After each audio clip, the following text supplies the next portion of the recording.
Ассаламу алейкум, уважаемые телезрители! В эфире программа «Исламский вопрос».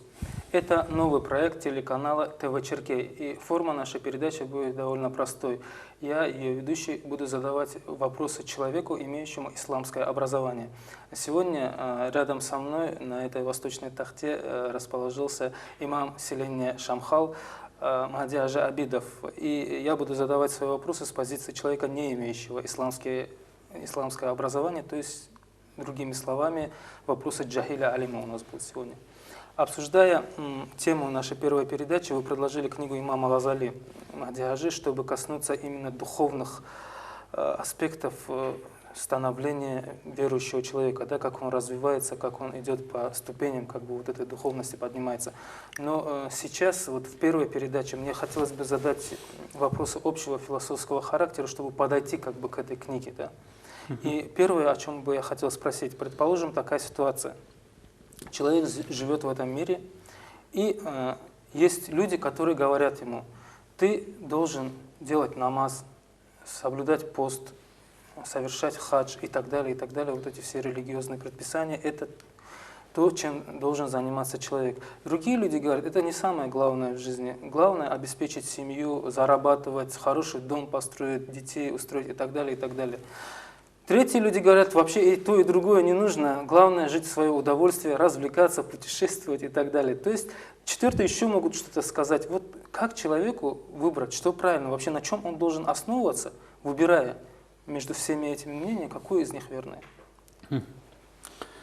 أعوذ بالله من الشيطان الرجيم بسم الله الرحمن الرحيم الحمد لله رب العالمين والصلاة والسلام على محمد وعلى آله وأصحابه أجمعين. Конечно, на самом деле этот вопрос, тот вопрос, к сожалению, над которым не думают многие наши сограждане, наши братья и сестры. Потому что если бы эти люди над этим подумали бы, они же к чему-то, наверное, пришли бы. И на самом деле вот этот вопрос, который человек задает себе, вот, что же мне выбирать? Вообще, когда человек начинает думать над этим, это из первых милостей Всевышнего Аллаху Та'ала к восстановлению на истинный путь является вот этот как раз таки... То, что он задумался. То, что он задумался над этим. Сколько людей на самом деле уже... Есть люди, которые вообще такой вопрос не задают, идут вот так и погибают. Есть люди, которые на самом деле задают этот вопрос, но уже поздно. Но уже поздно, значит, потому что человек в этом мире, он отдельно жить у него не получается. Для того, чтобы человек жил, он с чем-то должен связываться, к чему-то притронуться. И любой человек, который шагает по этой земле, он, естественно, где-то след свой оставляет. И даже если сам спасется человек, то, до чего он коснулся, может он испортить тоже. И поэтому, когда человек видит, здесь есть два момента, как человек может выбирать. Но мы начнем с легкого. Если человек, например, в этом мире, вот где он находится, здесь наслаждение будет искать, он просто-напросто может смотреть на каждого человека, к чему итог их жизни их ведет. После этого для себя я, наверное, вот такой результат, вот такой финиш для себя тоже выберу, вот так тоже. То есть чей конец ему больше понравился? Понравится, например, да. И на самом деле вероятность тоже должна быть, чтобы он, живя тем образом жизни, видя тот образ жизни, чтобы такой конец у него тоже был. Многие же ошибаются, думают, по телевизору видят какой-то фильм, да, даже своих детей называют именами этих героев, в итоге не так заканчивают, как в фильме. Поэтому легче для человека будет выбирать.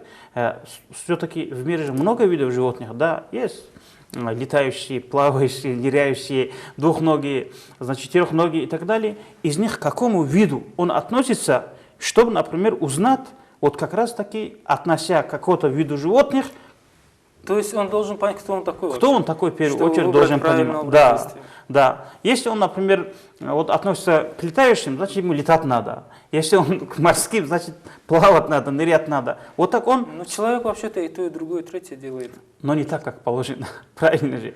Как в этом... Не в совершенстве. Не в совершенстве. Если вот этот басня, рассказ, когда вот утка, гусь, плавает там в пруду, она сама собой разговаривает и говорит: вообще-то я думаю, говорит, что я царь зверей, потому что, говорит, я и летаю, и по земле хожу, и плаваю, и ныряю, говорит, поэтому я все могу, в отличие от других. Я так думаю, что я царь зверей. Вот так она между собой разговаривает, И с другой стороны появляется журавль и говорит, слушай, говорит, ты так особо значит, не гордись, говорит.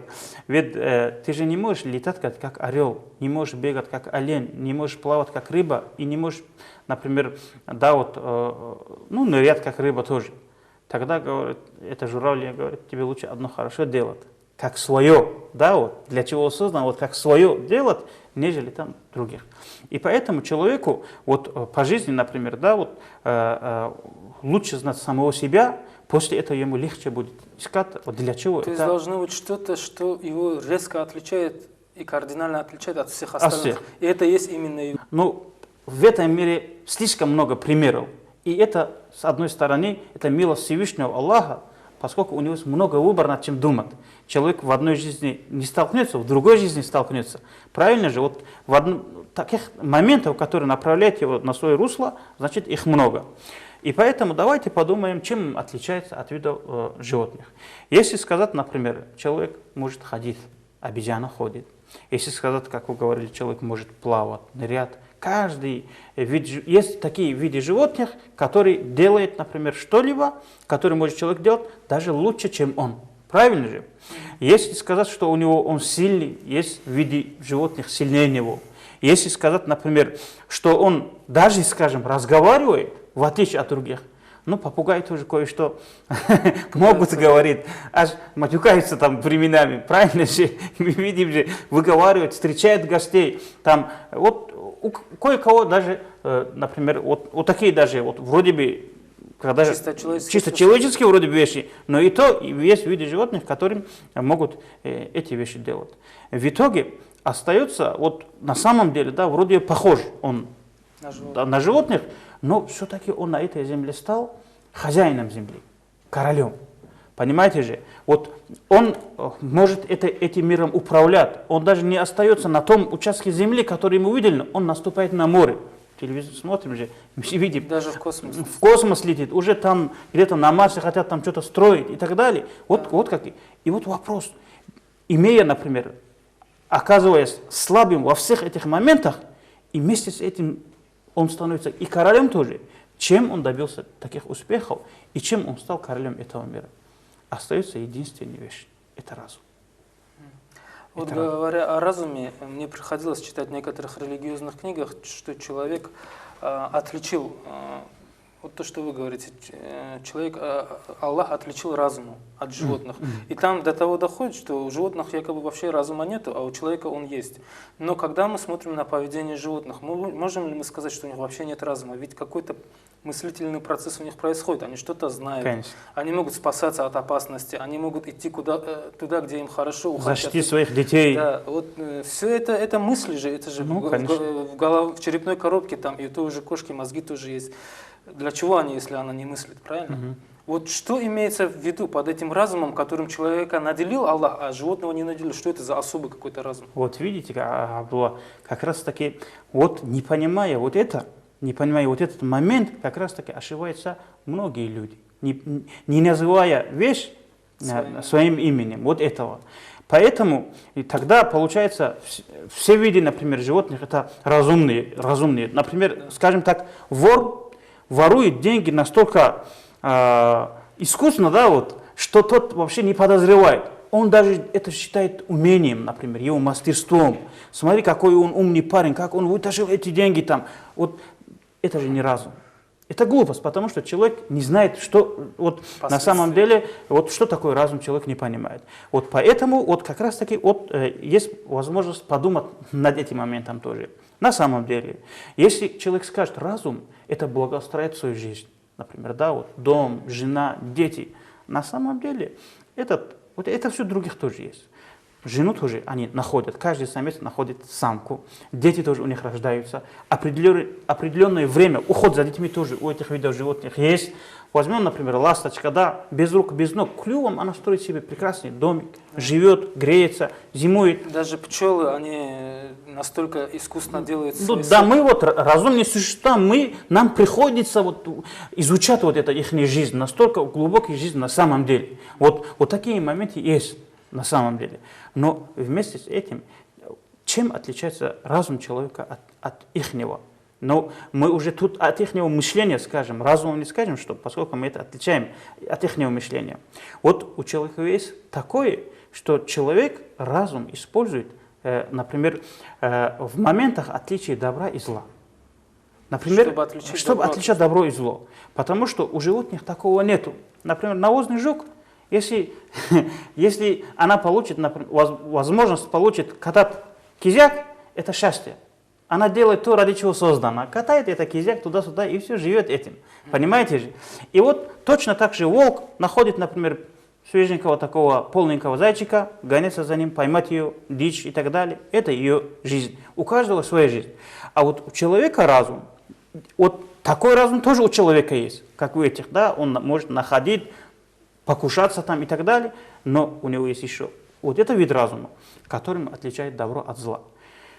Лежит человек перед человеком хлеб, да, он может ее взять, может не взять. Когда человек не знает хозяин этого хлеба, и он берет этот хлеб и кушает, или же просто у слабого из рук отрывает вот этот кусок, отнимает, кушает, значит, вот это считается, вот внутри себя человек считает, что это он совершил зло. Вот этот разум, например, этот разум... Даже тот, кто отбирает, знает, что он совершает зло. Да, знает. Не говоря уже о тех, кто не да, делает этого. как раз таки. Вот он знает, что это внутри, вот какой-то моральный кодекс говорит этому человеку, что ты поступил плохо. Значит, есть люди, которые вот в Махачкале, они что угодно могут делать, например, да, но дай им возможность поехать в селение, год один раз они в селение едут, там эти люди совсем другие. Совсем обычаи, там, традиции, там старшим встают, младшим. Здесь, когда они едут, от них Махачкала может стонать. От них... То есть, если они меняют свой образ поведения, значит, они считают тот образ все-таки плохим. Плохим, правильно же? Вот как бы человек ни делал, вот оценка его, внутренняя оценка для этого поступка, что хорошо, что плохо, вот это и считается на самом деле разумом. Ну, грубо говоря, вот кто-то может отказаться от ворованного хлеба, да, или от хлеба, который забрали у сироты, так скажем. Это чисто человеческое проявление разума. У животных этого не бывает. Вот что вы хотите. Вот как, да. Животному без разницы. Без разницы. Забрали его, не забрали, отобрали или что. Вот. Тогда получается вот именно вот понятие греха и не греха, что ли, вот эти понятия, они отличают, вот если так взять. Вот именно, вот именно. Вообще сама религия, да, получается, вот эти нормы религиозные, мы ведь это у животных не наблюдаем, у них понятия греха нет, как вот, вы сами говорили. Конечно, здесь. конечно. Вот тот животный, который какими бы жертвами не достигает своей цели, эти цели у этих видов, всех видов животных, они оправданы. Правильно же? Там какими бы целями они это не сделали. Например, вот когда, скажем так, кошка, и перед ней пробежала мышка, и эта кошка не реагирует на это, это уже ненормально. Понимаете же? Это ненормально. Это вот мы говорим, для нее, например, эта кошка уже ненормальная, она больная или что-то там такое. То есть для кошки не является злом поймать мышку, это ее естественное... Да, вот у нее нету, например, добро, зло, такого для нее не существует. Она возьмет и так далее. Вот ради чего она создана, например, да, вот это ее жизнь получается. А человек, вот он же отличается от животных. Вот когда он, например, живет так, как, например, ему велит разум, отличает добро от зла, вот этим он отличается от видов животных. Ну, то, что внутри всегда есть какое-то понятие, даже тех людей, которые совершают зло, что они его совершили, это на самом деле так оно и есть, наверное. Но зачастую бывает так, что люди одну и ту же вещь оценивают по-разному. Да? Для кого-то это хорошо, для кого-то плохо. Такие моменты тоже возникают, когда человек не может разобраться, зло это или добро. А чтобы это понимать, Абдулла, вот, значит, ясное дело, вот элементарно возьмем вот эту ручку, да, вот когда ее, например, выпускает какой-то изготовитель, какой-то завод, естественно, они выпускают для чего-то. И вместе с любым продуктом бывает инструкция. Инструкция и типа этой инструкции, это считается добром, отходить от этой инструкции считается злом. Когда человек соблюдает эту инструкцию, живет по этой инструкции, например, то есть использует этот предмет по инструкции, получается, что она будет сохранена, она будет служить долго, и, конечно, человек будет те расходы, которые он сделал, там, например, на это у него расходы оправдываются. А когда человек, например, не соблюдает по инструкции, значит он уходит. Точно так же уже тут приходится задавать вопрос. Вот мы видим, например, каждому животному дано какой-то характер, например, да, характер. И этот характер, они не выбрали это, они на справочнике не листали, там, чем же им заняться. Вот как человек не задал, не задают они себе вопрос. Вот одни так живут, другие так живут. Мне как жить? Как человек не задает. Они рождаются или мявкать, или гавкать начинают. Сразу же, правильно же. Вот. А вот у человека есть вот эти возможности. И вот человек как раз таки должен думать, раз этим животным у них есть какой-то амал, вот у него тоже, например, должен быть какая-то инструкция, какая-то жизнь у него тоже должен быть. И он уже должен обращаться, например, к тому, кто его создал. Вот раз он, как другие виды животных, появились на этот свет, например, да, так какая же инструкция у него? И вопрос он задает для того, чтобы понимать, что такое добро и что такое зло, он обязан задать вопрос, кто его создал. Вот то, что научные люди уже даже приходят к понятию о существовании Бога, это очевидно. Сегодня очень многие достаточно высокого ранга и профессора, и академики говорят, что сама наука выводит на понимание, что у этого мира есть Создатель. Но если даже обратиться вот к тем моральным сторонам, о которых мы с вами говорили, вот, Махди Ажи, человек не верит в то, что есть ад, рай, да, что будет ответственность за свои поступки. Но при этом он руководствуется какими-то моральными принципами. Как он это для себя обосновывает? Вот это мне интересно. Вот почему? Ну, зачем ты делаешь добро, если за это не будет вознаграждения? Зачем ты воздерживаешься от зла, если ты можешь хорошо как-то на этом заработать, допустим, и никакой ответственности за это не будет? Вот откуда взялись эти моральные принципы?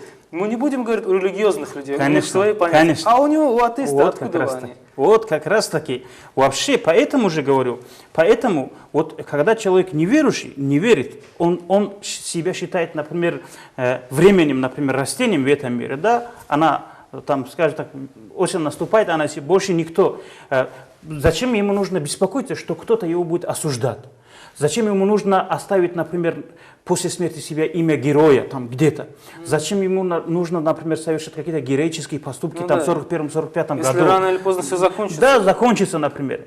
И вообще, зачем у него должны быть такие понятия: брат, сестра, отец, мать? Для этого человека, это же он считает, давай-ка я посчитаю, что это мой брат, а это мне не брат.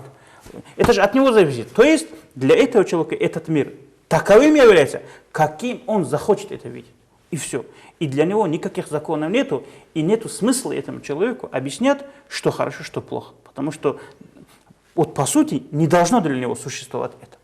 А верующий человек скажет: хорошо, это то, что, например, мне мой Создатель говорит, ты это делай, а плохо то, что мне Создатель говорит, ты это не делай.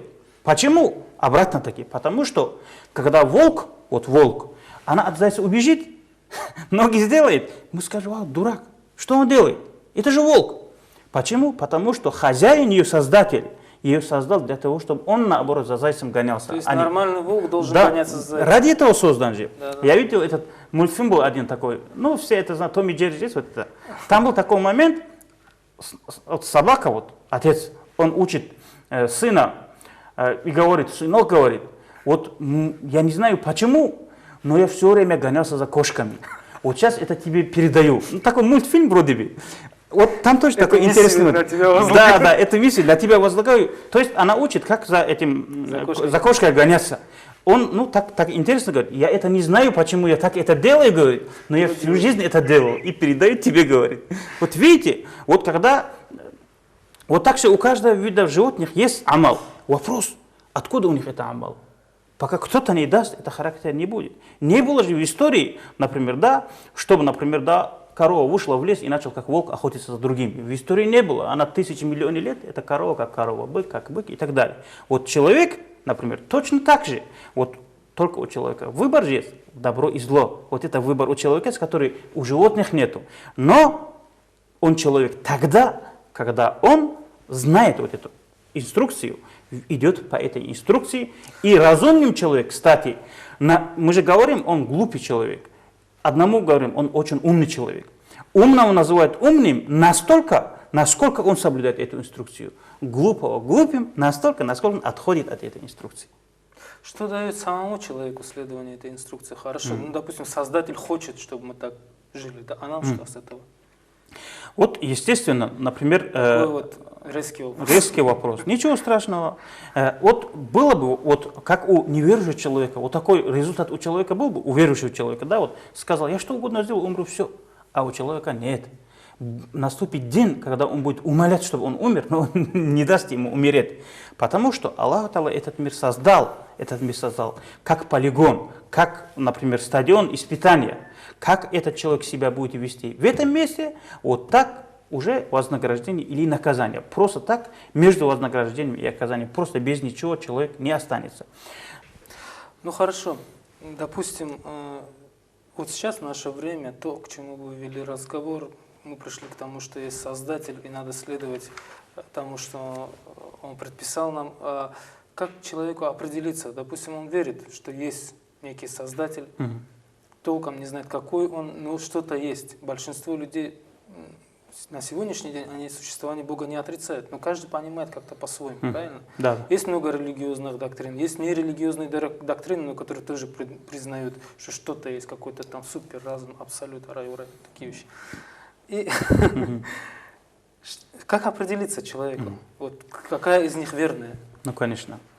Вот обязать человека заниматься чем-то и скрыть от него способ ее совершения, это было бы несправедливо с любой стороны. Правильно же? Поэтому Аллах Та'ала, вот есть такой аят в Коране, где Аллах Та'ала рассказывает о том, что эта миссия, например, человечества, миссия человечества, вот так назовем мы, чтобы, например, просто человек, чтобы это имя не осталось просто так, как вид животных, а чтобы человек, она звучала как образ жизни, да, какого-то вида животных, например. Вот так звучало. Мы говорим, вот Аллах Та'ала поставил выбор, вот эту миссию человечества, кто на себя возьмет, все отказались, и человек, вот мы с вами на себя это взяли. И, естественно, когда тот Создатель, который требует от нас следования его указу и инструкций, естественно, он же посылал нам тех людей, которые временами напоминают нам о той миссии, о той задаче, о той цели, ради которого Он нас создал. Это знают не только верующие люди, ее знают и неверующие тоже люди. Если любого атеиста спросить про Иисуса, про Моисея, Иса алейхиссалам пророка, Муса алейхиссалам пророка, про Мухаммада, начиная от Адама, они всех имена и родственников их перечислят нам с вами. Правильно же? Это настолько очевидно, что нам каких-то доказательств не приходится приводить. И поэтому вот Аллах Та'ала посылает к нам пророков и говорит, этот пророк говорит, люди, вы чуть-чуть отошли от той пути, ради которого вы были созданы. Вы должны делать это, вы должны это все плохое оставить. Иначе это напоминание этим людям, иначе будет то, что было с Адами, Самудами, например, народом Нуха, Содом, Гоморра и так далее. Он перечисляет их. Было же это. И кто сейчас в наше время скажет, что это не было, если даже спросить тех же атеистов? Например, да, все говорят. И поэтому Аллах, сразу же эта война, там смуты здесь не было. Адам, алейхиссалам, спустился на землю, появились прекрасные дети. Они жили, например, как положено и так далее, и так далее. Один человек, например, отошел от инструкций. Тот перестал соблюдать ту инструкцию. Естественно, она отдала свои результаты. Вот там началась смута. Это исправили. Дальше живут, забываются. Посылается пророк Идрис, Нух, Худ, Салих и так далее друг за другом. 124 тысяч пророков и 313 посланников Аллаху Та'ала вот послал на эту землю, чтобы временами напоминать нам. Не думайте, вы выбираете, что хотите. Да, вот вы любой выбор, но поймите, вы потом, чтобы не сказали, мы не знали. Вот как тот человек, который вот сейчас, вот этот герой наш, как он задает вопрос, ну как нам, какой, может буду там, может там куда-то, вот чтобы он знал, вот Аллах Та'ала друг за другом посылает пророков, он напоминает им. Напоминает и, например, если есть какие-то дополнения, добавляет, например, какие-то инструкции, что-либо зависимо от времени. Ну, это, наверное, долгий разговор, и в рамках сегодняшней передачи мы его не исчерпаем. В нашей программе предполагаются, Махди Хаджи, ответы на вопросы телезрителей тоже. И я хотел бы сказать нашим уважаемым телезрителям, что вы можете звонить нам на студию, присылать письма, смс-сообщения со своими вопросами. Иншаллах, на следующих передачах мы их тоже будем рассматривать. На этом мы прощаемся с вами. Вассаламу алейкум ва рахматуллахи ва баракатуху. Уважаемые телезрители, в эфире программа «Исламский вопрос». Я, ее ведущий Абдулла Алишаев, буду задавать вопросы приглашенному алиму. А в качестве приглашенного алима сегодня у нас Махди Хаджи Абидов, с которым в прошлой передаче мы говорили об этапах духовного становления человека. И вот, Махди Хаджи, обсуждая эту тему, вы предложили книгу «Минхаджуль Абидин» имама Газали.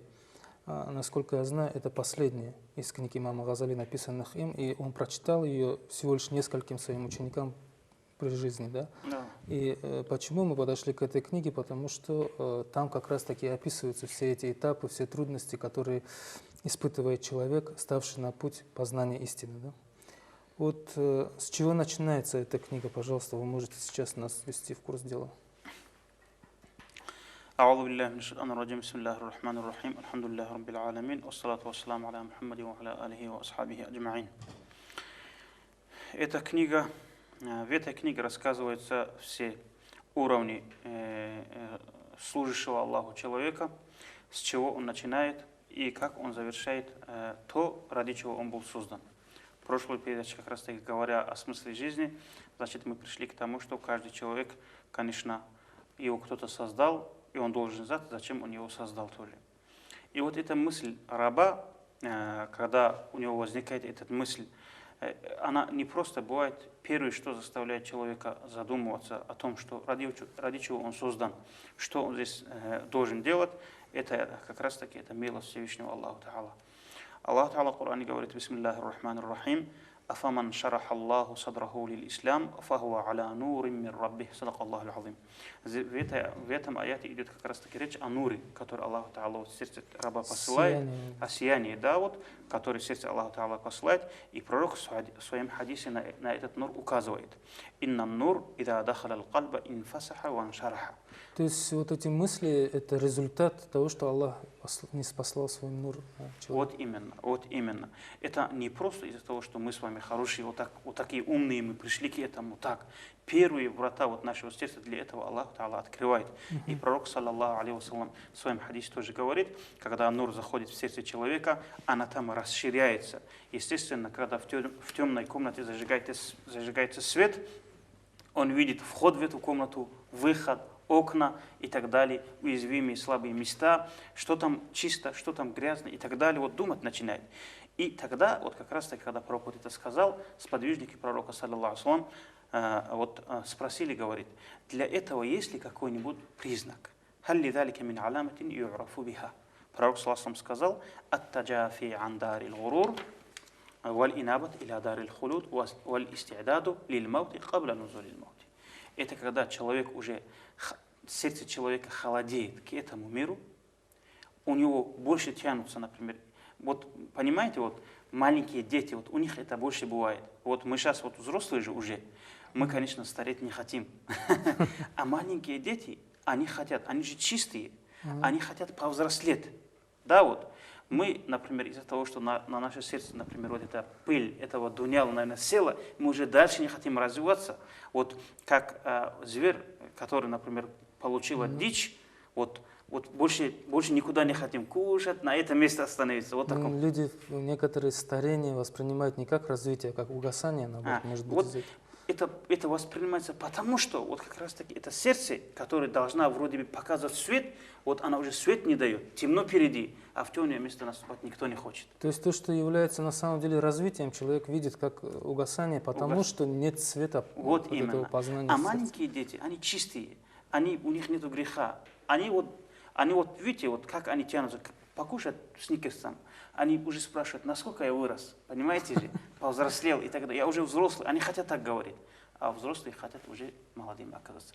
Вот уже вот этот нур, когда заходит, говорит, она человека не заставляет здесь стать, она дальше, вот к этому, то, что в котором он есть, он холодно будет относиться и уже будет готовиться к смерти, пока еще смерть не пришла.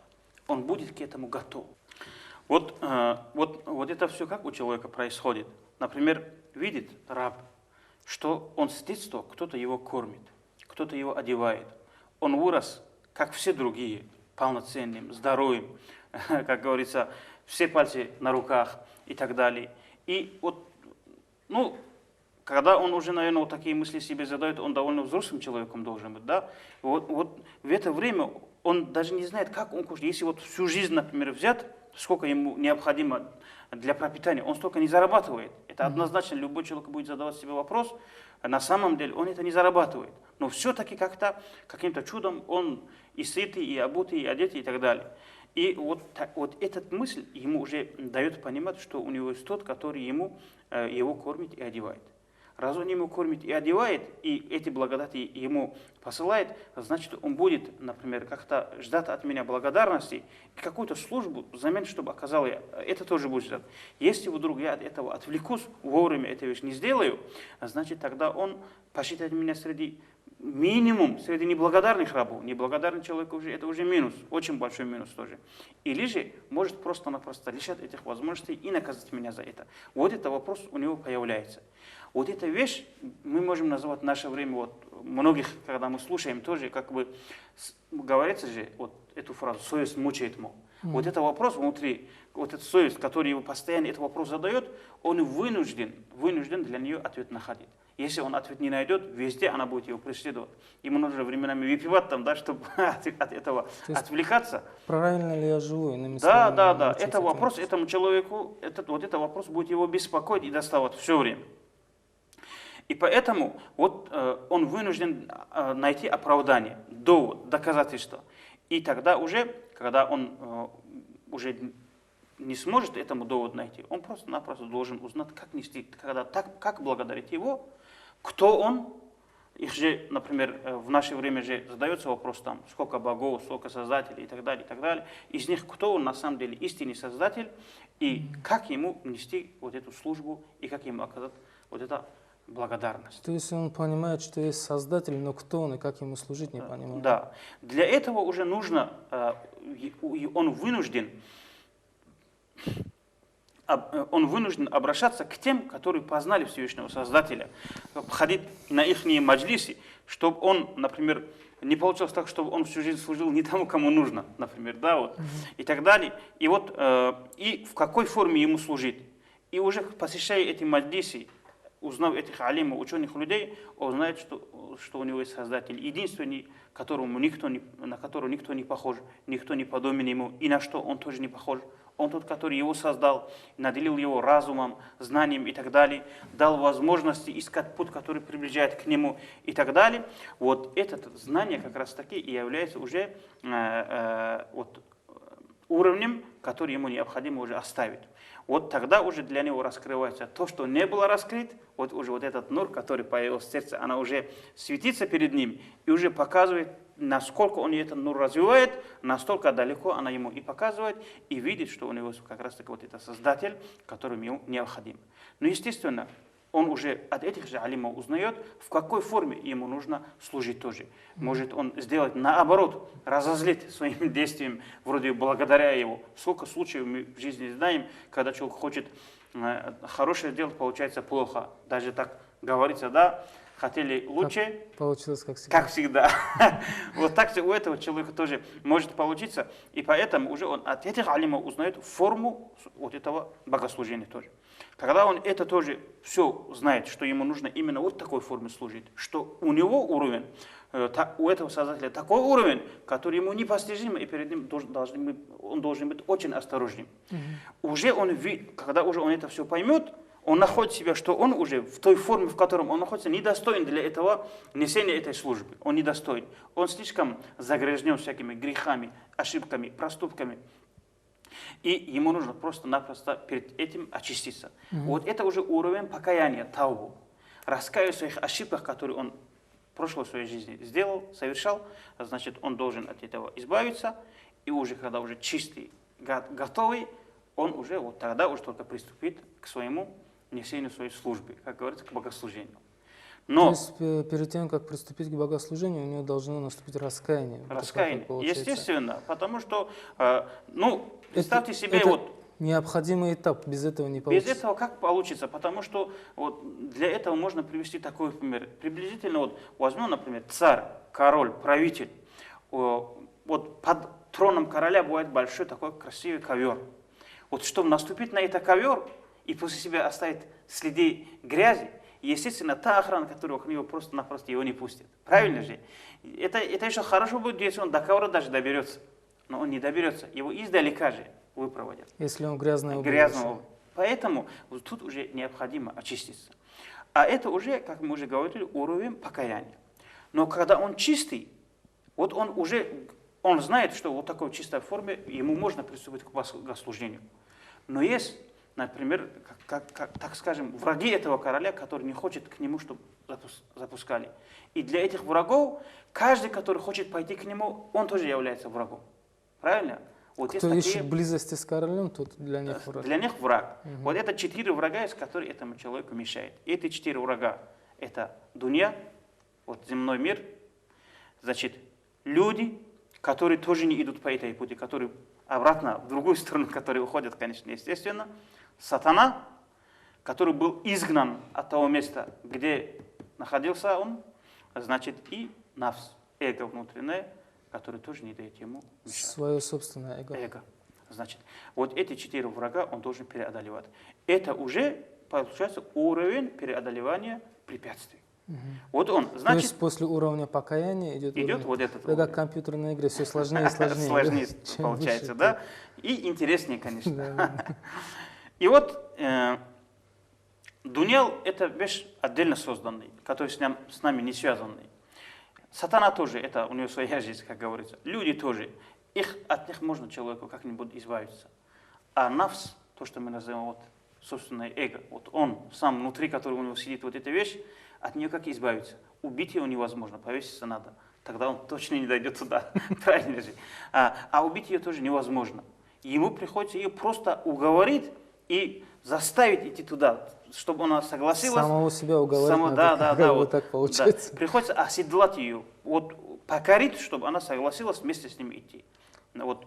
Даже был такой дуа, который один такой приближенный Аллаху человек, который делал один дервиш, пусть Аллах уничтожит, говорит, всех твоих врагов, кроме твоего нафса. Потому что это нафс, который нам живым нужен. Но все-таки приходится бороться тоже.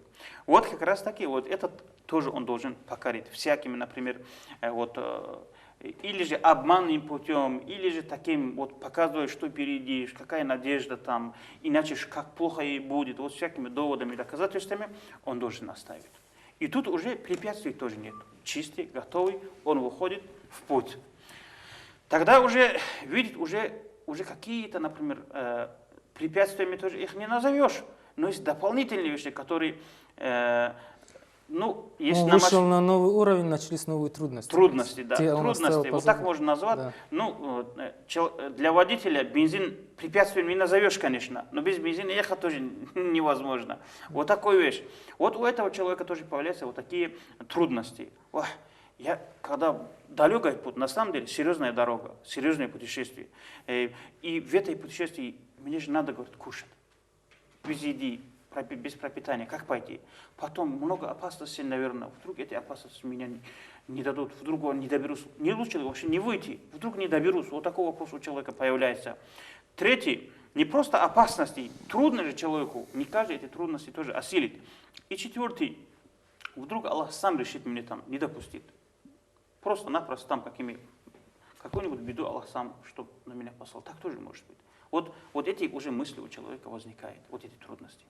Тогда он, конечно, вот уровень трудностей тоже он должен оставить. Как? Рызк, пропитание. Это мы же не первые, которые слышали о том нашем Создателе, к которому мы идем. К нему ходили много, про него рассказывают много. И он тот, который гостей очень хорошо принимает. Хороших гостей очень хорошо принимает. И поэтому, если уж пропитание, то давай будем уповать на Аллаха. То есть, другими словами, человек, который идет по этому пути ко Всевышнему, он боится, что останется без пропитания, да? И Да, и да, это да. от того, что он не понимает, что пропитание все от Аллаха. От Аллаха. Вот поэтому вот эта проблема он должен решать таваккал, упованием на Аллаха. Трудности, терпением. Уж то, что Аллах посылает, быть довольным тем, что Аллах посылает. Все-таки то, что от любимого идет, тоже любимым должен быть. Правильно же? Когда отец хочет иметь, человек хочет иметь детей, он должен также хотеть покупать им памперсы тоже. Тут уже вопрос любви встает. Чтобы терпеть трудности от Аллаха, надо его любить, получается. Иначе ты Это уже, не наверное, сможешь. Абдулла, мы со временем, когда до этого дойдем, уже более подробно, более широко То есть сейчас раскроем. мы говорим в общем, а В потом общем, подробно да, будем каждую да, часть чтобы наш рассмотреть. телезритель имел, о чем будет идти это наша передача, исламский вопрос. Да. Значит, и на дальнейшем, чтобы он понимал, с какими моментами ему придется сталкиваться. Поскольку в этой книге, в наше время, Абдул-Хадж, на самом деле, человек задает вопрос, для него уже это неизвестно, эти уровни, которые ему приходится оставить. Когда человек поймет, какие уровни ему придется оставить, он уже, как говорится, считает, у него свет показывает конец дороги. Для него легче, там в конце туннеля тьмы нету, там все ясно, все прекрасно.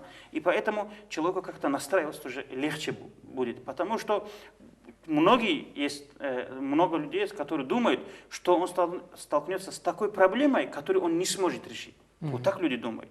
То есть, зная, какие ждут проблемы, можно уже быть более готовым к ним. Более морально готовым. даже. Поэтому мы коротко рассказываем, а потом, иншаллах, конечно, любой вопрос, который у человека может возникнуть, но я, читая эту книгу, понял, что человек, который хочет, например, быть один из достойных гостей Всевышнего Аллаха, для него здесь все, что необходимо есть. И он оставляет этот уровень, тоже, уровень трудностей тоже. Видит, что его нафс, его тело, что-то вяло идет, лениво, значит, как-то не тянется в нужную сторону. Делает все, что необходимо, но делает как-то без удовольствия. Без удовольствия, вот так делает. Значит, надо стимул этого поднять. Поднять стимул, там какой-то, как говорится, засучил рукава, чтобы она там бодро работала для этого. Но для этого, конечно, ее надо заинтересовать. Как же можно ее заинтересовать? Это показать, как обычно мы этому, раз он не понимает, что там, значит, он на уровне еще животного находится, а животного мы или плеткой, или конфеткой, пряником. Один из двух даем. Поэтому нам тоже надо объяснить, что если он пойдет. Либо приманка, либо плетка должна. Да. Что ее ждет, если он покорится и пойдет, а что уже ее ждет, если он этого не сделает. Тут уже она, конечно, уже... То есть, как говорится, между страхом и надеждой он должен находиться. Этим страхом и надеждой уже нужно ее, этот стимул поднять.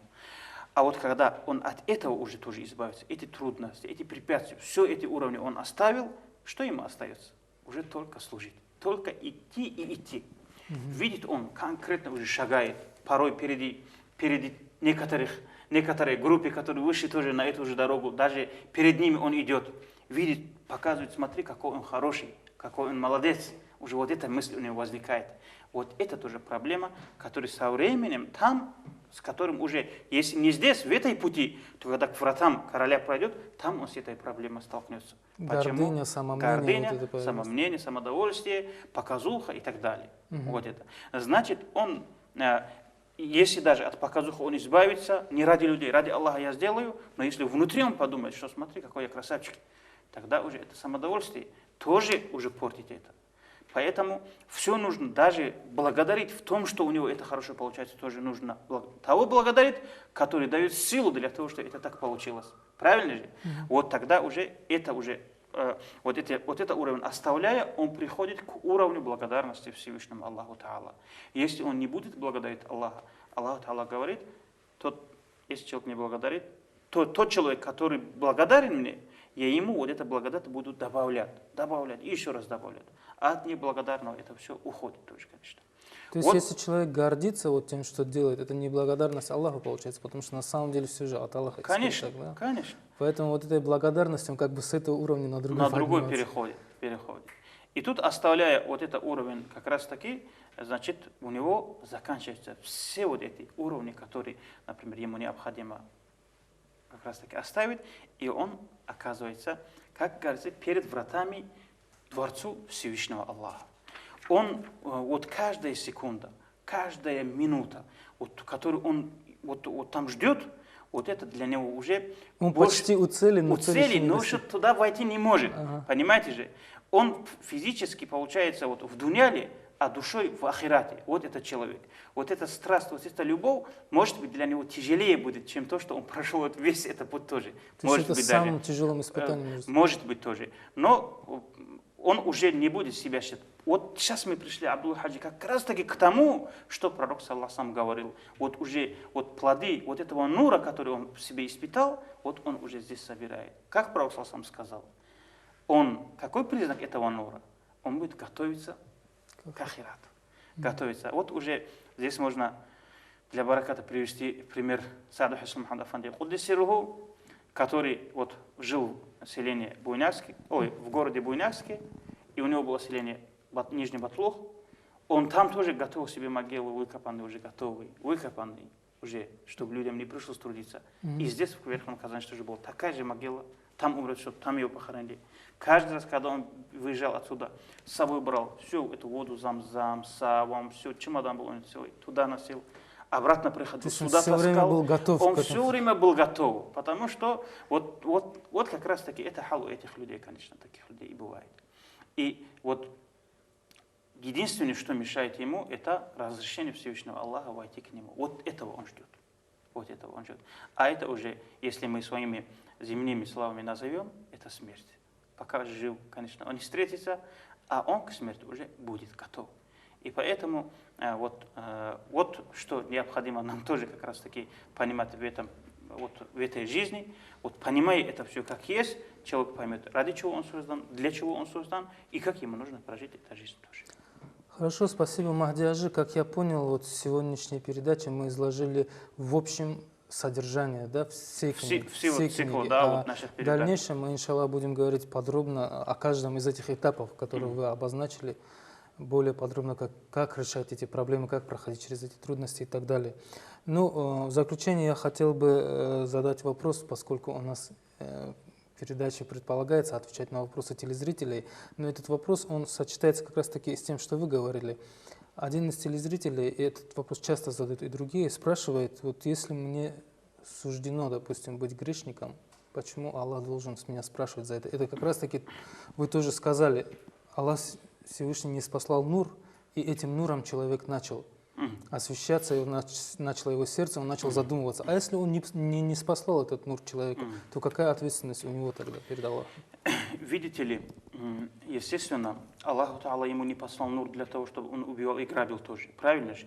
Аллаху Та'ала этому тоже ему нур не посылал, чтобы у него другую сторону показал. Но, как вы видите, без этого нура он обошелся с этим тоже. Поэтому, когда мы будем отвечать именно вот в такой форме, мы как бы не друг друга спрашиваем, а спрашиваем Аллаха, мол, почему ты так поступаешь? Да. А Аллах так тебе уходит.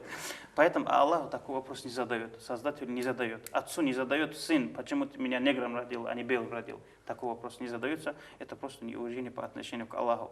Поэтому есть вопросы, которые вот буквально на них нельзя даже отвечать. Потому что Аллах Та'ала оставил есть же это ильму, знание. Из этого знания Аллах Та'ала оставил несколько моментов такими, чтобы человек их не понял вообще. Иначе каждый человек будет понимать, он поймет, что он самый знающий, всезнающий. Он себе будет приобретать имя Всевышнего Аллаха. Вот это рух, вот это душа человека, кадар, вот то, что вы называете, вот сейчас, вопрос о кадаре, короче. О кадаре идет, о судьбе, о предопределении. Это вопрос, который Аллах не дал нам. Аллах Та'ала нам не создал как раз таки участок мозга, который понимает этот вопрос. Аллах Та'ала не создал, и этот вопрос человек не поймет. Не поймет. Поэтому Пророк саллаллаху при жизни сказал, когда этот вопрос возникнет, этот вопрос возникнет, вы молчите, вы не говорите об этом. Нам тоже легче. Но все-таки человек внутри, он сказать может не сказать. Не сказать, правильно? Он подумает, что мы просто уходим от ответа. Да. Вот это вопрос не к нам больше, это больше к самому себе тоже человек задает такой же вопрос. Правильно же? Да, конечно. Поэтому вот человеку, Это как мы в начале передачи говорили, например, внутренний вопрос, который возникает, когда ответа нет, на нее как-то некомфортно человек себя чувствует, бескомфортно человек себя чувствует. Поэтому для нее он может вот такого рода ответ найти. Вот Аллаху Та'ала создал человека. Вот, например, скажем так, более понятно, что было. У отца рождается сын. Этот отец его накормил, довел до уровня совершеннолетия. Вот в это время отец этому человеку дает дом, деньги и говорит: вот дом, вот деньги, находи невесту, живи и корми. Вот. А сейчас человек задает себе вопрос. Вот этот сын берет, не находит себе хорошую жену, берет проституток и там публичный дом открывает. Кто в этом виноват? Да, кто-то может сказать: ему же деньги дал отец, зачем он дал ему деньги? Так тоже может сказать. Но другой сын, такой же, нашел себе хорошую жену и живет спокойно. В этом не того судят, кто деньги дал, а того, как себя построил. Поэтому здесь в этом вопросе только вопрос выбора. Разумом, что человек выбрал, вот этот. Этот нур, например, который вот Аллах Та'ала посылает, этот нур, это тоже дело Аллаха, конечно, но несколько признаков, которые пророк, саллаллаху вот рассказал тоже. Но есть моменты, везде все случается с волей Всевышнего Аллаха. Но в дела Аллаха мы не будем вмешиваться. Мы будем сами себе вот свою вину, свою ошибку в этом находить. А так никак, может человек сказать, что не ответили. Мы не можем на нее ответить. И никто тоже не ответит. На эти вопросы не отвечается просто-напросто. И раз пророк саллаллаху сказал, когда идет об этом речь, вы молчите, мы же не можем это раскрывать.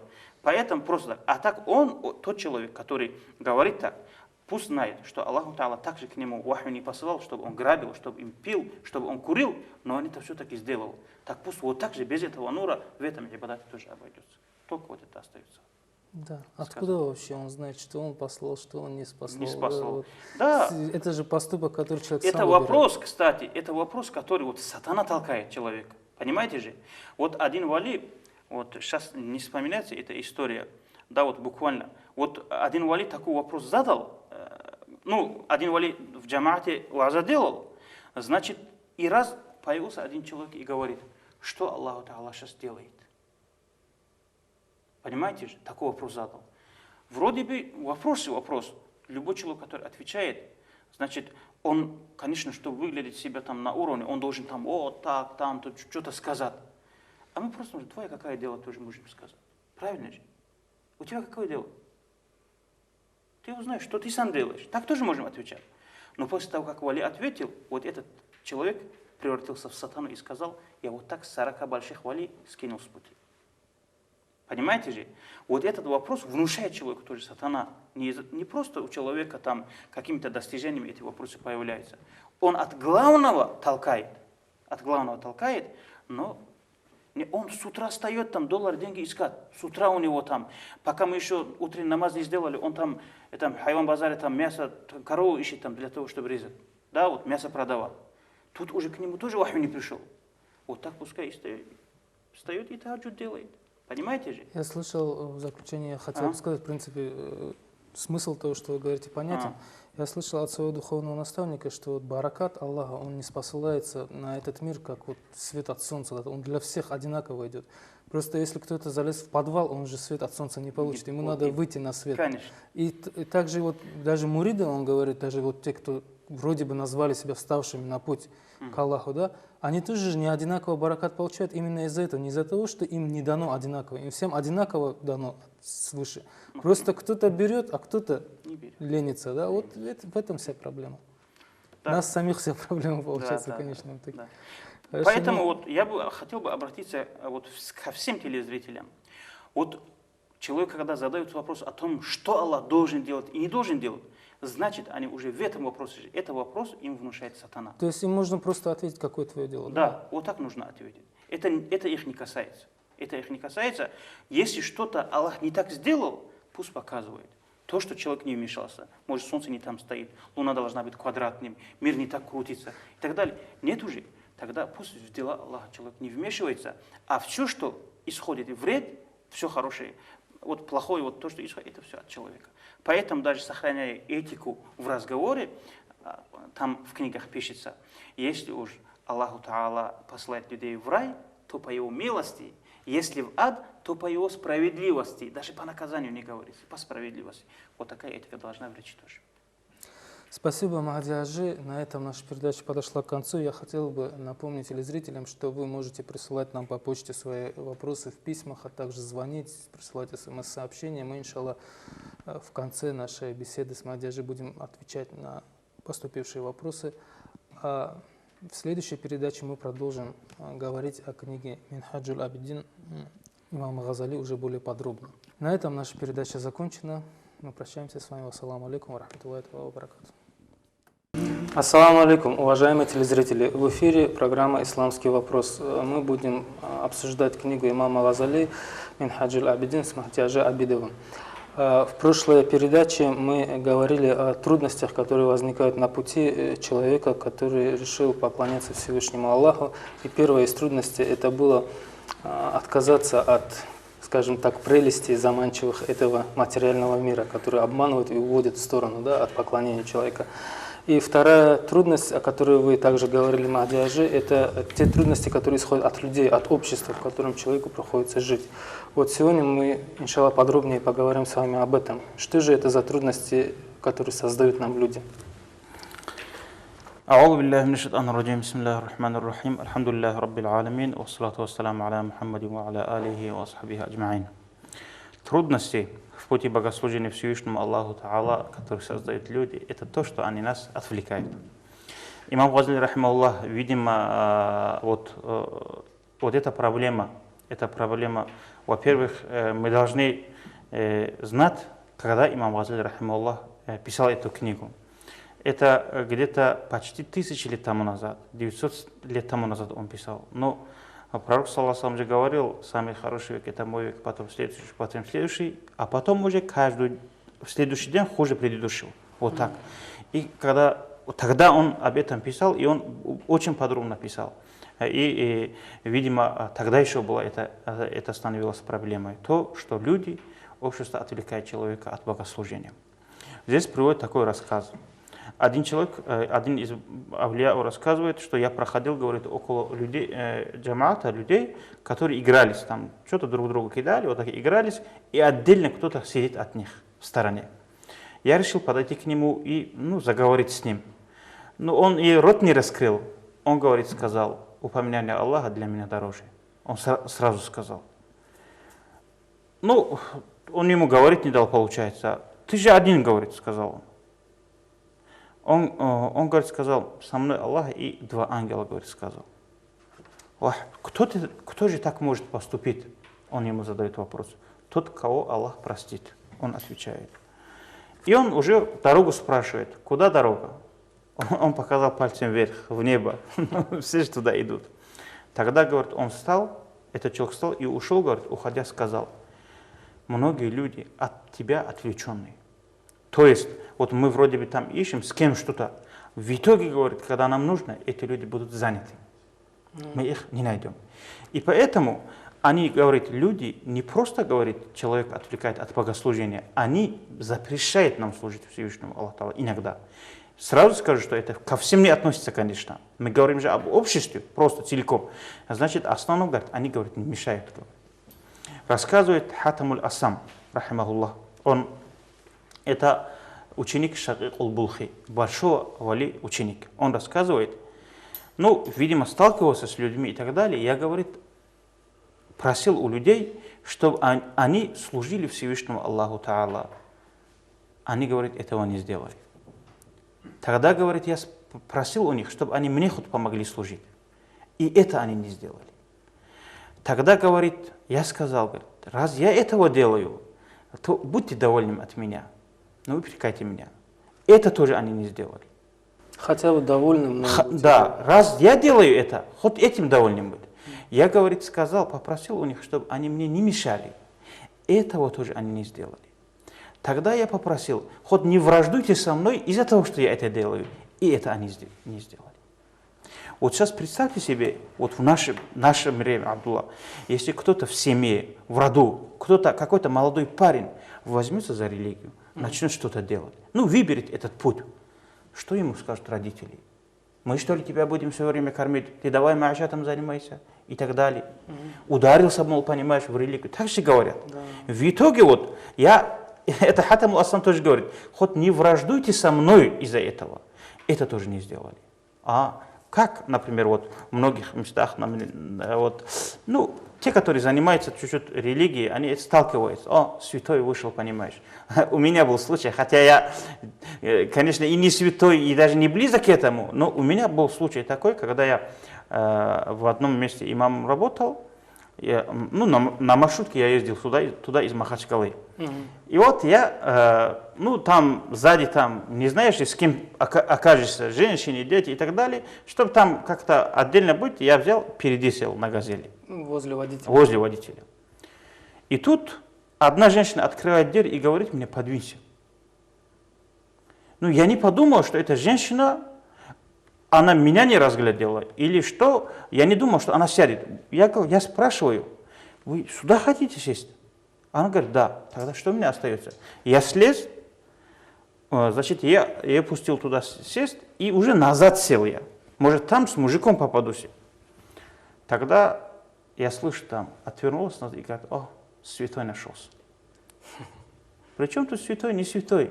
Я то, что для меня же удобно, я делаю. Каждый человек делает для меня удобно. Может, не святой, может, я гриппом болею, может, другая причина. Но все-таки, видишь, вот она не просто, у нее в сердце какой-то неприязнь и так далее. Она это выразила это словами. Святой нашелся.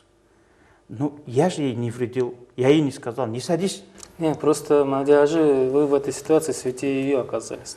Так с ее точки. Она не постеснялась рядом с вами сесть, а вы постеснялись оказаться рядом с ней. Это был как бы упрек в ее адрес, поэтому такая реакция. Не знаю, Аллах. И в итоге получается, это Хатам ас-Салам тоже говорит: хоть со мной не враждуйте.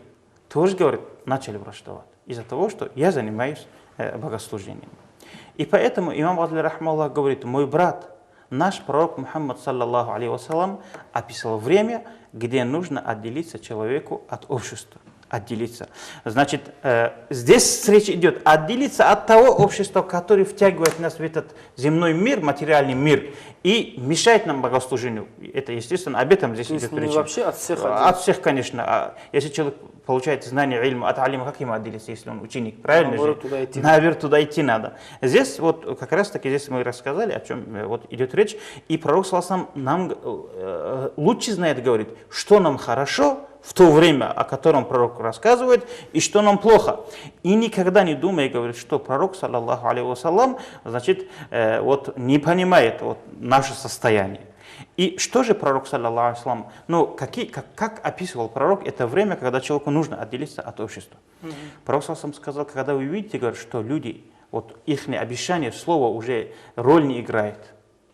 Обещания, держать слово, эти понятия у людей исчезли. И аманат, то, что мы доверили, этому изменяют. И пророк саллаллаху так сказал, говорит, и так, говорит, люди станут, говорит, руками, пальцем, говорит, показал. Так, говорит, такими людьми станут. То есть эти как отсюда, а эти как волки отсюда, и так далее. Тогда, говорит, сподвижник не сдержал, говорит, уже когда это все пророк саллаллаху рассказывал, и он сказал, говорит: «Ма аснау инда залика джа'алани Аллаху фидак». Так, говорит, Асан сказал: что же мне надо делать тогда, говорит, пусть Аллах мою душу заберет вместо тебя, говорит. Сподвижник сказал: что же мне делать тогда? Пророк саллаллаху сказал, говорит, когда, говорит, это, так и станет, находись у себя дома, сиди дома, говорит, и владей своим языком, будь хозяином своего языка. То, что знаешь, делай. То, что имеется в виду, хорошее делай, плохое оставляй. Занимайся индивидуальными делами, общественными делами. Общественные дела, говорит, оставь в стороне. Так пророк саллаллаху сказал. Также пророк саллаллаху время смуты сказал, это то время, говорит, время, когда смутное время, когда, говорит, человек может сесть с кем-то, и будет он не уверен в том, кто рядом с ним сидит. Что он сделает? Сердце у него неспокойнее будет насчет этого человека. Надежда. Здесь вопрос у меня возникает сразу же. Вы говорите, пророк саллаллаху алейхи советовал отделиться от таких нехороших людей и остаться у себя дома. Сегодня те трудность Пример. не у всех, конечно, но часто так бывает. Например, вот эта девушка, которая вам там что-то сказала в маршрутке, она уехала, вы ее больше никогда в жизни не увидели. Как бы не было неприятно, это посторонний человек, мало ли что она скажет. А если у вас дома человек, который такие вещи говорит практически каждый день вам, и вас не понимает, да, вот, и кроме этого у вас есть по отношению к ним какие-то обязанности, как к родственнику, и так далее, и так далее. Вот это гораздо сложнее получается. Да, наверное, ну, вот здесь, когда мы говорим «сиди дома», это означает, это в нашем доме мы же бываем хозяевами, значит, ему надо такой дом иметь, что кроме него кто-то другой, который по его расписанию, по его распорядку, который не живет, такого человека у него дома не было. Когда человек, например, конечно, естественно, как-то вот, ну, дома родителей, скажем так, где-то живет, там какие-то порядки соблюдать, наверное, зависимо от кого-то будет, у него вряд ли эти порядки соблюдать получается. А так, это же ильзам байтака, находиться у себя дома, у этого человека дома. Значит, твой дом, в котором твои порядки. Твои порядки. Вот в таком положении, наверное, скорее всего, здесь. Дальше здесь много говорится, например, о этих моментах, начиная, вот мы же хадисы перечисляем, потом следующие, после пророка, которые были сподвижники, табиуны и так далее, они тоже рассказывают. Вот один из других хадисов. Пророк, саллаллаху алейхи, говорит, Харис ибн Умайра, сын Харис ему говорит: если Аллах тебе даст жизнь, ты увидишь время выступающих, когда много, а алимов, истинных алимов, мало. Спрашивающих много, дающих мало. В это время, говорит, страсть, вот то, что человек желает, это будет таскать за собой ильму. Вроде бы мы за ильму, за знанием должны идти. Наоборот, знание будет за этими людьми идти, говорит. Когда, говорит, это будет, сказал, говорит, пророку задал вопрос. Пророк сам сказал, когда намаз будет умирать, имеется в виду, намаз люди будут не совершать, и принимать будет взятки, это уже, конечно, понятно уже всем, и человек будет за маленький дуньял большую свою религию отдавать. Фаннаджа лайхак сумманаджа. Берегись, берегись, еще раз берегись, пророк сам говорит. И я слышал, как одна женщина вот рассказывала, вроде бы она там по какому-то там, по торговле она ездит в Швейцарию, и вот там, говорит, вроде бы от креста, который вешает сюда, зависит что-то там. Ну, если крест на ней там что-то убавляет, что ли, цену, она отсюда же берет этот крест для того, чтобы там покупать вещи. Дешевле продают, что ли, им. Если узнать, что она мусульманка, уже там торговать тяжело бывает. Получается, человек меняет религию ради дуньяла, получается. Вот такие случаи тоже много. А то, что были после пророка, саллаллаху алейхи вассалам, они уже друг другу васияты, говорит, делали об этом, о том, что уединиться и так далее, и так далее. Вот этот Юсуф ибн Асбат. Юсуф ибн Асбат, это был один из шейхов таких захидов, значит, в 199 году он умер по хиджре. Этот человек рассказывал, что я слышал, говорит, Суфьяну Сури, рахимахуллах, так говорил, а Суфьяну Сури в 161 году умер. Вот он как говорил, я слышал, а это же 3 золотые века, вот в середине получается, я слышал, как он сказал, «Валлахи аллади ла иляха илляху, лакад халлат аль-усат фи аз-заман». Клянусь Аллахом, кроме которого другого божества нету, говорит, в наше время вот это отрекание от этого общества, это халал стал. Вот так я слышал, говорит, рассказывает Юсуф ибн Асбат. И был такой рассказ, который Суфьян Сури рассказывает, что Суфьян Сури, говорит, писал письмо Убадуль Хавасу, рахимахуллах. Он писал, ну, салам калам там, и после этого он говорит, вот это время, говорит, которое вот мы находимся, говорит, это время, который пророк Мухаммад, саллаллаху алейхи вассалам, и его сподвижники, радийаллаху анхум, они просили у Аллаха спасения от этого. Это 150-е годы, до 200 лет еще не дошло, да, вот это время. Они говорили, писали письма друг другу, это время, о котором, говорит, пророк и его сподвижники просили спасения от этого, говорит, как мы знаем. Но они боялись этого времени с тем знанием, которое имели они. Как же быть, когда мы попадаем в это время такими знаниями, которые вообще не близок к их знаниям. Вместе с этим и терпения у нас мало, говорит, и помощников для добра тоже мало. Как же это быть, говорит, и имея такой слабый богобоязненность? Умар ибн Хаттаб, рали Аллаху анху, говорил, вот отделение от людей, говорит, это рахат для тела. Дальше рассказывает Суфьян ибн Уяйнат. Он Суфьяну Thuри, вот его задает вопрос, спрашивает, ну, просит у него, делай мне васият, завещание делай. Тогда, говорит, Суфьян Thuри говорит, знакомых людей меньше делай. Пусть у тебя будет меньше знакомых. Тогда Суфьян ибн Уяйнат говорит, как? Ведь в хадисе сказано же, говорит, му'мины, говорит, умножайте своих знакомых, имеется в виду друзей, потому что у каждого му'мина свой шафаат бывает в судный день. Вот так же в хадисе сказано, говорит он. Тогда, говорит, сказал, говорит, я думаю, что ты, если уж получил что-то нехорошее, неприятное, то только от знакомого получил, от незнакомых ты это не получаешь. Вот так, говорит, сказал Суфьян Thuри, рахимахуллах. Потом Суфьян Thuри умер. Через некоторое время Суфьян Thuри, рахимахуллах, умирает, он видит это, тот же Суфьян ибн Уяйнат, и увидит во сне уже после смерти. И говорит, там тоже он просит, чтобы он ему какое-то завещание сделал. Он там после смерти тоже говорит, знакомых пускай у тебя меньше будет. Бывали такие табиуни, у которых на дверях бывало написано, пусть Аллах, например, вознаградит того, который нас не знает. Вот так на дверях бывало надпись. Ну, когда человек бездельничает, он кому-то должен пойти, там кого-то беспокоит, у кого-то чайковать там, и так далее. Бывает же так. Чтобы они их лишний раз не беспокоили, они на дверях писали.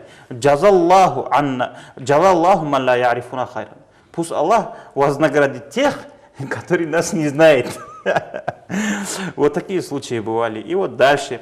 Фудаль, рахимахуллах, он говорит, уже говорил, это рабиату адав, это время, это береги, говорит, свой язык, пускай, говорит, ну, место легкое будет. Имеется в виду, если переселиться придется, убегать, чтобы налегке мог убегать, конечно. И лечи, говорит, свое сердце. Вот такие рассказы есть много. Вот если все их истории перечислят, это все говорится, это была причина тому, что вот из-за того, что у человека, например, вот эти люди человека не отвлекали от богослужения, это первая причина, почему мы должны оставлять этих людей. А то, что касается второй причины, значит, люди, например, это было же для богослужения. А, допустим, тебе или мне удалось что-то сделать из богослужения. Вот эти люди, говорят, испортят то, что сделали тоже. Почему? Потому что Яхья ибн Муаз говорил, ру'ятун нас бисат урия. Видеть людей, это ковер показухи. То есть, показуха, любой амал, который мы делаем не ради Всевышнего Аллаха искренне, а для того, чтобы показать, что мы ребята делаем людям, это же уже не принимается. Ковер показухи. Ковер показухи. Человек стал на ковер показухи. Когда людей нету, кому он ее покажет? Да. Как люди есть, уже то, что нам удалось, она подвергается опасности. Одно дело пахать, сажать там что-то там, собирать урожай. Это, наверное, у кого есть возможность, может. Но еще надо беречь то, что мы собрали, и беречь надо до судного дня. А вот это уже то, что удалось, она убивает, когда с людьми человек смешается. Уже вот такое мнение появляется, да, что если уж что-то, бывали такие алимы, как раз таки, которые так и говорили, если кроме Аллаха кто-то другой из свидетелем моего амала, я уже это амалом не считаю. Вот так говорили. Ну, Мадя, здесь получается такой момент, что вообще лучше ни с кем не общаться, вот уединиться, как бы единоличником таким стать. Никого не видеть, никого не слышать. Прокомментировать надо все-таки. Прокомментировать надо, однозначно. Просто вот сперва рассказывается причина, а потом уже объясняется категории людей тоже. Видите ли, здесь, значит, вот, как говорится, вот, когда один человек попросил совет у одного там, насчет того, что вот, как отказаться от дуньяла, он ему сказал, ты не смотри, например, кто больше, чем ты богат, ты смотри, кто беднее тебя, тогда ты поймешь это. Вот сейчас мы привели пример, например, для того, чтобы, например, показуха получается. Вот сейчас мы с вами, допустим, встаем ночью и делаем по 20 ракатов намаз. Да? Когда мы будем рядом с теми людьми, которые совершают по 5 ракатов, да, мы надуемся. Но когда мы попадем рядом с теми, которые 100 делают, мы уже потухнем. Значит, надо выбирать то общество, перед которым нам стыдно бывает за те деяния, которые мы делаем. Правильно же? Не просто так там оставаться, а все время смотреть вверх. Смотреть вверх. Вот таком... То есть отделяться от тех, кто нас тянет вниз, и Да. приближаться к тем, кто тянет Хасан вверх, Афанди так Кудесирху говорит в своей книге «Талхису Маариф». Вот, ну, настолько он говорит, да, вот, не будь с муридом даже, не говоря уже о тех других, кто больше, чем ты отвлекаешься от Аллаха, с таким даже муридом не будет. Почему? Он-то получит от нас пользу, потому что мы же больше, чем он занимаемся, но мы в это время уже рядом с ним расслабляемся. Ну, что это новичок еще там, до меня ему расти надо. А когда мы будем с теми людьми, которые больше нас делают, рядом с ними уже мы потянуть будем. Вот так. И вот здесь Харим ибн Хайян, он говорит, Уайсул Карани, рахимахуллах, я Уайс, иногда говорит, вот навещай нас, иногда Уайсул Карани, это, кстати, это его считают саидом табиинов. Это был большой человек при жизни, который Пророк о нем говорил. Вот, и однажды говорит, когда вот делегация к Умар Асхабу пришли, Умар Асхаб говорит, сказал, говорит, если человек из Карнайна, кто-нибудь есть? Тогда, говорит, этот Уайс выходит вперед, и Умар Асхаб говорит, что Пророк говорил, к вам придет человек из Йемена, говорит, которого зовут Уайс, он говорит, у него из близких только мать, говорит, в Йемене находится, на нем был такой, ну, здесь написано болезнь, это, видимо, белокровие, что ли, типа этого. Ну, честно говоря, название болезни я не знаю, но от нее какое-то пятно у него остается. Это тоже Пророк описал, вот где что остается, говорит, размер монеты, говорит, от этой болезни тоже у него будет. Если кто-то из вас его увидит, попроси, чтобы он вам сделал дуа, чтобы Аллах вам грехи простил. Это, представьте, Пророк говорит.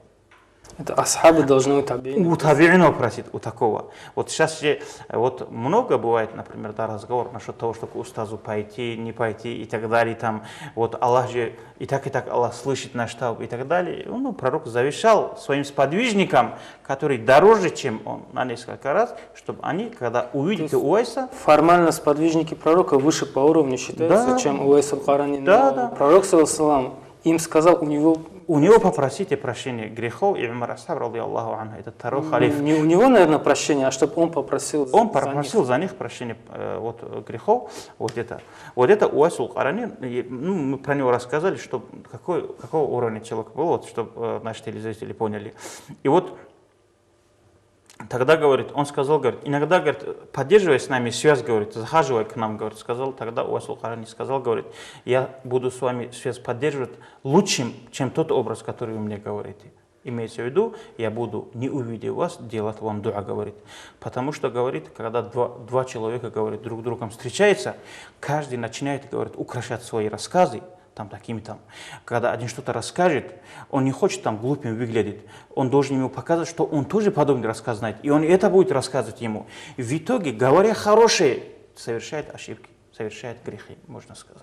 Поэтому, видите, это после пророка, какие люди, большие люди, и то они боялись просто встречи друг с другом. Вдруг там произойдет такое. Лишнее что-то не сказать. Вот Сулейману Хавасу сказали, говорит, Ибрахим Адхам пришел, это большой вали, ты не хочешь к нему подойти? Тогда, говорит, сказал, говорит, встретиться с сатаной, говорит, для меня легче, говорит, чем встретиться с такими людьми. И бах, такое слово, да, люди аж испугались, говорит, как же так можно сказать, вот так сказали. Имеется в виду, нет, сатану-то мы знаем, что за сатана, перед ним уже потянутым бываем, а так любимый человек, говорит, и говорит, вот перед ним, для него уже мы начинаем раскрашиваться. Ну что таких больших примеров привести? Вот мы вроде мюридом мы себя называем, правильно же? Но когда перед устазом, как мокрые курицы бывает. Правильно же? Как мы перед устазом ведем? А когда мы же здесь не ведем так. Поэтому такой опасность внешней показухи. На самом деле мы везде так должны. На самом деле мы везде так. Везде же, всегда же равханит устаза с муридом бывает. Когда мы это ищем, всегда же под взглядом бываем. Значит, в этом случае что получается? Вот эти вещи, короче говоря, вот такие вещи, они друг другу, конечно, чуть-чуть вредят. Они друг другу вредят. И напоследок, вот такой рассказ тоже имам Газали, рахмаллах, рассказывает. Значит, один говорит, ну, два больших людей встретились, говорит. Они рассказали друг другу там, это тоже рассказал, другой тоже рассказал. Вот один другому говорит, потом уже после разговора там друг другу дуа тоже сделали, один другому сказал, говорит, у Аллаха, говорит, такой маджлис, говорит, хороший, как сегодня, я думаю, у меня никогда не было. А другой Ариф говорит, но все-таки, говорит, такой страшный маджлис, говорит, такой опасный маджлис, я думаю, что не было. Почему, говорит, другой говорит ему? Он говорит, разве, говорит, когда ты рассказывал мне, не старался для меня там что-то новое, которое я не слышал искать? Я тоже, говорит, украшал для тебя, говорит, что-то такое. Разве было, говорит? Оба, говорит, сели, заплакали и таубу сделали потом. Вот такие, например, между хорошими людьми бывает. Когда здесь, вот то, что мы, Абдулла, говорили, только когда о хорошем говорим, вот в этом даже показуха друг другу вот такие моменты бывают. Как же быть тогда, когда эти люди, наоборот, нас вообще к разговору, который упоминает, через который мы вспомним Аллах, вообще не ведет. Сразу там Путин, там президент, там это, там воруют, там грабят, сразу отводят в сторону. Вообще невозможно, например, в каком-то компании, что ли, скажем так, обществе, вот об Аллахе, там, о хорошем, о полезном чуть-чуть говорить. Как же тогда быть? Вот эти моменты, конечно, вот из-за этих причин, скажем так, два причины, которые, значит, от общества надо отдаляться. Один, во-первых, не дает отвлекать, вторая причина, то, что сделали, портят. Вот когда я все это слышу, вспоминаю случай, когда одному такому мудрому человеку сказали, зачем вы вообще книги имама Газали читаете людям? Так как он пишет, жить невозможно. Он сказал, хоть невозможно, мы хотя бы должны знать, как нужно жить. Поэтому, вот слушая вас тоже, Мадяжи, складывается такое впечатление, все-таки даже с хорошими людьми не надо общаться, вот, чтобы лишнее не сказать. Вот, напоследок объясните все-таки, с кем нам общаться и как нам общаться. Здесь, который мы говорили, вот это все идет насчет тех людей, которые отвлекают нас от Аллаха. Это же путь того человека, который идет ко Всевышнему Аллаху. Те, которые, например, будут идти ко Всевышнему Аллаху, они хочешь, не хочешь, они объединятся в этом дороге. А те, которые не будут идти, они отдалятся. Значит, этому человеку нужно отдаляться от тех людей, которые отвлекают вот от той пути, который находится. И быть, ну, в любом случае, даже с кем бы ни было, расслабленным быть нельзя. Всегда нужно настороженным быть. Всегда нужно настороженным быть. Потому что, вот, ну, представь себе, да, вот, человек, говорит, под утро встал, читал Коран, увидел скрип калитки соседа. Калитка как открывается. Ну, узнал, что сосед проснулся. Он поднял голос, чтобы тот услышал, как он Коран читает. Может, с хорошим намерением, что тот тоже читал и так далее. Через некоторое время видит сон. Как сегодня день Аллах Та'ала вознаграждает его за то, что он прочитал Коран. А этот аят, который он громко читал, не хватает. Он говорит, я Аллах, я это тоже читал. Аллах Та'ала ему говорит, это, говорит, ты голос повесил ради соседа, так у него вознаграждение. Это не для меня. Если так идет, на самом деле надо же быть настороженным. Сколько ученых, так называемых алимов, мы видим, которые, скажем так, ну, по его ильму он ни черта не сделал. Но он бьет об грудь, говорит, я самый лучший, я самый знающий. И таких сколько людей видим. Мы должны, как вот ты говорил, мы должны понимать, что мы мало делаем. И все, что делаем, тоже в нем недостаток тоже есть. И только если, как говорится, только милость Аллаха нас спасет. Вот это вот понимать мы должны от этого. То есть с кем бы мы ни общались, мы должны следить за собой. За с каким собой. намерением, Да. что мы делаем, Да. это самое главное. Хорошо, спасибо, Мадяжи. Я, насколько понял, вот трудности, которые создают люди, они этой передачи не исчерпаны, мы еще продолжим об этом говорить. Да. А сегодняшняя передача на этом закончена. Я хочу сказать телезрителям, если у вас возникают вопросы именно по тем темам, которые мы здесь обсуждаем, вы можете присылать нам в письмах или звонить. На этом мы прощаемся с вами. Вассаламу алейкум ва рахматуллахи ва баракатуху.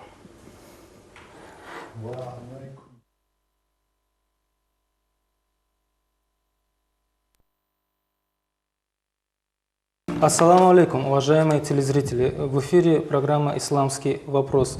Мы продолжаем читать книгу имама Газали «Минхаджуль Абидин». Читает ее, как вы знаете, Махди Хаджи Абидов, ну а я задаю вопросы по ходу, если возникает такая необходимость. Махди Хаджи, вот мы в прошлых передачах остановились на трудностях, которые испытывает верующий человек на пути, скажем так, познанию Аллаха и совершенству. И говорили о том, что ему мешают дуньял, этот материальный мир, и люди, общественное мнение, мнение людей и так далее. Это каждому знакомо. И вот один из способов избежать вот этого момента, это, по крайней мере, как мы знаем, в других религиях, в других конфессиях очень широко практиковалось отшельничество, когда человек уходил вообще от людей куда-нибудь в горы, в лес, куда-то в пустыню, и там один жил, отделяясь от людей и не испытывая с их стороны каких-то трудностей. Вот в исламе что об этом говорится? Есть ли вообще это отшельничество? Это обязательно нужно сделать человеку или же это желательно? Как вообще к этому относится ислам? أعوذ بالله من الشيطان الرجيم بسم الله الرحمن الرحيم الحمد لله رب العالمين والصلاة والسلام على محمد وعلى آله وأصحابه أجمعين السلام عليكم ورحمة الله وبركاته. Итак, то, что касается отшельничества, то здесь этот момент рассматривается, смотря на тех людей, которые занимаются этим. Но сразу хочу сказать, больше в исламе внимание уделяется не самому внешнем форме совершения вот этого отшельнического образа жизни, а внутреннем мире человека. Здесь больше внимания внутреннему миру. Люди, имам Газали рахмаллах говорит, люди, которые хотят, человек, который хочет вести такой образ жизни, значит, он или должен быть человеком, в которого люди нуждаются, или он должен быть человеком, в которого люди не нуждаются. А первым он приводит человека в пример, в котором люди не нуждаются. Человек, который кормит свою семью, который сам себя обеспечивает и так далее, значит, в общественные дела он не лезет, и так, вот такой образ жизни. Вот этому человеку имам Газали рахмаллах рекомендует, например, вот отдалиться от людей. Может, когда мы говорим отшельник, наши телезрители могут поймать, что он тот человек, который в лесу там никого не видит и так далее. Не так. Он сердцем оторван от этого дела. Значит, вот сейчас... То есть он не увлечен тем, чем увлечены люди? Скажем. Увлечены люди. Вот сейчас в городе, например, возьмем, например, Махачкалу. Любой молодой человек, например, я давно еще читал в газете вот, «Молодежь Дагестана», там какой-то опрос идет, например, какой-то школьников какой-то школы и спрашивает, кто кем хочет быть, чем заниматься и так далее. Значит, мечта каждого подростка – это стать банкиром. Там написано. Занятие, самое любимое занятие – отдыхать на хате с кентами. Вот так и пишется. Понимаете же? Вот, например, выйти на улицу, чтобы полезное для государства, для общества что-то делать, например, вот сейчас если человек выйдет на улицу, для него нету абсолютно, потому что каждый хочет, например, своей похоти, да, вот этот телесные страсти, например, этим наслаждаться. Хорошая машина, и чтобы она, например, там от нее убегали все вот на дороге, разбежались от его машины, от его езды, чтобы он не смотрел, там красный, зеленый светофор горит, вот нету такого. И поэтому, говорит, раз в нем люди не нуждаются, человек, который хочет найти правильную дорогу, если в этом человеке он не нуждается, пусть он, говорит, вот в эти дела не лезет, сам свою семью, как, например, скажем, птичка в своем гнезде вот держит своих птенцов, вот так свою семью держит, только для совершения пятничного намаза. 5 намазов в день джамаат в квартальный мечеть ходят же люди, и так, праздничный ид намаз, ураза байрам, курбан байрам, совершение хаджа, значит, если где-то преподают какие-то уроки, проповеди, наставления читают, посещает он, берет с собой своих детей, говорит детям, слушайте, что нам говорят, чему нас учат и так далее. А если уж он занимается, например, какие-то деятельностью, имеется в виду зарабатывать для семьи, он сварщик, например, мастер и так далее, но естественно, он же в лесу там дрова варить не будет, ему надо где-то работать, правильно? Вот эту работу тоже, которая необходимую работу он делает, вот это тоже сделает. Скажем так, он работает в каком-то цеху, он в эту работу сделает 100%, что вот среди всех тех людей, которые в этом цеху работают, он был лучшим. И лучше всех исполнял эту работу. Но у него работа с 8 до 6. Вот после 6, как бы там на перекур и так далее, он не сядет с ним. он сделает, ну давайте, ребята, если что не так, вы меня простите, я пошел домой. Там не скажет ему, он единоличник, там с людьми общаться не хочет, высокомерно, могут же такие мнения появиться Вот. среди людей. Ну, видите ли, здесь он уже не думает о мнениях других, потому что ему придется, например, да, вот, разрываться на части, чтобы каждому человеку он нравился. Потому что мы же знаем... Ну да, вы сказали, люди не нуждаются в нем в принципе. Да, Серьезной да. нужды нету, То есть... а просто впустую время проводить, он с ними не садится. Почему я говорю, вот, люди в нем не нуждаются? Чтобы он не был в ответе перед Аллахом, если кто-то через него хочет найти путь ко Всевышнему Аллаху Та'ала или к совершению добра, если его рядом не окажется, у него это тоже не получится, чтобы он в ответе перед Аллахом не был. Из-за этого. А тут он просто, если он даже будет с людьми, он пользу не приносит. Ну давайте поставим.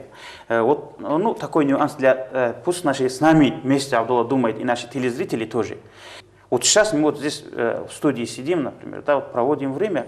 Каждая секунда в нашей жизни, каждая секунда – это драгоценный камень, которому возврата нет.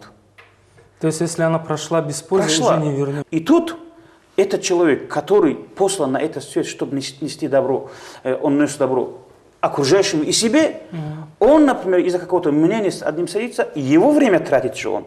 Он же ему пользу не даст. Если он пользу не даст, значит вред даст он ему. Если он не приносит пользу, другой же приносит он, значит вред приносит. А вред это в том, что вот эти секунды драгоценные он проводит Получается, Мадяжи, то, что не приносит пользу, автоматически приносит вред. Обязательно, так получается? обязательно, обязательно. Примерно вот, да, вот таксист ездит. Когда у него пассажир, он возит пассажира, значит это время на таксиста работает. А когда он пустую ездит, это уже против него. Пусть он без аварии, без ничего, там с ним плохого нету, но уже это время. Как мне один человек объяснял, говорит, два ангела у человека на плечах. Один хороший пишет, другой плохой. Значит, нет такого поступка, который не хороший, не плохой. Куда-то же его записать должны. Если вот в хорошую не записали, в плохую запишут. Так обязательно. Вот поэтому, значит, имам Газали, рахимахуллах, человеку, вот пусть каждый из нас, из наших братьев, сестер, да, тех, которые нас смотрят, думает, вот сейчас во мне нуждается кто-нибудь. Если он поймет, что кто-то в нем нуждается для добра, вот он обязан ему помочь. А если никто в нем не нуждается, значит, пускай он этому не мешает, а уже пускай сам ищет, ему кто нужен в добре. Вот пускай к нему он тоже идет. Вот в таком положении. Например, вот этот же человек, в котором люди не нуждаются, он не хочет даже, вот он настолько устал от людей, что он даже в городе оставаться не хочет посещать, не 5 тысяч намаз. Там тоже он, скажем так, допустим, видит лицемера там, и так далее. Он как бы отвернулся, что ли, от людей. Ну, не знаю, как сказать, но он не хочет среди людей. Значит, такого же в шариате нету, например, такой причины, чтобы он мог находиться в городе и не посещал ни намаз. Такого нету. Раз он есть, он обязан это делать. Значит, ему нужно находиться в таком месте, где он не обязан совершить ни 5 тысяч намазов, ни джамаат намаз. То есть это уже вот тот образ, отдельный образ жизни, который он куда-то пошел на хутор, там в горы, скажем так, создал свое фермерское хозяйство какое-то, например. Вот у нас в горах, на самом деле, вот сейчас есть такие люди, да, они не ради Аллаха, конечно, туда пошли, они ради того, чтобы, например, там скот разводить и так далее. Вот так в лес ушли, там живут, там им никто не мешает, они хозяева этого места, там рядом машины не проезжают, их детей никто не дает, они на природе красиво проводят время без забот и так далее. А если уже они могли бы, у них хватило бы разума, например, направить это время, свободное время на упоминание Аллаха, то у них вот там, например, да, вот таких... Там легче было бы, чем в городе. В городе, так можно сказать, да. Но и их, например, если уж они не захотят, их грешить заставить не смогут. Мы вот в городе бываем, мы вот глаза прячем, вот как-то себя ведем, у нас в городе тяжело получается не грешить. Ну, а вот у этого... Говорит ли Махдиажи вначале, что человек может среди людей, находясь, все-таки быть отшельником, если он их интересами как бы не живет, да, их увлечениями. Но может же быть так, что человек ушел в отшельничество, но там он сердцем увлечен чем-то другим. Он не Аллахом занят. Он не Аллахом занят, а мечтает о каких-то вот именно. посторонних. Вот таких это людей. Тоже не отшельничество. Вот такой, конечно, нет. Конечно, это абсолютно прав. Но вот таких уже людей, таких отшельников у нас сейчас тоже есть. Я же как раз и говорил, вот те же самые фермеры, которые ушли в лес, где-то там, они развивают хозяйство, они дунял делают там, чем тот человек, который в центре города находится, чем он даже может больше занять этим дунялом. Ну, да. А здесь говорится о том человеке, который он в городе не может, например, вот так жить, вот, хочет для служения Аллаху вот так отдалиться. Значит, ему нужно создать вокруг себя такую остановку, чтобы ему не пришлось посещать пятничный намаз. Мы же говорим, тот человек, который в городе, где населенный пункт, где он живет, там он обязан пятничный намаз делать, и джамаат ходить, и так далее. А там уже он не обязан. Вот этот вариант имам Газали рахимахуллах предлагает человеку, в котором люди не нуждаются. Бывали такие люди, которые, находясь в городе, у которых хватали причин, чтобы не посещать пятничный намаз. Такое тоже бывало. Но имам Газали, мы же такое время живем, где ни ильма, ни знаний нету. Сейчас, если какой-то, скажем так, какой-то момент, какую-то идею мы подкинем человеку, он будет на это ссылаться там и вот пропадет просто-напросто. Это тоже некрасиво, поэтому некрасиво будет. Поэтому мы об этих о третьей части этого человека не будем говорить вообще, чтобы наши телезрители не заблуждались. То есть это путь особых людей? Особых людей, и по телевизору это не расскажешь. Да, у которых особые причины, чтобы находиться в городе, например, да, и не посещать. В частности, сейчас, знаете, хотя же очень много людей, которые вообще считают себя особыми. Они могут сказать, да, вот они как раз таки и могут так сказать, и даже примером кое-кого приводить и так далее. Но этот, как бы для разъяснения объясню, это когда человек уверен, не просто так он думает, мыслит, а человек уверен, что от него вред людям идет. Вот как имам Малик рахимахуллах сказал, говорит, увидеть себя собакой, когда его касаются, люди наджасом становятся. Вот.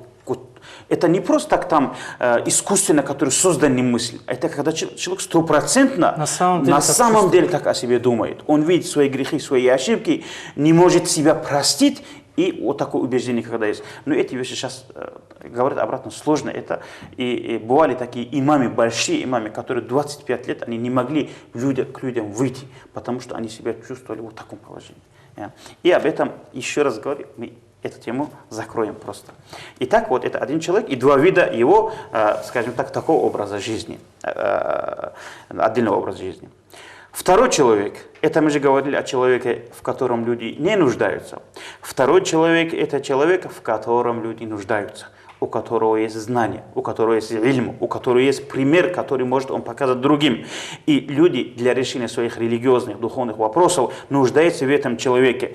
Или же не просто, например, взять его примером, просто в городе, вот как в Махачкале сейчас, сколько людей есть там, и ваххабиты, и другие, бид'a, ахлу, которые, например, ведут новые течения, создают, например, в религии и так далее. Вот нужен человек, когда эти люди, например, в заблуждении толкают человека, чтобы люди могли сказать, а ну-ка пойдем к этому и посмотрим твой вопрос, ты прав или нет.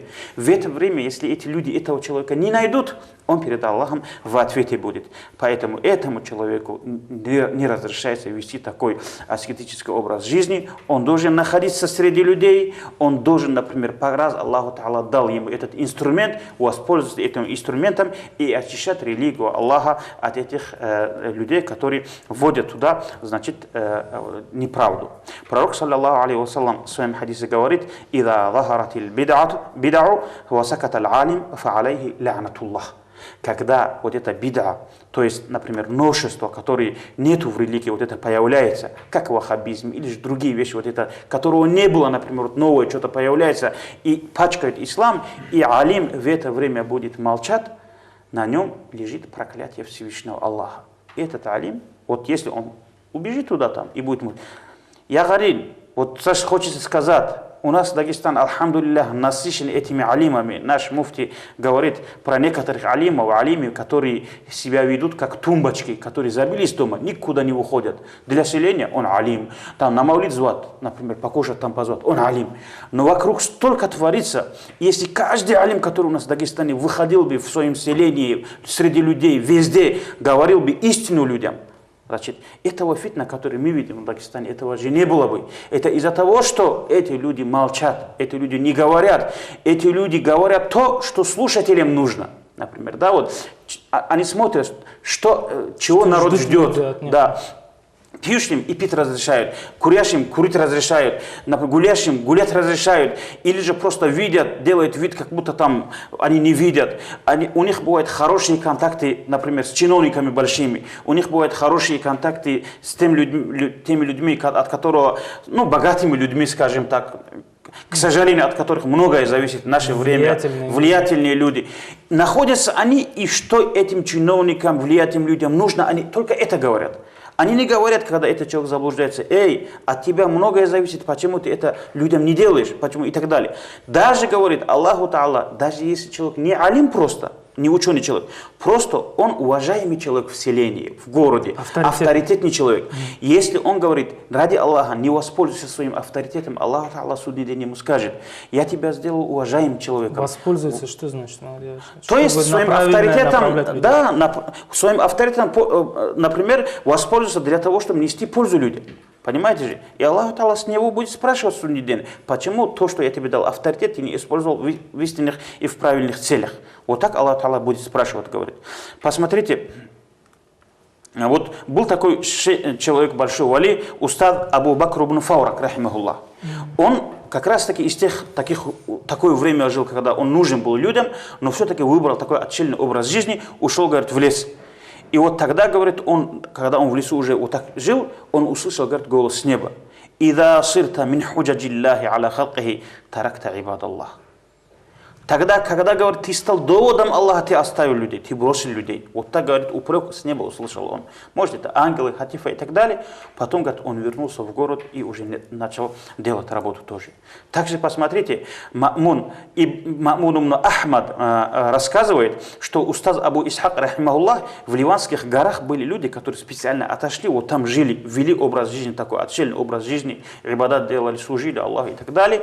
Вот он, говорит, пошел к ним, и вот с такой речью выступил перед ними. Именно вот этими словами говорил: вы бросили уммат Мухаммада, саллаллаху алейхи вассалам, в руки, говорит, вот этих заблудших людей, говорит. Вот так, говорит, вот поругал, говорит, их. Тогда сказал, говорит: у тебя есть сила, говорит, мы так не можем. Если мы пойдем, мы такими же станем, говорит, не их исправим, а сами испортимся, говорит. Раз ты можешь, говорит, ты это делай. Вот так вежливо они ответили. Но все-таки он их упрекал. Эти были авлия, большие авлия, в которых в книгах, их истории везде в книгах, это в ливанских горах, служители, вот, которые ибадатом занимались в этих горах. Вот так даже их упрекал. И поэтому, значит, этот человек не имеет права, значит, бросить людей. Он обязан, например, всем своим телом и душой находиться среди них. То есть у него вообще не получается быть отшельником? Нет, конечно, у него нет такого разрешения в шариате. Он не может? Он не может, потому что Аллах Та'ала дал ему то, чем заниматься. То, что когда Аллах Та'ала дает, он бросает в сторону, например, да, и эта вещь без дела остается, он перед Аллахом за это мастерство перед Аллахом отвечает. Но вот здесь есть два условия есть, которые у этого человека должны быть, который человек должен соблюдать свои пути. В первую очередь, это большое терпение. К сожалению, у многих этого не хватает. Он начинает, например, терять терпение, ругать, там, унижать кого-то, там, упрекать. Вот такое уже у людей. Он вначале говорит, уже в конце не хватает терпения. Нет, все-таки он должен. Эти трудные дела. Имам Газали, рахмаллах, говорит: да, амрайни шадидайни. Это оба вещи, говорит, очень тяжелые, говорит. Но он должен быть, например, вот ради Аллаха Всевышнего делать сабр. Второе. В том, даже этот человек, хоть и, например, физически он с этим людьми, но он душой должен быть даже от них оторван. Как? Если, говорит, они с ними разговаривают, он будет с ними тоже разговаривать. Если они его посетят, он их примет на уровне посетителей. Всех людей на одном уровне ставить тоже нельзя, и поэтому так невозможно тоже всех людей на одном уровне принимать. С каждым соответствующим разговор вести и говорит в зависимости от посетителя и встречать их в зависимости от посетителя. Если они не разговаривают, то есть они в этом человеке не нуждаются, вот там он их оставит и уже займется своими делами. А если уж, например, они занимаются каким-то полезным делом, скажем так, строит мост, там проводит воду, строит мечеть и так далее, он за случай рукава с этим джамаатом вместе будет работать.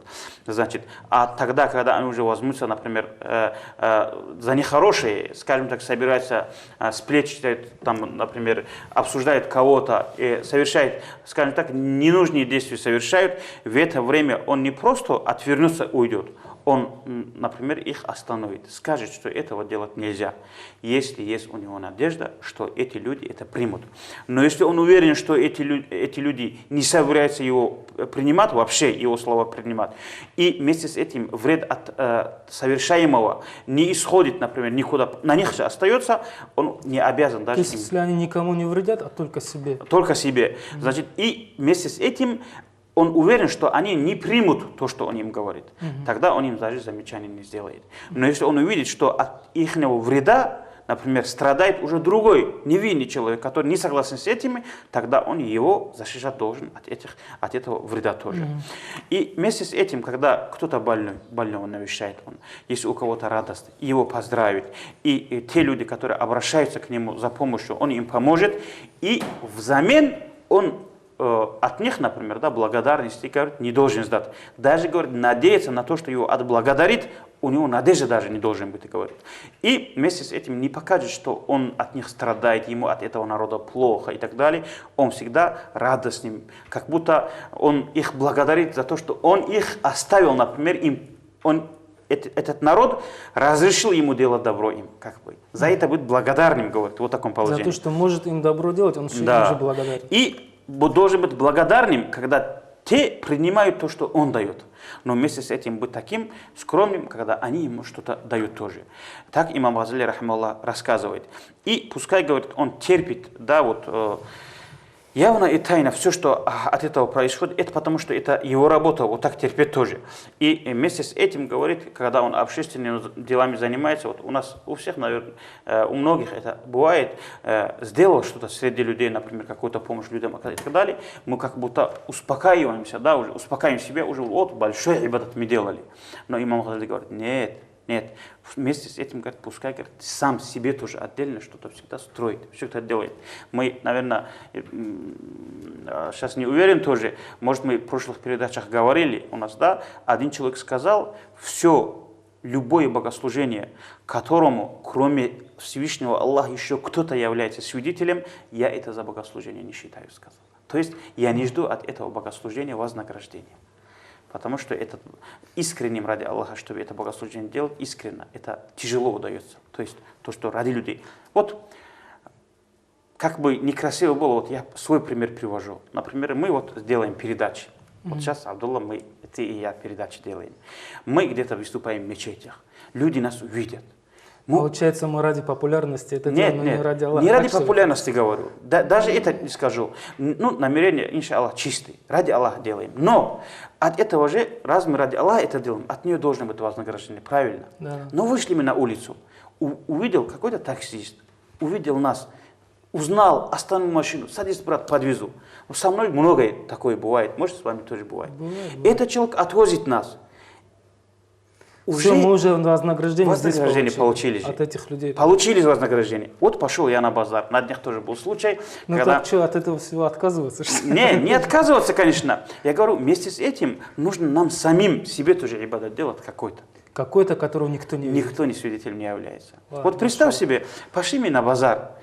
Я купил провод. Эта женщина спрашивает меня, вы для мечети, наверное, берете? Я говорю, нет, не для мечети. Она говорит, нет, вы правду скажете, я хочу садакат делать, говорит она. Ну, я не брал для мечети, я для себя брал. Она там говорит, она и так дешевле дает. А если я для мечети беру, она хочет бесплатно даст. Ну, у нас, алхамдулилля, в Дагестане много таких хороших людей, конечно.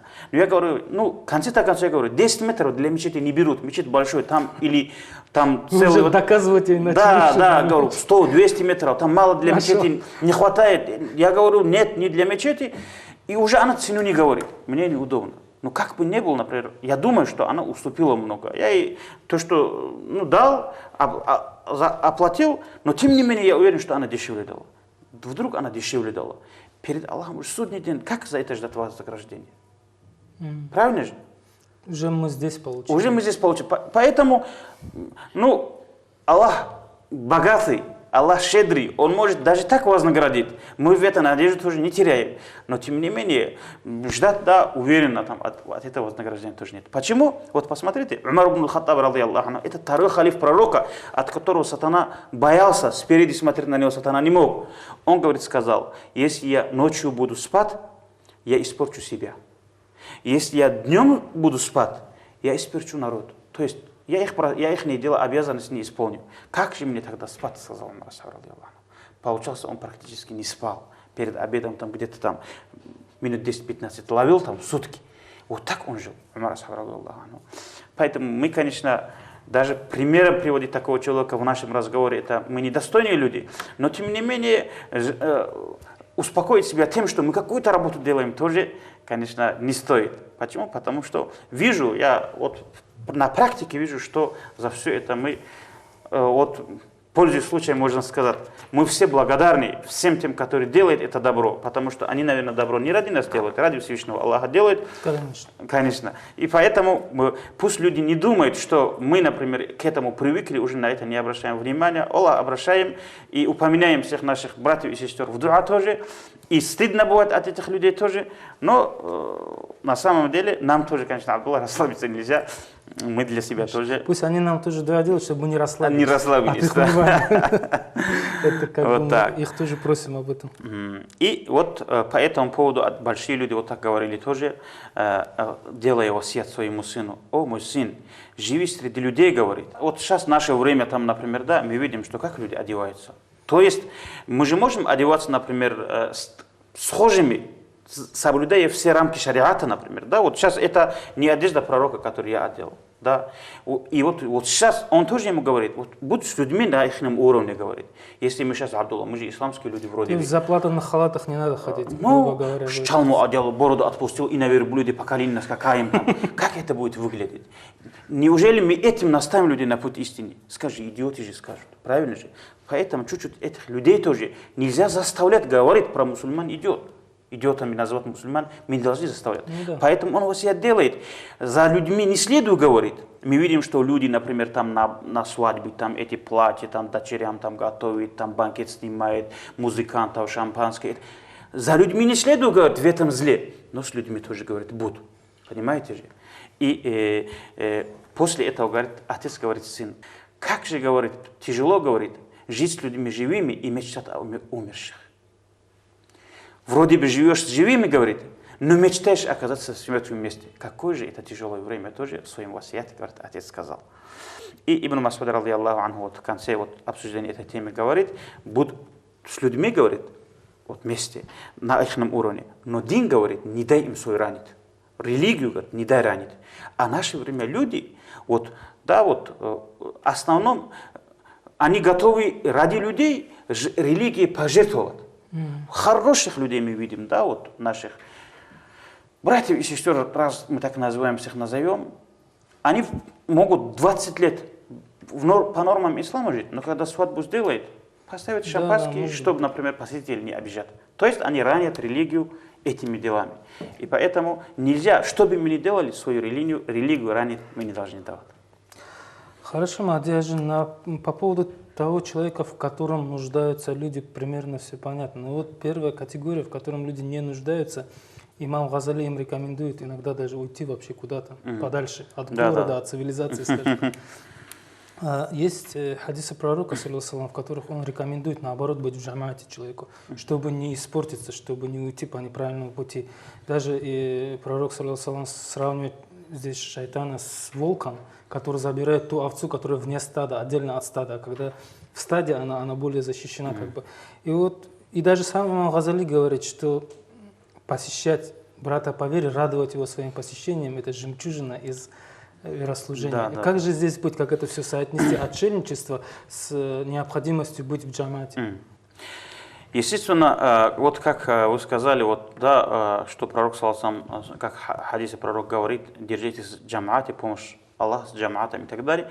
Такие же есть хадисы, которые говорится, например, находиться, например, дома, оставь дело, общественное дело оставь, занимайся индивидуальными делами и так далее. Такие тоже хадисы есть.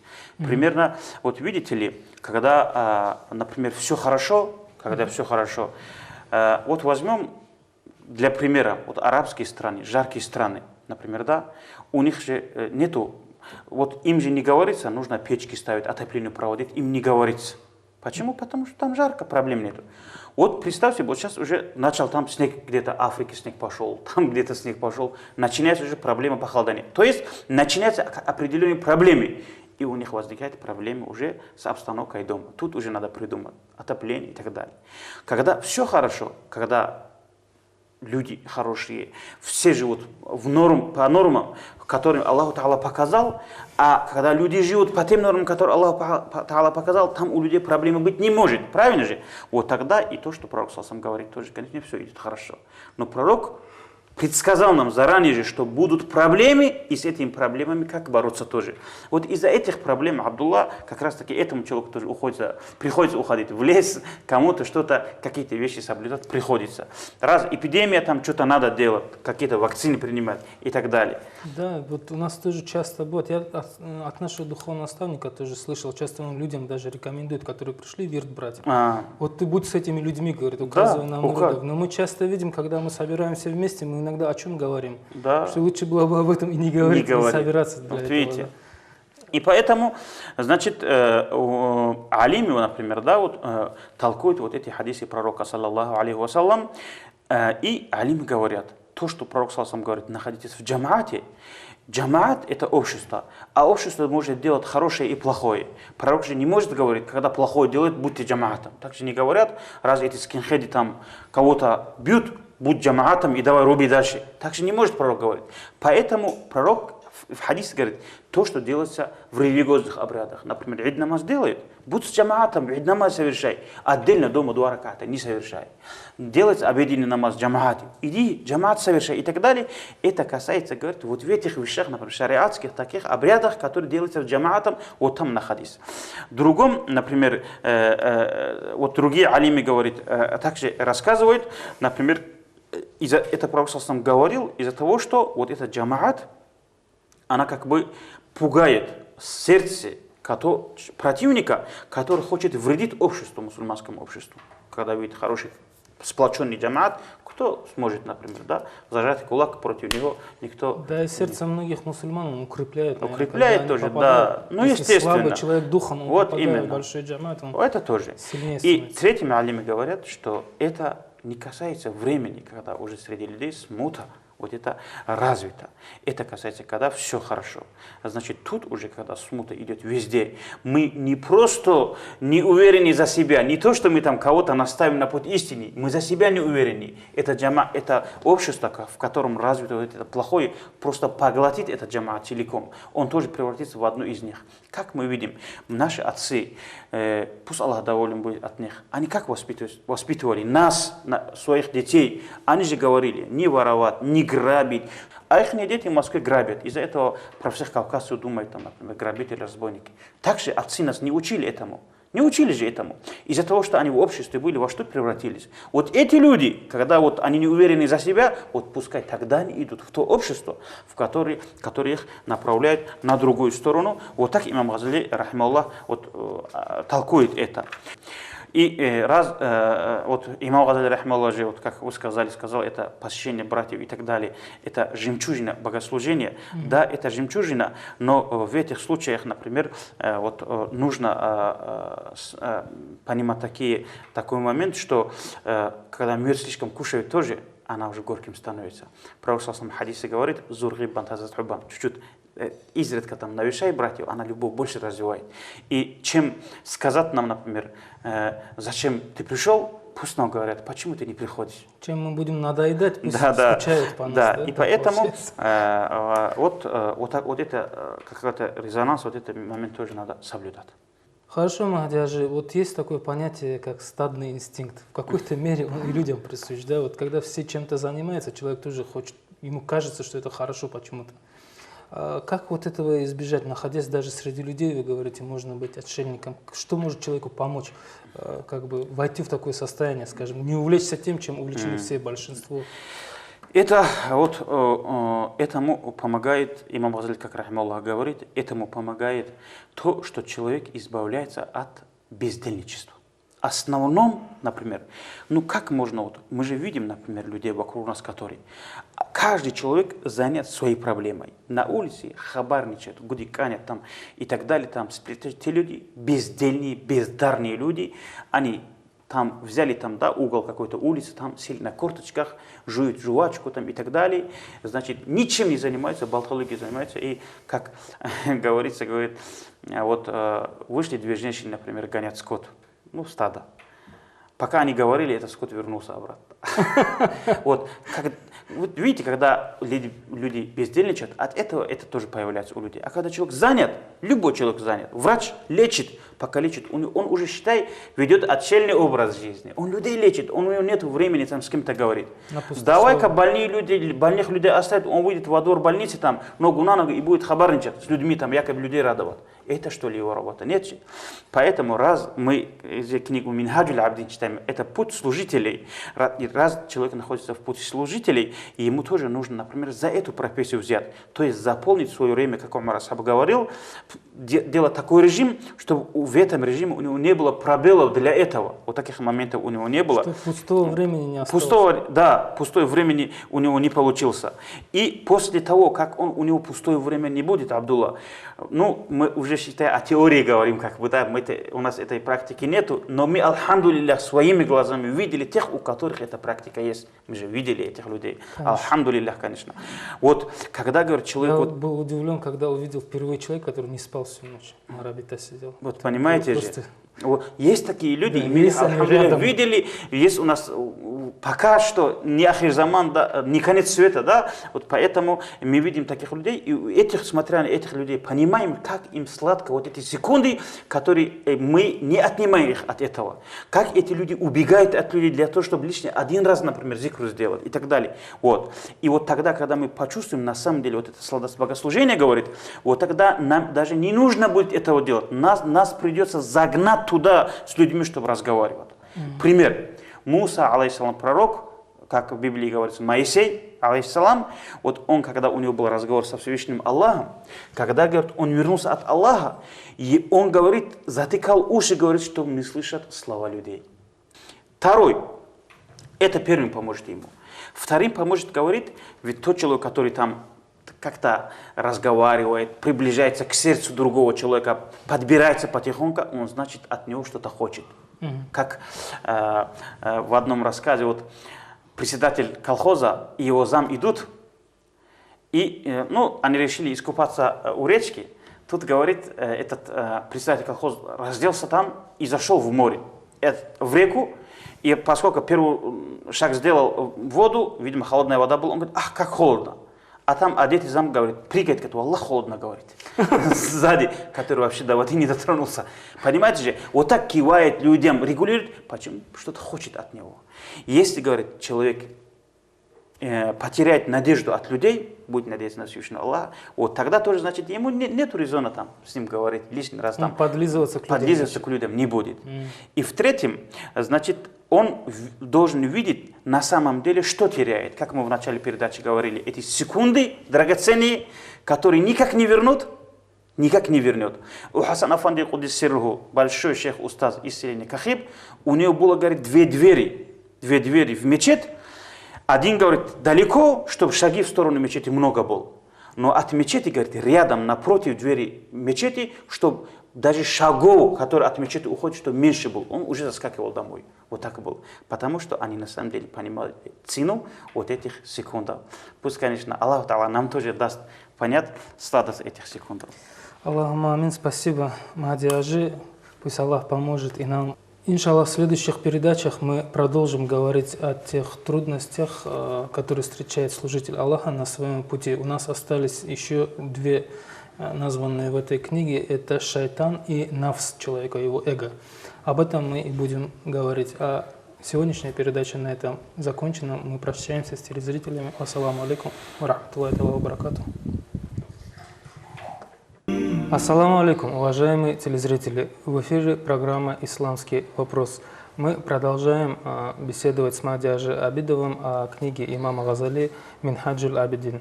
В предыдущих передачах мы говорили о трудностях, которые преодолевает поклоняющийся Всевышнему человек, и разобрали две из этих трудностей. Это связанные с материальным миром, с материальными благами и с людьми, с обществом, с общественным мнением, которое порой мешает поклоняющемуся человеку. Третья из трудностей, которые выделяет имам Газали в своей книге, это связанные с кознями сатаны, Мадяжи. И здесь первый вопрос, который у меня лично возникает, как у человека, слушающего эту тему. Зачем вообще сатана борется с нами? Что такого мы ему сделали? Например, если я ничего плохого не сделал ему, если он пользы не получает от того, что собьет меня с пути истины никакой, он же в рай от этого не попадет, от того, что я в ад пойду. Зачем ему тогда это нужно?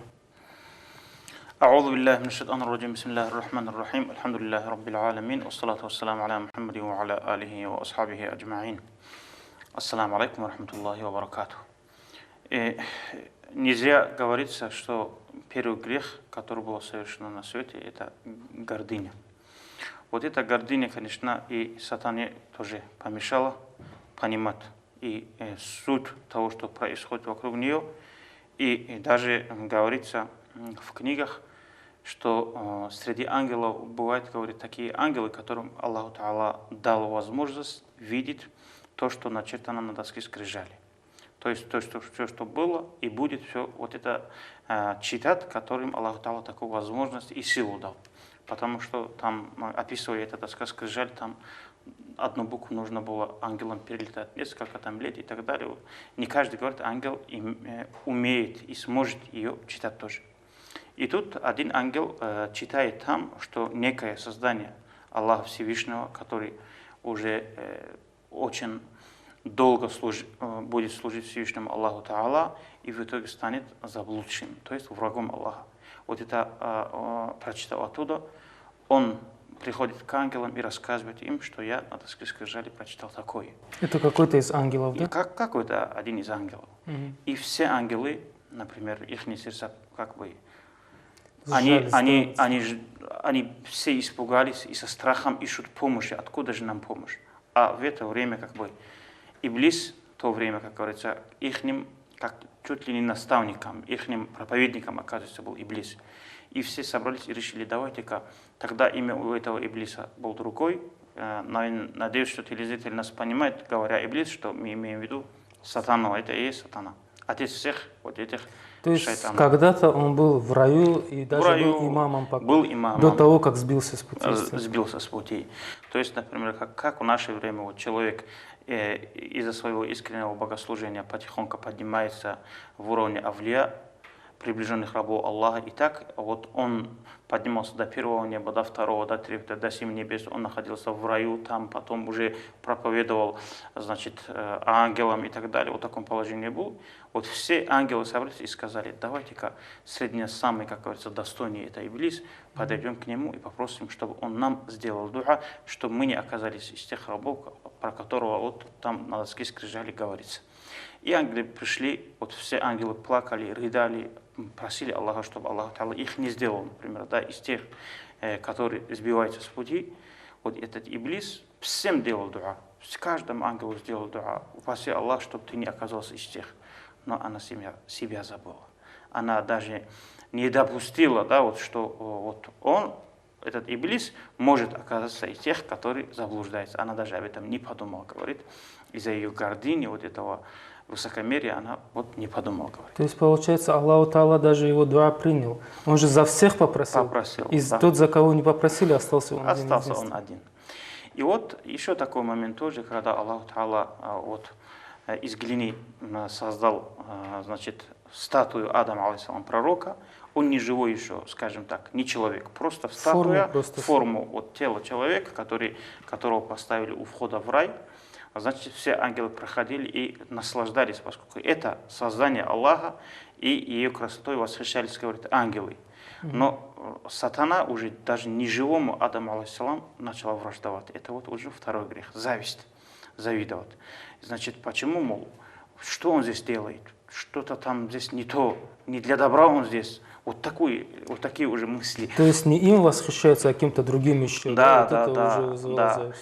И вместе с этим говорит, вот ангел говорили, говорит, наверное, это такое создание будет, ну, предполагали ангелы там, Адам, алейхиссалам, пророки там, ну, с хорошей стороны, со стороны добра, ну, положительно Наверное, оценивали. кто-то очень хороший из него получится. Да, вот так вот все говорили. А Иблис нет, сказал, он аж говорит, даже говорит, изо рта вошел, там и вышел там, и даже говорит, вот постучался, говорит, палкой там об эту статую, говорит, ну, если, говорит, вот его, говорит, значит, лучше, чем я, Аллах Та'ала сделает, я, говорит, ради этому не буду. Вот так, говорит, сама себе сказала, говорит, я не подчинюсь ему, мол, вот так Иблис, говорит, сказал. И вот тут Аллах Та'ала создает уже живого человека, и вот, значит, Аллах Та'ала говорит ангелам, что я хочу этого человека, значит, ну, создает человека и приказывает ангелам поклониться этому человеку. Сужда делать Адаму, алейхиссалам, пророку. Сужда уважения. Все ангелы поклоняются, подчиняются, но Иблис, она отказывается. Иблис говорит, Аллах Та'ала говорит, почему ты не поклоняешься? Я создан из огня, он из глины, говорит. Что я буду им поклоняться? Отказалась. То есть я выше, чем он. Я выше, чем он. Вот эта гордыня помешала, например, значит, Иблису находиться на том месте, даже, может быть, еще выше подняться, сохранить свой уровень. Нет, она слушалась Всевышнего Аллаха Та'ала, хотя от этого поклонения Аллаху ничего не идет, от этого он богаче не становится, но тем не менее она не показала свою покорность как раб, и Аллах Та'ала изгнал ее из рая. Но по своей глупости, обратно таки, вместо того, что, ну, вот чуть-чуть, что раз мы такую тему затронули, для наших телезрителей тоже понятно было, но со временем мы из истории знаем, что Адам, алейхиссалам, тоже совершил какую-то ошибку, из-за которого его тоже выгнали из рая. Правильно же? Да. Значит, он кушал тот плод, который Аллах Та'ала говорил ему, чтобы он не кушал. И Аллах Та'ала говорит, вот в предыдущих наших уроках как раз мы говорили, я, Адам, говорит, каким соседом я тебе был? Адам, алейхиссалам, сказал, говорит, очень хорошим соседом был, говорит. Так, говорит, со мной соседям не бывает тот, кто грешит по отношению ко мне. Но, видите ли, Адам, алейхиссалам, вину взял на себя. Он там не сказал, это меня сатана обманул. Адам, алейхиссалам, так не сказал. Это он виноват. Адам, алейхиссалам, всю вину на себя тоже взял и сказал, я сам себе зулму сделал. Раббана залямна анфусана, ва иллям тагфир лана ва тархамна. То есть как бы Аллаха и тот ослушался, и этот. Но этот взял вину на себя. На себя и сказал, Раббана залямна анфусана. Мы, я, Адам и Хава, мы сами себе зулму сделали, говорит. Мы сами себе. Ва иллям тагфир лана ва тархамна ланакунна минал хасирин. Если ты нам грехи тоже не простишь и не помилуешь нас, мы будем из тех людей, которые испытывали убыток. Вот так они сказали. И Аллаху Та'ала, раз они вину взяли на себя, признались в этом, а обратно тоже Аллаху Та'ала, они ничего плохого, вредного Аллаху не смогут сделать. Правильно же? Но Аллах Та'ала принял их таву. Но Иблис так не сказал. Он сразу сказал, это не я хороший, это Адам виноват. Вот так вот. Из-за этого вот эта несправедливая вражда по отношению к Адаму, алейхиссалам, пророку, вот это ее непонимание, гордыня, которая, например, ей мешает, вот из-за этого она стала врагом человека. И хотя вот после того, что как она это все увидела, как она уже, скажем так, как она лишилась райских благ, значит, было время там подумать, прийти в себя, уже во время Муса, алейхиссалам, пророка говорит, когда Муса, алейхиссалам, шел разговаривать, получить Таврат, вот на Туру Сайна в Египте есть такая гора, там, что говорится Аллахом. Говорится Аллахом напрямую. Напрямую, без посредников. Вот так вот, когда Иблис узнала, что Адам идет разговаривать с Аллахом, она, говорит, попросила Муса, алейхиссалам, пророка, говорит, заступиться за него. То есть шафаат попросила. Чтобы Аллах простил его и вывел из ада. Из ада. Ну вот, то, что наши ваххабисты, например, отрицают, даже Иблис делала в это время. Даже Иблис шафаата просила. Да, вот. И она тоже могла напрямую к Аллаху обращаться, да, но даже у нее акла хватило вот через Муса, алейхиссалам, пророка, обратиться. И вот, ну, такой аманат сделала она Муса алейхиссалам пророк, но Муса алейхиссалам после калама с Аллахом был в таком состоянии, где он, как мы в прошлых передачах обратно говорили, он в таком экстазе, скажем так, в таком состоянии был, и он забыл вот этот аманат, который сделал Иблис. И Аллах Та'ала, говорит, уже напомнил ему: тебе же аманат сделали, говорит, почему ты об этом не говоришь? И тут Муса алейхиссалам вспоминает и говорит, обращается к Аллаху за Иблиса и говорит, вот она сожалела о том, что сделала, хочет просить у тебя прощения, говорит, Аллах, прости Иблиса. Аллах Та'ала говорит, конечно, я прошу, но только говорит, то, что она там не сделала, да, вот это сужда, пускай идет на могилу Адама алейхиссалам пророка, там делает сужда, я приму. Адам, то есть. Адам алейхиссалам пророк сужда, на могиле Адама пускай она это совершает. И то есть Аллах готов за это простить Да, Иблиса полностью? да. Вот она же уже показывает свою покорность, да, вот. И вот этот покорность пускай показывает, и я приму, говорит. Тогда, говорит, когда Муса алейхиссалам передает волю Всевышнего Аллаха ей, она тут же, вот это же болезнь, да, вот эта опухоль, которая внутри у нее тогда еще появилась, она обратно начинает играться. И говорит, то, что я при жизни Адаму не сделал, после смерти, что ли, сделаю? Обратно, из-за этой же гордыни, она там тоже. То есть, несмотря на то, что она могла спасти себя, все равно не спасла, не захотела. Не захотела.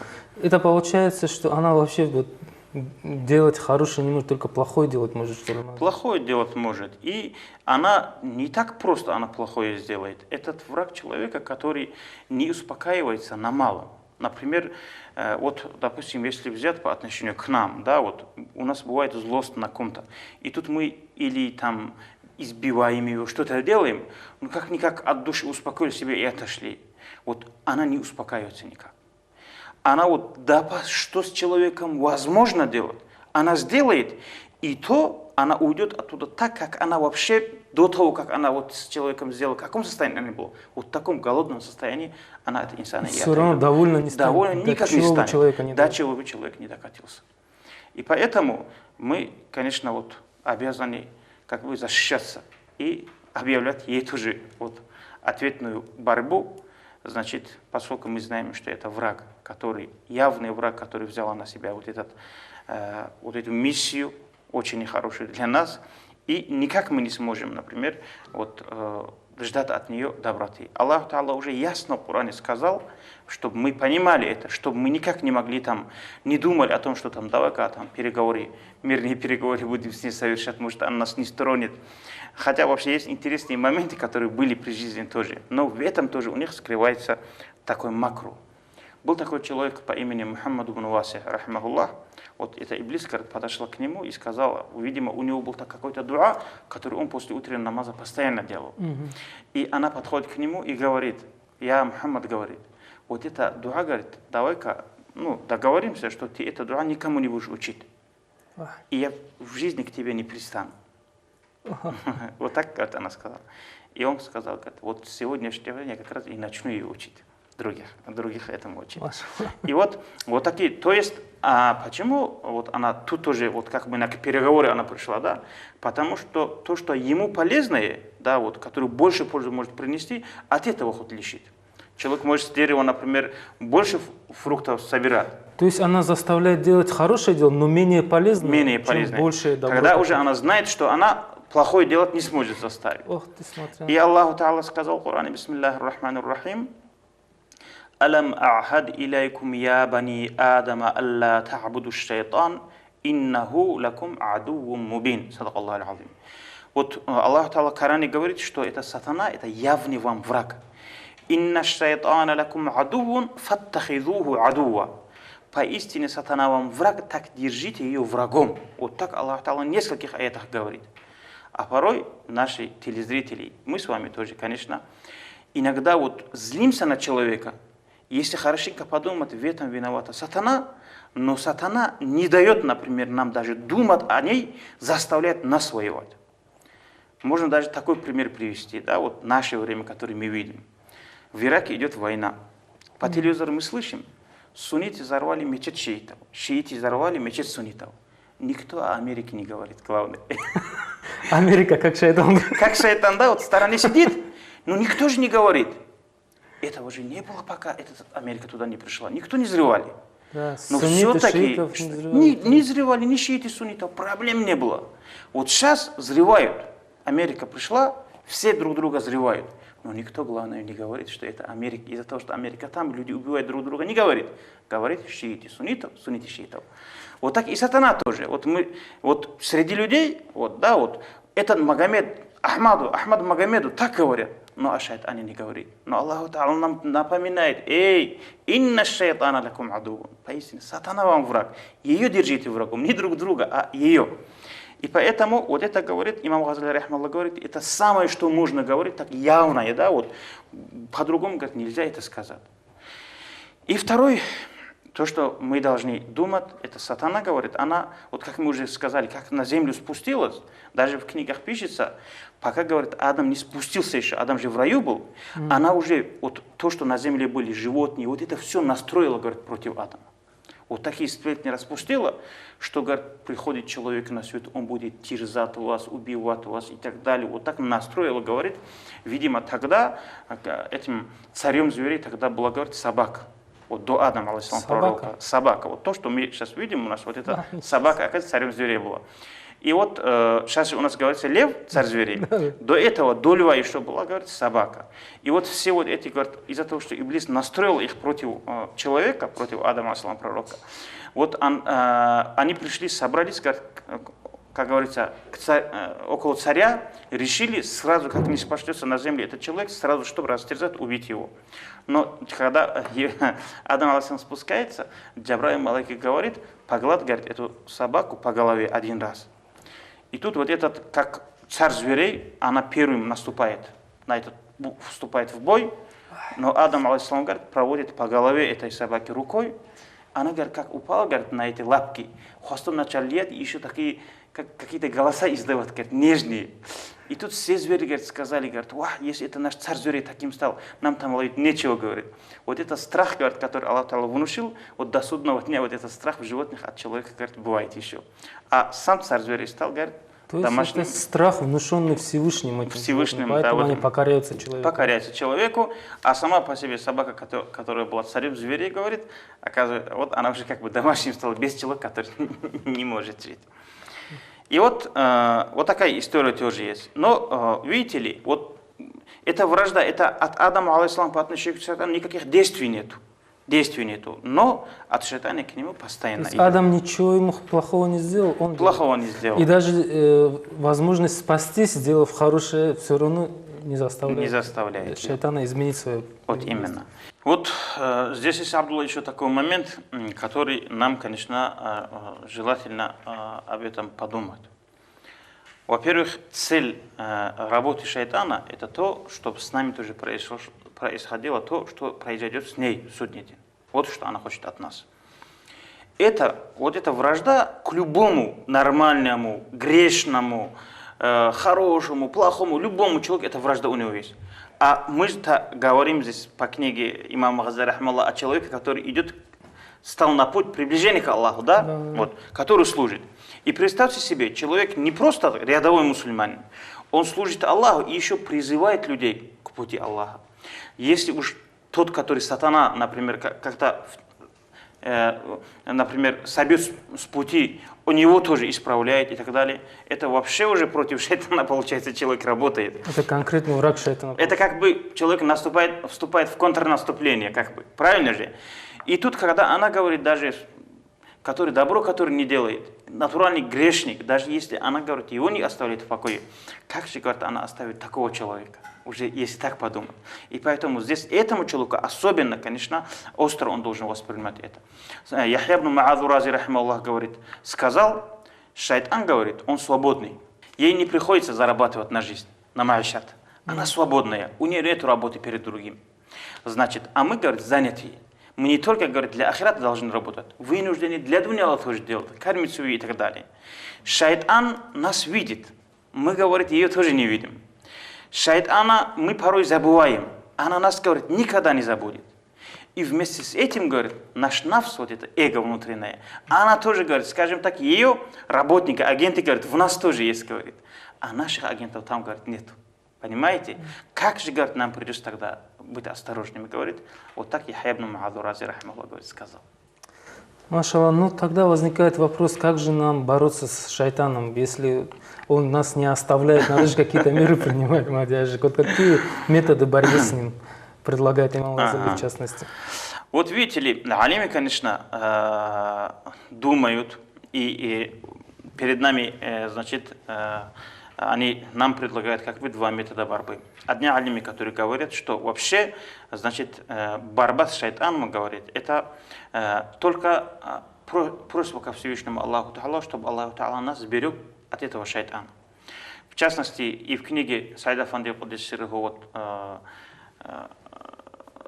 описывается вот этот момент, да, вот, что когда один человек учился у одного алима, значит, более 30 лет, и он уже стал большим алимом, он хочет уйти от него, и тут вслед ему этот учитель говорит: хочешь, говорит, чем-то, что вот ты изучал, научился, чем это полезнее, тоже я тебе расскажу. Он говорит: рассказывай.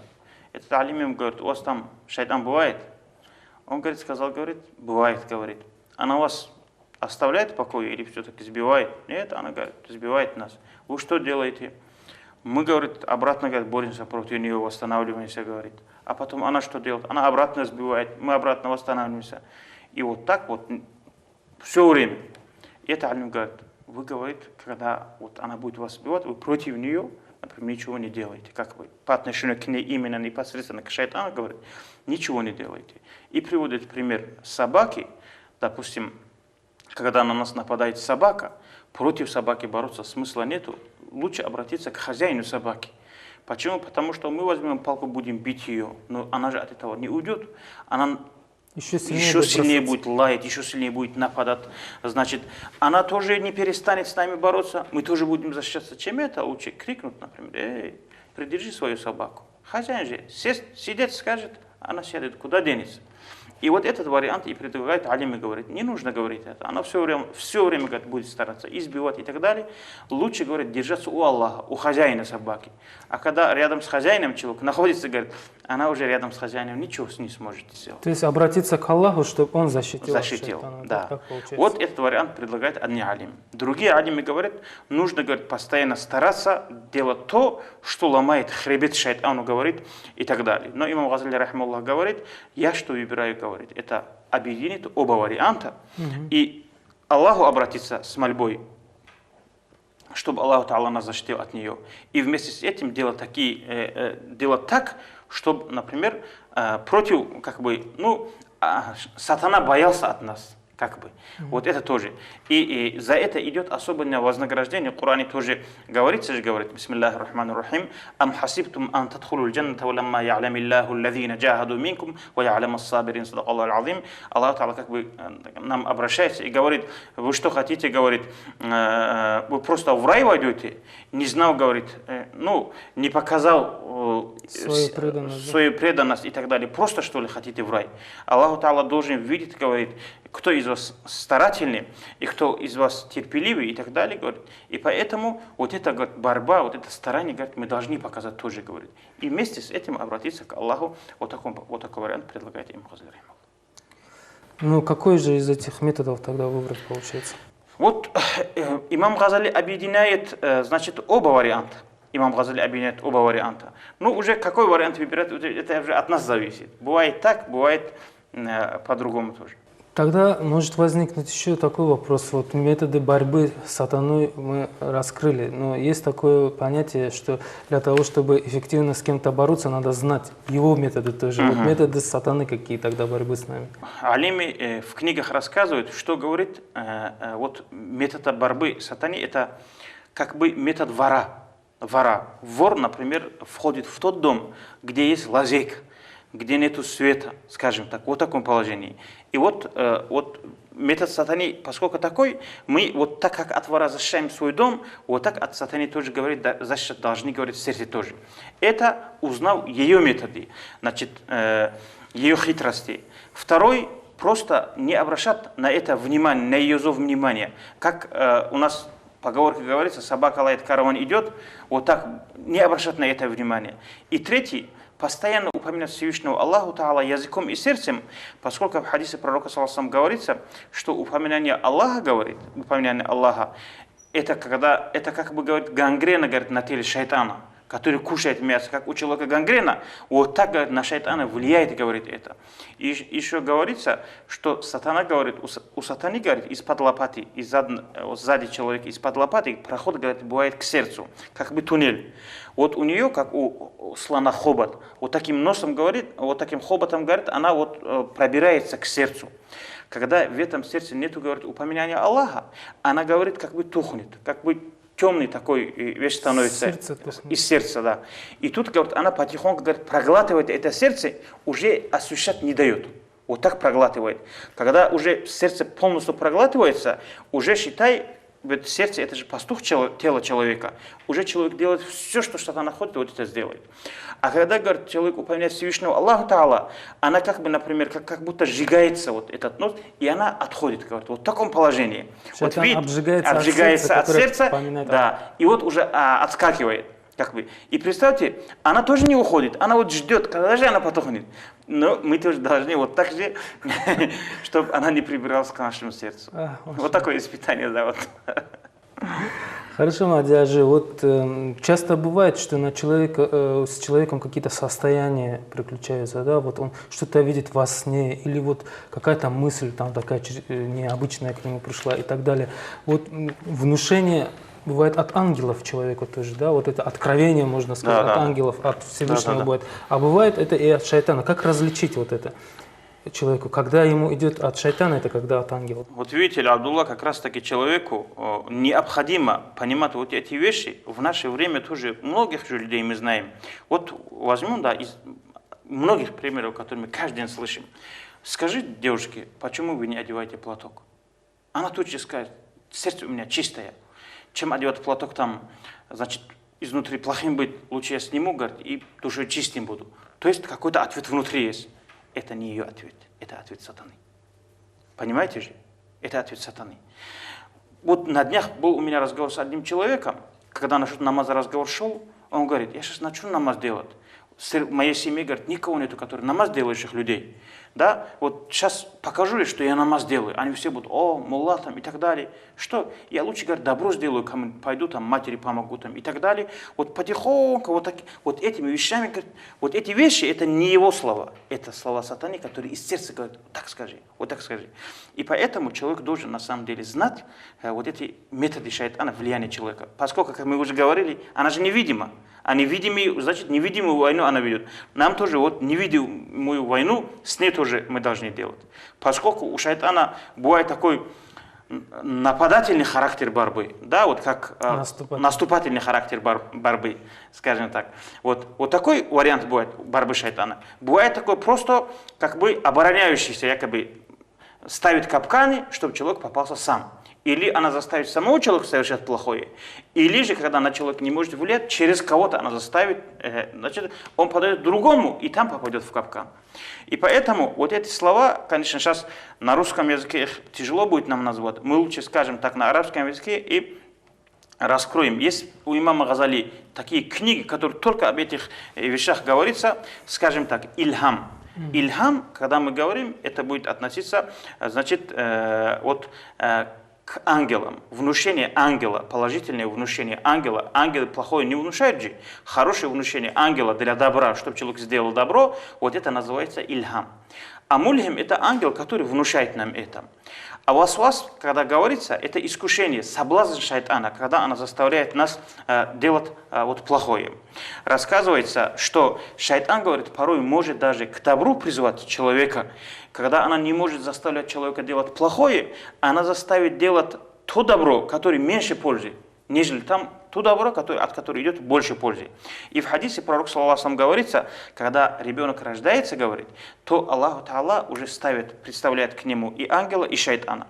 Значит, шайтан сидит около левого уха человека, а ангел у правого. И каждый будет нашептывать ему там или добро, или зло, и так далее. И вместе с этим, к этим двумя, и ангел, и шайтан же получился, добавил к этому у Аллаха Та'ала характер, скажем так, вот тело человека сделал таким, когда она не дружит с разумом, чтобы она как у животного тела, у нее всегда возникал соблазн. Например, вот корова идет, вот, скажем так, осел, такой пример приведем, как бы он груженным не был, каким бы он груженным не был. Она раз проходит у огорода, здесь нахапнет, там укусит, ну, сама себе амал будет делать и вот так проходит. То есть, несмотря чей харам халал, Аллаху Та'ала ребенка тоже, человека тоже создал таким. Вот, до губы дотронешься, он уже как грудь матери воспринимает, что-то сосать начнет сразу. Правильно же? Вот таким Аллах Та'ала создал человека. И поэтому вот этот вот животный мир человека, она тоже больше шайтану помогает. Животное начало. Начало в человеке, которое есть, вот она это, скажем так, нафс, вот это внутри которой, и так у человека получается, один человек борется против двух. Вот так же уходит.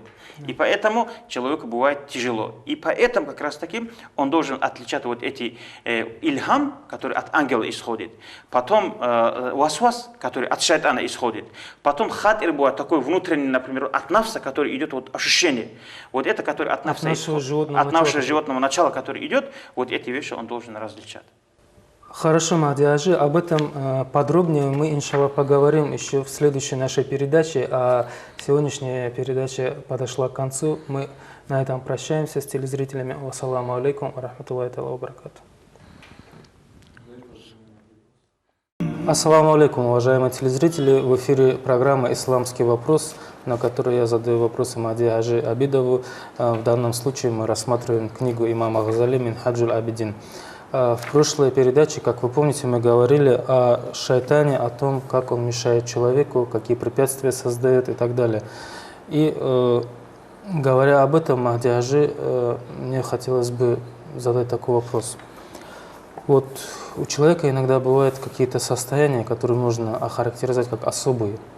Какие-то сны бывают, которые ему представляются как какие-то вещи, сны, допустим, и так далее. Вот когда случаются подобные состояния, видения или сны какие-то особенные, как человеку различить, это воздействие шайтана на него, или же это от ангелов сон, или вообще ни от кого сон, как это определить?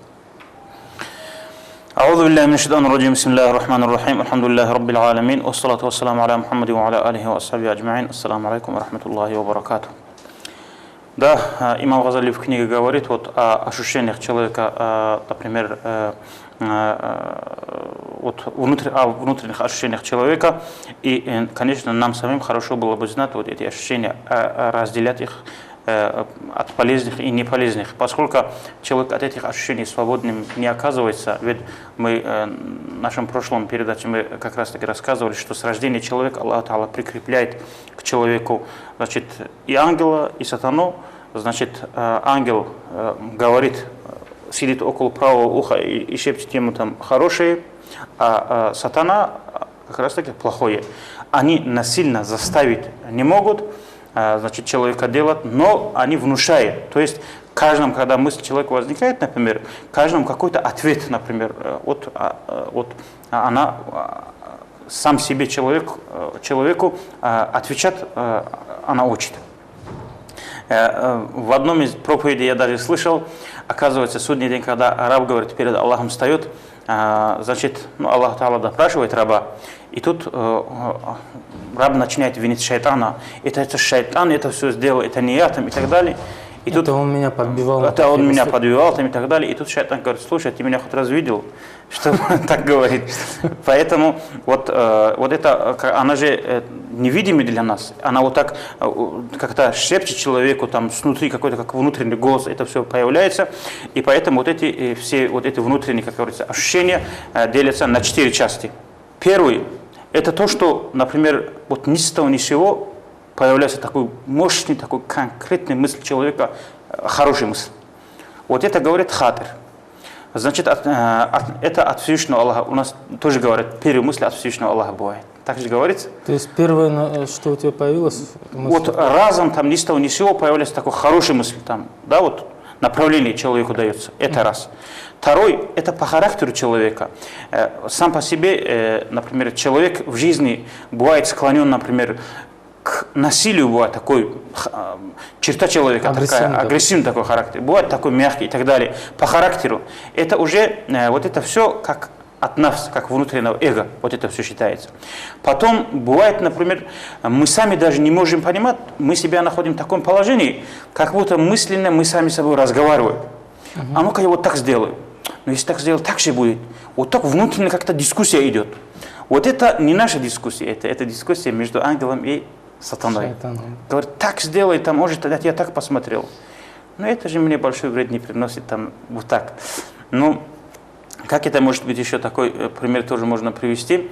Это Умар ибн Абдуль-Азиз, рахимахуллах, это был большой, ну, правитель правоверных был, хотя он был такой, как бы к нему это передалось не от самых, например, богобоязных людей, но тем не менее он был один из таких халифов, который из справедливых халифов, которые на самом деле про него говорят, он не только физически, например, получил это и внутренне, через Бадин тоже он это... То есть пятый праведный халиф. Халифом, вот так и праведным халифом как раз таки его называют.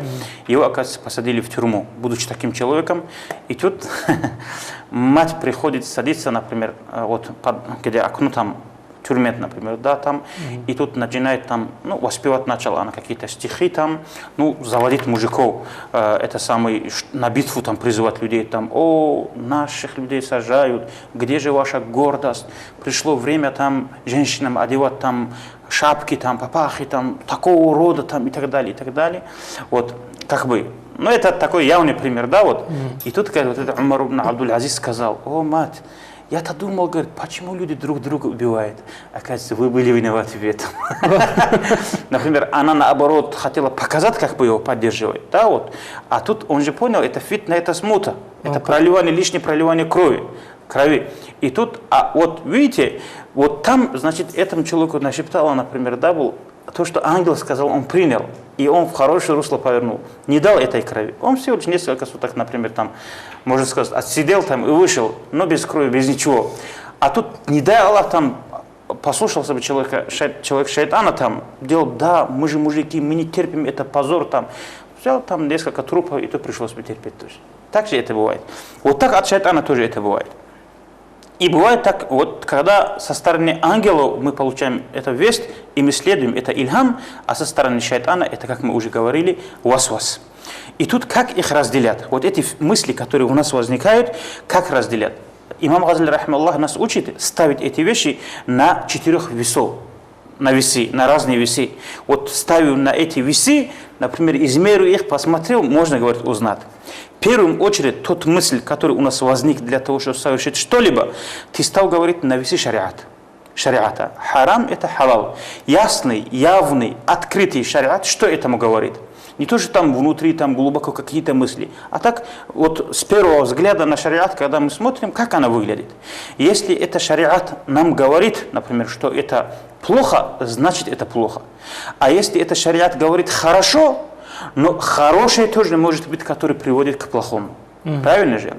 Ну-ка, давай-ка, например, человек, скажем так, раздам садака.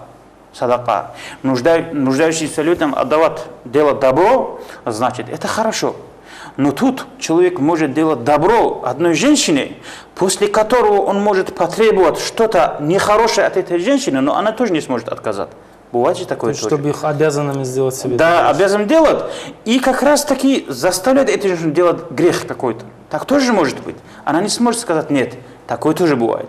Вот поэтому, когда это добро, тоже не все ясным становится. Если все ясно, там разговора нету. То есть при формальном подходе не всегда ясно. Не всегда ясно. Вот. Тогда, говорит, ты посмотри, вот ты это ставил на весы следования за хорошими людьми.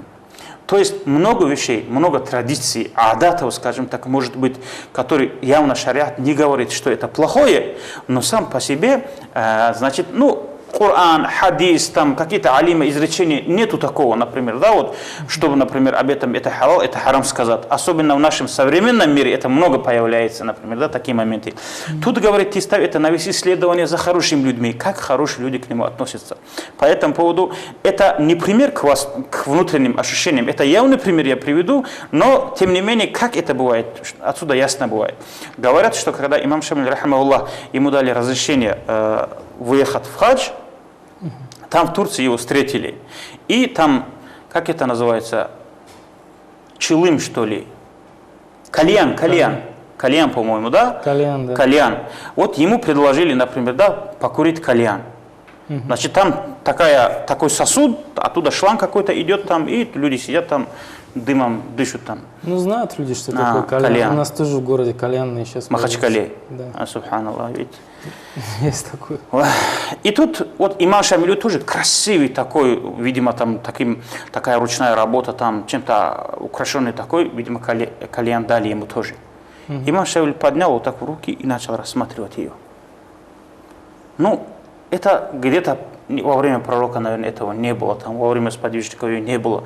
На нее, наверное, определенного какого-то там хадиса, там, аята в Коране, наверное, нету. То есть конкретно не сказано, что это харам? Харам, наверное. Ну, сейчас, видимо, по-своему... пользуясь этим, они курили, говорят, не сказано. Не сказано же, например. Да, вот в наше время о сигаретах так многие говорят. Да. Значит, вот, ну, я по своему незнанию, может быть, не могу сказать, что есть хадис, есть аят там и так далее, но, видимо, вот так. И тут имам Шамиль берет ее в руки и рассматривает. Эти турки, говорят, ему сказали: ты что, мол, рассматриваешь ее? Имам Шамиль сказал: я смотрю, у пророка какой интересный он был. Если такой красивый у вас, то у пророка... У пророка какой, наверное, был? Тогда, говорят, они сказали: у пророка же этого кальяна не было же, говорит он. Он взял сверху, так выкинул, говорит: а если у пророка ее нету, то мне тоже он зачем? Выбросил просто. Вот посмотри, хорошее тоже, Абдулла, хорошее тоже не всегда бывает хорошим. Она может призывать человека к плохому тоже. Вот это хорошее делают ли хорошие люди, тоже надо говорить, посмотреть. То есть делает ли этот поступок хороший? Хороший. Но здесь, когда мы говорим хорошее, здесь мы имеем в виду то добро, которое, например, шариат не говорит харам. Это не суннат, это не какой-то там рекомендованная вещь, а просто который там на простом уровне, который вещь.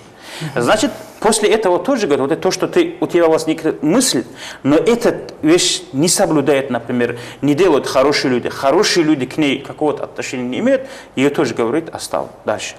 Потом, после этого тоже говорит: если после этого тоже тебе это ясным не станет, ты поставь это на весы, говорит, нафса, своего нафса, призыва нафса.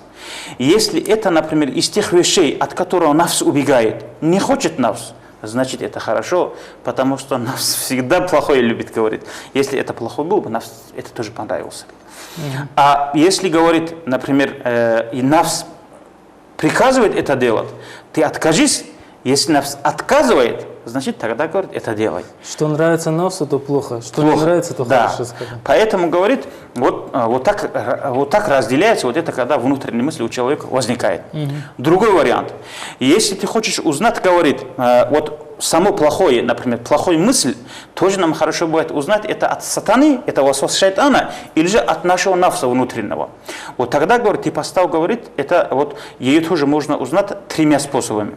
Например, когда, говорит, ты этот мысль плохой, когда ты плохое хочешь делать, и она такая крепкая, мощная там, чем-то, чтобы вот ты не можешь с ней бороться, вот так как она тебя толкает, знай, говорит, это от нафса, говорит, это идет. Понимаете же? То есть ты не колеблешься, а вот целеустремленно. Да, целеустремленно идешь, это, говорит, от нафса. А арифуни, вот познавшие Аллаха люди, они говорят, пример нафса, говорит, пример тигра, который нападет, пока не оторвет, не разорвет, она не оставит. Вот такой, говорит, пример.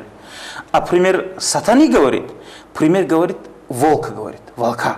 То есть там отсюда хочет напасть, что-то нету, там убежал, потом с другой стороны обратно старается, вот такой хитрый, как вор, говорит, это сатана действует. Почему? Потому что вот Аллаху Та'ала сатане не дал такую силу, чтобы он заставил человека что-то плохое. Такого у сатаны нету. Она может там позвать, обмануть, как проститутка, которая там выставляет себя на показ, там давайте вот так там уговаривать и так далее. Вот что сатана может.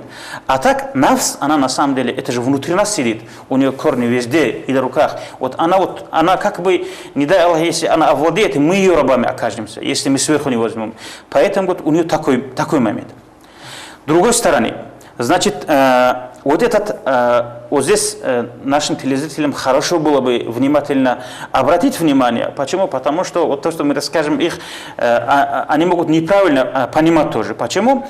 Потому что порой Аллаху Та'ала некоторым людям внушает в сердце Плохое тоже, то есть их, как мы уже в наших передачах мы рассказывали, что когда Аллаху Та'ала разгневается на каких-то людей, Аллаху Та'ала им закрывает врата добра. То есть Аллаху Та'ала им открывает врата зла, что они только зло делали и еще больше заслуживали наказания Аллаха. Так.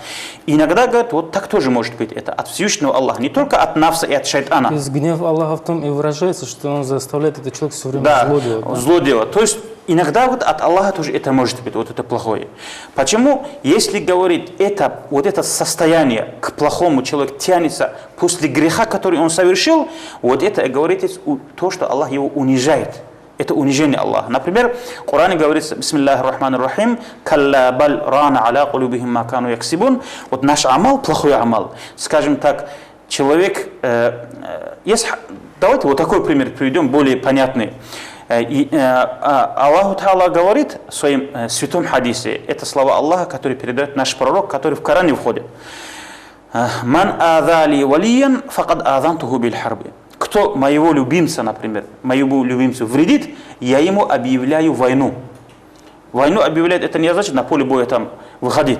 Войну объявляет, то есть вот ему, например, да, вот как бы, вот как в этом аяте говорится, несчастным сделайте его сердце сделает таким замкнутым для добра, закрытым, например, черствым, которое только зло, плохое, мерзкое, в котором собирается, что он услышит, например, хорошее, он будет комментировать это плохо, когда, например, он увидит, например, человека, который попал в горе, так нужно было ему, еще хуже должен ему делать. Вот так вот. Бывают такие люди, когда в обществе мы иногда, например, разговариваешь, от них только такое видим. Когда человек делает добро, говорят, это значит, он чего-то какой-то... Чего-то хочет, например, да, там, взял человек, например, построил или мечеть, или что-то, он хочет там куда-то выдвигаться, там, потом там, что-то там, наверное, он от этого это имеет. То есть он даже в добрых делах плохое видит. Вот это, когда человек совершает грех, вот Аллаху Та'ала не дает ему, вот через этот грех он смотрит, не дает ему видеть красоту вещей, и он начинает против этого идти. Значит, посмотри, вот пример, около нашего пророка, сколько людей было, правильно же? И рабы были, и богатые, и бедные, и там больные, и здоровые. Из богатых тоже один принимал ислам, другой становился врагом. Из бедных тоже один принимал, другой становился врагом. И так далее. Вот из этих вещей. Значит, и третий вариант. Если эта вещь, то, что, например, человек, вот это состояние, вот это внутренний зов, она упоминанием Аллаха не уходит, значит, то есть она в таком же состоянии держится. Он, аузу билляхи минаш шайтанир раджим, говорит, там, аяты читает, что-то не уменьшается. Это от хава. Обратно-таки от нафса, от внутреннего эго. А если, например, он читая вот эти молитвы, например, вот это состояние с него уходит, это от шайтана. Как мы уже говорили, значит, волк, например, пару выстрелов из карабина, она убегает, значит, а то, что внутри нас сидит, она уже себя стрелять не стоит, она уверенная. Еще здесь есть такой один момент тоже, когда человек, например, хорошую вещь делает. Как мы уже говорили, сатана, говорит, порой заставляет человека делать 99 добра, чтобы соты разбивать. Или же у нее есть такой метод, который, вот, когда видит, что человек не отстает, он обязательно сделает добро, его не может держать, она из духа добра заставляет человека выбирать менее полезные, то есть от которого меньше пользы идет. Вот такого заставит делать. И тут имам Газали рахмаллах нас учит. Посмотри, говорит, когда ты эту вещь делаешь, это добро делаешь, ты сердце находишь такое в настроении, там, таком бодрым, в котором нету страха, абсолютно волнения нету. Торопясь, быстро хочешь делать, без спокойствия. И уверенным, например, да, без никакого страха. И не смотришь, как это, в конце, какой результат у нее будет, например, там и так далее. Об этих вещей тебя не беспокоит, знай, это тоже от шайтана. Берегись от этого. А если, говорит, ты тело найдешь наоборот, то есть начинаешь делать, боишься, вдруг я не то сделаю. Но делаешь, когда делаешь тоже спокойно, советуясь, взвешивая, делаешь, не торопишься, например, да. И все-таки вот этот страх, конце, результат какой будет, тоже ты не уверен. И конец этого, например, да, вот не слепо ты это делаешь, зная, как об этом, например, какой результат и как пророк, саллаллаху, его сподвижники, ахлю сунна валь джамаа, как это, на это отзываются, вот это все зная, когда делаешь, вот это говорит от Всевышнего Аллаха или от ангела. И поскольку, значит, вот эта быстрота, слишком самоуверенность, это от шайтана идет. Она вот слепо заставляет человека что-то делать, потому что Аллах, вот наш пророк, саллаллаху хадисе говорит, вот эта торопливость, говорит, вот это спешка от шайтана, говорит, бывает, кроме 5 вещах. Когда девушка достигает зрелого возраста, выдавать ее надо быстро. Значит, когда долг человека, например, человек получает деньги, чтобы отдавать долг, быстро надо долг возвращать, человек умирает, его хоронит, гостей накормит, и когда грех человек делает, таубу делает. Вот эти 5 вещей рекомендуется быстрота, поспешность. А в других вещах все это как от шайтана бывает. Итак, вот мы, можно сказать, Абдулла Хаджи, практически рассказали вот эти все моменты, хотя, конечно, это очень такая тема, это даже с книги, когда читаем, это тяжело бывает ее понимать, когда говорить, на одной передаче говорить, тоже это нелегко. Лишний раз пусть наши телезрители думают над тем, как она обманывает, как она, сатана, старается нас сбивать с пути, и тут, если у нас есть время, имам Газали вот в конце говорит, как она действует именно на одно действие человека, как она влияет. Да, пожалуйста. Можно будет рассказать, да? Вот посмотри, к сыновьям Адама, говорит, она в одном деле, в каждом деле, говорит, через 7 ступеней, говорит, подходит. Итак, когда человек делает хорошее, что-то хочет делать, она просто скажет, не делай это, тебе это зачем? Просто вот так. Если Аллах сохранит и скажет, нет, как, для добра я создан, для этого я создан, я буду этого делать. Мне для ахирата нужна, например, такая еда, которую в руках не носят, то есть деяние нужно хорошее делать и так далее. Тогда уже второй метод у нее, она скажет, ну ладно, завтра сделаешь, пока ты посмотри фильм, там, отдохни, там, попарься и так далее. Уже она, когда видит, что человека она не сможет отговорить, она заставит его откладывать. Тогда говорит, кому Аллах Та'ала тавфик даст, он скажет, нет, смерть не в моих руках. Значит, если я сегодняшний на завтра обставлю, завтрашний когда мне делать? Правильно же? Если сегодня 24 часа в сутки, завтра же 48 не будет. Правильно же, что сегодняшний и завтрашний делать. Значит, мне и так придется завтрашний на послезавтра откладывать. У каждого дня свой амал. Давай-ка я вот сейчас это сделаю. Человек ей отвечает. Третий говорит, ну раз ты этого не делаешь, давай побыстрее сделай, избавься от этого. Избавься от этого. То есть, шайтан не дает человеку делать этот амал, деяние, с наслаждением, основательно, обдумал, красиво, да, с наслаждением, она уже в ней ставит как будто что-то нехорошее, от которого надо избавиться. И так надо делать, там, и так далее, давай-ка я быстро сделаю это. То есть, будет он делать, скажем, намаз, а он в намазе будет делать, как будто салам даст, и что-то другое делает, который как намаз не стоит. Если Аллах от этого тоже сохранит, он ответит нафсу. Маленький амал совершенный лучше, чем большой амал несовершенный. Лучше мало делать, но полноценно. Тогда говорит, скажет, вау, ты делай красиво, чтобы люди видели, какой ты на самом деле красавчик, какой ты хороший человек, как ты красиво делаешь, например, и так далее. Уже он сделает это как положено, но не для Аллаха, а для того, чтобы показать людям, что он хорошо делает. Если Аллах ему тавфик даст, он скажет, я говорю, я это не для людей же делаю, это для Аллаха делаю. Видят меня люди, не видят меня, разницы нету. Значит, тогда уже, когда этот вариант уже не подойдет, ни пользы не принесет шайтану, она скажет, вау, смотри, какой ты молодец. Даже до этого ты додумался.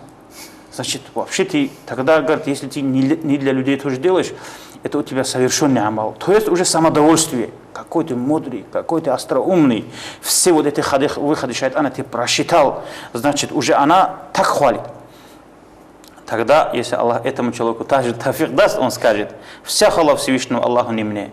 Он мне дал акл, он мне дал разум, он мне дал возможность служить ему, он мне дал и силу служить ему, и еду, и одежду, чтобы скрывать себя в намазе тоже и так далее. Говорит, поэтому хвала только ему, не мне, это не мой ум, это не мой, например, находчивость. Это все в руках Всевышнего Аллаха. Захочет в рай, захочет в ад. После всего этого тоже, вот это говорит, имам Газали рахмаллах говорит, это самый страшный, говорит, это один из страшных вещей, вот это 6-й метод говорит. Это говорит, уже шайтан говорит, уже вот это вариант шайтана может, говорит, узнать только очень остроумные люди. Тогда она скажет, да, говорит, если ты, говорит, сейчас к людям выйдешь, говорит, если перед ним ты это амал лучше будешь делать, значит, ты будешь лицемером. Давай ты, когда наедине тоже делай, например, все, что делаешь красиво, чтобы перед людьми тебе изменяться, чтобы не пришлось. То есть, чтобы ты одинаково был, например, при людях и где людей нет. То есть, это не ради Аллаха, а ради того, чтобы ты, выходя к людям, чтобы тебе измениться не пришлось. Вот это тоже говорит, это макру шайтана. Тогда, говорит, если это тоже, Аллаху Та'ала его тоже от этого спасет, он скажет, я маль'ун, о проклятый, сколько же, говорит, ты меня будешь мучить, когда я тебе один дверь закрываю, ты заходишь с другой стороны, я это закрываю, ты с третьей стороны заходишь, говорит, если Аллах захочет, явным сделает, если Аллах захочет, тайным сделать, если захочет он меня унизить, если захочет возвысить, говорит, и мне нету разницы, значит, когда я служу Аллаху, перед людьми я это делаю, или тайно, в руках людей же, они такие же рабы, как и я, говорит, они не лучше, не хуже, говорит. Вот так он ответит этому. Тогда уже говорит, значит, она ответит, шайтан говорит, уже 7-й вариант, ее скажет, раз все это дело, на самом деле подумай, скажет шайтан ему, ведь Аллаху Та'ала, создавая человека или счастливым, или несчастным создаст. Сколько бы ты ни старался, если тебя записали там, еще там, лаухул махфузе среди несчастных, тебя это не спасет. А если, говорит, ты счастливый человек, сколько бы ни делал, Аллах тебя простит и так в рай отправит. Говорит. Поэтому в твои деяния Аллах не нуждается, там якобы, вот с этой стороны тоже она войдет. Уже начинает обманывать человека. И тут, если Аллаху Та'ала ему обратно тавфик даст, он скажет, я раб должен служить. Рай, ад – это в руках Аллаха. Как вот в этой истории же есть, когда Аллах Та'ала отправляет ангела, говорит, к одному приближенному рабу. Аллах Та'ала говорит ангелу, скажи ему, сколько бы он не будет служить, он все-таки будет гореть в аду. Вот так передай. И тут ангел передает этому человеку. Он говорит, рай, ад – это дело Аллаха. Я раб, который создан, говорит, для того, чтобы служить, я служить должен, несмотря куда я попаду. Это моя обязанность. Вот так ответил, говорит он. Поэтому этот человек тоже, если он счастливый человек, он тоже ответит. И он скажет, горит в аду, вместе с этим быть, чтобы Аллах от меня был доволен, для меня лучше, чем находиться в раю, и чтобы Аллах на меня был зол. Вот так, говорит, он ответит этому тоже. И вместе с этим, если я не буду стараться что-то делать, вина же на мне будет. А если я постараюсь, все, что нужно, сделаю, и все-таки Аллах меня в ад пошлет, это хотение Аллаха, говорит, не моя вина. Моя вины нет. Моей вины нет. Вот так, говорит, он ответит. Но так все-таки не бывает, Аллах Та'ала свое слово и обещание не нарушает. Правильно же, инна Аллаха ла юхлифуль ми'ад. И не зря же в Коране говорится, бисмиллахи рахмани рахим, вот эти люди, которые в рай войдут, они скажут, альхамдулиллахи лави садакана ва'дах. Хвала Аллаху, который то, что он нам обещал, который дал. Видите, поэтому Аллах Та'ала не нарушает, а раз Аллах Та'ала старающийся своим рабам, значит, покорным рабам же, он рай обещал, Аллах Та'ала. Его нету такого создания, который мог заставить Аллаха нарушать его слово. Правильно же? Поэтому, видите, вот, дорогие братья и сестры. Шайтан не может его заставить. Да. Поэтому вот такие методы, этот гад, он не отстает от человека вот, везде. Когда я это все слушал, молодежь же, у меня сложилось такое впечатление, вообще можно ли от него как-то спастись от этого, что настолько эти уловки хитрые, что, например, вот, судя по мне, это... Да, и конченый случай. Видите ли, но тем не менее, знаешь, Абдул-Хаджи, что мы можем здесь сказать? Вот один вали, когда увидел шайтана, он вот спросил ее, больше всего, что твой хребет, что ломает? Вот так, говорит, он сказал. Тогда, говорит, это шайтан ответил, мой хребет ломает, когда раб просит, ас-алука хусналь хатима. О Аллах, дай мне счастливый конец. Забирай отсюда с иманом. Вот когда вот это слово изо рта выходит, говорит, вот это хребет ломает. Поэтому, значит, что бы мы ни делали, Аллах Та'ала, вот это слово же у нас есть, правильно же? Вот это слово мы и должны, конечно, просить. Главное в жизни это финиш, говорится, да? Как с каким кто первым со старта Хорошо начал. смеется тот, кто смеется последним. Последним, да. Иншаллах, вот в этот момент мы не дадим ей, например, смеяться, потому что вот говорится, что вот, наверное, не к теме это будет, но тем не менее, вот когда Аллах Та'ала говорит, послал суратуль Фатиха Алхам, сатана такие голоса, говорит, издала на этом свете, что вот во всем мире, который и под землей, все шайтанчики, вот эти маленькие и большие там, и ихние там бригадиры, все собрались около нее и начали, что с тобой стал, это ихний там дед, Иблис, там, что с тобой стало? Тогда, говорит, он отвечает, что Аллах Та'ала умме пророка дал такую суру, из-за которой у меня надежда, говорит, рухнула все на эту умму, что мы будем сбивать. И вот после всего этого, говорит, эти шайтаны начали утешать, успокаивать. Не, мы заставим, говорит, эту умму, говорит, заставим, говорит, что не дадим им благодарить Аллаха, шукру делать не дадим, чтобы, когда шукру нету, благодарности нету, Аллах Та'ала это благо забирает же, чтобы вот так Аллах лишил их. Не получится, потому что только начало там, алхамдулилля, идет. Оттуда начинается. Сначала сури это идет. И там все варианты, там ангел, это шайтаны предлагают ей, так сделаем, так сделаем, так сделаем, так сделаем. И тут, короче говоря, на все варианты у нее ответа нету. Ответа нету. И тут вот сатана, говорит, на год уходит там на дно океана, садится на дно, как халват бывает, такое уединение, вот это макро, вот этот подлость для человека обдумывать, да, вот как с ним делать, бороться, вот как шпион бывает, вот зашла, говорит, океан, и там начал обдумать, через год вышел оттуда, знаете, я придумала, говорит, что мы их лишим таубу делать. Там, видимо, алхамдулилля, где идет до конца, там же таубу нету. Слов покаяния нету. Слова покаяния нету, говорит. Таубу, вот этот, когда грех совершат, просит у Аллаха прощения, говорит, вот это не дадим им просить Аллаха прощения. Сделаем их таким, чтобы они были довольны своим деянием и без таубы умерли. Тогда Аллах Та'ала говорит, тот, кто алхам читает, даже если он таубу не сделает, умрет, ради этой суры я сам их прошу. Поэтому все-таки, когда мы, например, какими бы гадкими не были, например, да, вот какими бы, да, вот нехорошими не были, но все-таки мы же там в сторону Аллаха вот стремимся, да, вот хотим же этого, да, вот какие бы ни были. Вот иншаллах Аллах Та'ала из-за его милости нас спасет, как, например, король, вот большой король, который какого-то сапожника там где-то вообще не нуждается. Но он, говорит, по улицам ходит. Мой король красавчик, говорит он. Видите, вот как это король же, обратите на него внимание. Слушай, даже это сапожник говорит, что я хороший человек там и так далее. Вот так милость Аллаха, иншаллах, будет с теми людьми, которые уверуют и надеются на него. Ведь если у короля что-нибудь там, у короля, а давай этому, если у короля что-то меньше становится, у Аллаха меньше ничего не станет. Опять-таки вывод Мадиаджи, что нет надежды на наши собственные качества и деяния, есть надежда на милость Аллаха. На милость Аллаха. Но вот такого изощренного врага, как шайтан, что мы только по милости Аллаха можем победить, вы нам объяснили. Дальше, в следующей передаче, иншаллах, мы будем говорить, как со своим нафсом бороться с помощью Аллаха. А сегодняшняя передача на этом закончена. Ассаламу алейкум ва рахматуллахи ва баракатуху. Ассаламу алейкум, уважаемые телезрители. В эфире программа «Исламский вопрос», и мы продолжаем с Мадиаджи Абидовым обсуждать книгу имама Газали Минхаджуль Абидин. Речь идет об этапах духовного становления человека и о тех трудностях, которые ему приходится испытывать на этом пути. Мы рассмотрели уже 3 из этих трудностей и подошли к 4-й, самой важной, насколько я понимаю, это трудности, связанные с нафсом, то есть с самим собой, собственным эго.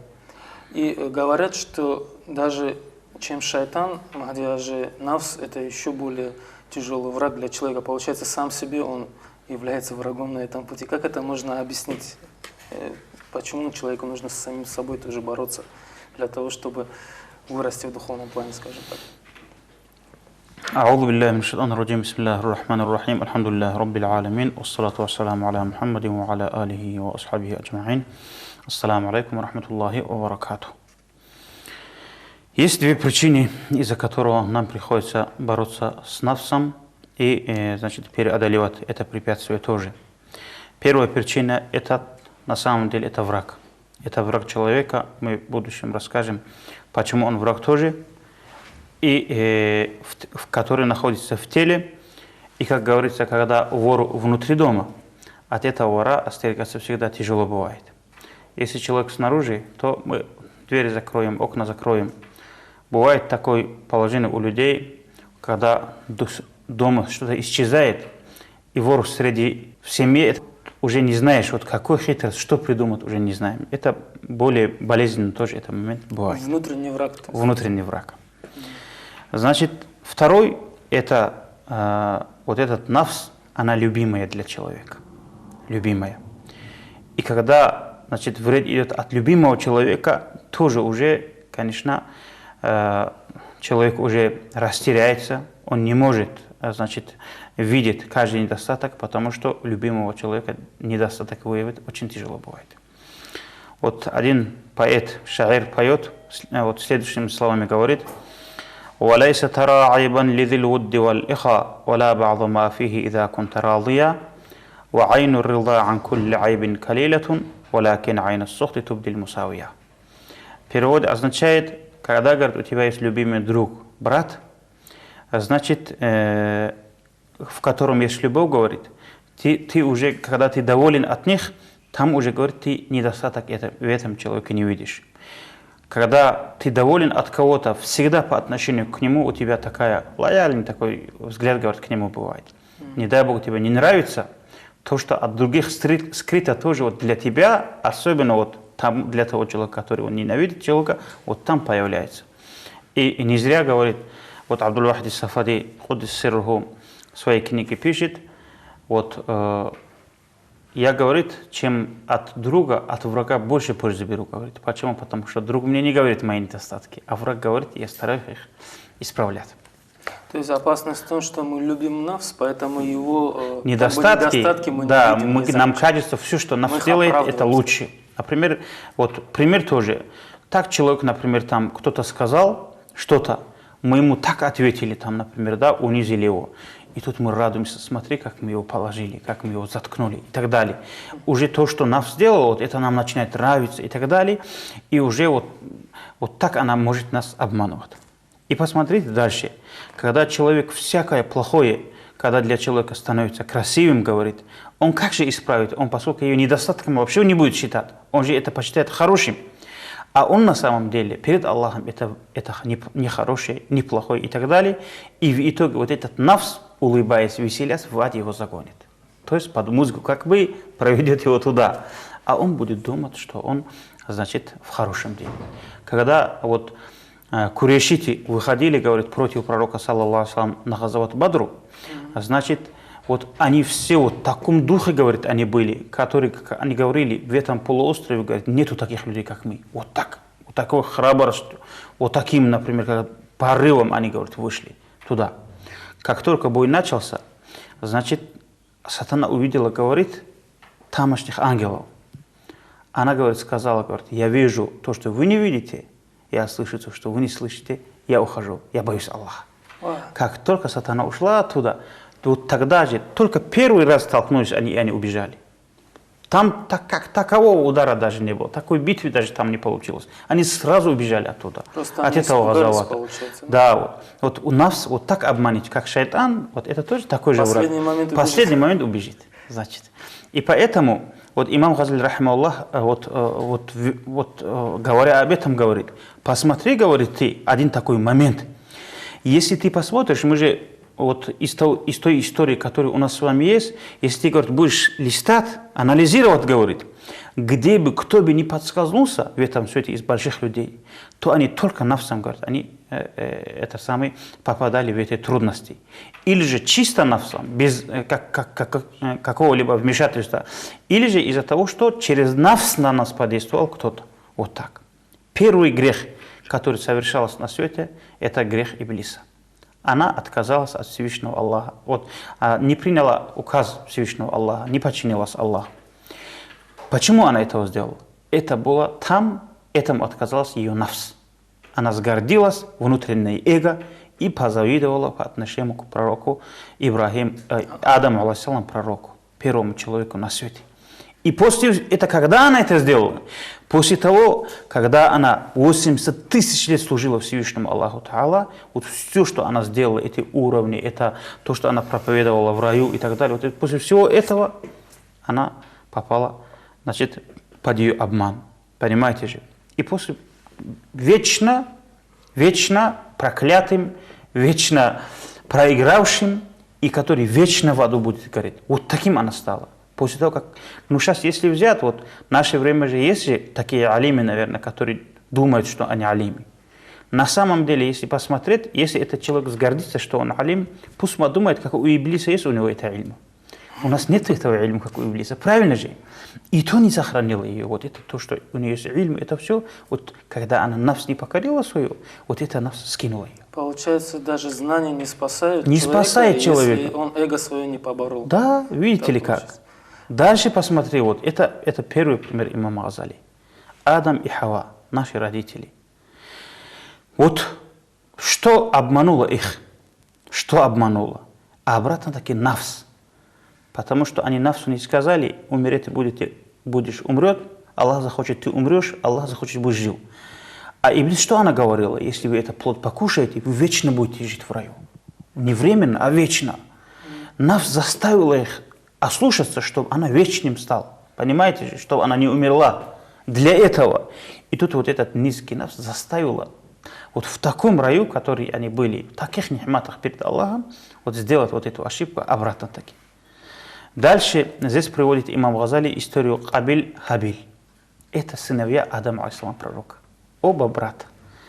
Значит, они оба для того, чтобы приблизиться к Аллаху, принесли в жертву. Как мы знаем, Кабиль принес свой сад, а Хабиль – барашку. Он был пастухом, а этот садовником. И тут принял Аллаху Та'ала, у Хабиля принял, потому что у него искренне сделал он, самого жирного, самого хорошего из барашек, а Кабиля не принял, потому что самый худший, который урожай не дает, такой сад он дал. В наше время это Аллаху Та'ала, это из особенностей умми пророка говорит это нам.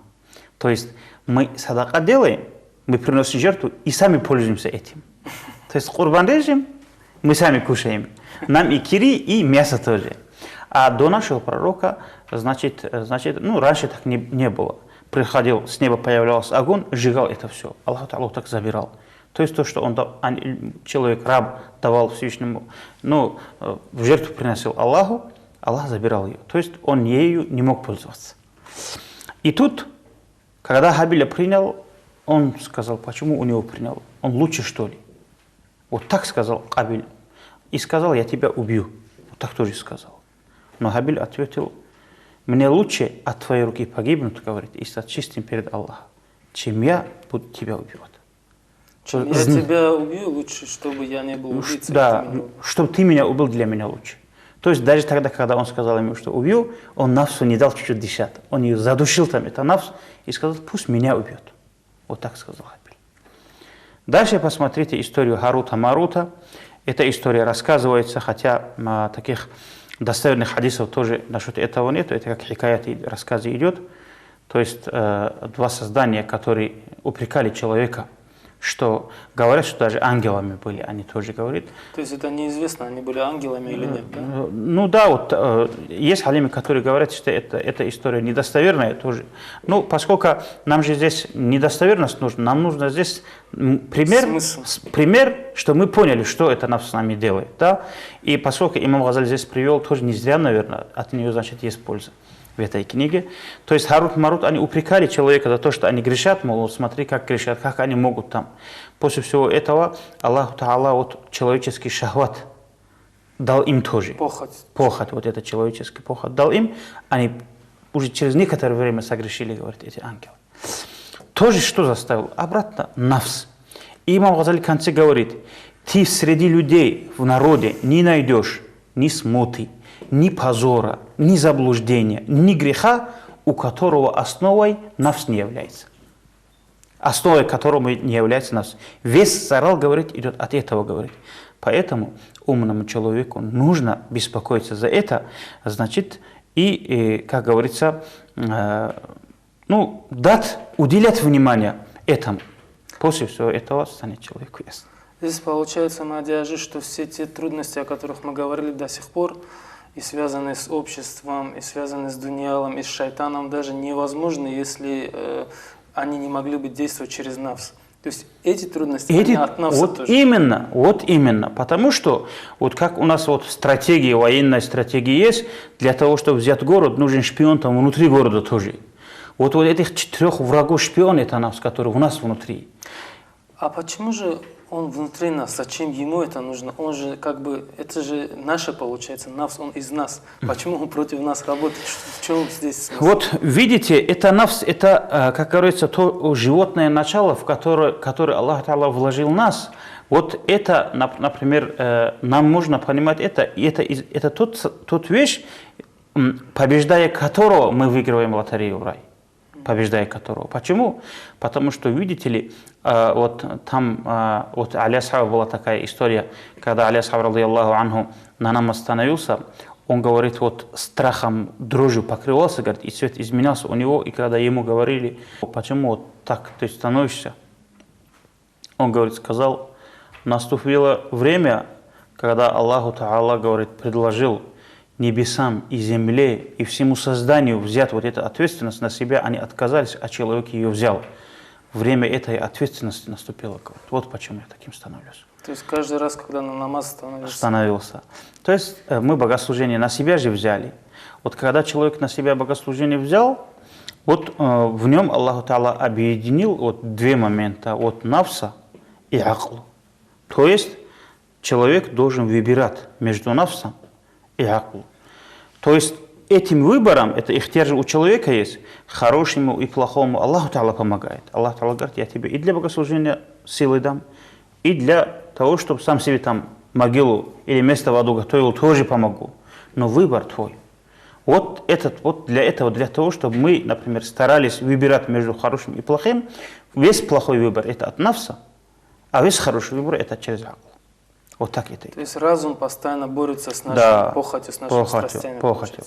И вот, например, когда человек вот, через некоторое время, когда человек поработает над нафсом, она может стать это получается. И уже против того, что шайтан его толкал бы, это нафс будет против шайтана работать. То есть нас уже на нас начинает. Да.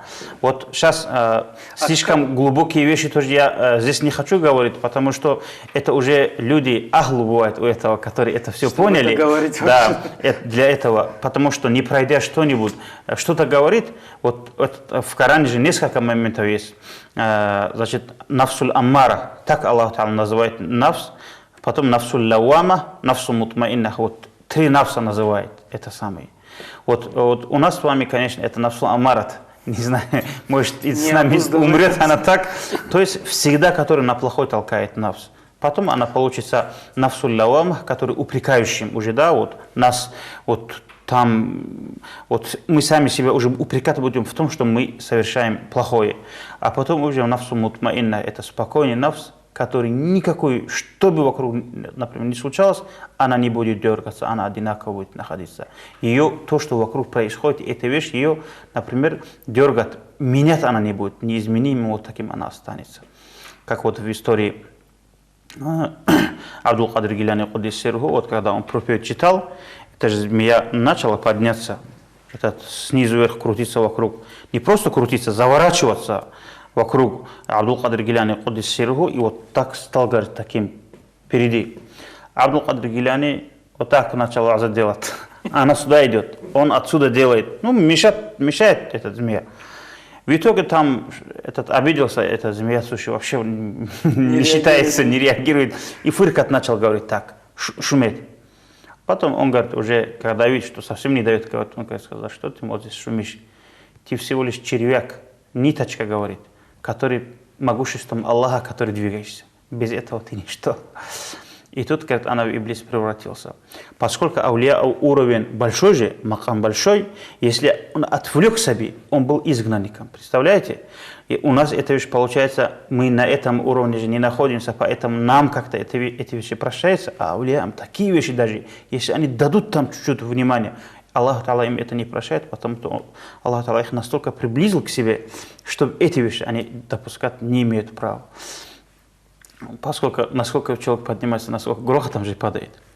И вот как раз таки она все говорит, один бедуин тоже сказал, говорит, когда дуа попросили его, пусть Аллах уничтожит всех твоих врагов, говорит, кроме нафса. Вот так говорит, сказал. Потому что убивался человек вообще без человека, ну, человек не человеком не будет. Мертвый человек, толку от этого нету. Но это враг, и одновременно, который в нас, убить которого невозможно тоже, который надо улучшить. То есть его надо завербовать. Завербовать. И как же его завербовать тогда возникает вопрос? Как раз таки, кстати, такой как раз таки момент. Наш алим, рахимахуллах, имам Газали пишет, значит, ее завербовать, ее оседлать, говорит, 3 момента, говорит. В первую очередь, не давать на все, что она хочет. Потому что, говорит, когда животное особо буянит, и когда ее голод заставляет, она уже вялым таким становится, уже прыгать она не будет. Как сытый прыгает, это теленок. Голодать надо заставить. Значит, имеется в виду вот так. Ну, нафс же это не только едой питается, она чем-то другими тоже питается. Правильно же? Она, например, она властью питается, почетом питается. Это у нее много моментов, чем она питается. Вот питание ей закрывать. Это раз. Второй, например, момент, чем можно, например, скажем так, оседлать нафс, это заставить его таскать то, что тяжелые вещи, нагрузку, например, на ней ставит. Когда, говорит, ишак, на нее слишком нормальный груз ставит, она уже прыгать перестает. И третий, просит помощи Всевышнего Аллаху Та'ала, чтобы Аллах нам помог. Иначе, кроме без помощи Всевышнего Аллаха, если мы подумаем, даже что без помощи Аллаха мы обойдемся в этом, уже считай, это нафс нас, вот этот момент нафс нас заставляет, уже она питание получает от этого. И поэтому говорит, вот это без помощи Аллаха тоже не обойтись. Юсуф, алейхиссалам, как в Коране вот, говорит, Юсуф, алейхиссалам, говорит, сказал, «Инна нафса ла аммаратум биссуи илля ма рахима рабби». Поэтому нафс, она на плохое толкает человека, кроме того, который Аллах помиловал, смилостивился Аллах над ней. Поэтому, когда вот эти 3 вещи ей, например, человек соблюдает, говорит, вот 3 методами, вот тогда, говорит, она нас покоряется. Вот это все общим взятый можно назвать уже таква, богобоязненность, или же остерегание. Вот так таква тоже называется, когда все эти вместе одновременно человек соблюдает, не дает нафсу, что хочет, заставляет ее заниматься, например, какую-то нагрузку тоже дает, и просто помощь Аллаха, вот это тоже таква. Вот это слово таква, как богобоязненность переводится, что это, подробнее объясните, вот это страх перед наказанием от Аллаха или что вообще, какой страх имеется в виду? Вообще-то таква это такая вещь, такая форма, если бы человек, например, понял бы смысл этого слова, на самом деле, он в этом мире, кроме таква, ничего не попросил бы Аллаха. Вот настолько Аллаху Та'ала вот с разных сторон ее преподносит, и у нее буквально одно мана из-за бедноты нашего языка, может быть, мы и говорим просто богобоязненность. Но посмотрите же, вот от этого слова, соблюдая таква, что мы получаем, если подумать, тогда мы поймем на самом деле, что это такое тоже.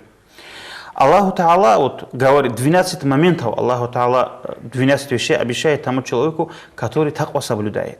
В первую очередь, это Аллах восхваляет этого человека просто. Бисмиллахи рахмани рахим. Ва ин тасбиру ва таттаку, фа инна залика мин азмил умур. Если вы сабру сделаете и таква будете соблюдать, это очень такой из важных вещей. Азмул умур, это говорится, это, например, бывают же люди, которые трудности на себя берут. Например, из пророков улюль азми называется, например, Ибрахим, Муса, Иса, Нух, алейхиссалам, пророк, и наш пророк Мухаммад, саллаллаху, конечно, естественно. Вот эти 5 пророков, их улуль азми называют. Почему? Потому что из всех пророков они трудности, особо тяжкие трудности на себя брали. Вот таких, вот Аллах Та'ала говорит, вот это тоже из таких вещей. Потом, второй момент. Это говорит, она нас сохраняет от физического врага тоже, это таква. Ва ин тасбиру ва таттаку, ла ядуррукум кайдухум шай'a. Если вы будете сабру делать и таква соблюдать, вам вред врагов вам не повредит. Помните, вот в историях мы здесь много говорили, когда Умар обращался к своим войскам, если ваших грехов больше будет, чем грехи ваших врагов, вы проиграете. Понимаете? Когда мы таква соблюдаем, это сохранение от греха. Вот это все. Кто Аллаха боится, сохранится же это. И вот, если, говорит, вы будете это соблюдать, вам вражеский обман, хитрость не поможет им не поможет, говорит, вам не навредит это, не повредит, говорит вам. Третий, помощь Всевышнего Аллаха и сила. Инна Аллаха ма'алладзина таква валладзина хум мухсинун. Аллах с теми, кто таква соблюдает. Аллах с ними говорит. Знайте, что Аллах с муттакинами. Вот так Аллах Та'ала говорит. Четвертый – это спасение от всех трудностей и халал ризк. Например, бисмиллахи рахмани рахим. وَمَنْ يَتَّقِ اللَّهَ يَجْعَلْ لَهُ مَخْرَجًا وَيَرْزُقْهُ مِنْ حَيْثُ лَا يَحْتَسِبُ. Кто соблюдает это таква, Аллаху Та'ала из любого трудного положения ему выход сделает.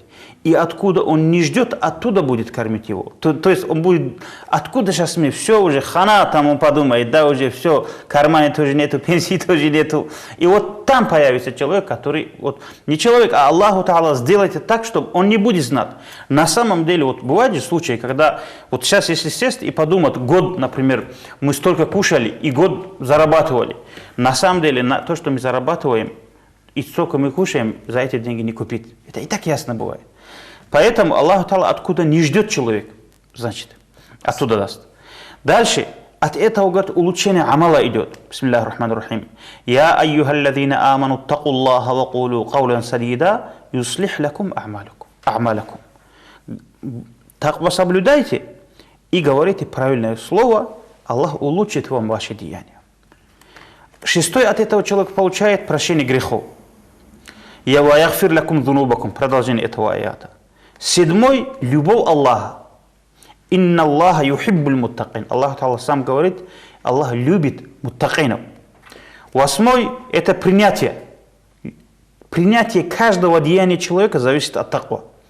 Бисмиллахи рахмани рахим. Здесь обратите внимание, если среди наших телезрителей есть такие люди, которые арабскую грамматику знают, они эту формулировку, конечно, поймут. Иннама ятакаббалу Аллаху миналь муттакин. Вот это иннама, она дает формулировку. Только от этих людей Аллах Та'ала принимает, вот, значит, таква, которые есть люди, от них принимает деяния. Девятый, это Аллах этому человеку уважение, почет сделает. Инна акрамакум индаллахи аткакум. Есть аят, Аллах Та'ала вас создал там разных наций, разных племени, там черный был и так далее. Но какие бы вы ни были, перед Аллахом самый почетный из вас тот, у кого есть таква. Это тоже от этого. Десятый, радостный весть перед смертью. Этот человек получает. Бисмиллахи рахмани рахим. Алладзина аману ва кану яттакун лахумул бушра фил хаяти дунья ва фил ахира. Эти люди, вот, которые таква соблюдают, вот, они радость получают вот, перед смертью. 11. Спасение от ада. Сумма янунаджи алладзина аттакау. Вот так Аллах Та'ала говорит. Таква, который есть их спасение. 12. Это вечность в раю. Аллах Та'ала говорит, бисмиллахи рахмани рахим, уиддат лил муттакин. Ее вообще украшали для муттакинов. Вот рай украшали. Подготовили ее для муттакинов. Поэтому, вот видите ли, это таква, это не маленькая вещь. Вокруг нее вот одним словом ее перевести просто нельзя, наверное, будет. И поэтому нужно просто таква говорить, и что туда входит тоже, значит, вот, объяснит. Почему? Потому что от этого таква самые важные для человека вещи идет. Это помощь, тауфик. Вот это же борьба, мы говорили о 3 врагах недавно. Если нафс тяжелее, чем это 3 врага, какой помощь от Аллаха нужен для этого? А помощь им, сила, могущество Аллаха бывает с муттакинами. Бисмиллахи рахмани рахим. Инна Аллаха ма'аль муттакин. Второй. Нам же нафс нужен для того, чтобы улучшить нас, чтобы мы должны ее покорять для того, чтобы она нам не помешала улучшить амал. Правильно же? Это тоже, как мы уже говорили, от таква идет. Третий. Вообще принятие амала тоже зависит от таква. Тогда тоже нафс нужен. И поэтому вот это все вещи, например, да, вот от таква зависит, получается. И имам Газали рахмаллах говорит, допустим, говорит, ты стараешься всю жизнь делаешь амал, стараешься, раздаешь садака, там делаешь людям добро и так далее, и так далее, и так далее. Но после этого Аллах, от этого толк есть, если Аллах это не примет. Нет уже. Получается, что таква нужен. Поэтому, говорит, Аиша радийаллаху анха говорила, вот я не видел, говорит, больше, чем вот, который пророку нравится, любит пророк вещь. Завидовать, например, не та тема. А аджаба говорят, когда человек вот удивляет с хотением того, что видит, да, вот, пророка не удивляло, говорит, в дуняле, кроме, говорит, таква. Таква, который есть человек, когда видит, вот пророк, говорит, не насытился на него смотреть. Вот так. И в Таурате даже, говорит, написано, о сын Адама, будь муттакином и спи где хочешь. Оказывается, Амир ибн Абдул Кайс это был большой человек. Это большой человек был. Он говорил, заплакал, говорит, перед смертью. Ему говорит, это человек был, который за ночь 1000 ракатов делал. Каждую ночь. Когда он вот в свою постель приближался к постели, он говорит, уже ругался себя. Это нафса он ругает. О тот, в котором, о обитатель всего зла. Вот так он говорил. У Аллахи говорит, Аллах, я, говорит, от тебя, говорит, ни на один миг недоволен. Вот так, говорит, ругал себя. Когда, говорит, один день он заплакал, ему сказали, почему ты плачешь? Он, говорит, сказал, Аллаху Та'ala же, говорит, от муттакина, говорит, принимает. Если таква, говорит, во мне нет, что мне делать? Все, что сделал, говорит, прахом же уйдет. Здесь другой имам Газали рахмаллах рассказывает, в момент, оказывается, один из хороших людей сказал своему шейху, мне васият сделай. Тогда, когда он это сказал, его шейх говорит, я тебе васият сделаю, такой васият, который Аллаху Та'ала сделал васият для предыдущих и будущих, для всего своего, например, создания. Бисмиллахи рахмани рахим. وَلَقَدْ وَصَّيْنَا الَّذِينَ أُوتُوا الْكِتَابَ مِنْ قَبْلِكُمْ وَإِيَّاكُمْ أَنِ اتَّقُوا اللَّهَ. Аллаху Та'ала в Коране говорит, я, говорит, вас я сделал для тех, которые получили Писание, книги, до вас, которые были, и вам делаю васият, ани аттакуллах. Бойтесь Аллаха, сохраняйте себя от греха. И поэтому имам Газали говорит, если есть на свете кто-нибудь, который лучше Аллах знает, что нам хорошо, Аллах же лучше всего знает, поэтому знал нас и так далее, вот Аллаху Та'ала говорит, значит, обязал нам самое нужное для нас. И поэтому вот все алимы, которые говорят слова, собирая, имам Газали дает это правило. Очищать сердце от греха, которого он не сделал еще, чтобы, например, из-за силы своей души получилась занавес и крепость между грехом и между телом этого человека. Что значит очиститься от греха, который еще не совершил? Не совершил. Если человек сделал грех, и он больше этого не делает, он муттаки не будет, он будет таиб, то есть раскаивающийся будет уже, раскаивающийся. А муттаки будет, это когда он не сделал еще грех, но уже сохранил себя, вообще с головы убрал намерение к совершению этого и не допускает даже, что это грех от этого человека может получиться. Вот эта вещь. Из-за богобоязненности... Желание даже подавлять себе. Подавлять себе, да. То есть, чтобы такой был в человеке, нужно, чтобы он это вообще не совершил, не приближался. Перед нами есть много вариантов совершения греха. Вот когда мы вот это все выбиваем из мозгов, вообще подальше держим. Вот это, говорит, называется таква. Понимаете? Если этот человек сделал, это таиб.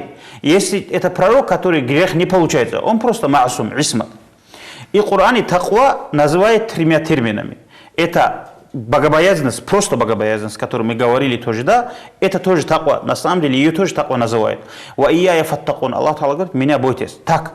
В другом Коране таква называет богослужение тоже. Например, я аюхалладзина аману такуллаха хакка тукати. Ибн Аббас говорит, покоряйтесь Аллаху истинной покорностью. То есть, ати'у Аллаха хакка та'ати. Значит, ибадат, который мы делаем, ее тоже таква называют.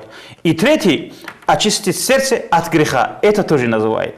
Посмотрите же, имам Газали говорит, ко всему этому, например, да, все, что мы говорим, есть хадис пророка, где говорится, что богобоязненных людей муттакина назвали из-за того, что они оставляли, ну, например, то, что разрешается, боятся, что они попадут в то, что не разрешается. Значит, получается, таква это не только сохранение, говорит, от греха, сохранение себя от такого халала, тоже разрешенного, который может привести нас к хараму. Который приближает нас. Не то, что приближает, а и заведет в харам. Поэтому нафс это такая вещь, это же враг, который в нас. Она говорит, не начнет человеку сразу с большого греха. Она сперва нам будет, например, говорит, например, наушивать, да, так говорят. То есть шепотом с нами говорит, да, давай чуть-чуть вот эти хинкалы, которые мы кушаем, чуть больше покушаем сегодня.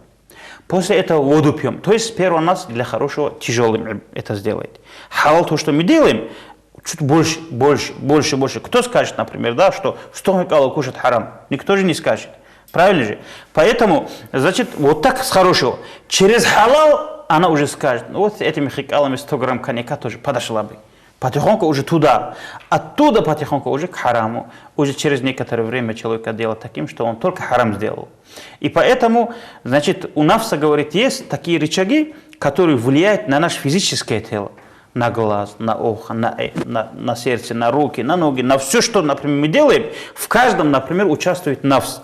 И поэтому есть, конечно, методы, которые над этими тоже, конечно, как нам работать, как с ними бороться тоже. В следующих передачах, наверное, мы об этом тоже поговорим, а здесь заканчивается вот так вот это объяснение. Хорошо, спасибо, Махди Аджи. Время нашей передачи тоже подошло к концу. Иншаллах, мы подробнее в следующих передачах рассмотрим эти методы борьбы с наущениями нафса, так скажем.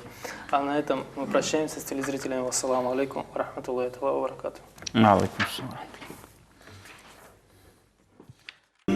Ассаламу алейкум, уважаемые телезрители. В эфире программа «Исламский вопрос», и мы продолжаем с Махди Аджи Абидовым обсуждать книгу имама Газали Минхаджуль Абидин. Речь идет об этапах духовного становления человека и о тех трудностях, которые ему приходится испытывать на этом пути. Мы рассмотрели уже 3 из этих трудностей и подошли к 4-й, самой важной, насколько я понимаю, это трудности, связанные с нафсом, то есть с самим собой, собственным эго. И говорят, что даже чем шайтан, Махди Аджи, нафс – это еще более тяжелый враг для человека. Получается, сам себе он является врагом на этом пути. Как это можно объяснить? Почему человеку нужно с самим собой тоже бороться для того, чтобы вырасти в духовном плане, скажем так? أعوذ بالله من الشيطان الرجيم بسم الله الرحمن الرحيم الحمد لله رب العالمين والصلاة والسلام على محمد وعلى آله وأصحابه أجمعين السلام عليكم ورحمة الله وبركاته. Есть 2 причины, из-за которых нам приходится бороться с нафсом и, значит, преодолевать это препятствие тоже. Первая причина – это, на самом деле, это враг. Это враг человека. Мы в будущем расскажем, почему он враг тоже. И который находится в теле, и, как говорится, когда вор внутри дома, от этого вора остерегаться всегда тяжело бывает. Если человек снаружи, то мы двери закроем, окна закроем. Бывает такое положение у людей, когда дома что-то исчезает, и вор в семье, уже не знаешь, вот какой хитрость, что придумать, уже не знаем. Это более болезненно тоже этот момент бывает. Внутренний враг. Внутренний враг. Значит, второй – это вот этот нафс, она любимая для человека. Любимая. И когда, значит, вред идет от любимого человека, тоже уже, конечно, человек уже растеряется, он не может, значит, видеть каждый недостаток, потому что любимого человека недостаток выявить очень тяжело бывает. Вот один поэт, шаир, поет, вот следующими словами говорит: وليس ترى عيبا لذي الود والإخاء ولا بعض ما فيه إذا كنت راضيا وعين الرضا عن كل عيب كليلة ولكن عين السخط تبدي المساوية. Перевод означает, когда, говорит, у тебя есть любимый друг, брат, значит, в котором есть любовь, говорит, ты уже, когда ты доволен от них, там уже, говорит, ты недостаток в этом человеке не видишь. Когда ты доволен от кого-то, всегда по отношению к нему у тебя лояльный такой взгляд, говорит, к нему бывает. Не дай Бог тебе не нравится, то, что от других скрыто тоже вот для тебя, особенно вот там для того человека, который он ненавидит человека, вот там появляется. И не зря говорит, вот Абдул-Вахид ас-Сафади, Куддис сирруху, в своей книге пишет, вот я, говорит, чем от друга, от врага больше пользы беру, говорит. Почему? Потому что друг мне не говорит мои недостатки, а враг говорит, я стараюсь их исправлять. То есть опасность в том, что мы любим нафс, поэтому его недостатки мы да, не видим, нам кажется, все, что нафс делает, это лучше. Например, вот пример тоже. Так человек, например, там кто-то сказал что-то, мы ему так ответили, там, например, да, унизили его. И тут мы радуемся, смотри, как мы его положили, как мы его заткнули и так далее. Уже то, что нафс сделал, вот это нам начинает нравиться и так далее. И уже вот так она может нас обманывать. И посмотрите дальше. Когда человек всякое плохое, когда для человека становится красивым, говорит, он как же исправит? Он, поскольку ее недостатком вообще не будет считать. Он же это посчитает хорошим. А он на самом деле перед Аллахом это не хорошее, не плохое и так далее. И в итоге вот этот нафс, улыбаясь, веселясь, в ад его загонит. То есть под музыку как бы проведет его туда. А он будет думать, что он значит, в хорошем день. Когда вот курешиты выходили, говорит, против пророка, саллаллаху алейхи ва саллям, на Газават Бадру, значит, вот они все вот в таком духе, говорит, они были, которые, как они говорили, в этом полуострове, говорит, нету таких людей, как мы. Вот так, вот такой храбростью, вот таким, например, как порывом они, говорит, вышли туда. Как только бой начался, значит, сатана увидела, говорит, тамошних ангелов. Она, говорит, сказала, говорит, я вижу то, что вы не видите, я слышу то, что вы не слышите, я ухожу, я боюсь Аллаха. Как только сатана ушла оттуда, вот тогда же, только первый раз столкнулись они, и они убежали. Там как такового удара даже не было, такой битвы даже там не получилось. Они сразу убежали оттуда, просто от этого Газавата. Да? Да, вот у нас вот так обмануть, как шайтан, вот это тоже такой же враг. Последний момент убежит, значит. И поэтому вот имам Газали, рахимахуллах, говоря об этом, говорит, посмотри, говорит, ты один такой момент. Если ты посмотришь, мы же вот из той истории, которая у нас с вами есть, если ты, говорит, будешь листать, анализировать, говорит, где бы, кто бы не подсказнулся в этом свете из больших людей, то они только нафсам, говорят, они попадали в эти трудности. Или же чисто нафсам, без какого-либо вмешательства, или же из-за того, что через нафс на нас подействовал кто-то. Вот так. Первый грех, который совершался на свете, это грех Иблиса. Она отказалась от Всевышнего Аллаха, не приняла указ Всевышнего Аллаха, не подчинилась Аллаху. Почему она этого сделала? Это было там, этому отказалась ее нафс. Она сгордилась, внутреннее эго, и позавидовала по отношению к пророку Адаму, алейхиссалам, пророку, первому человеку на свете. И после этого, когда она это сделала? После того, когда она 80 тысяч лет служила Всевышнему Аллаху Та'ала, вот все, что она сделала, эти уровни, это то, что она проповедовала в раю и так далее, вот после всего этого она попала, значит, под ее обман. Понимаете же? И после вечно проклятым, вечно проигравшим, и который вечно в аду будет гореть. Вот таким она стала. После того, как... Ну, сейчас, если взять, вот в наше время же есть же такие алимы, наверное, которые думают, что они алимы. На самом деле, если посмотреть, если этот человек сгордится, что он алим, пусть он думает, как у Иблиса есть у него это ильм. У нас нет этого ильма, как у Иблиса. Правильно же? И то не сохранило ее. Вот это то, что у нее есть ильм, это все. Вот когда она нафс не покорила свою, вот это нафс скинула ее. Получается, даже знания не спасают не человека, спасает человека, если он эго свое не поборол. Да, видите ли как. Дальше посмотри, вот это первый пример имама Газали. Адам и Хава, наши родители. Вот что обмануло их? Что обмануло? А обратно таки нафс. Потому что они нафсу не сказали, умереть будешь умрет, Аллах захочет, ты умрешь, Аллах захочет, будешь жил. А Иблис, что она говорила? Если вы этот плод покушаете, вы вечно будете жить в раю. Не временно, а вечно. Нафс заставила их ослушаться, чтобы она вечным стала. Понимаете же, чтобы она не умерла. Для этого. И тут вот этот низкий нафс заставила вот в таком раю, в который они были, в таких нихматах перед Аллахом, вот сделать вот эту ошибку обратно таки. Дальше здесь приводит имам Газали историю Кабиль-Хабиль. Это сыновья Адама, алейхиссалам, пророка. Оба брата. Значит, они оба для того, чтобы приблизиться к Аллаху, принесли в жертву. Как мы знаем, Кабиль принес свой сад, а Хабиль – барашку. Он был пастухом, а этот садовником. И тут принял Аллаху Та'ала, у Хабиля принял, потому что у него искренне сделал он, самого жирного, самого хорошего из барашек, а Кабиля не принял, потому что самый худший, который урожай не дает, такой сад он дал. В наше время это Аллаху Та'ала, это из особенностей умми пророка говорит это нам. То есть мы садака делаем, мы приносим жертву и сами пользуемся этим. То есть курбан режем, мы сами кушаем. Нам и кири, и мясо тоже. А до нашего пророка, значит, раньше так не было. Приходил, с неба появлялся огонь, сжигал это все. Аллах Та'ала так забирал. То есть то, что человек, раб, давал Всевышнему, в жертву приносил Аллаху, Аллах забирал ее. То есть он ею не мог пользоваться. И тут, когда Хабиля принял, он сказал, почему у него принял? Он лучше, что ли? Вот так сказал Кабиль. И сказал, я тебя убью. Вот так тоже сказал. Но Хабиль ответил: мне лучше от твоей руки погибнуть, говорит, и стать чистым перед Аллахом, чем я буду тебя убивать. Чем я тебя убью, лучше, чтобы я не был убийцей. Да, чтобы ты меня убил, для меня лучше. То есть даже тогда, когда он сказал ему, что убью, он нафсу не дал чуть-чуть дышать. Он ее задушил там, это нафс, и сказал: пусть меня убьет. Вот так сказал Хабиль.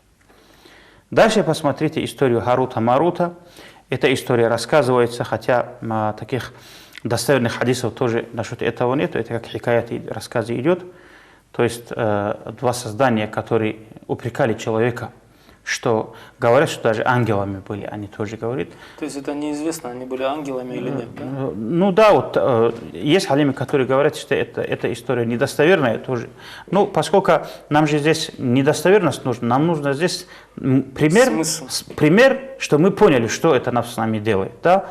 И поскольку имам Газали здесь привел, тоже не зря, наверное, от нее, значит, есть польза в этой книге. То есть Харут-Марут, они упрекали человека за то, что они грешат, мол, смотри, как грешат, как они могут там. После всего этого Аллах Та'ала вот человеческий шахват дал им тоже. Похоть, вот это человеческий похоть дал им, они уже через некоторое время согрешили, говорят, эти ангелы. Тоже что заставил? Обратно, нафс. И имам Газали в конце говорит: ты среди людей, в народе не найдешь ни смуты, ни позора, ни заблуждения, ни греха, у которого основой нафс не является.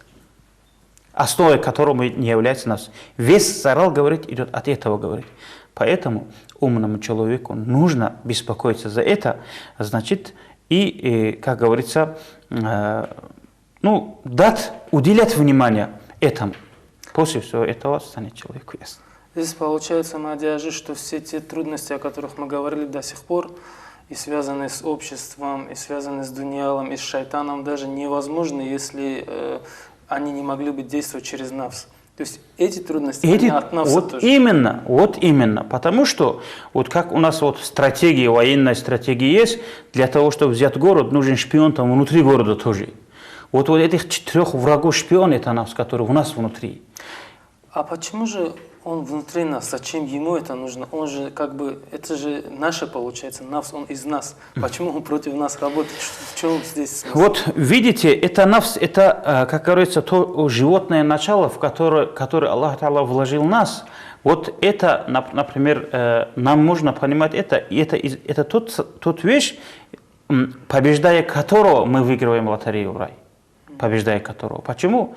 Потому что, видите ли, вот там, вот Али Асхаб была такая история, когда Али Асхаб, радийаллаху анху, на нам остановился, он говорит, вот страхом, дрожью покрывался, говорит, и цвет изменялся у него, и когда ему говорили, почему вот так ты становишься, он, говорит, сказал, наступило время, когда Аллаху Та'ала, говорит, предложил небесам и земле и всему созданию взять вот эту ответственность на себя, они отказались, а человек ее взял.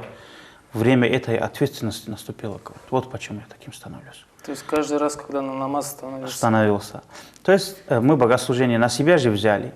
Вот когда человек на себя богослужение взял, вот в нем Аллах Та'ала объединил вот 2 момента, вот нафса и аклу. То есть человек должен выбирать между нафсом и аклу. То есть этим выбором, это ихтияр же у человека есть, хорошему и плохому Аллаху Та'ала помогает. Аллах Та'ала говорит, я тебе и для богослужения силы дам, и для того, чтобы сам себе там могилу или место в аду готовил, тоже помогу. Но выбор твой. Вот для того, чтобы мы, например, старались выбирать между хорошим и плохим, весь плохой выбор это от нафса, а весь хороший выбор это через аклу. Вот так это. То есть разум постоянно борется с нашей похотью, с нашими страстями. И вот, например, когда человек вот, через некоторое время, когда человек поработает над нафсом, она может стать получается. И уже против того, что шайтан его толкал бы, это нафс будет против шайтана работать. То есть нас уже на нас начинает. Да. Вот сейчас слишком глубокие вещи тоже я здесь не хочу говорить, потому что это уже люди ахлу бывают у этого, которые это все поняли. Да, для этого, потому что не пройдя что-нибудь, что-то говорит, вот в Коране же несколько моментов есть. Значит, нафсуль аммара, так Аллах Та'ала называет нафс. Потом нафсуль лавама, нафсу мутмаиннах. Вот 3 нафса называет это самое. Вот у нас с вами, конечно, это нафсу амарат. Не знаю, может, и с нами необузданная. умрет она так. То есть всегда, который на плохой толкает нафс. Потом она получится нафсуль лавам, который упрекающим уже, да, вот нас, вот там, вот мы сами себя уже упрекать будем в том, что мы совершаем плохое. А потом уже нафсу мутмаинна, это спокойный нафс, который никакой, что бы вокруг, например, не случалось, она не будет дергаться, она одинаково будет находиться. Ее, то, что вокруг происходит, эта вещь ее, например, дергать, менять она не будет, неизменимо вот таким она останется. Как вот в истории Абдул-Кадир Гиляни Кудиссирху, вот когда он проповедь читал, эта же змея начала подняться, этот снизу вверх крутиться вокруг, не просто крутиться, заворачиваться вокруг Абдул-Кадир Гиляни Кудиссирху, и вот так стал говорить таким впереди.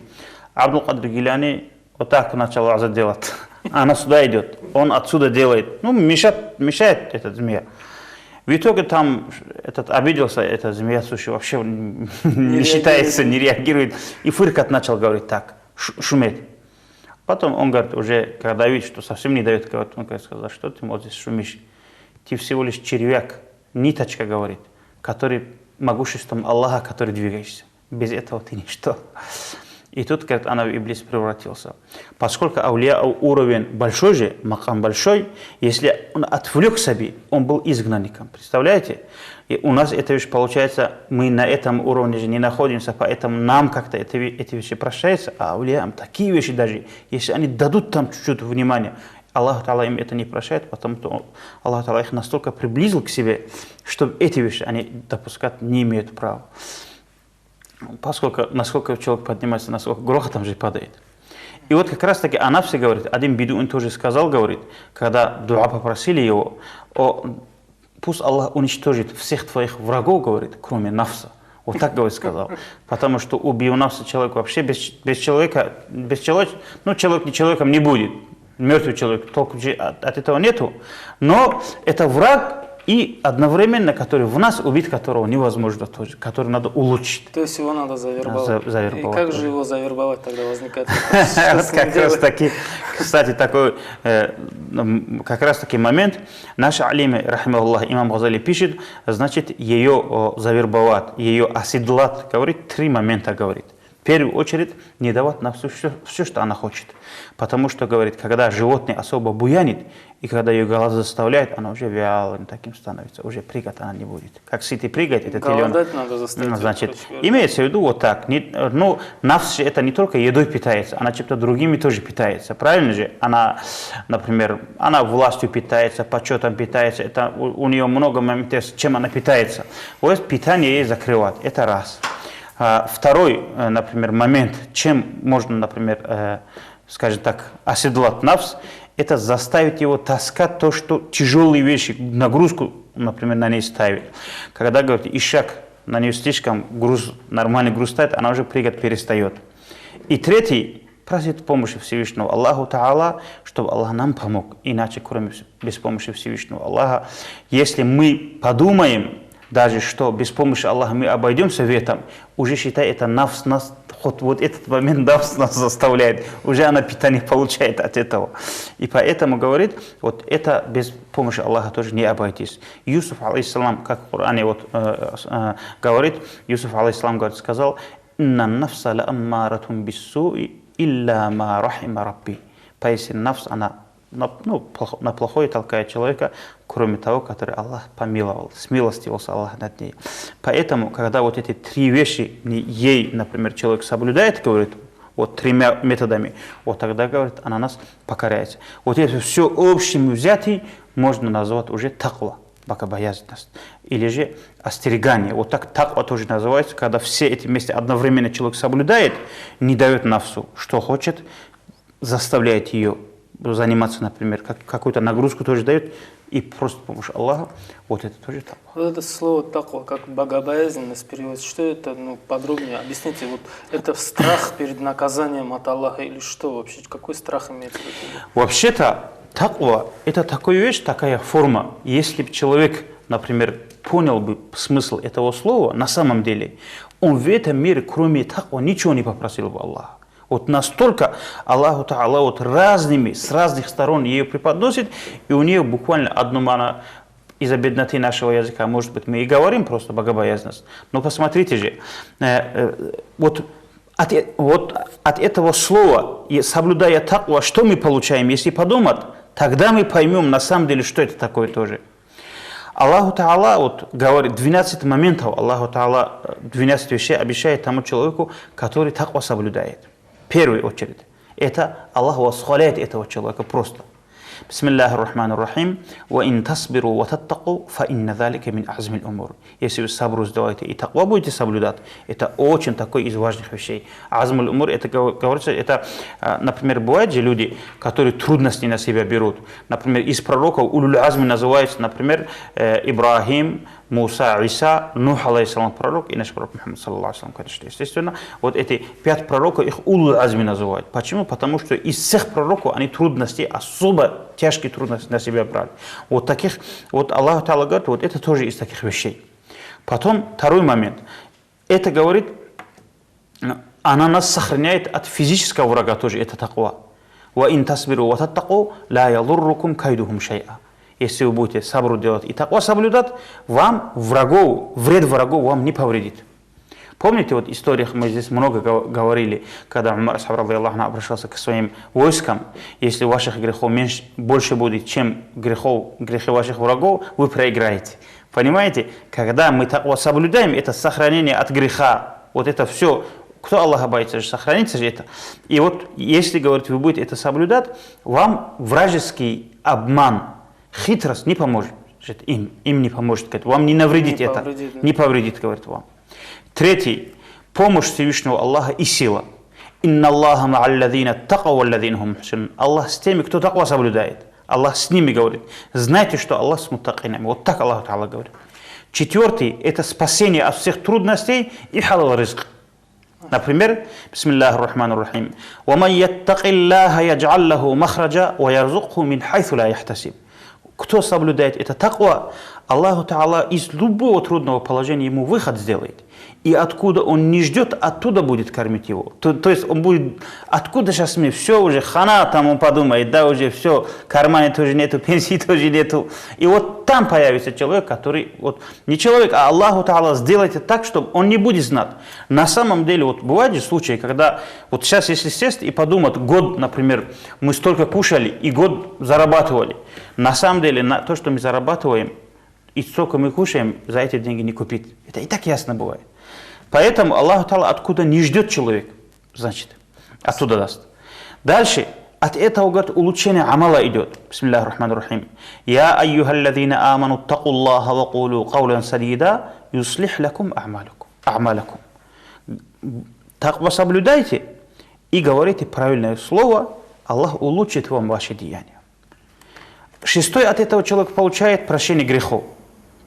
Я ва ягфир лакум зунубакум. Продолжение этого аята. Седьмой, любовь Аллаха. Инна Аллаха юхиббуль муттакин. Аллах Та'ала сам говорит, Аллах любит муттакинов. Восьмой, это принятие.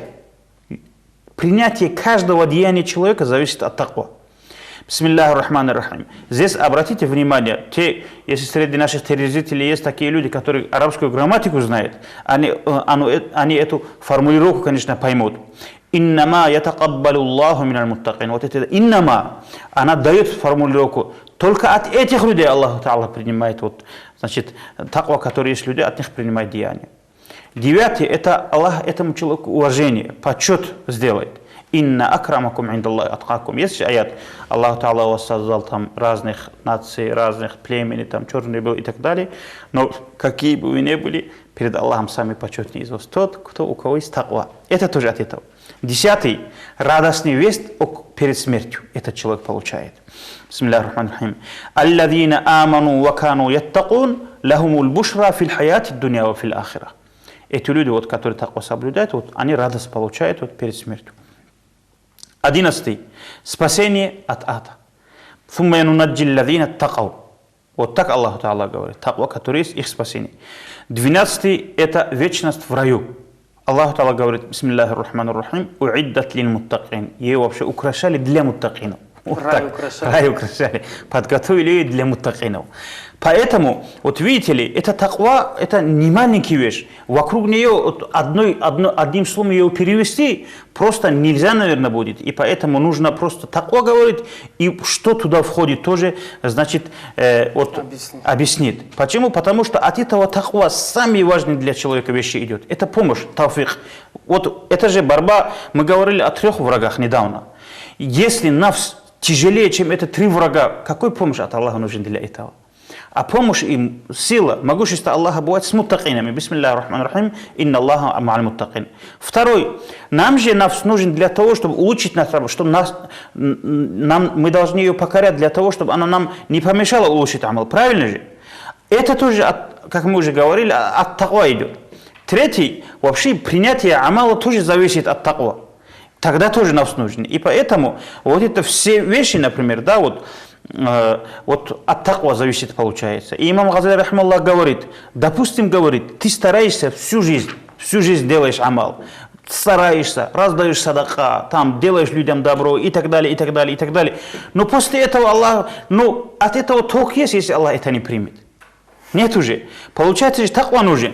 Поэтому, говорит, Аиша радиллаху анха говорила, вот я не видел, говорит, больше, чем вот, который пророку нравится, любит пророк вещь. Завидовать, например, не та тема. А аджаба говорят, когда человек вот удивляет с хотением того, что видит, да, вот, пророка не удивляло, говорит, в дуняле, кроме, говорит, таква. Таква, который есть человека, когда видит, вот пророк, говорит, не насытился на него смотреть. Вот так. И в Таурате даже, говорит, написано, о сын Адама, будь муттакином и спи где хочешь. Оказывается, Амир ибн Абдул Кайс это был большой человек. Это большой человек был. Он говорил, заплакал, говорит, перед смертью. Ему, говорит, этот человек был, который за ночь 1000 ракатов делал. Каждую ночь. Когда он вот в своей постели приближался к постели, он, говорит, уже ругал себя. Это нафса он ругает. О тот, в котором, о обитатель всего зла. Вот так он говорил. У Аллахи, говорит, Аллах, я, говорит, от тебя, говорит, ни на один миг недоволен. Вот так, говорит, ругал себя. Когда, говорит, один день он заплакал, ему сказали, почему ты плачешь? Он, говорит, сказал, Аллаху Та'ala же, говорит, от муттакинов, говорит, принимает. Если таква, говорит, во мне нет, что мне делать? Все, что сделал, говорит, прахом же уйдет. Здесь другой имам Газали рахмаллах рассказывает, в момент, оказывается, один из хороших людей сказал своему шейху, мне васият сделай. Тогда, когда он это сказал, его шейх говорит, я тебе васият сделаю такой васият, который Аллаху Та'ала сделал васият для предыдущих и будущих, для всего, например, создания. Бисмиллахи рахмани рахим. وَلَقَدْ وَصَّيْنَا الَّذِينَ أُوتُوا الْكِتَابَ مِنْ قَبْلِكُمْ وَإِيَّاكُمْ أَنِ اتَّقُوا اللَّهَ. Аллаху Та'ала в Коране говорит, я, говорит, васият сделал для тех, которые получили Писание, книги, до вас, которые были, и вам делаю васият, ани аттакуллах. Бойтесь Аллаха, сохраняйте себя от греха. И поэтому имам Газали говорит, если есть на свете кто-нибудь, который лучше Аллах знает, что нам хорошо, Аллах же лучше всего знает, поэтому знал нас и так далее, вот Аллаху Та'ала говорит, значит, обязал нам самое нужное для нас. И поэтому вот все алимы, которые говорят слова, собирая, имам Газали дают это правило, очищать сердце от греха, которого он не сделал еще, чтобы, например, из-за силы своей души получилась занавес и крепость между грехом и между телом этого человека. Что значит очиститься от греха, который еще не совершил? Не совершил. Если человек сделал грех, и он больше этого не делает, он муттаки не будет, он будет таиб, то есть раскаивающийся будет уже, раскаивающийся. А муттаки будет, это когда он не сделал еще грех, но уже сохранил себя, вообще с головы убрал намерение к совершению этого и не допускает даже, что это грех от этого человека может получиться. Вот эта вещь. Из-за богобоязненности... Желание даже подавляет себе. Подавлять себе, да. То есть, чтобы таква был в человеке, нужно, чтобы он это вообще не совершил, не приближался. Перед нами есть много вариантов совершения греха. Вот когда мы вот это все выбиваем из мозгов, вообще подальше держим. Вот это, говорит, называется таква. Понимаете? Если этот человек сделал, это таиб. Если это пророк, который грех не получается, он просто маасум, исмат. И в Коране таква называет 3 терминами. Это богобоязненность, просто богобоязненность, о которой мы говорили тоже, да, это тоже таква. На самом деле ее тоже таква называют. Ва ияя фаттакун. Аллах Та'ала говорит, меня бойтесь. Так. В другом Коране таква называет богослужение тоже. Например, я аюхалладина аману такуллаха хакка тукати. Ибн Аббас говорит, покоряйтесь Аллаху истинной покорностью. То есть ати'у Аллаха хакка та'ати. Значит, ибадат, который мы делаем, ее тоже таква называют. И третий, очистить сердце от греха. Это тоже называют. Посмотрите же, имам Газали говорит, ко всему этому, например, да, все, что мы говорим, есть хадис пророка, где говорится, что богобоязненных людей мутакинами назвали из-за того, что они оставляли, ну, например, то, что разрешается, боясь, что они попадут в то, что не разрешается. Значит, получается, таква это не только сохранение, говорит, от греха, сохранение себя от такого халала, тоже разрешенного, который может привести нас к харам. Который приближает. Приближает нас. Не то, что приближает, а и заведет в харам. Поэтому нафс это такая вещь, это же враг, который в нас. Она говорит, не начнет человеку сразу с большого греха. Она с первого нам будет, например, говорит, например, наушивать, да, так говорят. То есть шепотом с нами говорит, да, давай чуть-чуть вот эти хинкалы, которые мы кушаем, чуть больше покушаем сегодня. После этого воду пьем. То есть сперва нас для хорошего тяжелым это сделает. Халал то, что мы делаем, чуть больше. Кто скажет, например, да, что 100 хинкалов кушать харам? Никто же не скажет. Правильно же? Поэтому, значит, вот так с хорошего. Через халал она уже скажет, ну вот этими хинкалами 100 грамм коньяка тоже подошла бы. Потихоньку уже туда. Оттуда потихоньку уже к хараму. Уже через некоторое время человека делает таким, что он только харам сделал. И поэтому, значит, у нафса, говорит, есть такие рычаги, которые влияют на наше физическое тело. На глаз, на ухо, на сердце, на руки, на ноги, на все, что, например, мы делаем, в каждом, например, участвует нафс. И поэтому есть, конечно, методы, которые над этими тоже, конечно, как нам работать. Как с ними бороться тоже в следующих передачах, наверное, мы об этом тоже поговорим, а здесь заканчивается вот так вот это объяснение. Хорошо, спасибо, Махди Хаджи. Время нашей передачи тоже подошло к концу. Иншаллах, мы подробнее в следующих передачах рассмотрим эти методы борьбы с наущениями нафса, так скажем. А на этом мы прощаемся с телезрителями. Вассаламу алейкум, рахматуллахи ва баракату.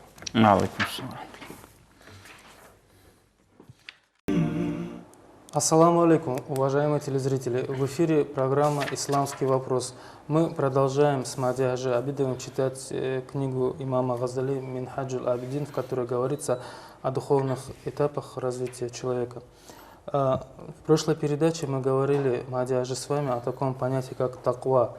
И дали определение, что это когда человек оберегает себя от всего того, что может вредить его религии. Так, да? Да. И здесь возникает логичный вопрос, а что же это то, что вредит религии человека? Наверное, этому тоже дано определение. أعوذ بالله من الشيطان الرجيم بسم الله الرحمن الرحيم الحمد لله رب العالمين اللهم صل على محمد وعلى محمد وسلم. Ассаламу алейкум, дорогие братья и сестры. И вот на самом деле то, что вредит религии человека, имам Газали рахимахуллах делит на две части. Часть, которая является чистым запретом, то, что Аллах Та'ала нам харам сделал, запретил, и связывание или совершение этого, которое является грехом. Это раз. Второй, это излишний халал. То, что Аллах разрешил, но излишнее, чересчур. Значит, то, что который для человека нет в этом необходимости. Много есть, например, много есть. Например, человек может строить дом, он своим потом зарабатывает деньги. Например, он может и одноэтажный строить дом, и двухэтажный строить дом. Если человек не грабит, не ворует и так далее, шариат ему разрешает хоть 10-этажный дом строить. Но на самом деле за каждый кирпич ему придется же отвечать перед Аллахом тоже. Хоть его за это не накажут, но на допросе он же долго будет находиться за это. Правильно же? И поэтому вот как раз таки имам Газали рахимахуллах даже излишнее, разрешенное тоже уже ставит в ряд с теми, которые с харамом, с грехом, например, то есть следующим за ним. И вот на прошлой передаче, если наши телезрители помнят, мы приводили хадис пророка, саллаллаху алейхи ва саллям, где говорили, что богобоязненных людей называют богобоязненными из-за того, что они, например, даже простое, например, то, в чем нет вреда, тоже оставляли, боясь из-за того, что они, например, попадут в то, что есть вред. И поэтому общий, например, из того, что мы рассказали, границы богобоязненности, в границы богобоязненности входит очищение сердца от всего плохого, будь это грех или же разрешенное, которое для человека нет в этом необходимости, с внутренним, например, своим сильным настроем, чтобы вот этот настрой человека, вот богобоязненность, вот это внутреннее, вот это его намерение стало защитой между этим вредом, между грехом и между этим человеком. Вот от этих двух вещей нужно человеку сохраниться.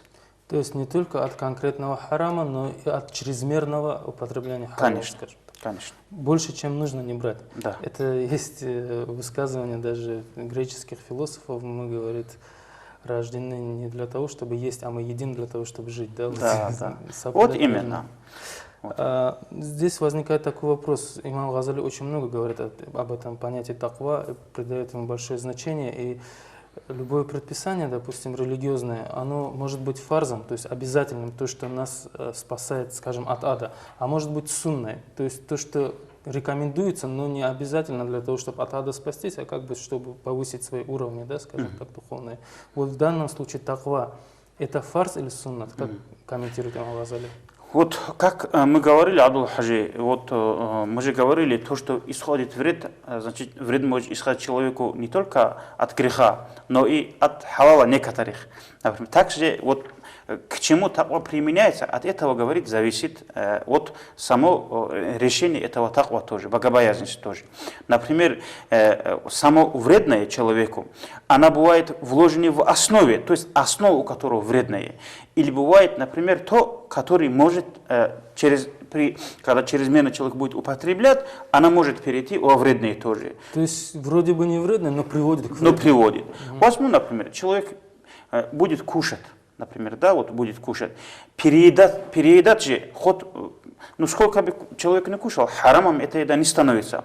Но переедать человеку не рекомендуется.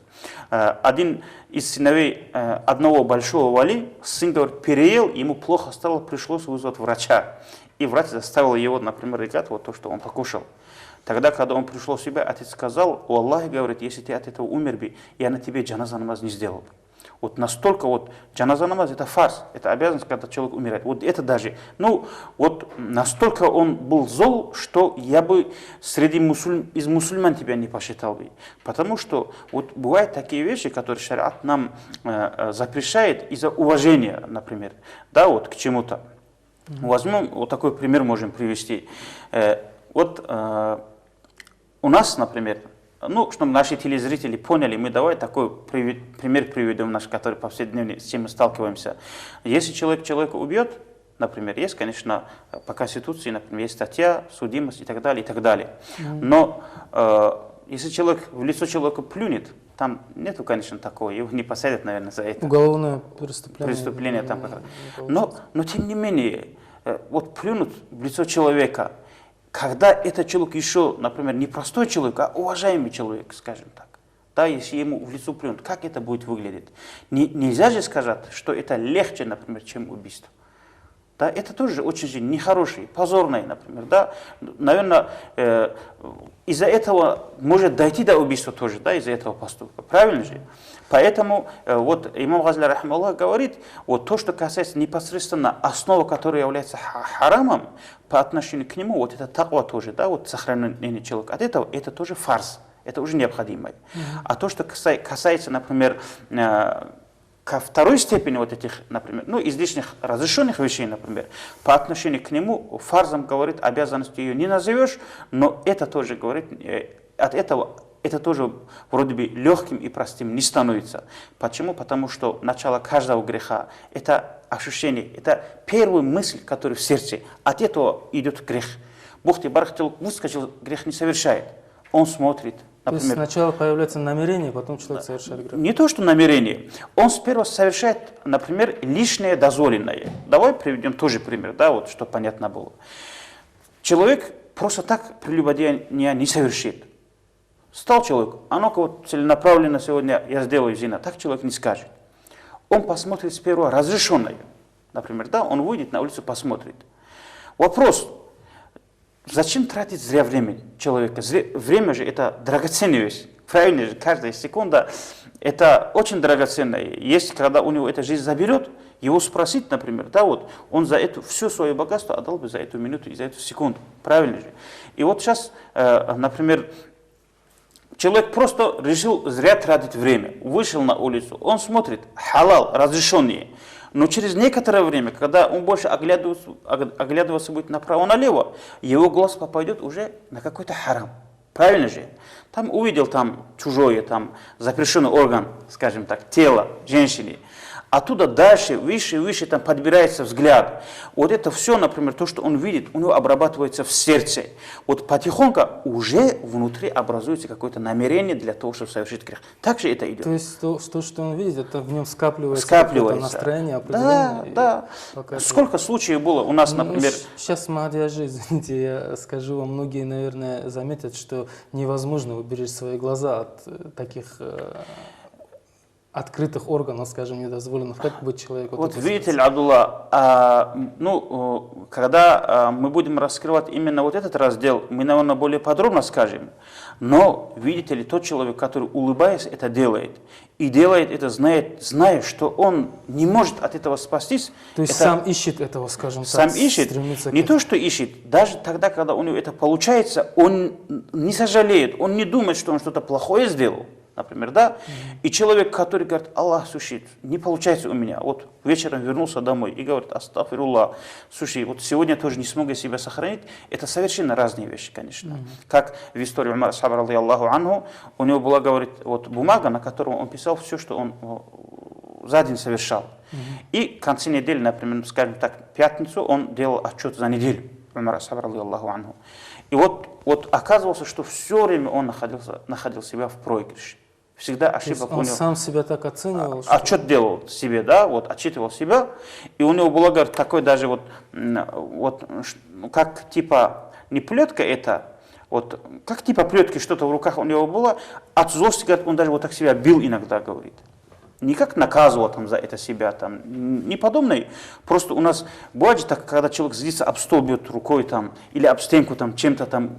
Вот, от досады за себя. Да, вот не может он это делать. Ни одна неделя у него не находилось в выигрыше, например. Да, он все время вот находился в своих плохих деяниях, по его мнению, конечно, это. Да, вот. Но на самом деле это был человек? Это был человек, конечно, это человек, который при жизни уже радостный весь рай получил.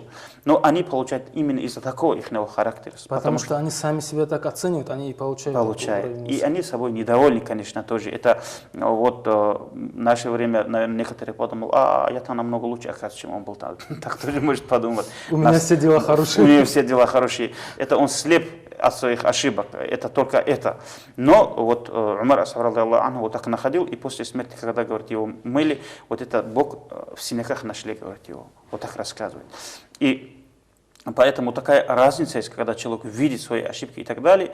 Но, значит, факт, что вот эта таква, когда она, например, когда ее применять приходится по отношению к явному греху, это фарз уже. Это, если нет, то за это будет наказание огнем ада в судный день, если Аллах не простит его. Например, если это применяется по отношению к, скажем так, адабу, к этике, к уважению, например. Когда родители заходят, вставать не фарз, но тем не менее, кто не станет, это человека не посчитает. Правильно же? Этого человека надо упрекать, поругать, кто может, например, да, там, лишить каких-то льгот, каких-то вещей, там, например, надо его наказать, но это наказание не будет ни тюрьма, там, ни избиение там, и так далее, а наказать именно так, чтобы его тоже лишат какого-то уважения и так далее.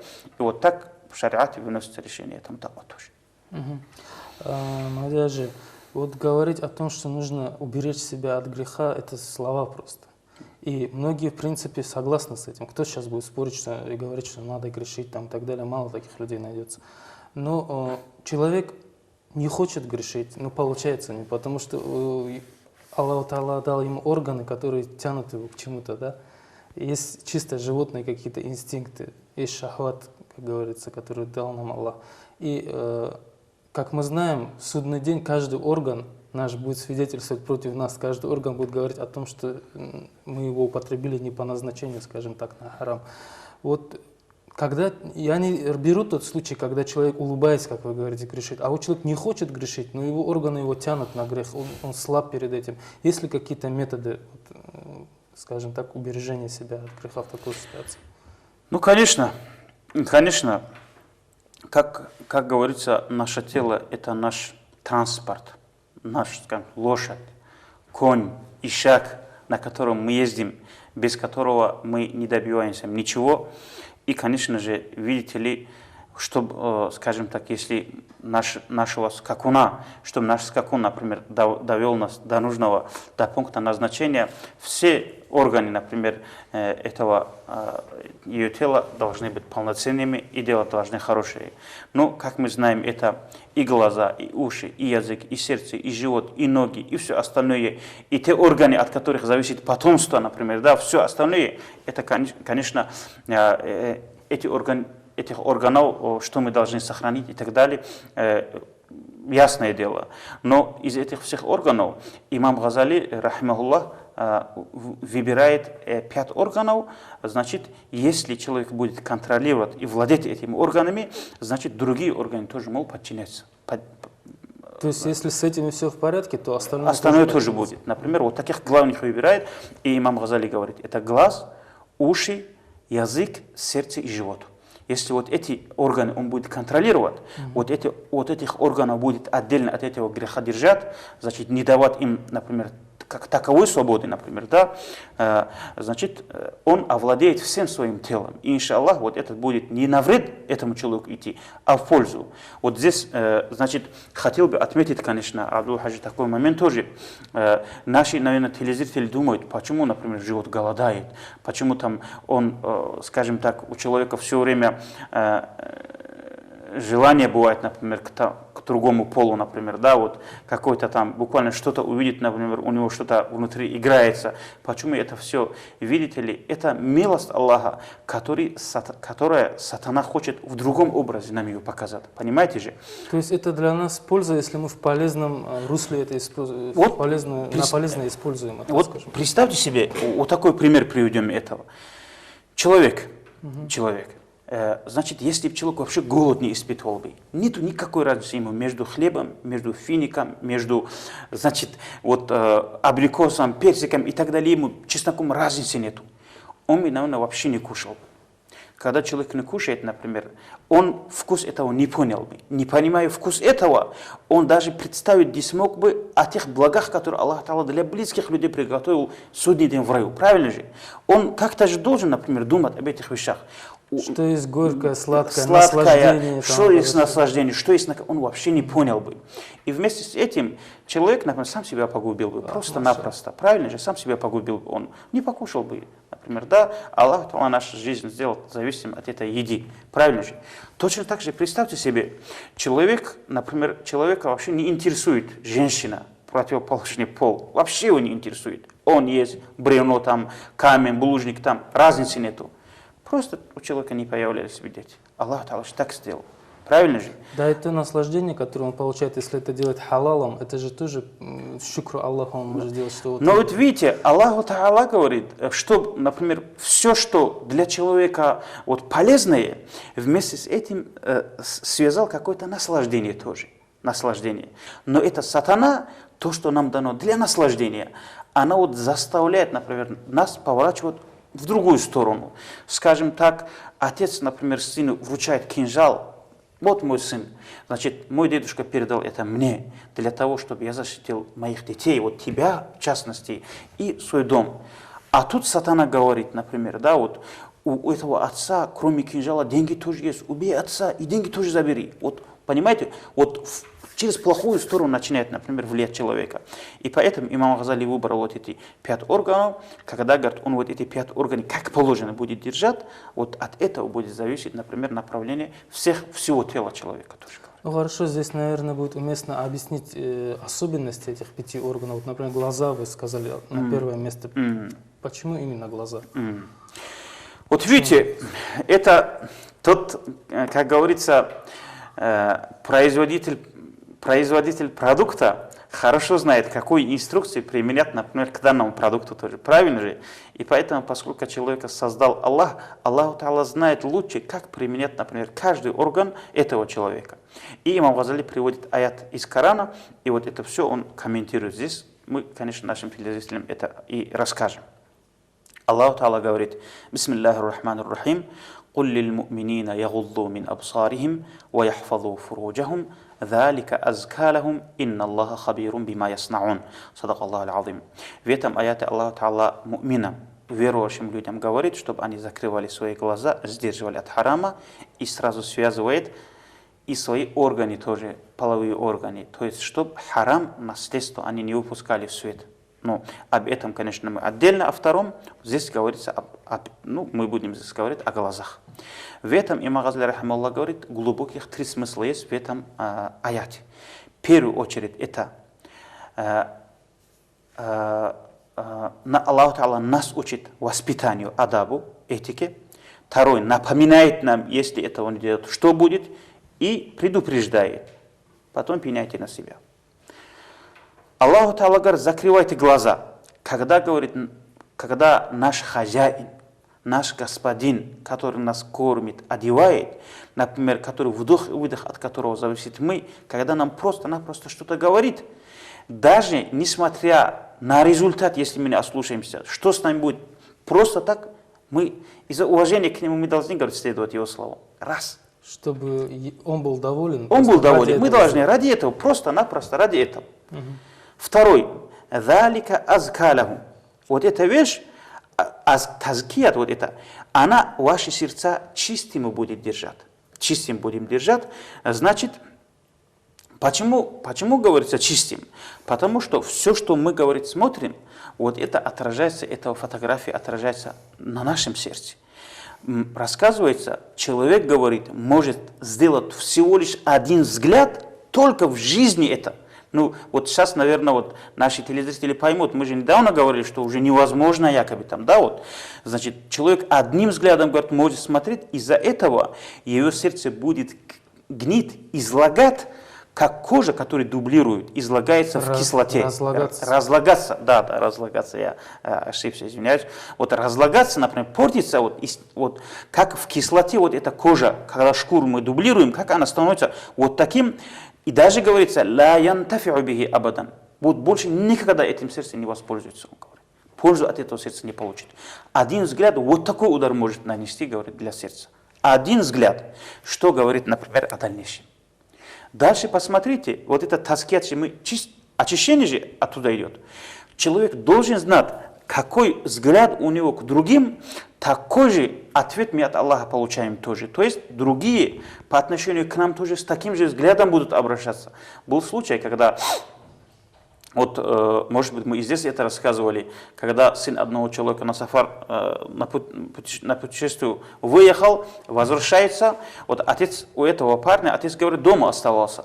И тут отец замечает, как один, например, негр целует его невесту, то есть жену своего сына. Сафар, когда возвращается, например, вот, отец спрашивает сына: ты на этой путешествии, например, находясь на дороге, что-нибудь плохое сделал и так далее? Он говорит: нет, вроде бы там ничего. Он так спрашивает, вопросами загоняет его, например, в угол. В итоге он признается, что он всего лишь навсего якобы поцеловал одну девушку, ну, чужую женщину. Тут отец спокойнее говорит: я так и думал, говорит, потому что пока ты там свое делал, тут с твоей женой тоже кто-то вот так сделал. Я об этом знал, говорит отец. Точно так же, когда мы смотрим, Аллах Та'ала же говорит: «Залика азкалахум». Это намного, вот от этого вы получите чистоту сердца, говорит. Чистота будет в ваших богослужениях, в ваших деяниях, от этого будет зависеть. И вот мы тоже ответ получаем. И третий, вот что хочет, говорит, «Инна Аллаха хабирум бима яснаун». Аллах Та'ала знает, что вы делаете. Куда бы вы ни смотрели, знаете, что Аллах Та'ала знает.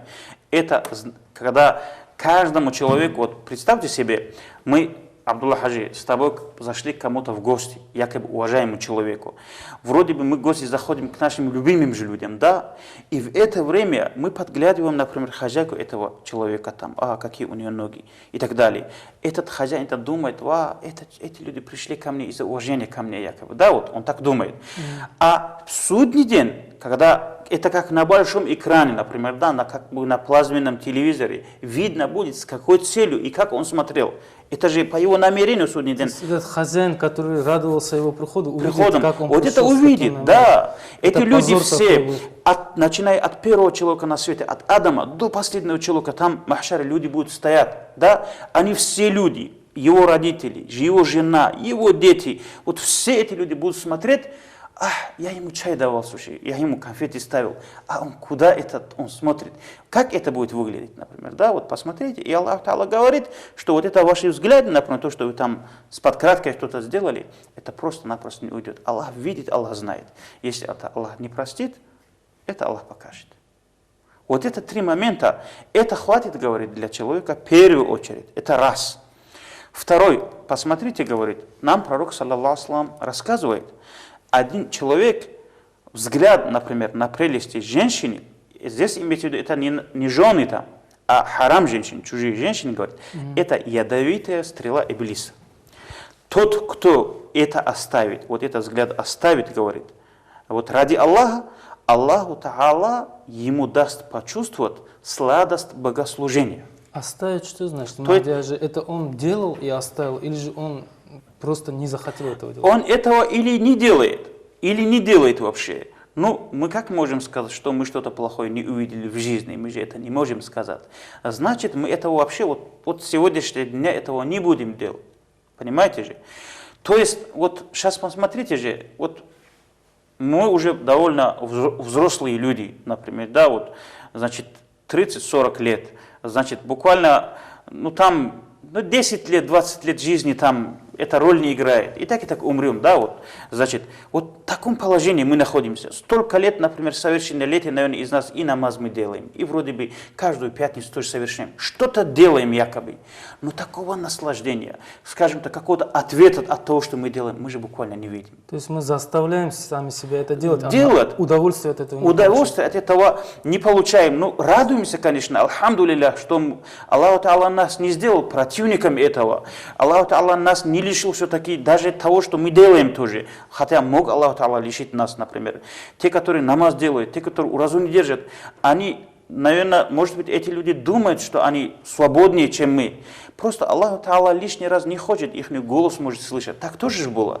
Например, Аллах Та'ала говорит, обратился Муса алейхиссалам к пророку и сказал, скажи, говорит, своим вот этим израильтянам, скажи, чтобы они не упоминали меня.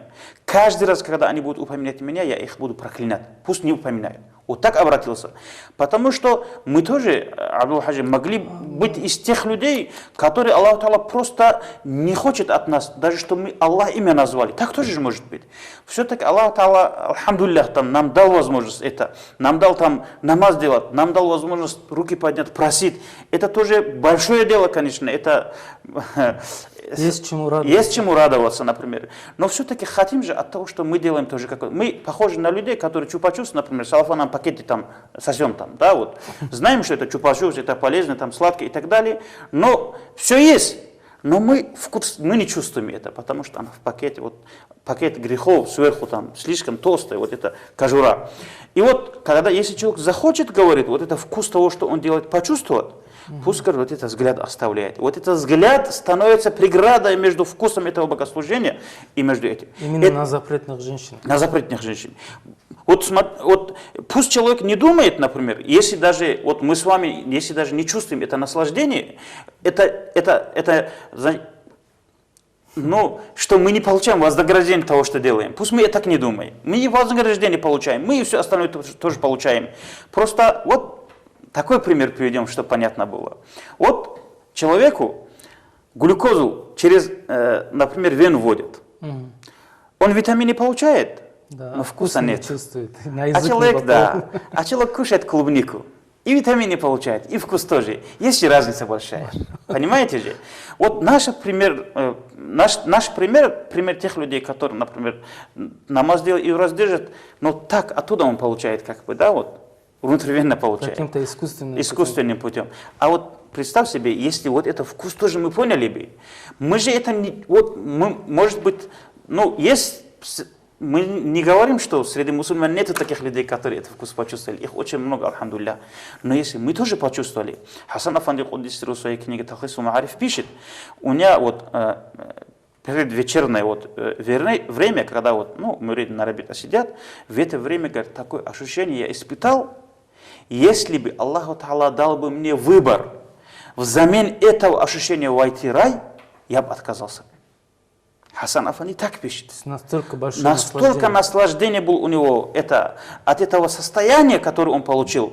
Он говорит, если бы Аллах Та'ала мне дал бы выбор между раем и между этим состоянием, я выбрал бы это состояние. Вот на такое наслаждение. Потому что, вот представьте себе, да, вот тот, который из ничего, который вот этот мир создал, который знает все, что там и в Марсе, и где-то там и так далее, который все создал наших детей, который нас кормит, который нас одевает и так далее, жить и не знать этого. И тут Аллах Та'ала дал нам какой-то сигнал, да, нашему сердцу. Это же...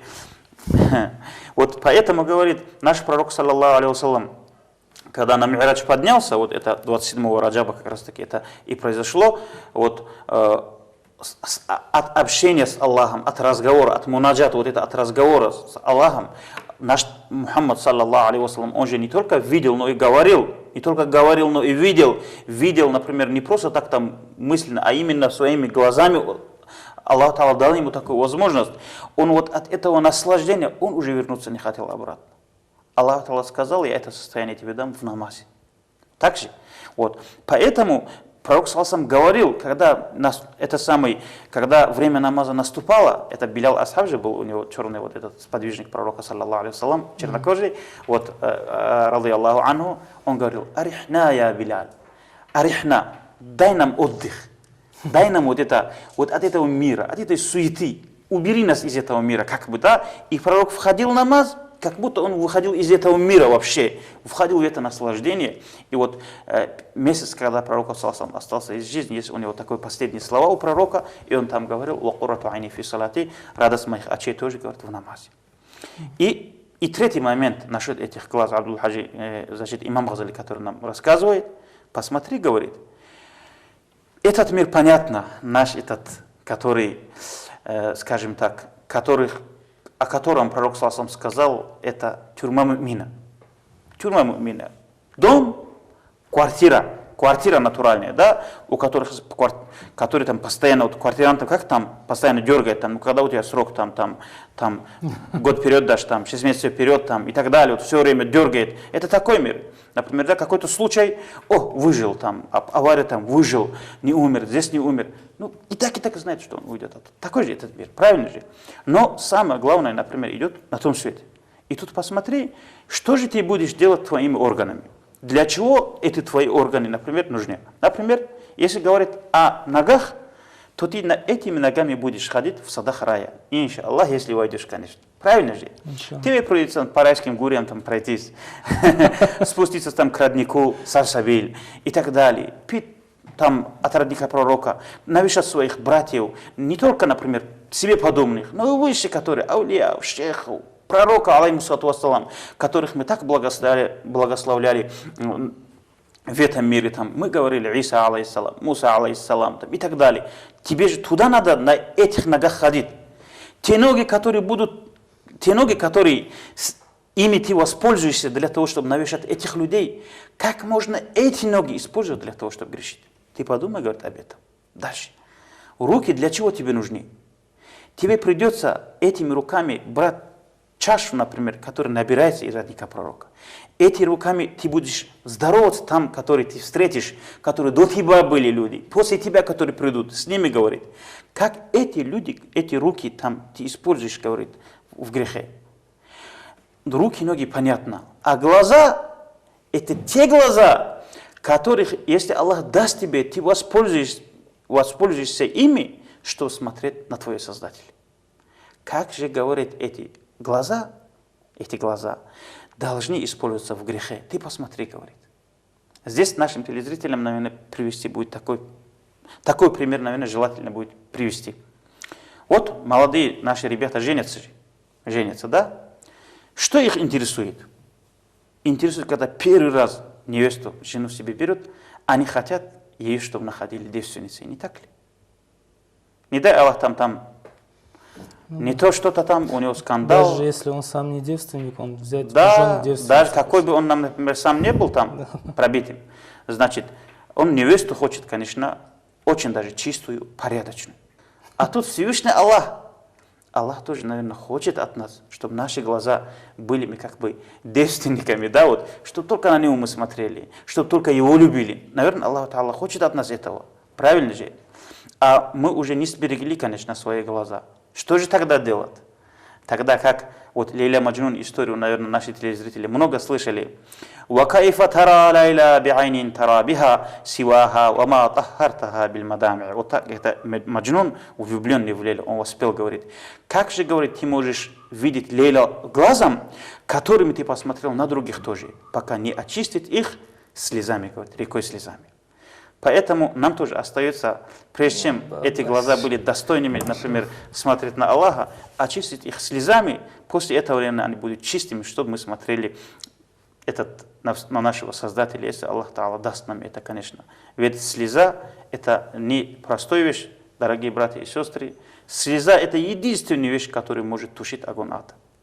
Слезы раскаяния. Слезы раскаяния. Вот так имам Газали нам рассказывает. То есть, если даже мы что-то видим такое, то хотя бы надо раскаиваться. Раскаиваться. Промывать эти глаза слезами, чтобы на них отпечатка этого греха не остался. Большое спасибо, Махди Ажи, за столь подробные комментарии. Но время нашей передачи подходит к концу, и остальные органы, их грехи, и что с этим связано, мы, иншаллах, все это рассмотрим в будущей нашей передаче. А на этом мы прощаемся с телезрителями. Вассаламу алейкум ва рахматуллахи ва баракатуху. Алейкум ассалам. Ассаламу алейкум, уважаемые телезрители. В эфире программа «Исламский вопрос». Мы продолжаем с Махди Ажи Абидовым беседовать о книге имама Газали «Минхаджуль Абидин». И рассматривая проблемы, связанные с нафсом, с эго человека, мы в прошлой передаче Махди Ажи затронули 7 качеств, 7 чувств человека, скажем так, которые контролируют все его тело, органов чувств. И если эти органы чувств человек возьмет под контроль, то и все остальное тело будет под контролем. Так, по-моему, говорилось. И мы рассмотрели один из главных органов – это зрение. Осталось еще 4 – слух, язык, сердце и живот. А поскольку следующим идет слух, я хотел бы напомнить такую расхожую поговорку, что лучше 1 раз увидеть, чем 100 раз услышать. То есть этим как бы приоритет зрения указывается здесь. Но имам Газали ставит в один ряд и слух, и зрение. Почему это так с точки зрения религии? Объясните, чем слух так влиятелен на человека? أعوذ بالله من الشيطان الرجيم بسم الله الرحمن الرحيم الحمد لله رب العالمين والصلاة والسلام على محمد وعلى آله وأصحابه أجمعين السلام عليكم ورحمة الله وبركاته. На самом деле, для того, чтобы то, что касается, например, вот этой поговорки это значит о том, что насколько здесь значение дается для знания, для того, чтобы для информации, чтобы человек узнал что-то, лучше 1 раз увидеть, чем 100 раз слышать. Так вот. А то, что касается, например, влияния чего-либо на сердце человека, то порой слух может больше влиять на сердце, чем зрение тоже. То есть речь идет о чувственном впечатлении. Поскольку мы же говорим, например, о управлении человека своим нафсом, правильно же, своим телом. И если, например, человек хочет направлять тело, ему необходимо покорить сердце, чтобы он был хозяином своего сердца. А сердце – это пастух тела. Что сердце сделает, то и тело тоже будет делать. В хадисе пророка, саллаллаху алейхи, говорится, что слушатель – это соучастник говорящего. Тот, кто говорит, и тот, кто слушает, они одинаково на одном уровне. И поэтому наказание, например, когда человек, мы с вами, например, в этом мире привыкли, например, когда кто-то сказал, только винить того человека, который сказал. Но в это время нам на самом деле нужно винить и того, кто слушал тоже. поскольку если слушателей не было бы, он бы же это не сказал бы. Поэтому это раз. С другой стороны, например, вот на самом деле, если вот сейчас подумать, то, что человек слышит, она больше, как говорится, влияние на сердце человека оказывает, чем то, что видит. Я не скажу, что зрение тоже вообще не влияет. Это и так очевидно, конечно, это ясно.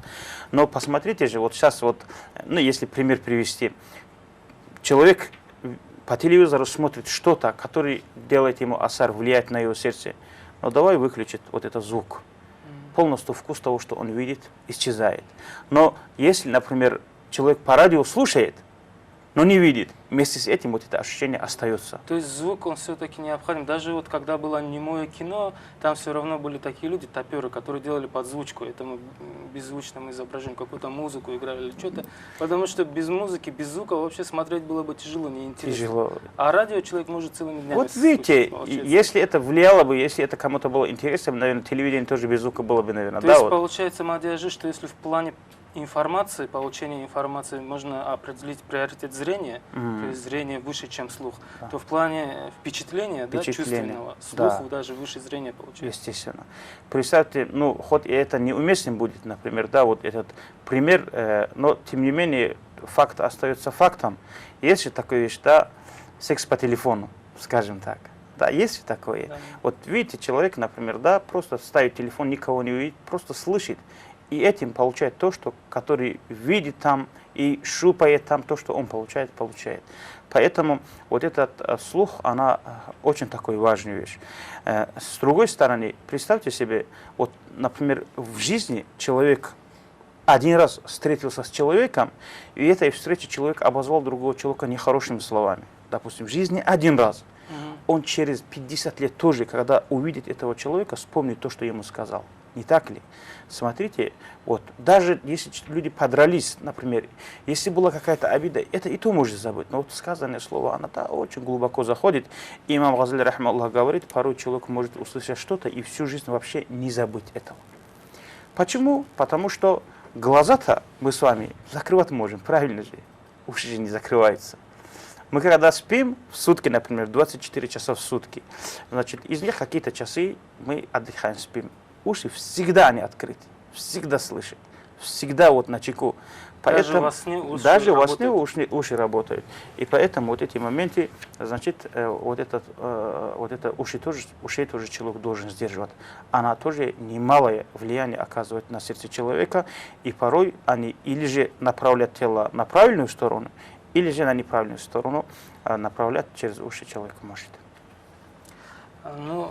Вы связали, приведя хадис, слух с языком уже автоматически сказали, тот, кто слушает, тот соучастник говорящего. Да. Когда человек говорит, он порой даже не задумывается о тех последствиях, которые это может вызвать. Особенно, к сожалению. Я бы хотел отметить проблему журналистики сегодняшней. Дело в том, что когда журналист, особенно телевизионный, говорит на очень большую аудиторию, он даже не представляет себе, какие последствия может вызвать та информация, которую он бросил в общество.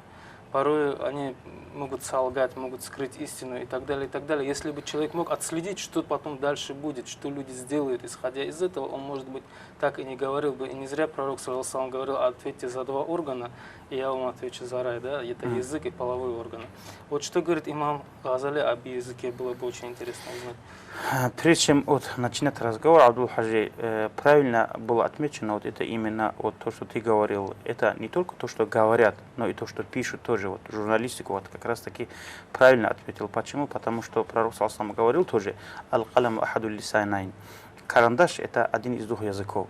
Поэтому пусть наши, все те, которые нас видят и верят в Аллаха, знают, что то, что человек написал, и то, что человек сказал, это одно и то же. Столько, например, порой то, что написал человек, она намного больше вред сделает, чем то, что сказал. Потому что когда человек говорит, у него определенная аудитория бывает, а то, что написано, пока она написана, держится на этом свете, какие будут читать и так далее, значит, они за это букву в букву будут получать Сказанное слова. слово прозвучало и умолкло. Да. Да? То, что написано, можно Всё. постоянно к нему Она возвращаться. навечно в историю может войти. И поэтому это, конечно, правильно. Но что касается языка, даже, наверное, многое говорит об этом не надо умному человеку, поскольку все смуты на свете, которые происходят, все раздоры в семье, все вот это разводы, например, между супругами и так далее, все, что плохое, порой началом этого всего и убийства, и драки, и вот это все остальное порой бывает от одного слова сказанного. Понимаете же? И поэтому, вот когда Суфьян ибн Абдуллах рассказывает, он говорит, сказал пророку, саллаллаху алейхи ва саллям: «Я Расул Аллах, ты за чего боишься больше всего?» Например, от чего боишься для своей умы больше всего? Пророк, саллаллаху алейхи ва саллям, вот так вот двумя пальцами схватил язык, вытащил, говорит, и сказал: вот за это. Вот так пророк показал, мог бы сказать за язык, аж вытащил, показал. Да, вот как ты говоришь, один раз увидит лучше, чем 100 раз слышит. Вот показал и сказал: вот от этого я боюсь. Поэтому, конечно, это язык, она многое приносит. Люди вроде бы сидят в хорошей компании, хорошая беседа. Один человек сделал неудачную шутку, весь этот маджлис портится. Так же ведь. И поэтому просто-напросто нужно понимать, да, вот даже подумать, намаз, который мы с вами совершаем, одну букву произносить не нужно, намаз портится. Так же ведь. Поэтому одна буква, если намаз может портить, что же дальше она не сделает? Правильно же? Поэтому Юнус ибн Убайдуллах рахмаллах рассказывает, я, говорит, мог, говорит, жаркие дни, долгие дни заставить свое тело, говорит, нафс держать уразу, говорит, находясь в городе Басра, это арабские страны, там, говорит, но сдерживать одно слово для меня тяжелее было, чем это. Вот который мог говорить и не говорит вот это всегда бывало, оказалось тяжелее. Может, в этом для людей, размышляющих, какой-то знак есть, да, от Всевышнего, что, вот вы сказали, одна буква может испортить целый намаз. Это знак того, что иногда одно неудачно сказанное слово может испортить, может быть, верослужение 10. Ну, конечно же. Сразу он может опуститься. Сердце видит только Аллах. Аллаху Та'ala может судить это, конечно, то, что в сердце человека таится. Мы, например, люди, физически, вмешиваться в это дело, внутреннее дело человека не имеем. Мы должны всегда судить по внешности и принимать свидетельства и все по внешности. Но, значит, это сердце-то Аллах видит. Но, тем не менее, для нас с вами, чтобы человека принимать мусульманам и не мусульманам, нужно слова. Правильно же? Ашхаду алла иляха илляллаху ва ашхаду анна Мухаммада Расулуллах. Основанием, да. Вот его слова, слово человека, это большую же роль играет. На этом, например, можно сказать, вот живет вот этот весь мир. Понимаете? И поэтому от языка много что зависит. И имам Газали, рахимахуллах, вот для того, чтобы мы с вами и наши телезрители, которые нас смотрят и видят, вот, чтобы они тоже подумали, здесь рассказывает вот 5 моментов, 5 основ, думая о котором мы бы, например, как-то подумали бы о том, что на самом деле это важный орган, за которым нужно следить. Абу Саид аль-Худури, рахимахуллах, рассказывает, что когда, говорит, сын Адама утром просыпается, вот у нашего тела, мы, конечно, должны понимать, что наше тело – это наш транспорт. Рух – это мы. Правильно же? На самом деле душа наша – это то, что мы называем мы. Тело – это что-то отдельное, но инструмент для того, чтобы мы с вами достигли какой-то цели. Если, вот для того, чтобы понятно было, приведу пример. Если кому-то ампутировали руку, правильно же, положили куда-то на полке его руку, если его спросить, ты где? Он же не скажет, я здесь, и он там на полке. Он скажет, там рука, я здесь. Если потом ампутируют ему ногу, он тоже не скажет, что я там. Он скажет, я здесь. Вот пока он жил, да, вот руки, ноги, все там ставить в стороне, тогда тоже он скажет, я здесь, а это рука, это нога, это что-то. Так же ведь. Поэтому вот тело наше, это инструмент отдельный от нас, который судный день, как враг, может быть, или друг, будет за нас болеть, или же против нас свидетельствовать. О Аллах, вот этот человек, вот этот Махди заставил меня вот такой плохой вещь делать. Аллах поставит печать на наш рот, и руки будут говорить. То есть, как бы нашими противниками может служить вот эти наши органы. И поэтому у этого тела между собой тоже, говорит, оказывается, бывает какая-то беседа, какое-то свое общение. И тут говорит, когда сын Адама, мы с вами просыпаемся утром, сразу вот эти органы, руки, ноги, все остальные, говорит, начинают говорить с языком. Умоляю тебя, хоть сегодня, говорит, держись, говорит, сегодня хоть не болтай много, чтобы из-за тебя нам тоже не пришлось трудно, тяжело. Оказывается, с утра эти органы, говорит, жалуются, уже бросаются на язык якобы, и вот начинают умолять, чтобы ты хоть в этот день хоть будь на правильном пути, не делай харам, не говори плохое. Если ты, говорит, будешь на правильном пути, мы тоже будем. Если ты скривишься, мы тоже скривимся. Так же, вот так оказывается уже, не говоря уже о нас, даже вот эти органы, говорят, уже боятся за этот язык. Представьте себе. И поэтому, говорит, вот этот язык, она может унизить, она может и возвысить, конечно. И поэтому Малик ибн Динар, это был большой вали, значит, про которого, конечно, который в свое время вот, в молодости любил выпивать и так далее, потом вот, таубу сделал хороший и большим человеком стал он, большим вали стал. Двухлетняя девочка его умерла, там власне он ее увидел, такая интересная история тоже есть, конечно. И вот Малик ибн Динар, рахималлах, говорит, посмотри, вот пусть наши телезрители думают об этом тоже, когда ты увидишь черствость своего сердца, то есть грубость вот этого сердца, жестокость, слабость в теле, то есть ты не можешь бодро делать хорошее, и риск, пропитание тоже уменьшается, не безбаракатность, человек занимается бизнесом, там, каким-то ремеслом, не идет оттуда, например, пропитание, бараката, благодати нету. Знай, что ты сказал бесполезное. Одно бесполезное слово скольким вещам может вредить. Это и сердце убивает, и тело убивает, еще баракат тоже забирает. То есть даже не грешное слово, а просто лишнее слово, то, что бесполезное ты сказал. От этого можно. Знай, что ты это сказал. Да? Это первая основа, которую имам Газали нам рассказывает. Может вся безбаракатность в нашем обществе от того, что люди много лишнего болтают? Как раз таки и занимаются только вот этой болтовней. Почему? Посмотрите же вот наше время. Вот через окно заглянут. Плохо, что ли, люди живут.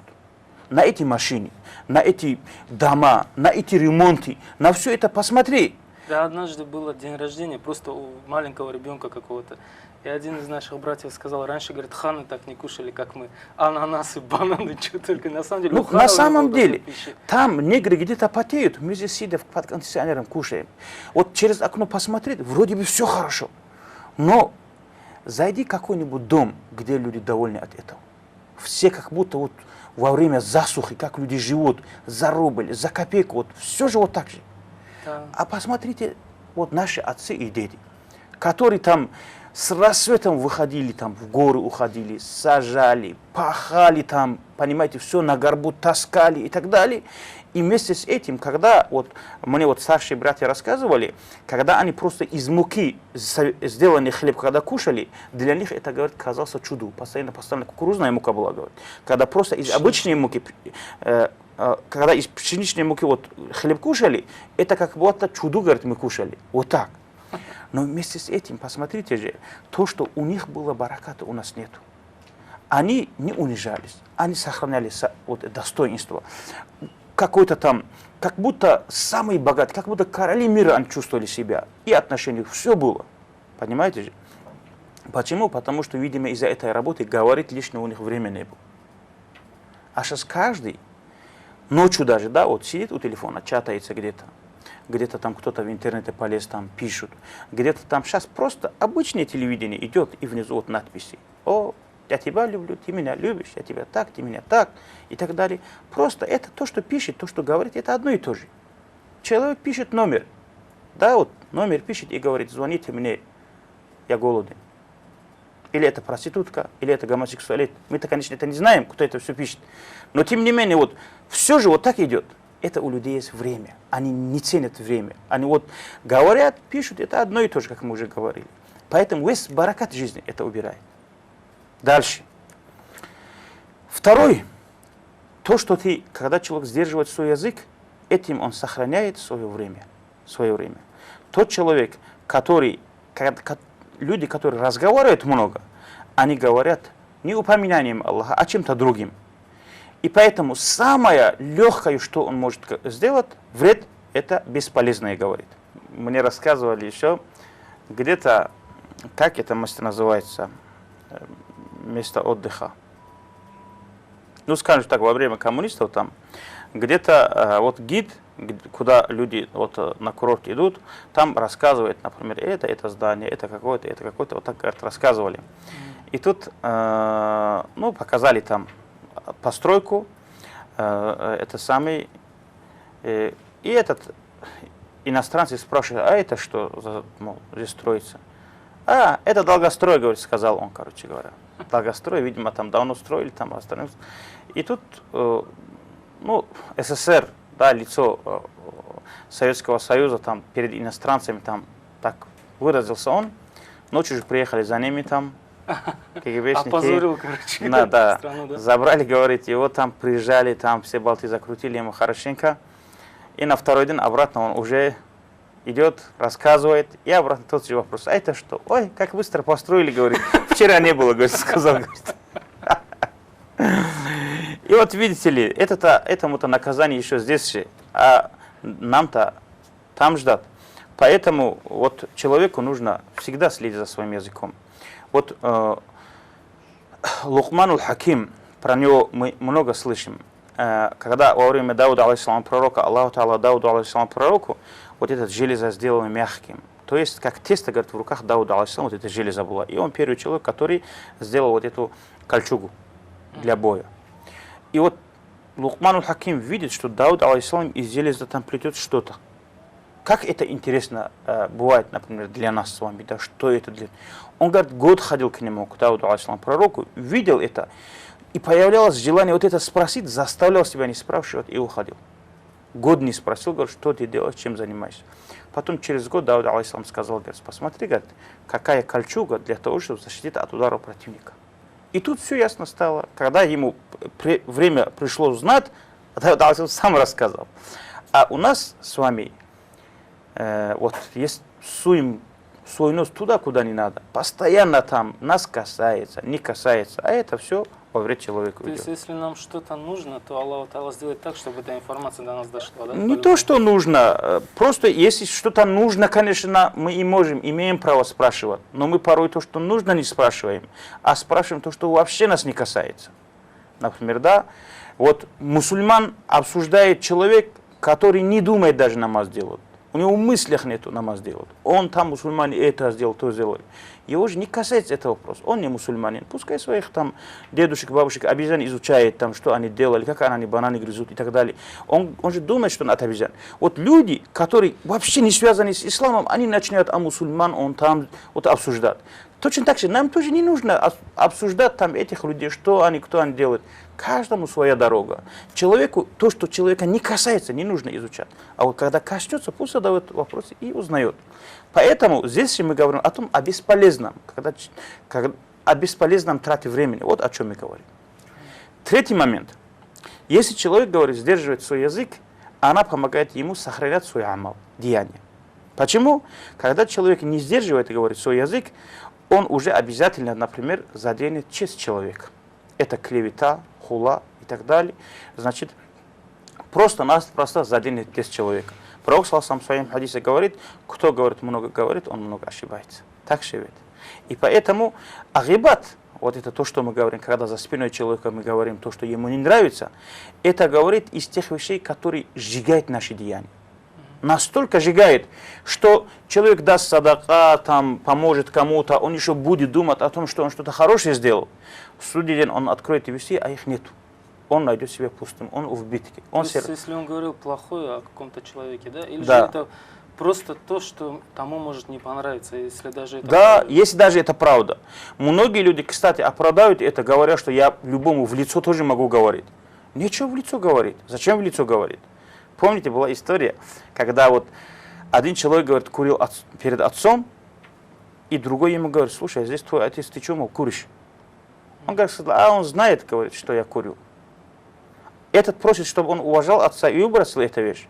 А он говорит, что, мол, я то, что делаю там, и перед отцом делаю, из себя.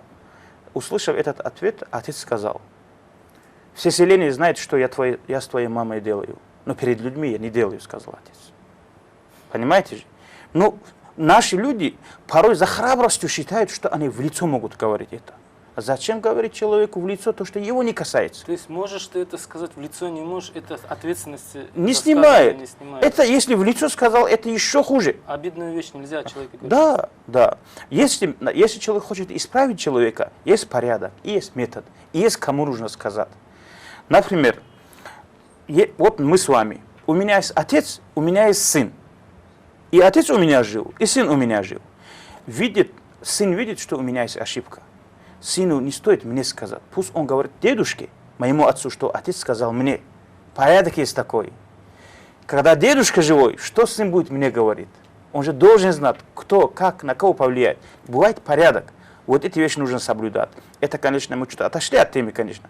Но тем не менее, гибат... Это очень важно в данном случае. Почему? Потому что мы говорим о том, что надо сдерживать язык. А как это делать? Вот, ну, естественно, тема... Конечно, не о гибате мы говорим, но это один из примеров, например, да, вот, который вот мы приводим. Даже вот, когда пророку, саллаллаху пришла женщина одна, ушла она, это жена пророка, наша мать, Аиша, радийаллаху анха, она сказала, смотри, какая высокая женщина. И пророк сказал, ты гибат сделал. Просто высокая, рост там, смешная там, женщина там. Вот это то, что она сказала вот о ее росте, то, что ей то не нравится. Уже пророк сказал, ты гибат сделаешь. Это похоже на то, что человек кушает мясо, человеческое мясо. Это как каннибал, там Ганнибал говорят, да? Каннибал. Значит, вот на это похож этот человек. И судный день они будут говорить, вот это кушать тоже. Аллах накажет их за это. И еще говорится, что человек, который гибат делает, это как похоже на человека, который установил катапульту и свои хорошие деяния направо и налево разбрасывает. Он на это похож. Вот так, говорит, этот его деяние вот рушит. Посмотрите, даже Хасан, рахимахуллах, к нему пришел один человек и сказал, я Аба Саид. Один человек за твоей спиной, мол, говорил что-то. Тогда он тут же, говорит, поднос взял, наполнил ее финиками и отправил ему.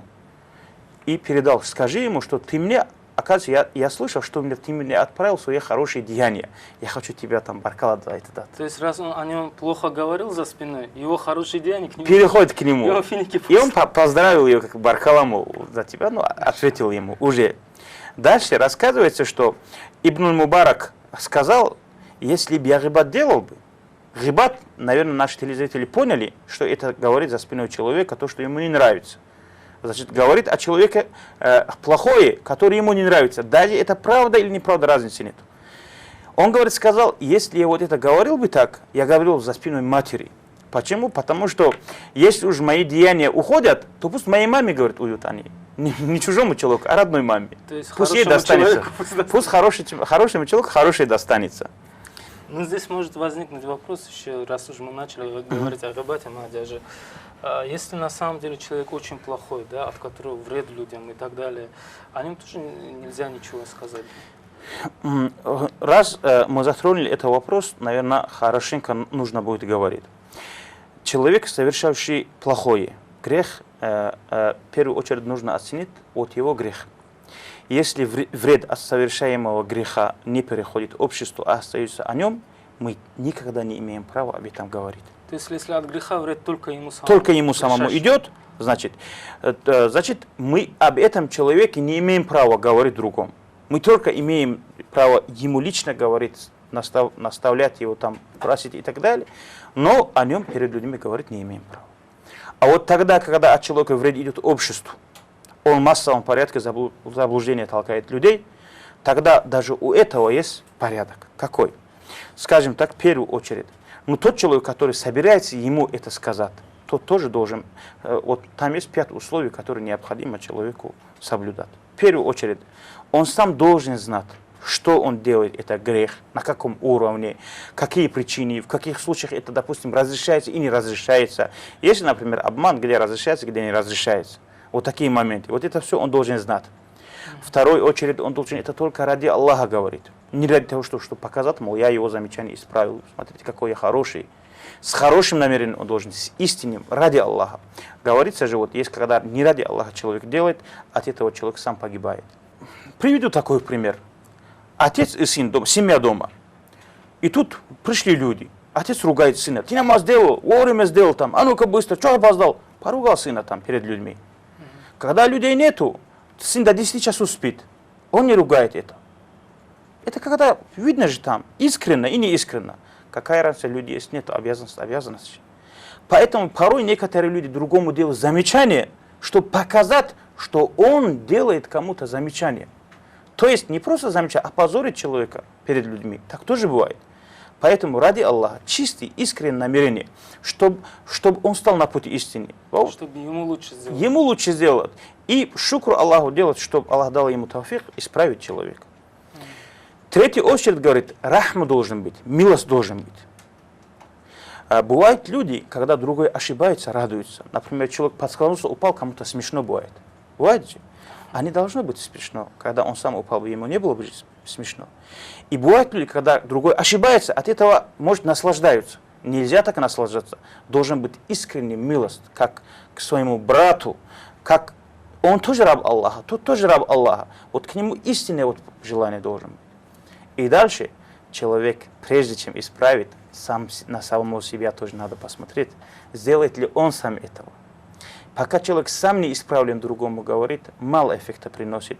Вот когда вот эти все вещи соблюдаются, тогда человек имеет право говорить ему наедине.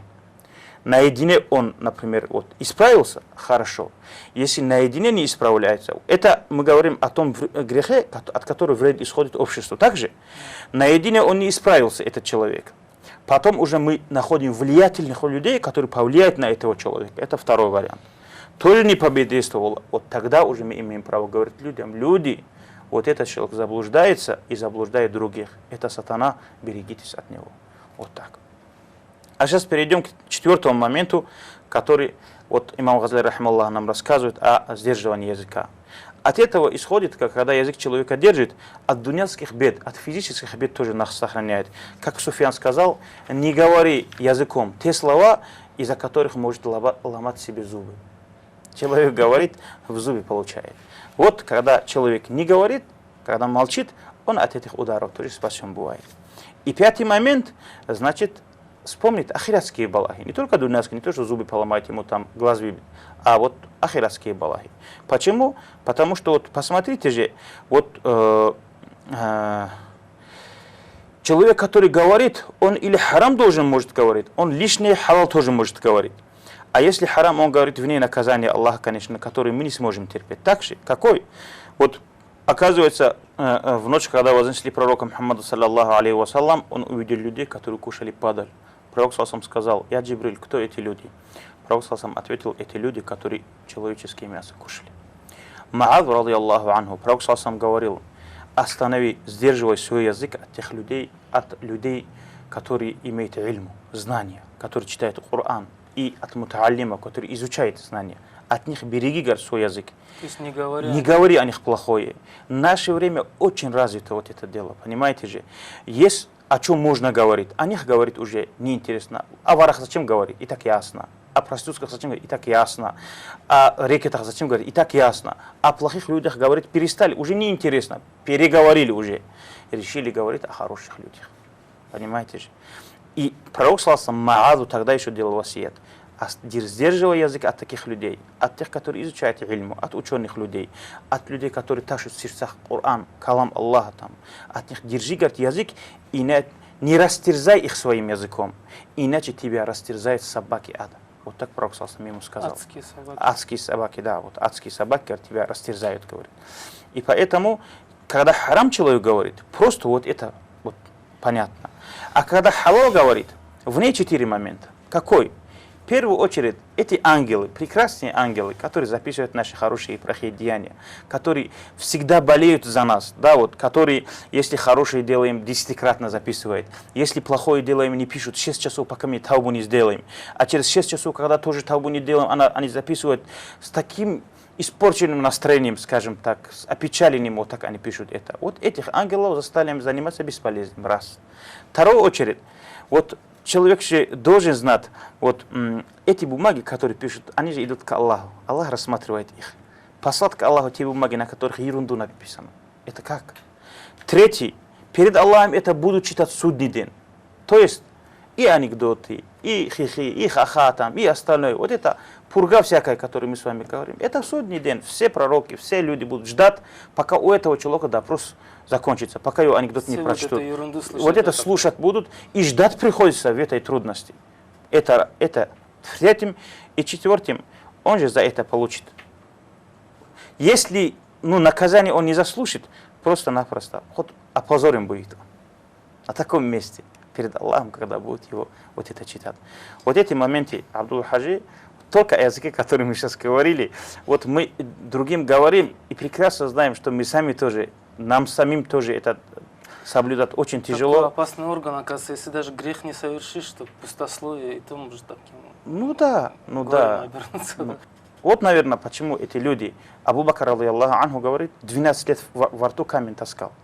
12 лет. Это самый любимый сподвижник пророка. Первый халиф. Первый из мужчин, который уверовал в пророка, саллаллаху алейхи ва саллям. Этот человек 12 лет во рту камень таскал. Почему? Когда что-то говорит, нужно ему, нужно же вытащить камень. Он думал, может ли он это слово не сказать. То есть, если это слово он не скажет, будет ли ему грех.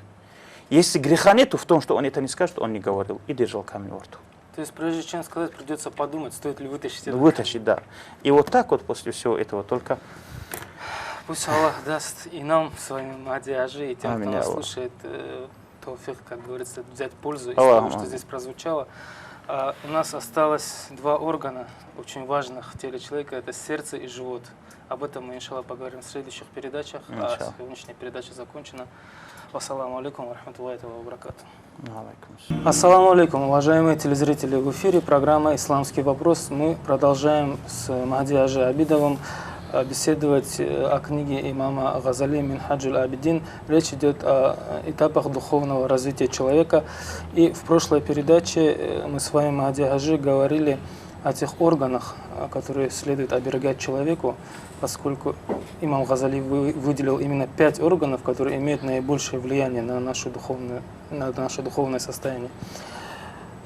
В прошлой передаче мы говорили о слухе, о языке. Сегодня, иншаллах, будем говорить о сердце. Это идет 4-м органом у имама Газали. И поскольку мы рассказывали, почему те органы поставлены в этот ряд, скажите о сердце тоже, почему имам Газали выделяет именно его. أعوذ بالله من الشيطان الرجيم بسم الله الرحمن الرحيم الحمد لله رب العالمين والصلاة والسلام على محمد وعلى آله وأصحابه أجمعين السلام عليكم ورحمة الله وبركاته. Говоря сердце, да, вот сердце, уже понятно, конечно, какой это важный орган. Это сердцевина чего-либо. Всегда это то место, где основа, где основные вещи, в котором собираются. И, естественно, имам Газали рахмаллах говорит, что этот очень такой, самый такой чувствительный, болезненный, и с которому тонко надо подходить, орган говорит это, и порой тяжелый и трудный для того, чтобы усовершенствовать, улучшить этот орган тоже. Имам Газали говорит, для того, чтобы человеку понятно было, я 5 моментов расскажу, говорит о сердце. В первую очередь, вот Аллаху Та'ала в Коране же говорит, например, вот нам, обращаясь к своему рабу, что Аллах тебя знает, Аллах за тобой следит и так далее, и так далее. Аллах Та'ала там именно уделяет внимание сердцу и говорит, бисмиллахи рахмани рахим, я'ляму хаинатал а'юни ва ма тухфис судур.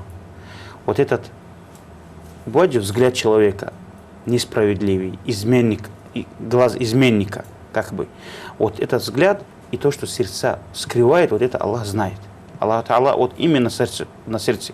Дальше говорит, «Валлаху я'ляму ма фи кулубикум». Аллах знает в ваших сердцах. «Инна Аллаха алимун бидати судур». Вот так вот все время уделяет на сердце Аллаху Та'ала. Именно вот этот орган, например, Аллаху Та'ала выделяет из всех органов тоже. Но посмотрите же, вот если друг друга спросить, совершим ли мы что-нибудь, не думай об этом сердце. Пухты-парахты же не совершается. Очень тонко мы смотрим, выбираем. Сначала думаем, потом... Думаем, да, вот. Значит, знаем, вот, что это нам принесет и так далее. После этого же. И поэтому имам Газали говорит, если что-либо другого не было бы, что Аллах следит за этим сердцем, это уже хватает для того, чтобы, например, человек дал должное этому сердцу. Если, например, мы были когда-то детьми, и тут мы говорим, смотря, там, отец придет, мать наша наша мать говорит нам, например, мы уже как-то там приводим себя в порядок. Уже в том доме, где отец, мы как-то себя сдерживаем. Бывает же такое. А тут говорит, Аллах смотрит на ваше сердце, Аллах всегда видит ваше сердце. И тут не то о действиях здесь речи нету, просто о сдерживании сердца, значит. Так. Мадяжи, я хотел бы сразу уточнить один момент для телезрителей. Под сердцем, что имеется в виду? Это тот кусок плоти, вот то мясо, которое у нас в теле, или же это нечто другое? Поскольку вы говорите уже о мыслях, это, как это с видите ли, связано? Есть две вещи. Аклу и, например, вот рух. Например, да, мы сейчас вот глубоко не будем вникать. Под этим имеется в виду духовное сердце. Не кусок мяса, не тот там насос, который качает кровь направо-налево. Это сокровищница мудрости. Вот это, что мы имеем в виду. Где собираются наши мысли, где собирается наша, вот скажем так, вот ильму, наука, познание Аллаха, где бывает, вот это сердце. Вот что имеется в виду. Второй момент. Аллаху Та'ала говорит, что пророк Салсам рассказывает, Аллаху Та'ала не смотрит как на ваши формы, на ваши тела, Аллах Та'ала смотрит на ваши сердца. Уже оценка какого-либо действия, например, да, значит, получается, зависит от сердца. Мы можем делать намаз, но в намазе считать деньги в банке, которые есть, прибыль, козы, барашки и так далее. То есть думать не об Аллахе, не а об о чем-то Аллахе, другом. да. Значит, вот этот намаз не будет расцениваться, не будет считаться намазом, если этот намаз одновременно с телом не будет делать сердце, не будет совершать. Например, вот представь себе, вот начало намаза, с чего мы намаз начинаем? Что мы говорим? Первое слово. Я намереваюсь. Намерение это сердцем, конечно, а слова Аллаху Акбар. Так ну же? да, после намерения Аллаха. В шафиитском мазхабе мы языком намерения тоже говорим. Это не фарз, конечно. В шафиитском мазхабе тоже это не фарз. Намерение всегда бывает сердцем. Это помогает нам, говоря язык. Ну, язык помогает сердцу. Понятно. Фарз А Аллаху так, Акбар. Аллаху Акбар это первое слово в намазе, который фарз, обязательный, который мы должны исполнять. Давайте спросим нас и телезрителей, что это означает. Аллах Аллах выше всего. выше всего. Аллах велик.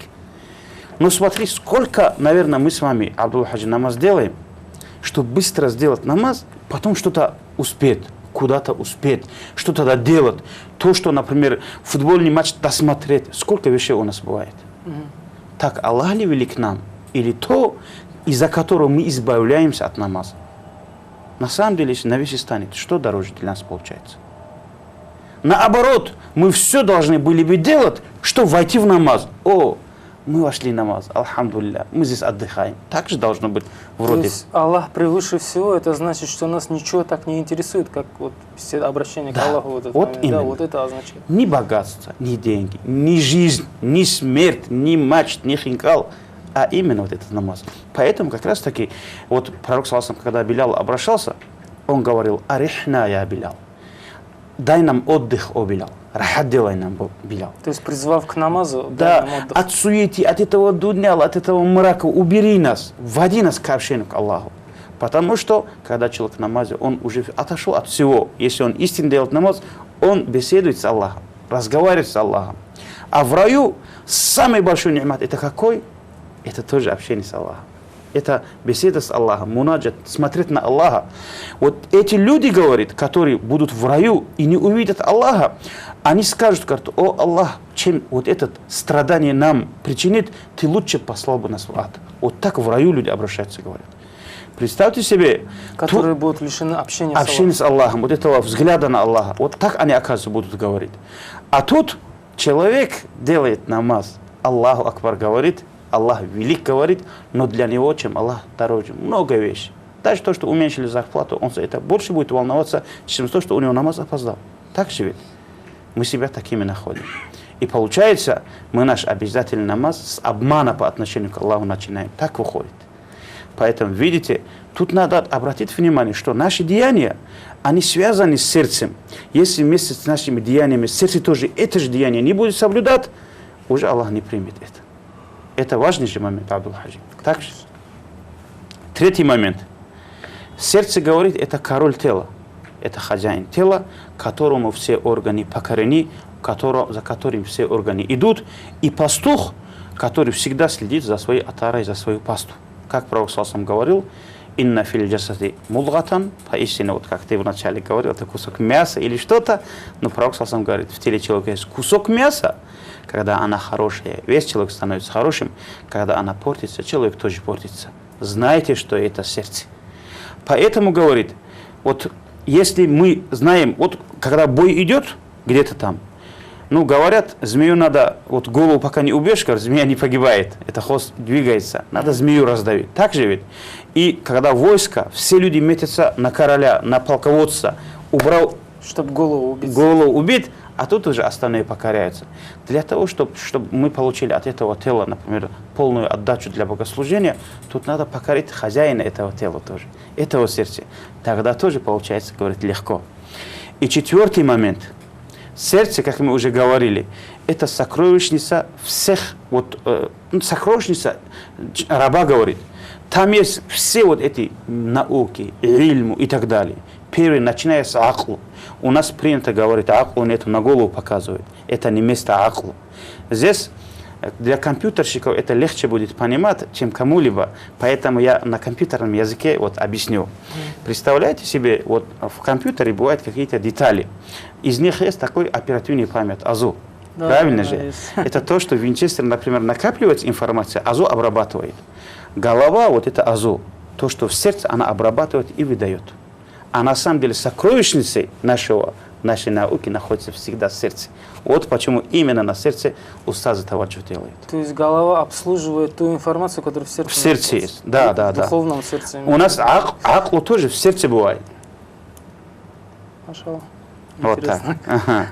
И поэтому познание Аллаха тоже говорит, там сердце бывает, от которого зависит счастье в обоих мирах.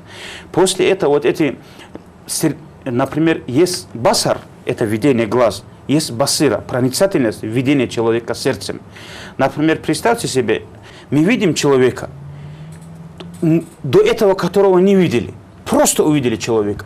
Тут бывает, что мы влюбляемся в этого человека, нравится этот человек. Думаем, что бы ему делать, как бы помочь. Не будет ли, например, услуга, которую я могу ему оказать. Об одном так думаем. Увидим и другого человека, который до этого не видели, но по отношению к нему что-то сразу настороженность. Что-то покой теряем, вот что-то начинается внутри. И мы думаем, я этого человека не знал, почему у меня так сердце от этого? Это вот на этого человека подействовало, значит, вот внутреннее видение человека, проницательность, понимаешь? Вот поэтому вот был случай, когда Усман Асхабу, радийаллаху анху, зашел один человек, но по пути он, оказывается, видел харам. И Усман Асхаб сказал, один из вас заходит к своему другу, и в глазах у него след от прелюбодеяния. Тот, говорит, этот сподвижник, радийаллаху анху, испугался, говорит, и после пророка вахью идет. Тогда же пророку все время Джабраил ангел рассказывал. И что, до сих пор продолжается это, что ли, говорит? Нет, это проницательность му'мина, говорит, фираса. Поэтому вот это видение, это тоже сердце держится. Вот как вы сказали, чистые намерения, это тоже сердце держится. Всякие науки, ильму, мудрости, это тоже в сердце держится. Поэтому же человеку, тот сосуд, да, вот этот сокровищница, который, например, такие драгоценные жемчуги хранится, ее стены должны быть укреплены. Ну, вот, Мадия, же сердце у всех людей есть. Аллах наделил всех нас сердцами, скажем так, да. как физическими, так и духовными.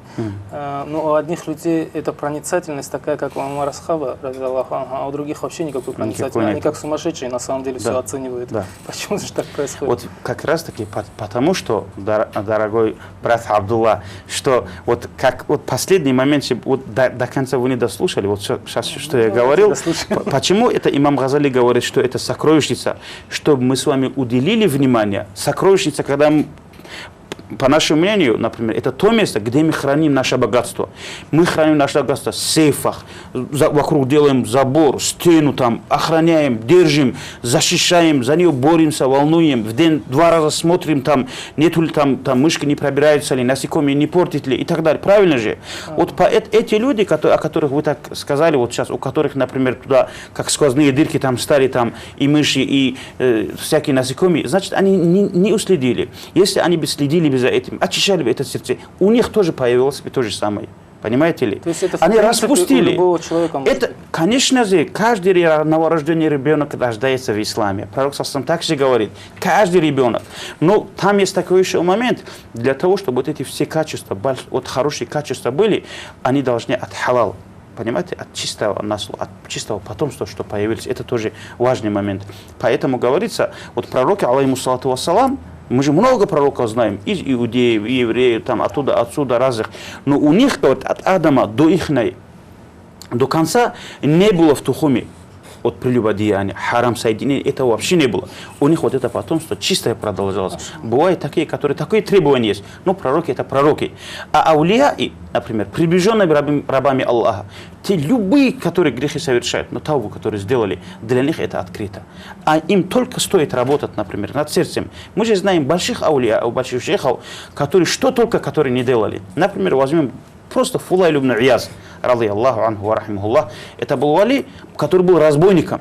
Люди, например, как вот там сейчас, как у нас говорят, пираты Карибского моря, там как рассказывают же, вот так про него говорили, там, Фулайл, вот так про этого разбойника говорили.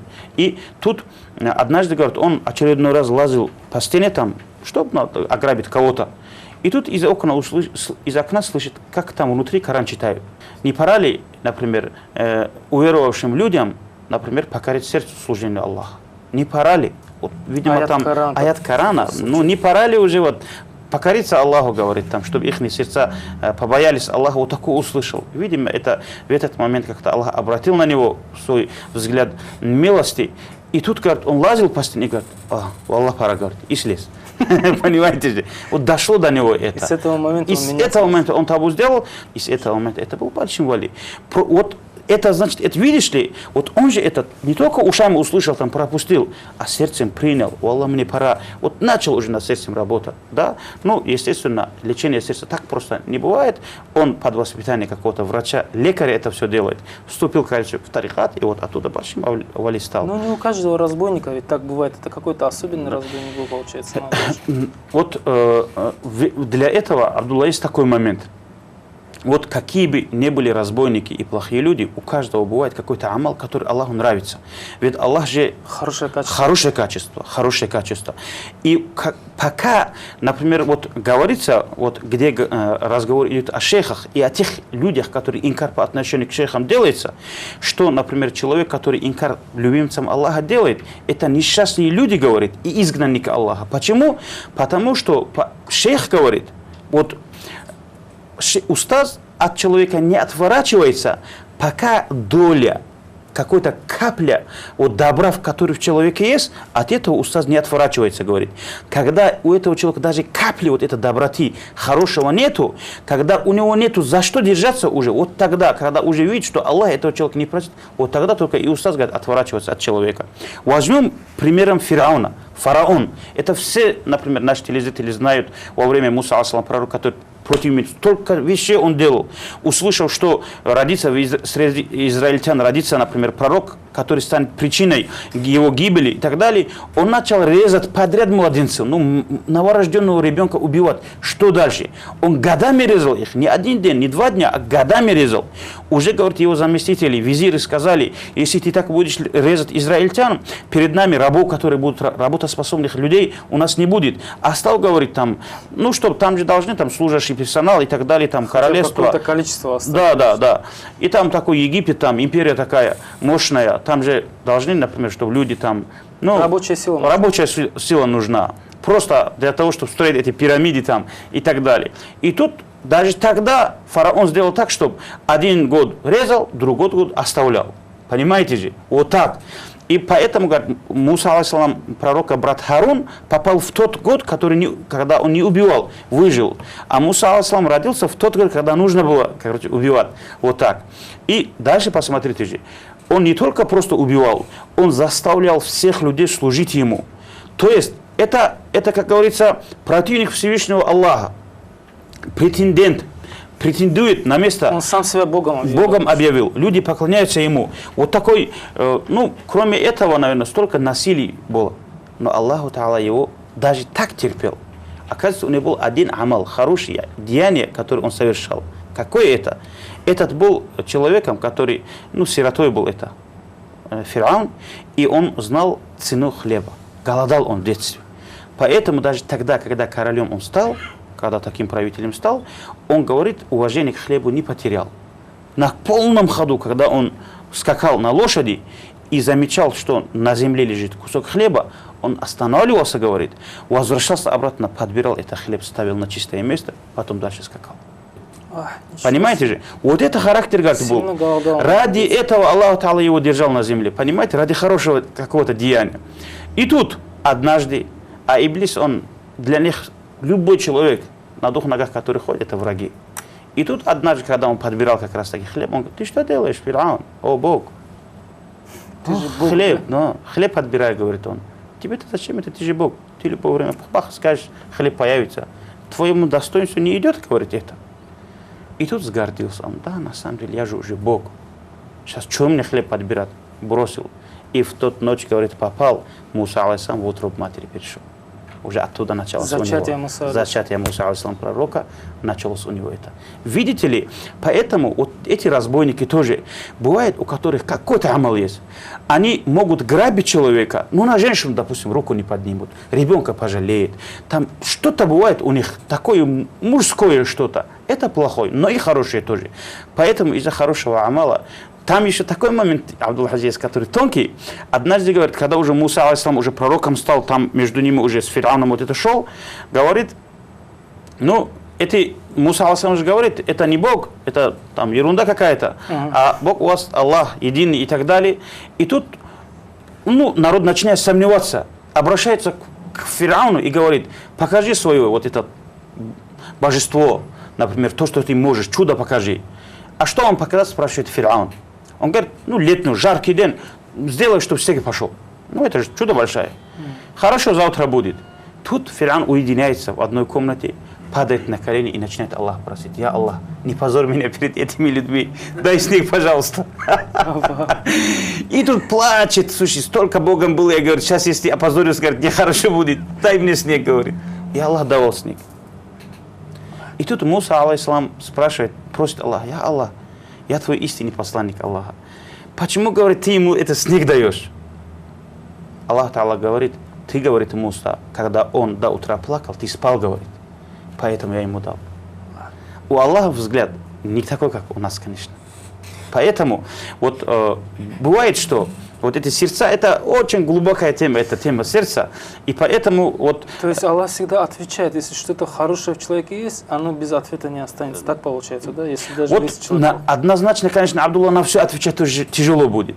Но здесь вот я не забываю вот эту историю, которую когда присутствовал в проводе Куран Мухаммад Хаджи нашего рахмахуллах, вот он рассказывал вот эту вещь, это очень зацепило мое сердце тоже.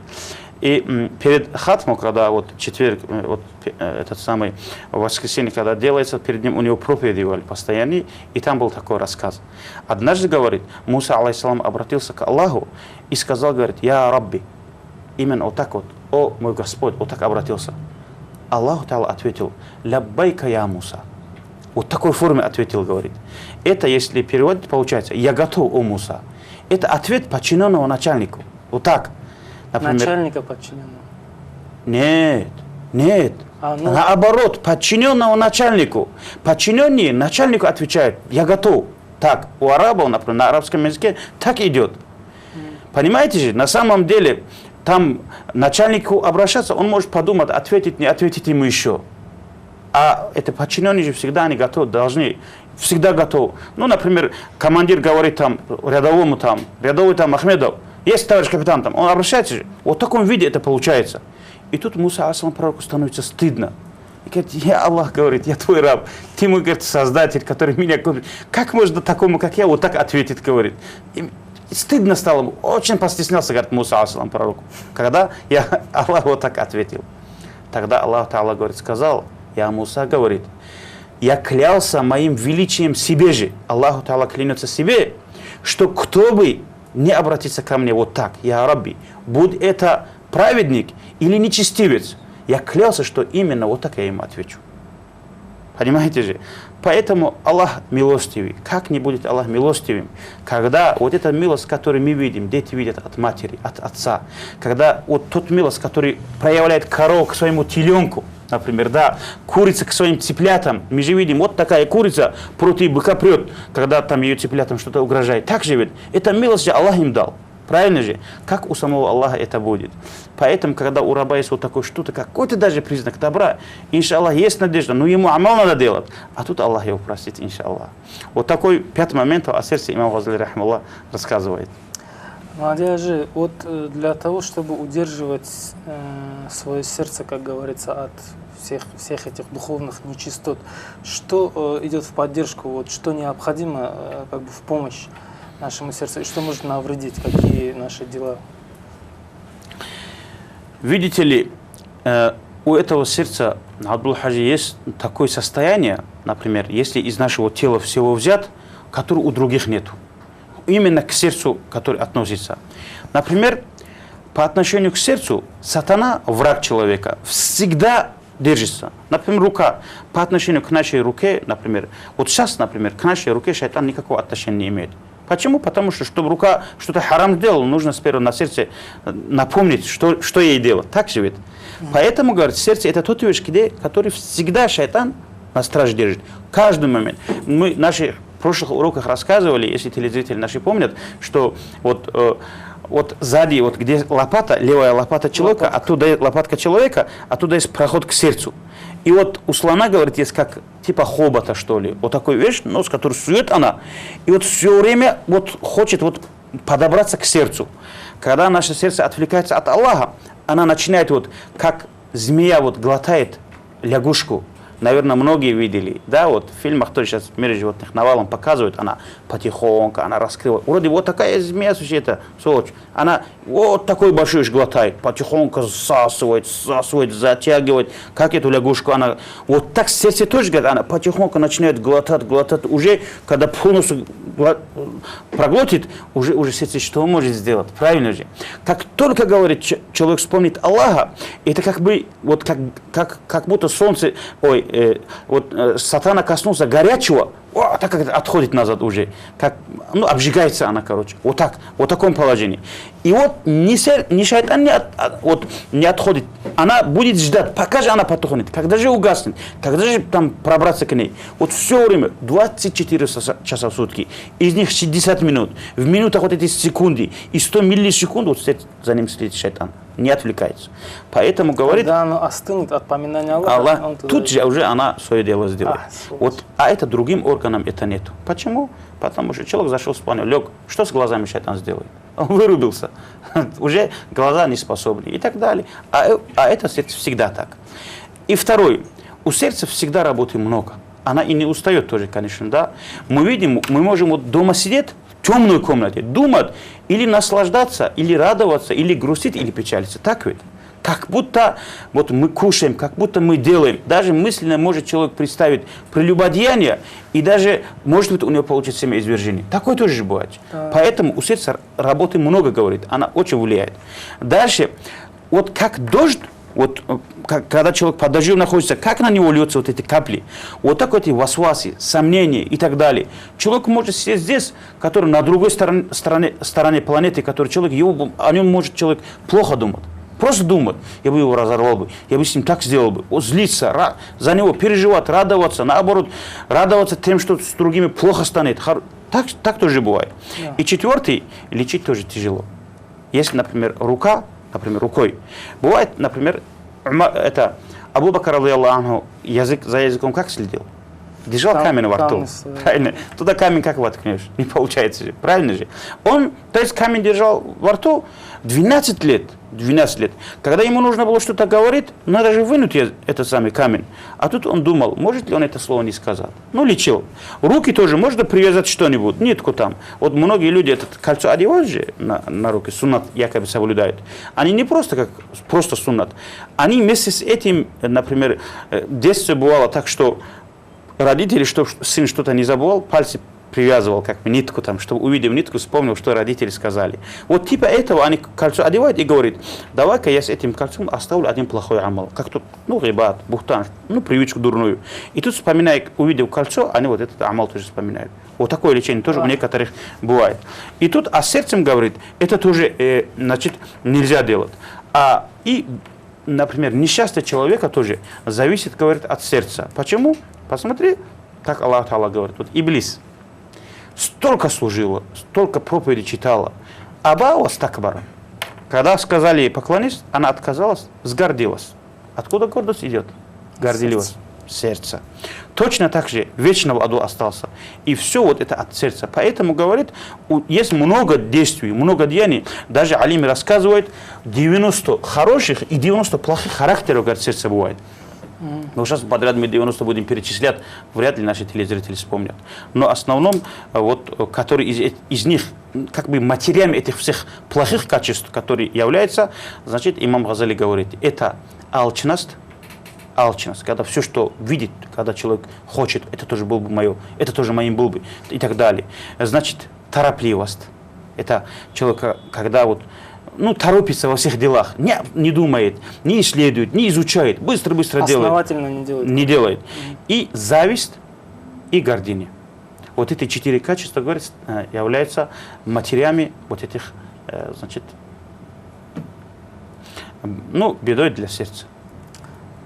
Спасибо, Мадиажи. Дело в том, что наша передача подходит к концу, но, насколько я понимаю, эта тема сердца такая обширная, что ее просто за 30 минут не выскажешь. Поэтому я предлагаю вам, иншаллах, в следующей передаче вернуться и более подробно поговорить. У меня тоже возникло много вопросов своих. Иншаллах, уважаемые телезрители, в следующей передаче мы продолжим тему сердца, духовных болезней и так далее. На сегодня мы прощаемся с вами. Вассаламу алейкум ва рахматуллахи ва баракатуху.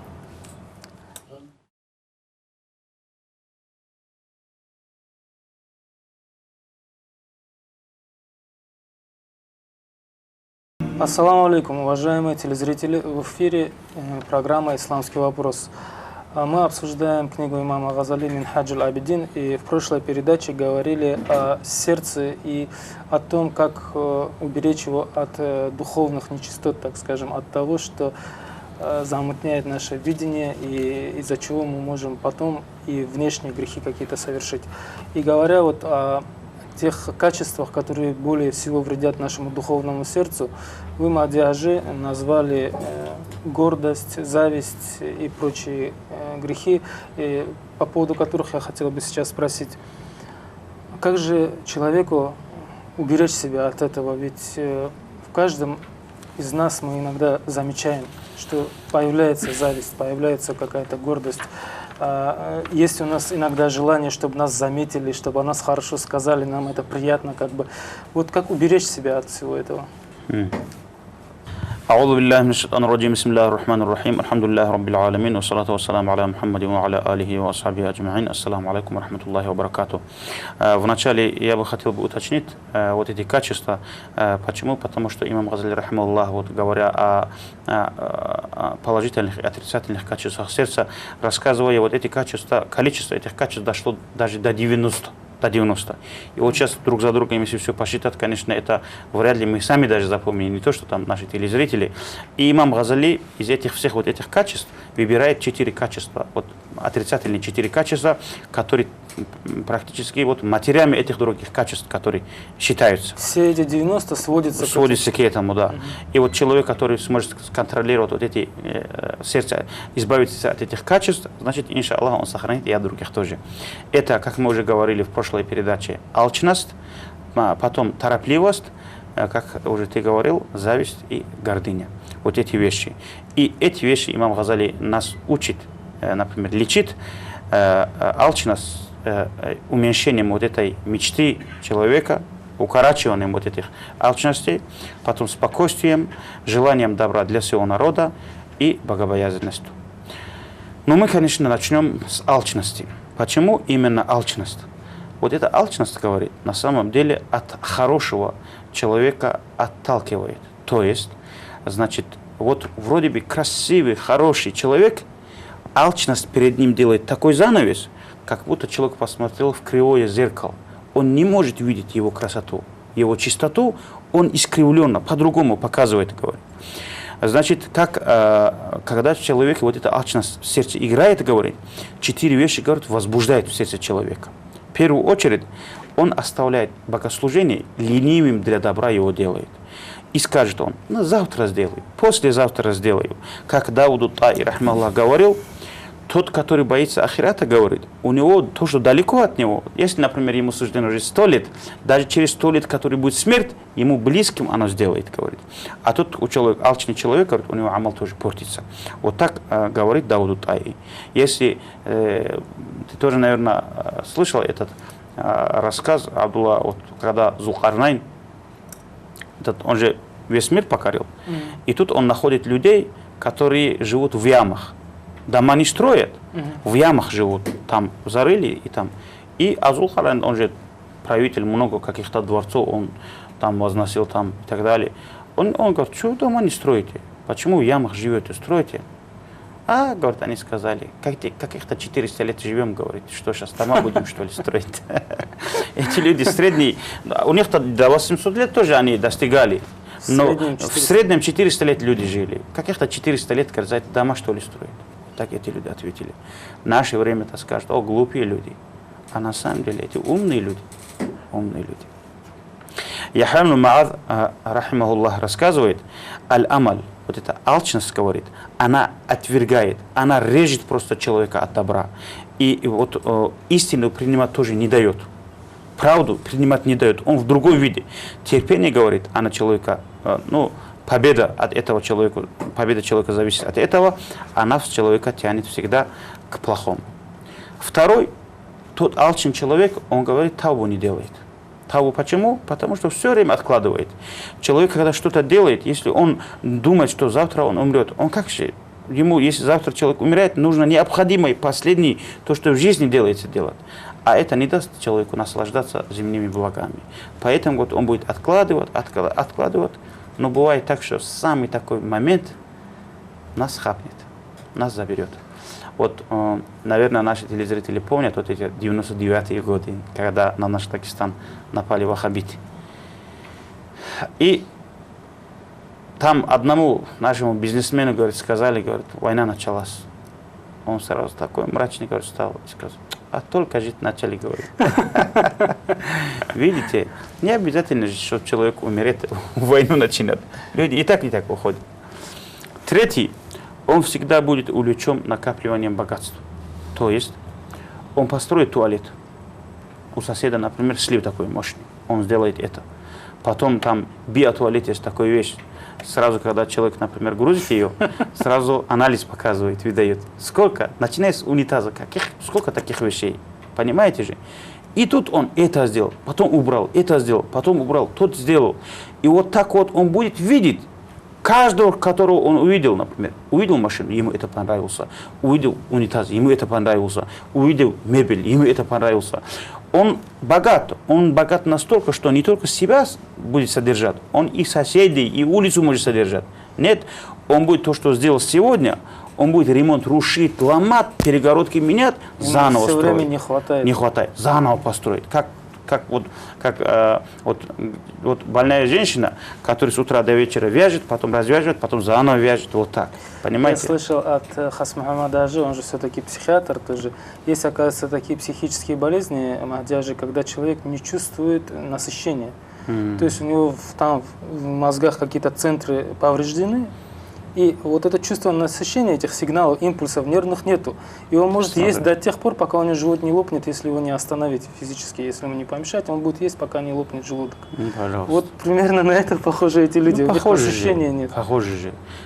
Просто мы видим, например, когда человек что-то делает, и этому человеку нужно это понятно. Скажем так, человека работа большая, ему нужно вылетать какие-то государству, прилетать. И этот человек, если покупает самолет, кто скажет, что он неправильно сделал? Пусть ради Бога покупает самолет. Пускай там с 4 этими крыльями покупает. Человеку не нужно это абсолютно. Но он говорит, когда у другого есть, почему у меня нет? Вот это алчность, правильно же. Человек, не морское животное, он на суше живет. Человеку не нужно абсолютно, например, там да, вот корабль какой-то. Нет, он купит корабль. Он будет на яхте там в год один раз поплавал, пришел. Почему? Потому что вот у кого-то есть, а у меня что ли нету. Ведь, а за эту яхту он мог бы, наверное, прокормить несколько семей до смерти. Четвертый момент. От этой алчности черствеет сердце. Понимаете же? На самом деле, вот мы тоже, когда, наверное, те телезрители, богатые телезрители, которые нас смотрят, они, наверное, думают, что мы то, что говорим, к себе не применяем. Мы тоже же богаче, чем те люди, которые беднее нас. Правильно же? Всегда человек богаче, чем кто-либо. На одном уровне. Аллах не создает людей. Если, говорит, на одном уровне в мире люди окажутся, земля погибнет, говорит. Просто нельзя говорить, чтобы люди одного уровня на свете были. И поэтому это к нам тоже, конечно, относится. К мне, к тебе, к каждому. К бедняку, у которого больше денег, чем того, кто беднее него, беднее и так далее. Но вот это богатство, насколько человек богаче, настолько чувством сердце делает. Бывает так, что для общественного, например, для общественной нужды нам нужны какие-то деньги, например, средства. И тут порой мы обращаемся к некоторым, не ко всем, конечно, люди всегда разные, есть с иманом, есть без имана, но к некоторым обращаемся, как примером их приводит, и они такое скажут, что просто им хочется давать, настолько жалко бывает их, когда эти же люди могут зайти ночью в казино и до утра просаживать эти деньги. Есть же такой пример у нас? 10 тысяч долларов, 100 тысяч долларов они тратят на это. Даже вот рассказывали про какого-то богача, который, например, он такси ловил. 2 такси, на одном садился сам, на другой шляпу ставил, чтобы за ней ехал с шляпой водитель. Это чтобы про него говорили, смотри, у него шляпа на такси едет. Вот такие даже случаи были. Это для чего делается? Чтобы говорили. Есть и такое на самом деле. И пророк, саллаллаху алейхи говорил, точнее, Абу Талиб, радийаллаху анху, сказал, я боюсь, это не хадис, сам, который алейхиссалам сказал слова это. Больше всего я боюсь за вас, говорит, что вы приобретете 2 качества. Это алчность и следование за страстями. Знаете, говорит, что алчность, она заставит человека забыть об ахирате, как будто ее нету.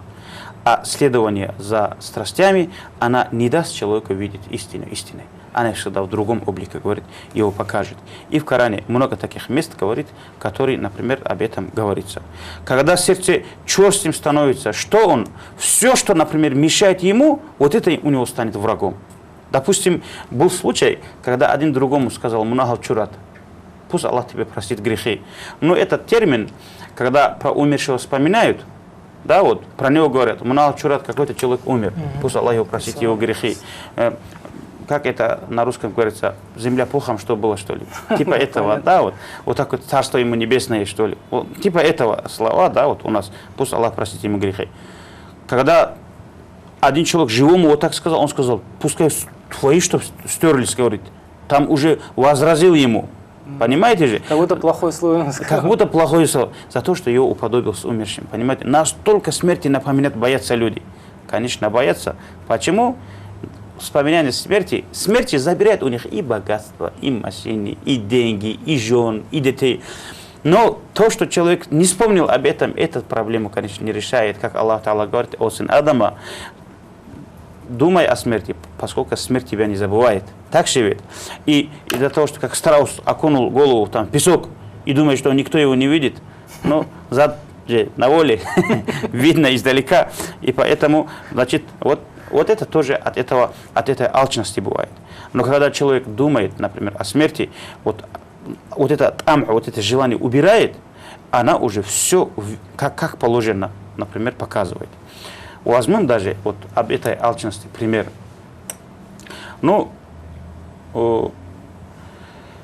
Однажды, говорит, сын Али Асхаба назвал сына Умар Асхаба сыном мечтателя. Вот так, говорит, обозвал. Тут сын Умар Асхаба идет к отцу и говорит, папа, меня сын Али Асхаба назвал сыном мечтателя. Ты мечтатель? Алчный ли ты человек? Аллах, говорит, надо уточнить, говорит, Умар Асхаб сказал, с сыном идет к Али Асхабу, радийаллаху анху. Али Асхабу говорит, я Али, твой сын, говорит, назвал моего сына сыном мечтателя. Правильно это или нет? Али Асхаб говорит ему, радийаллаху анху, я Умар, ты как думаешь, сколько ты будешь жить? Аллах, говорит, Умар Асхаб сказал, я ложусь ночью, ставлю голову и не уверен бываю, проснусь ли я завтра или нет. Тогда Али Асхаб сказал, Аллах, говорит, я вдыхаю, не бываю уверен, выдохнули. Выдыхаю, не бываю уверен, вдохнули, говорит. Поэтому ты мечтатель. То есть до утра еще думаешь, Что проживешь. И видите ли, после этого Умар Асхаб Тавбу сделал, конечно. И отсюда можно сделать вывод, что излечением от алчности может служить понимание того, что ты все-таки уйдешь с этого дуньяла и все это закончится, все оставишь. Ну да. Чаще надо Поэтому вспоминать, вот эта вещь, что тебя ждет в будущем. Почему вот эта алчность становится один из больших страшных болезней сердца? Потому что это все на сердце же влияет, правильно же? Это все влияние оказывает, неправильное, отрицательное влияние оказывает на сердце. Она не дает думать об ахирате и так далее. И тут, когда сердце об этом не думает, это пастух тела. Тело что ли будет что-то делать? Вторым качеством, Абдул-Хаджи, имам Газали рахмаллах рассказывает, из плохих качеств это зависть. Зависть. Это тоже качество, говорит, которое уничтожает наш амал. Это болезнь, от которого врачи уже, которые не смогли лечить. Сдались перед ней врачи, говорит. И алими. Это болезнь не только, говорит, простых людей, богобоязных людей, ученых, алимов. Вот таких уровней людей, говорит, это цепляет. Пророк, саллаллаху алейхи вассалям, сказал, говорит, 6 категорий людей, которые войдут в ад. Арабы войдут из-за принципа. Арабы мы арабы, кроме арабов других не считают. Асабият. Вот из-за этого, говорит, войдут арабы. Правители из-за насилия. Люди, говорит, богатство из-за гордыни. Торгаши, говорит, вот купцы из-за измены, вот этот. Обманывают людей, обвешивают и так далее. Значит, вот наместники, например, из-за незнания, а алими из-за хасада. Вот это хасад, вот эта болезнь связались с алимами. То есть ученые люди больше завидуют, получается? Да. И вот поэтому вот сейчас приближается этот месяц Рамазана. Там это каждый алим будет проявлять себя. Правильно же? Почему? Потому что вот одного, говорит, спросили, когда, значит, одного так называемого алима спросили, говорит, когда первый день Рамазана? Он, говорит, сказал, а другой алим как говорит? Я так в общем рассказываю это. Да, вот. То есть, то, что он скажет, не совпало с тем, который другой скажет. Заранее узнают, как другие говорят. Я говорю, ему не об этом надо, если его Луна интересует, пускай скажет о Луне, не о алимах же других. Правильно же? Вот поэтому алимы, говорит, из-за зависти зайдут. И, значит, когда в человеке хасад есть, в человеке, говорит, 5 вещей возбуждается. В первую очередь, она уничтожает его деяния. Хасад кушает деяния хорошие, как дрова, как огонь кушает дрова. Хадис пророка. Дальше, от хасада, говорит, вот совершение грехов идет. Вахб ибн Мунаббих говорит, признаки завистника, мы сейчас рассказываем. У хасадчи, завистника, 3 признака. Когда мы с ними, он подхалимчивает.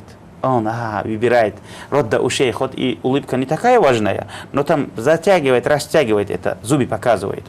А когда уже спиной от нас поворачивается, уже сплетничает. И когда беда, горе человека, когда касается, он уже говорит, радуется этим бедой. Вот сейчас, вот когда, рахималлах, наш Рахман Хаджи ушел из этого мира, вот эта вещь, вот эти люди, которые перед ним, вот как этот, например, да, вот собака женского пола, вот иногда показывает она зубы. Вот так перед ними, которые бывали люди, когда его не стало, улыбаться начали некоторые. Понимаете же? Вот это когда непосредственно человеком сталкивается, подхалимчивает, спиной поворачивается, уже рибат делает. Сплетничать начинает. Таких людей тоже навалом, конечно. И поэтому дальше говорит, посмотри, говорит, каким должен быть человек, если Аллах говорит, проси спасения от этого человека. Например, в Коране говорится, бисмиллахи рахмани рахим, وَمِنْ شَرِّ حَاسِدٍ إِذَا حَسَدٍ قُلْ أَعُوذُ بِرَبِّ الْفَلَقِ من شر ما خلق ومن شر غاسق إذا وقب ومن شر النفاثات في العقد ومن شر حاسد إذا حسد. То есть скажи, говорит, я прошу спасения, говорит, Аллахом, говорит, от завистника, который зависит. Аллаху Та'ала нас также учит от шайтана просить спасения, правильно же? Проси спасения, говорит, от шайтана. проси меня, говорит, чтобы я спас от шайтана. Вот так же Аллах Та'ала говорит нас, требует от нас спасения от завистника. На каком уровне этот человек должен находиться? Шайтан это, алхамдулилля, мы хоть не видим, а этот видимый шайтан двухногий. Какого бала от этого бывает? Третий. Ну, это, конечно, каждому человеку себе надо анализировать, надо себя думать об этих вещах. Третий. От этой зависти, говорит, постоянное беспокойство, усталость и пользы нет. Например, Ибн Самак рахималлах говорил, я не видел насильника, говорит, да, который говорит, вот, то, что он делает насилие, вредит раньше, чем тому, на которого он посылает это, раньше него. То есть, бывают же люди, убийцы, например, насильник, который другому зарал делает. Но хасад чей? Вот это завистник, говорит, это Сначала человек, который себе с первого зулму сделает, после этого перейдет на другого. И он постоянно говорит, похож, говорит, на того, по отношению к которому насилие совершается, на пострадавшего. Четвертый. Сердце, говорит, слепым бывает у этого завистника. Суфьян сказал, говорит, ты, говорит, постоянно старайся молчать, много не разговаривать. Ты сохранишь вара, богобоязненность у тебя будет. Не будь, говорит, алчным, говорит, к дуньялу, ты будешь, говорит, сохраненным. Не будь упрекающим людей, тебя люди, говорит, оставят. Языки, чужие языки, говорит, тебя тоже в покое оставят. Не будь завистником, говорит, у тебя ильму прибавится, фахму, понятие будет. И пятый, говорит, этот человек никогда не дойдет, не достигнет цели. Почему? Потому что, значит, человек, который завидует, ну, что получается? Вот сейчас, например, Аллаху Та'ала посылает свой благодать. Аллаху Та'ала хочет и посылает благодать кому-то из нас. Если человек завидует этому, что получается? Значит, он не хочет, чтобы Аллах им кому-то что-то дал хорошее. Так себе он завидует. И он же не к этому человеку предъявляет претензии. Он к своему создателю, своему королю. Аллах уже применяет претензии. Как же он сам может это получить? Правильно же? Поэтому вот эти моменты, говорит, от завистника бывает. Даже, говорит, большие аулия и делали дуа и говорили: о Аллах, дай нам сабру, терпение, дай нам возможность, силу терпеть тот благодать, который ты дал другому. Вот такой дуа, говорит, аулия и делали. Поэтому, говорит, вот этот хасад, это очень большая вещь. Не зря же было сказано, что это самый... В начале этот болезнь, от которой уже врачи отказались, уже не смогли вылечить. Поэтому остается только дуа. О Аллах, дай нам силу терпеть тот ни'мат, тот благодать, который ты дал другому. Даже в этом ни'мат нужно. Аллахумма. Аллахумма. А то, что касается вот третьего качества, это торопливость. Торопливость, это тоже от сердца исходит, конечно. В наше время в основном, да и всегда тоже, людям взвешивать надо свои мысли. Когда нельзя, увидев что-то, быстро отвечать на это, быстро судить. Несколько раз надо думать. Говорится же, когда вы увидите что-либо, 70 раз, ну, мусульмане мы увидели, например, вроде бы там совершающим плохого. Ищите ему оправдание 70 раз. Если вы оправдания не нашли, так заплачьте, говорит, за то, что вы не можете для мусульманина найти оправдание. За это плачет. Поэтому торопливость, говорит, это нехорошая вещь, и от него исходит, говорит, вот 4 вреда. Порой, говорит, человек, вот мы видим людей, которые, говорит, торопятся что-то, чтобы получили что-то.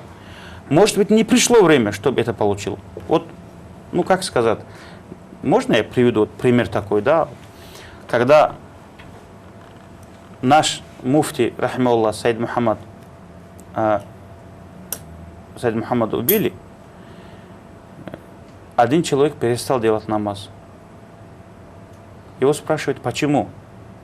Он, говорит, сказал, если бы, говорит, Аллаху Та'ала такого человека, но у него, он сильно любил, видимо, Сайд Мухаммад, если такого человека не уберет, что я буду намаз ему делать?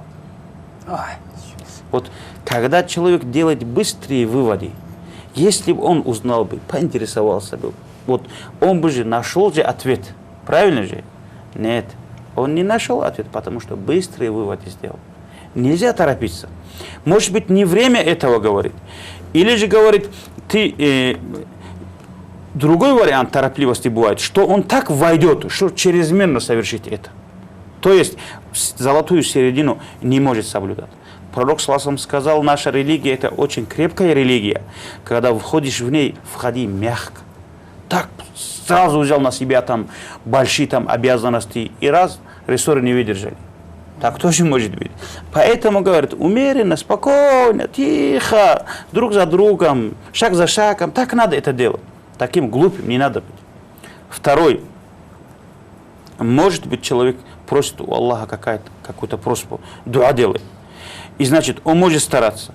И он хочет быстро говорить. Если он торопится, увидел, что ответа нет, он может оставить это дуа. Нельзя же оставлять.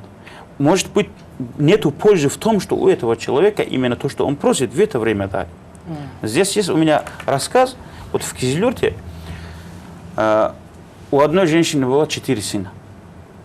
И эта женщина говорит, ну, старалась за своих детей. Она ездила там в Турцию, туда-сюда, делала деньги. Ну, думала, что она воспитает хороших детей там, и так далее. И тут, наверное, она разбогатела, да, вот, поставила детей на ноги, и один прекрасный день она покупает своим детям машину.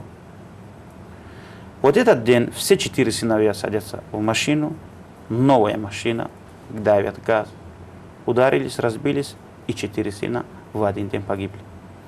Их похоронили под один надгробный камень.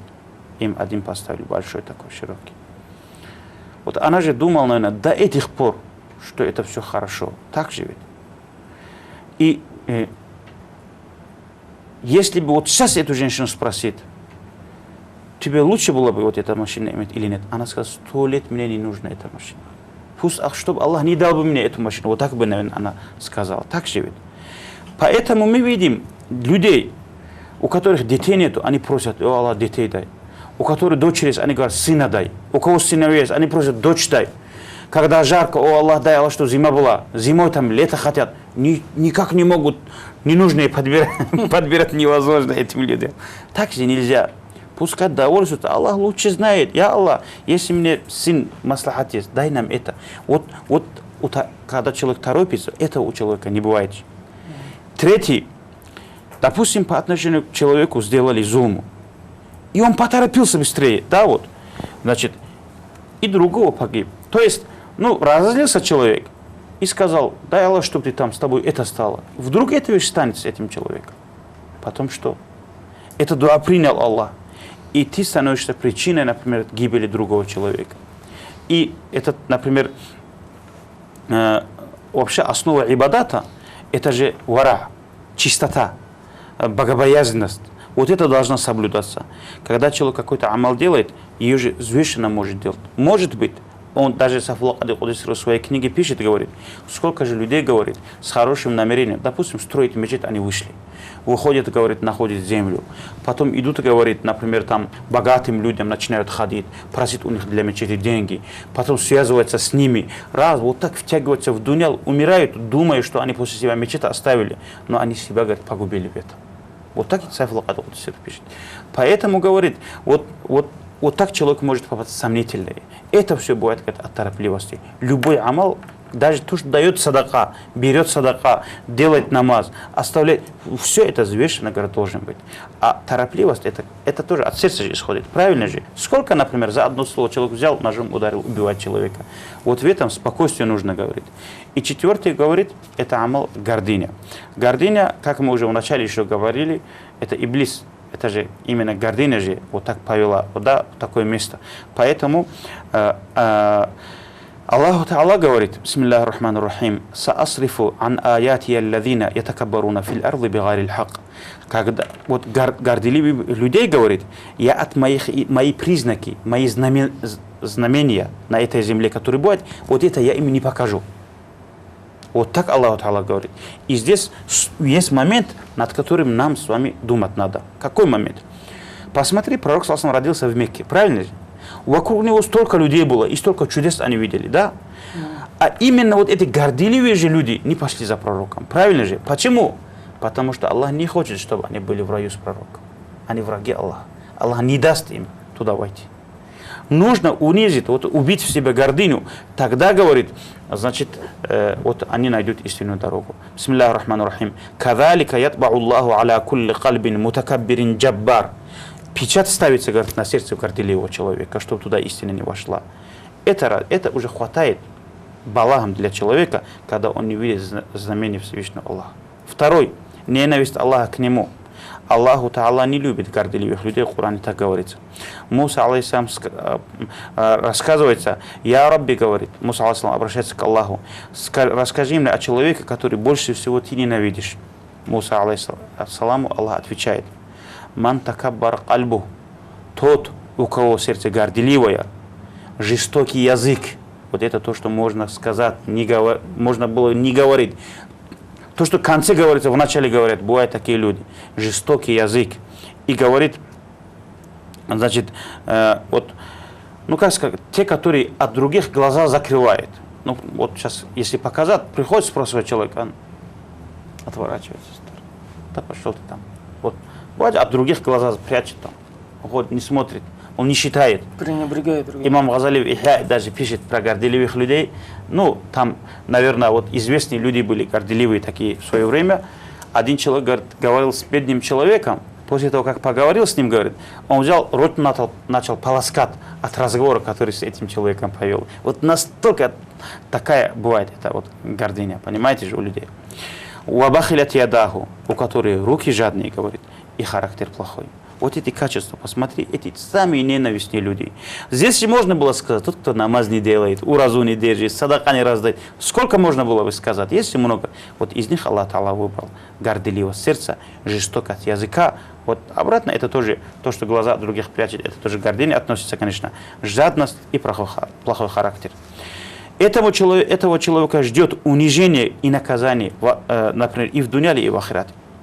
Хатамул Асам, рахмаллах, говорит, берегись, говорит, берегись, значит, чтобы ты, говорит, когда к тебе смерть придет, чтобы у тебя было 3 качества.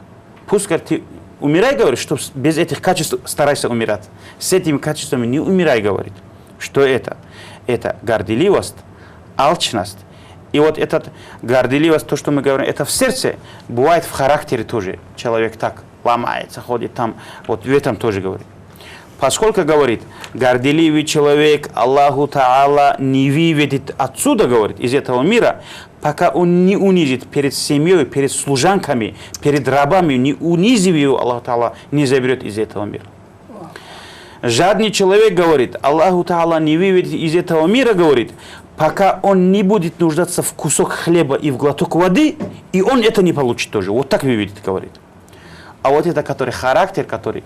Это самый, который горделивый, который характер показывает человек, Аллаху Та'ала, пока его лицо в мочу и в помет вот так не окунет, его тоже не выведет, говорит.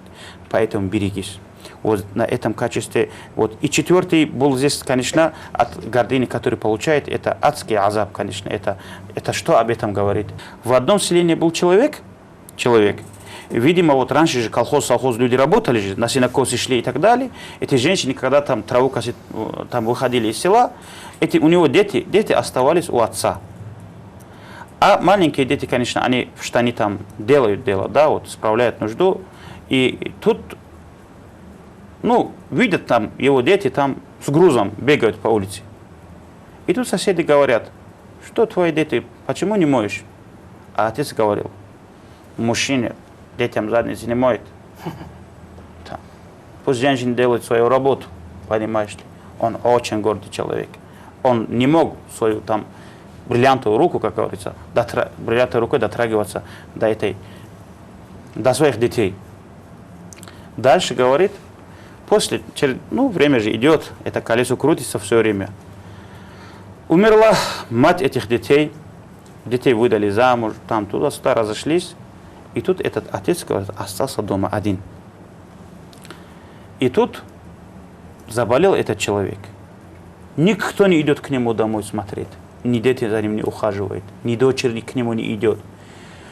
В постели лежит, уже дошло до того, что он не мог справлять нужду, выходить тоже не мог. Но поскольку стеснялся, говорит, от того, что он в постели будет гадить, а тут люди зайдут, он свой помет вот это кушал, говорит, чтобы люди не замечали. Ну, представьте, это был факт. Это факт. Вот так вот он из-под себя вытаскивал, сам кушал, говорит, это. И после этого, говорит, уже все же не съешь. Уже люди вообще перестали заходить к нему. И однажды, говорит, вот эта дочка, которая у него ходила в детстве с грузом, от которого он гордился рукой коснуться, она, говорит, пришла и открыла дверь. Когда, говорит, он увидел свою дочку, он сказал: доченька моя. Дочка сказала: отец, ты почему это мне так в детстве не говорил? Захлопнула и ушла, говорит. Не зашла даже. Поэтому те люди, которые не нужны вот эту гордыню, вот это проявляет, Аллах заставит их вот свой помет кушать. Как здесь говорится, нельзя гордиться. Нельзя гордиться ни над близкими, ни над чужими, даже над теми животными, которых Аллах Та'ала так создал. Когда мы над этими животными, над другими, мы гордимся, издеваемся, значит, мы над хозяином издеваемся, над тем, кто их создал, издеваемся. Поэтому Аллах Та'ала так нас не оставит. Пусть Аллах бережет нас от Аллах, этой гордости, от всех остальных грехов, о которых мы говорили сегодня. Адяжи, на этом передача наша подошла к концу. Иншаллах, в последующем мы вернемся еще к этой теме. Ассаламу алейкум, рахматуллахи ва баракату. Ассаламу алейкум, уважаемые телезрители. В эфире программа «Исламский вопрос». Я задаю вопросы приглашенному алиму. Конкретно мы сегодня говорим о книге Минхаджуль Абиди имама Газали и дошли до раздела, касающегося духовных болезней, которые имам Газали называет болезнями сердца. Сегодня мы несколько подробнее рассмотрим эти вопросы. И первое, что я хотел бы спросить Махди Ажи, вот говоря о болезнях сердца, первым имам Газали указывает на алчность. Расскажите, пожалуйста, что под этим имеется в виду вообще, под алчностью? أعوذ بالله من الشيطان الرجيم بسم الله الرحمن الرحيم الحمد لله رب العالمين والصلاة والسلام على محمد وعلى آله وأصحابه أجمعين السلام عليكم ورحمة الله وبركاته. Основном алиме говорят, что алчность – это желать жить, то есть хотеть жить для того, чтобы, например, в будущем сделать что-либо. То есть надеяться на будущее и желать и выносить решение на будущее время. То есть, значит, через 3 года, например, на каком-то участке я построю дом, там сделаю это. Вот такой чисто не просто там хотеть, а просто решить на этот час, на этот минут, значит, сделать что-либо или оставить что-либо. Значит, и в этом человек не говорит и не уповает на хотение Всевышнего Аллаха Та'ала, не говорит: я это сделаю, иншаллах, если Аллах захочет.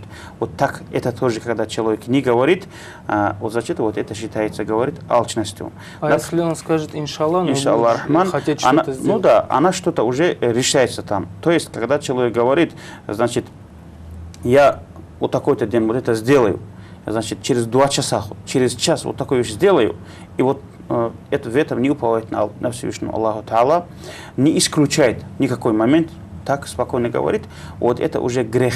Грех почему? Потому что он выносит решение на то время, в котором он не знает, жив ли он будет или нет. А вот тогда, когда он скажет, если это захочет Аллах, иншаллах, если это Аллах захочет, или Аллах поможет, Аллах даст силы жизни и так далее, вот это скажет, он оттуда уже он выходит из качества алчности, потому что он уже не выносит решение, он выносит решение, дает воле Всевышнего Аллаха. Аллах Та'ала поручает это, он только проявляет желание, как бы просьба к тому времени, чтобы Аллах дал ему силу, например, это делать. То есть, получается, если это дело у него не получится, на которое он, иншаллах, сказал, он не должен сильно огорчаться, потому что он же согласен был, как да, Аллах захочет. Как Аллах захочет, так и будет. И вот эта алчность, говорит, она бывает 2 видов. Алчность обычных простых людей и алчность особенных людей. Обычные люди, это когда они, например, на будущее что-то делают для того, чтобы, например, копить мирское богатство, скажем так, не думая об этом, об Аллахе, о смерти и о судном дне. Аллах Та'ала, как в Коране говорит, бисмиллахи рахмани рахим, «Зархум якулу ва ятаматтау ва юльхихимул амалу фасауфа я'ламун». Садак Аллаху азим. То есть оставьте этих людей, пусть кушают, наслаждаются, говорит. А вот этот алчность, вот эта вещь, вот эта болезнь, о которой мы с вами говорим, это будет их отвлекать от будущего, да, но потом они узнают. Вот так Аллах Та'ала говорит.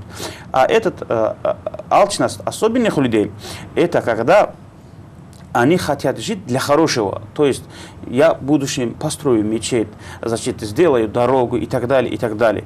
Но в этом тоже же он не знает. Если он там тоже исключение не делает, он не говорит, если Аллах захочет. Там может быть две опасности. Первый из них, человек может сказать, я построю мечеть. Да? А после того, как он построит, он сгордится, он потребует, что люди для него были благодарными и так далее. Во-первых, так, а с другой стороны, он же может ее не завершить тоже. Сколько людей начинали и не доканчивали, не получались у них это до конца завершать. Поэтому это тоже считается из вида той алчности, которая тоже является, значит, грехом. Понимаете же? Поэтому Аллах Та'ала, значит, в Коране тоже говорит нашему пророку, саллаллаху алейхи вассалям, «Валя такуланна ли шайин инни фа'илун залика гадан, илля айяша Аллах». Если Аллах Та'ала нашему посланнику это говорит, то таким людям, как мы с вами из ума пророка, это больше всего нужно принимать. То есть Аллах Та'ала говорит, не говори, говорит чему-нибудь, например, да, что ты завтра что-то сделаешь, пока не скажешь инша Аллах. Аллах Та'ала пророку говорит. Например, противоположное качество алчности – это хорошее намерение. Хорошее намерение, и алимы говорят, почему, говорят, намерение тоже это же на будущее идет, да, вот, чем она отличается от алчности? Намерение, говорит, значит, она не относится к завершению амала, она относится к началу амала. Намерение же всегда в начале бывает. Поэтому, говорит, человек, который намеревается что-то делать, и решение, заканчивание, завершение того, что он намерение сделал, например, если не уповает на Аллаха, это тоже туда же относится. А если он начинает, например, с хорошим намерением что-то, но Аллах Та'ала говорит, Аллах, помоги мне завершить это с хорошим намерением, так же, и иншаллах мы это завершим. Вот так говорит, значит, тогда, говорит, она засчитывается из хороших качеств, то есть к положительным качествам она относится. И вот имам Газали рахмаллах рассказывает, что самой хорошей крепостью и защитой от этой болезни является упоминание смерти. И из этой, например, скажем так, из этого лекарства больше всего пользу приносит не только смерть вспоминать, что она внезапно, неожиданно она что идет. Вот она говорит уже человеку больше всего, говорит, помогает. Когда человек, мы и так знаем, что мы умрем, правильно же? Естественно, она, если человек, чем бы человек ни занимался, какой-то холод, какой-то вкус он теряет, вспоминаем смерти. Чем бы человек, за что бы человек ни взялся, он уже к этому уже какой-то, скажем так, без вкуса так, 100% вкуса не чувствует. Все равно же это все закончится. Да, а вот тогда, когда он подумает, что внезапно она в любой минут может она идти, то есть даже делая хороший амал, не давая делать ему даже хорошее завершить не давая, не говоря уже о плохом, когда он это внезапно смотрит, тогда он целиком полностью лишается этого вкуса. Получается, что алчность вообще в принципе у человека может выйти, когда он недоволен решением Аллаха, да? Независимо, вот у него есть намерение что-то делать, если в итоге он будет недоволен тем, что получилось, если он не рассчитывал на то, что вот как Аллах захочет, так и будет, что бы я не хотел. Видите ли, когда недовольствие, это уже бывает после того, как что-то произошло. А алчность это в начале, до этого. Эта алчность, как мы уже говорили, она касается, когда человек сейчас выносит решение на будущее. А уже в конце, когда что-то получится, там это уже результат алчности и так далее, конечно, это все. А так, если рассмотреть именно качество, то она в начале бывает. То есть до начинания какого-либо действия. Он хочет чего-то достичь, независимо от того, есть решение Аллаха на это или нет, он думает, я своими силами это сделаю. Именно. Так получается. Хорошо, Мадяжи, есть хадис пророка, саллаллаху алейхи ва саллям, что торопливость всегда от шайтана, кроме 5 случаев, там, выдать замуж дочку, там, похоронить покойного и так далее, 5 случаев перечислял, а так торопливость от шайтана. И имам Газали тоже выделяет второй такой основной болезнью сердца, именно торопливость. Что конкретно под этим имеется в виду? Объясните, пожалуйста. Торопливость, говорит, например, естественно, когда человек что-то начинает делать, его какое-то ощущение сердца на это толкает. Правильно же? Это, значит, какая-то мысль, которая в сердце возникает. Человек, который, не анализируя эту мысль, сразу берется за дело, например, появилась мысль, сделал. Вот это, говорит, считается торопливостью. То есть не измерив его, не поставить на весы, значит, не подумал, какой результат она даст, как на это посмотрят окружающие. Хоть это и разрешенная вещь, но в этой обществе, в этом месте это полезно, хорошо, плохо и так далее. Не смотрю эти вещи, когда человек что-то делает, вот это, говорит, считается торопливостью. А противоположная, например, сторона этого качества – это спокойствие. То есть, будучи спокойным, хладнокровным, взвешенно, например, сделать что-либо. То есть, спокойствие, говорит, тоже делится на две части. Часть в начале, когда, прежде чем, например, приступить к какой-то деятельности, какой-то работе, в начале бывает. И бывает, когда уже человек взялся за это. То есть человек перед вступлением в какое-то дело, он должен, говорить, измерить, а когда уже займется, тоже ее совершенно делать. Вот в таком положении. Бывает, что человек может внутри намаза, в намаз войти с хорошим намерением, но внутри намаза он что-то испортит. Так тоже может быть. Поэтому, если человек не хочет оказаться человеком, который приобрел вот это качество, ему нужно сперва подумать в начале этого действия, потом внутри, уже при совершении этого. И после всего этого, когда завершит, человек тоже не должен быть спокойным, и просто какой-то страх принятия, Аллах принял ли это или нет, вот это тоже внутри должен быть. Когда вот эти три объединяются, человек очищается от вот этого качества, от торопливости. Вот вы сказали, что торопливость – это когда человек не обдумывает, да, результаты своего поступка. Что-то захотел сделать. Не то, что результаты, Абдулла, не то, что результаты. Он даже не думает, вот когда подумал, вот даже не результат, а именно вот эта вещь, он нужен или нет, даже об этом не подумает. Нужно ли это? При начале, да. То есть возник мысль, он это сделал. То есть он не последствия анализирует этого дела, а вообще нужно ли нужно это ли это тоже не смотрит. Поэтому, не обдумывая, начинать что-то делать, это уже торопливость. Не говоришь о результате. На орденах имама Шамиля, который он давал своим наибам, воинам, часто можно найти такую надпись: кто думает о последствиях, тот не герой. А вот это недумание о последствиях, что здесь имеется в виду? Нельзя ли это отнести к горделивости? Например? Такой вопрос может возникнуть. Это... То есть к торопливости.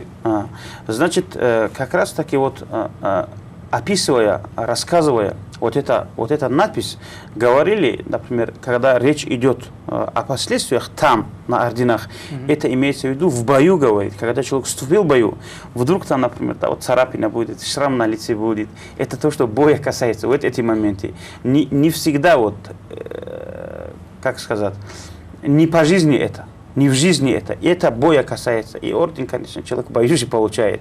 Если каждый человек будет, например, о последствиях боя думать. То есть вступил в бой, уже о последствиях. Уже о последствиях не думай. Решай проблему, конечно, как нужно. Понятно.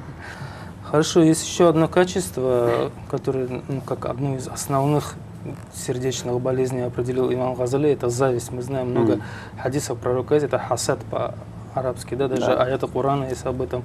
Вот опять-таки вопрос, что конкретно имеется в виду под завистью? Вот что можно...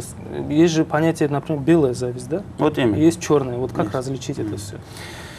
Итак, вот этот черный зависть, то, что мы называем, это когда человек хочет, чтобы его брат лишился того, от чего ему идет польза.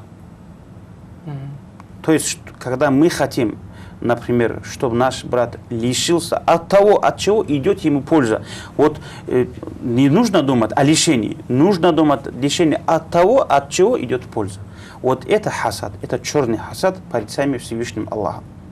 А то, что белый, например, вот зависть, это как пророк сам сказал, говорит, ля хасада илля фитнатайни, то есть есть только хасад в двух вещах, который разрешается. Там приводится алим, который свой ильм распространяет, как положено, и богатый человек, который свое богатство расходует тоже, как положено, по пути Аллаха. Вот, то есть, значит, пророк сам сказал, кому-то можно завидовать, правильно же?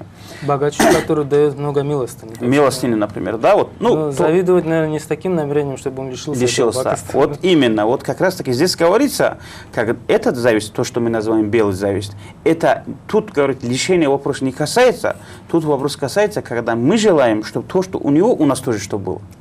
Понимаете? Пусть у него тоже будет, но у нас что тоже. Ну, у нас тоже. Хотели бы мы это. Вот мы видим, например, как два друга, как я тебе завидую, говорит.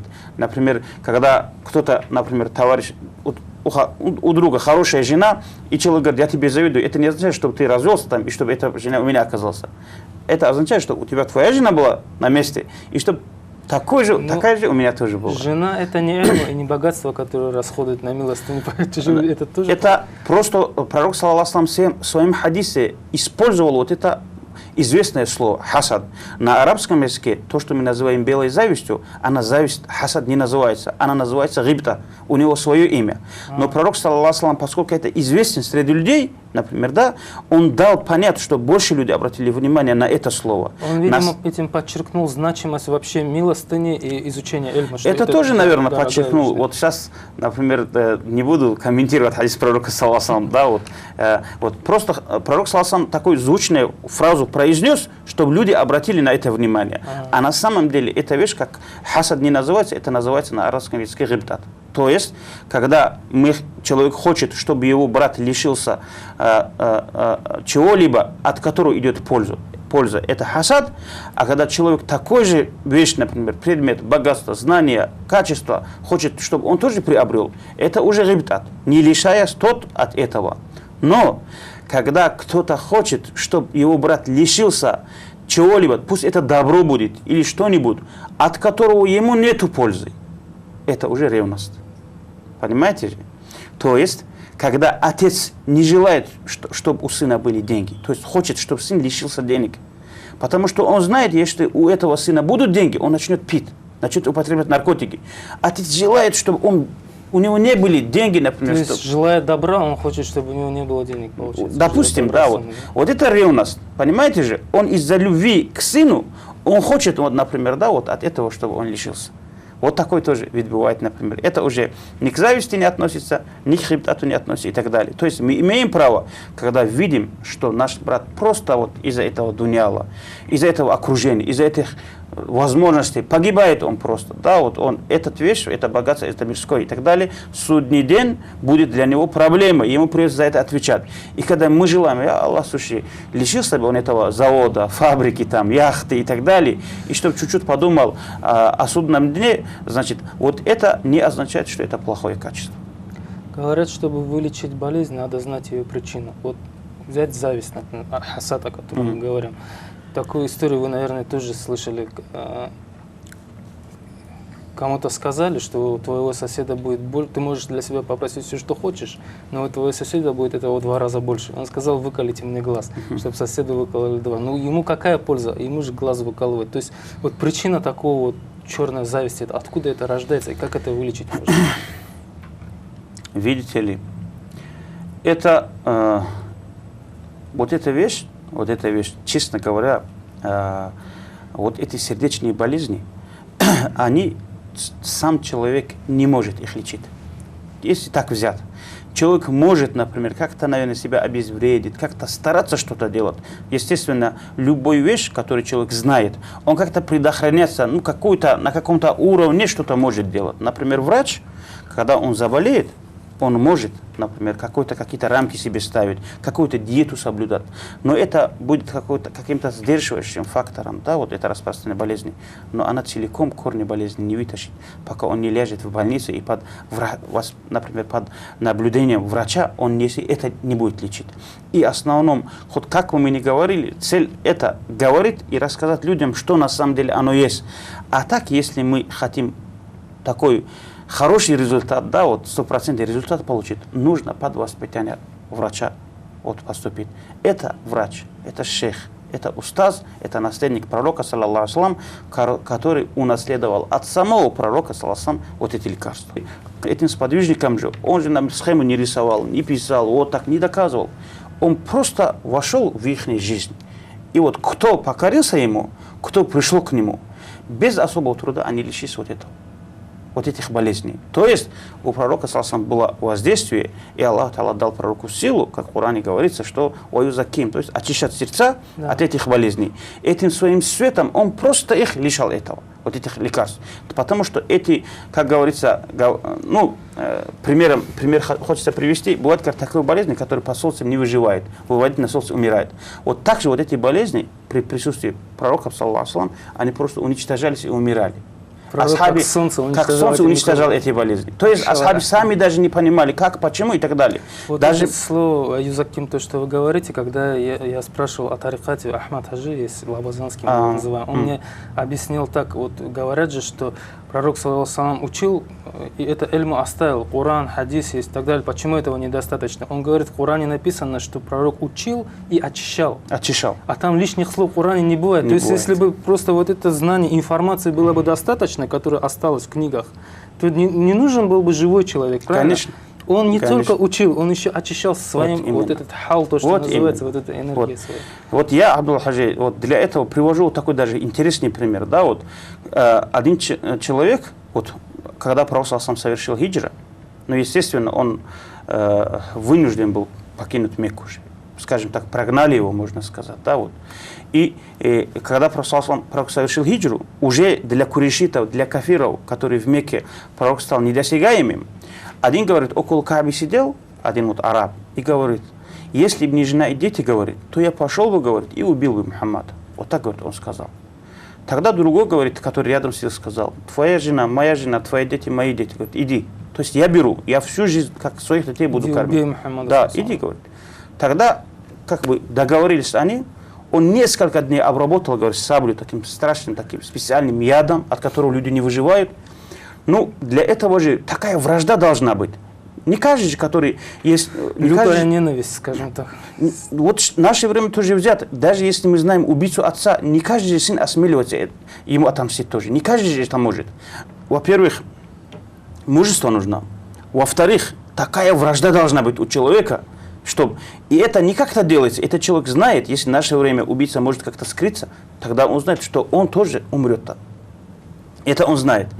И тут, и это, где Мекка, где Медина, 450 километров ему нужно пешком пройти по пустыне, где не каждый тоже выживает.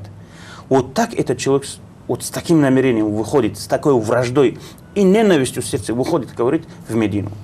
Идет и заходит туда, где пророк сам сидел. Но как только заходит, он превращается в какого-то котенка. Понимаете, просто вошел он.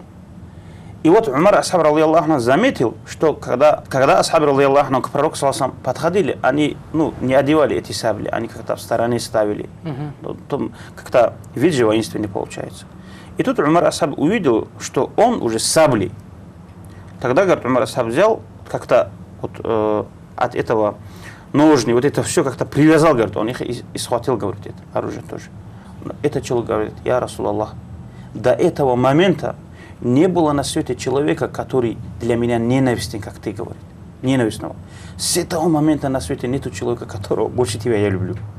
Вот так это асхаб сказал. То есть он просто увидел его? и Увидел просто, он вошел в этот. Он не читал книги, он Не читал слышал книги, не какой-то- доказывали ему. Пророк саллаллаху ему не говорил, там я же прав, там ты не прав. Такого тоже не было. Просто он вошел в этот Ну нор. вот то, что с ним случилось, можно же назвать обретением знания, правильно? У него появилось какое-то новое знание, которого раньше не было, но оно появилось не через слова, не через внешнюю информацию, оно передавалось от Передал сердца к через сердцу. сердце.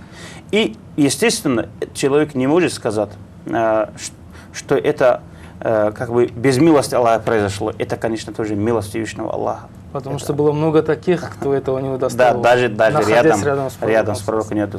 Это милость Аллаха, конечно, в первую очередь. Но тем не менее, вот это все передавалось от пророка, саллаллаху алейхи ва саллям. Нельзя в наше время говорить, что хадис есть, Коран есть, там все там понятно, вот читай, пиши, объясняй и так далее. Нет, есть такая наука, которую пророк саллаллаху алейхи ва саллям своим особенным людям давал. Если общество это не знает, например, из-за того, что она не общественная вещь, это определенная индивидуальная вещь. Поэтому они только близкие люди, особенные люди об этом То знают. есть это то, что передается не всем, а каким-то всем. избранным особым людям, Особым. которым это предназначено. Что дальше говорит? Вот Али асхаб радийаллаху анху сам говорил, если я сегодня, говорит, вам расскажу, что вам завтра будет хорошо, что вам завтра принесет пользу, вы мне кровь халал сделаете. То есть вы мне зарежете, мол, убьете вы меня. Потому что такие знания пророк саллаллаху алейхи ва саллям оставлял своим близким сподвижникам, что масса могла против этого стоять даже. Просто у них нет достаточного разума, чтобы это осмыслить и понять его пользу. Ну, просто-напросто. Пророк саллаллаху алейхи ва саллям вышел бы, что пророк саллаллаху алейхи ва саллям не знал, что ли, что земля круглая. Но если в то время вышел пророк людям, сказал бы, люди, ума моя, земля круглая. что бы люди сделали? Пророк, алейхиссалату вассалам, и наш пророк, саллаллаху алейхи вассалам, он же учит нас и своих сподвижников учил, чтобы мы говорили на уровне разума людей. Но от того, что круглая, значит, или плоская, кибля-то не меняется, правильно же? Он учил, земля какая пускай, как вы хотите, пускай таким будет земля. Но намаз делает, уровень не грабьте. На круглой земле грабит, на плоской земле грабит, это грех одинаковый, правильно же? Добро тоже, хоть на круглой, хоть на плоской, тоже одинаковый. Пророк это учил, это нас учил. И пророк сам не произносил такие вещи, которые для разума людей, которые не понимают. И вот, возвращаясь к нашему уроку, Абдул-Хаджи, вот эти, если так полноценно взять вопрос, поставить перед собой вопрос, лечиться от этих болезней, невозможно лечиться от этих болезней без такого наставника. Пророк, саллаллаху алейхи, эти знания передавал своим сподвижникам, они передавали дальше, и, альхамдулилля, как пророк сказал, в каждой столетии будет человек, который оживляет эту религию, это будет передаваться до судного дня. А вот когда этих людей не станет, тогда и наступит судный день, потому что некому будет лечить, а больные люди обычно умирают.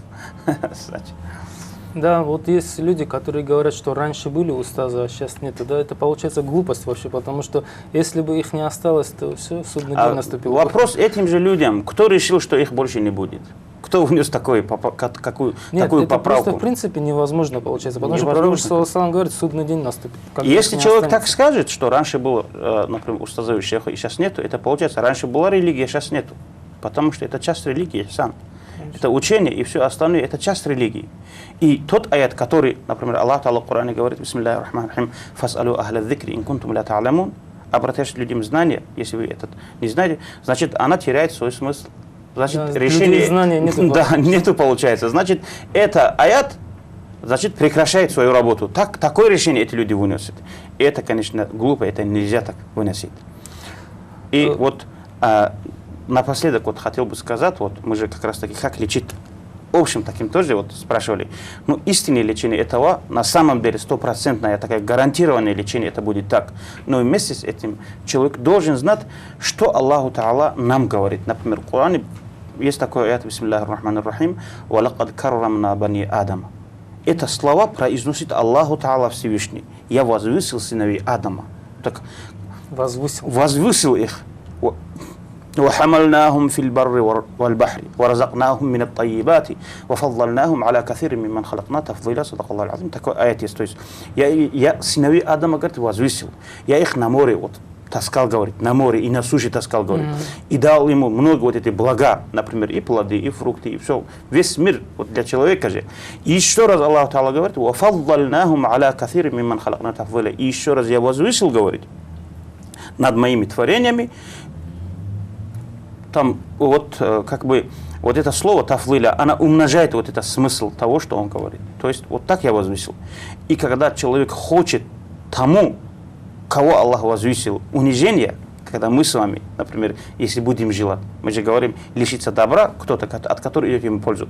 Когда мы хотим, Аллаху Та'ала возвышает его, хочет для него. Что-то дал ему, да? Дал. А мы хотим, чтобы Аллах Та'ала делал, мы не против этого человека работаем, против Создателя, против решения Аллаха. Вот об этом, говорит, надо думать, если человек завидует. От этого весь вред зависти идет. Да. Ты против Аллаха, получается, выступаешь. Поэтому, говорит, она отражается раньше, это результат зависти, говорит, не на том, против кого мы завидуем, а на самом завистнике больше, говорит, она отражается. Это же и грех Иблиса есть, который позавидовал Адаму алейхиссалам. Говоря, конечно, о грехах сердца, нельзя не сказать о гордыне, да, Махди Ажи. Но что конкретно понимать под гордыней, да, человек просто доволен тем, что он достиг каких-то результатов. Можно, допустим, в том же Эльму. Можно ли это назвать гордыней? Или что это конкретно имеется под этим? Гордыня, значит, если мы хотим понимать, что такое гордыня, это в чем бы она не отражалась, будь это знание, будь это одежда, будь это богатство, что бы ни было, когда человек хочет всегда оказаться выше, чем его, например, товарищи, его друзья, выше хочет оказаться над ними. Эта и вещь является гордыней. То есть искать в этом достоинство, величие. Здесь, Абдул-Хадж, такой тонкий момент тоже здесь есть, чтобы мы с вами поняли, почему эта гордыня такой нехорошая вещь. Такой, вроде бы там сам себя человек гордился вроде бы. Потому что в этом скрытый смысл того, что он, значит, желает, как в хасаде, как в зависти, желает унижения других тоже. Например, человек, допустим... То есть он хочет не просто сам стать выше, он хочет, чтобы другие ниже Ниже стали, да. Понятно. Даже порой больше внимания не ему уделяется, чтобы он выше стал. Больше внимания уделяется окружающим, чтобы они ниже стали. Вот так. Например, как? Допустим, вот сейчас давайте мы друг друга спросим. Мы люди дуняла, допустим. Значит, какую бы машину мы хотели бы сейчас иметь? Давайте-ка помечтаем сейчас. Получается, как сейчас назвать, даже не умею. Скажем так, Мерседес. Не 600, а 601, скажем так. Такой машины мы хотим. Ни у кого нет. Ни у кого, которой нет, допустим. Получили мы эту машину, мы гордимся. Ох, какая у нас машина и так далее. Но как только вот эти все машины получат все махачкалинцы, мы одним из них. Уже мы вкус к этой машине теряем. Мы хотим 602. Вроде бы эта машина дает нам все, что нам необходимо. И возит, и привозит, и бесшумная она, и не качает, там, не укачивает. Все она дает. Нет, нам плохо уже, потому что мы на всех похожи. То есть мы даже не тех благ ищем, которые в машине есть, а просто мы выше хотим других стать. Поэтому результат этого заключается не в своем, например, приобретении какого-то счастья, богатства, а в том, что другие лишаются этого. Вот в чем заключается у нее секрет. Поэтому она очень плохо. А поэтому она уже практически заставляет враждовать ко всем, у кого подобное появится. И человек становится таким монстром, страшным, который может, например, такие непредсказуемые, например, действия совершать. Вот почему Иблис тоже. Вот говоря о гордыне, как-то в одной из передач даже приводился такой хадис, что пророк саллаллаху сказал, когда его спросили, что такое гордыня: если ты считаешь себя выше, чем фараон, то значит ты уже гордый человек. Мы знаем, фараон это был один из самых низких людей, скажем так, который себя Богом объявлял, то есть конкретный грешник, да? Ну, у кого-то может возникнуть вопрос, если есть на самом деле такой низкий, нехороший человек, почему я не могу себя считать выше, ведь я же, например, покорна Аллаху там, и так далее. Вот. Такой вопрос может возникнуть, как это объяснить? Вот туда, вот, если вот так человек подумает, туда на самом деле он приобретает те качества, о которых мы недавно говорили. До гордыни мы говорили торопливость, до гордыни мы говорили о зависти, до гордыни мы говорили о алчности.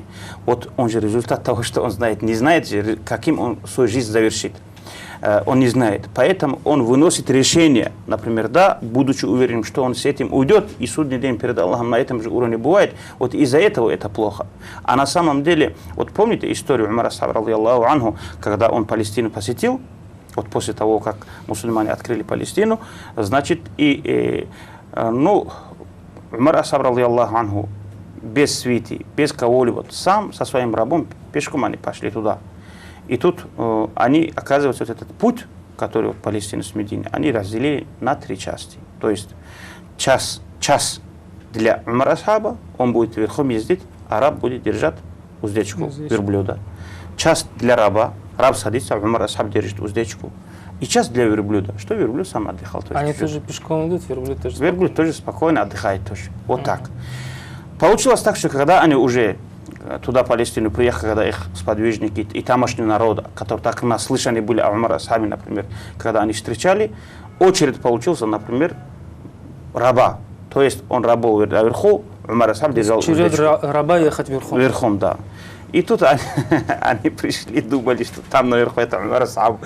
Начали там вокруг него окружать, а там асхабы-то его знают. И там, которые были полководцы, мусульмане, они сказали: о, амир аль-муминин, ну хоть чуть-чуть, вот, выглядел бы там как правитель, мол, чуть-чуть, надо же так, вот, ну как-то ему замечательно начали делать.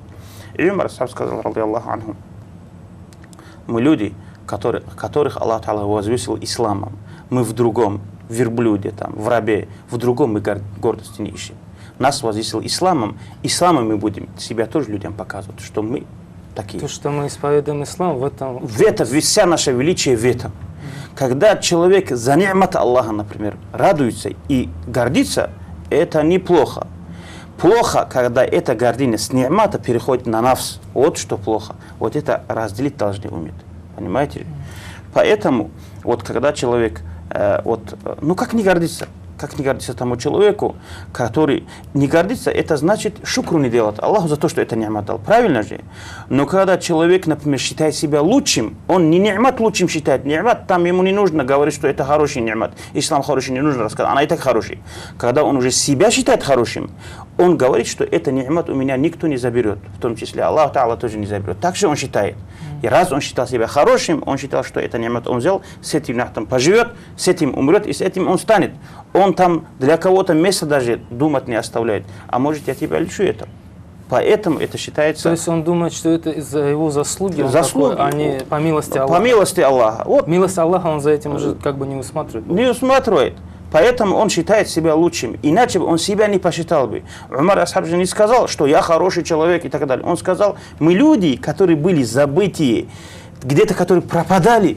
Аллах Та'ала дам ислам нас возвысил. Тут величие не ему идет, а исламу идет. Мы в другом не ищем гордость. Вот как Умар Асхаб сказал.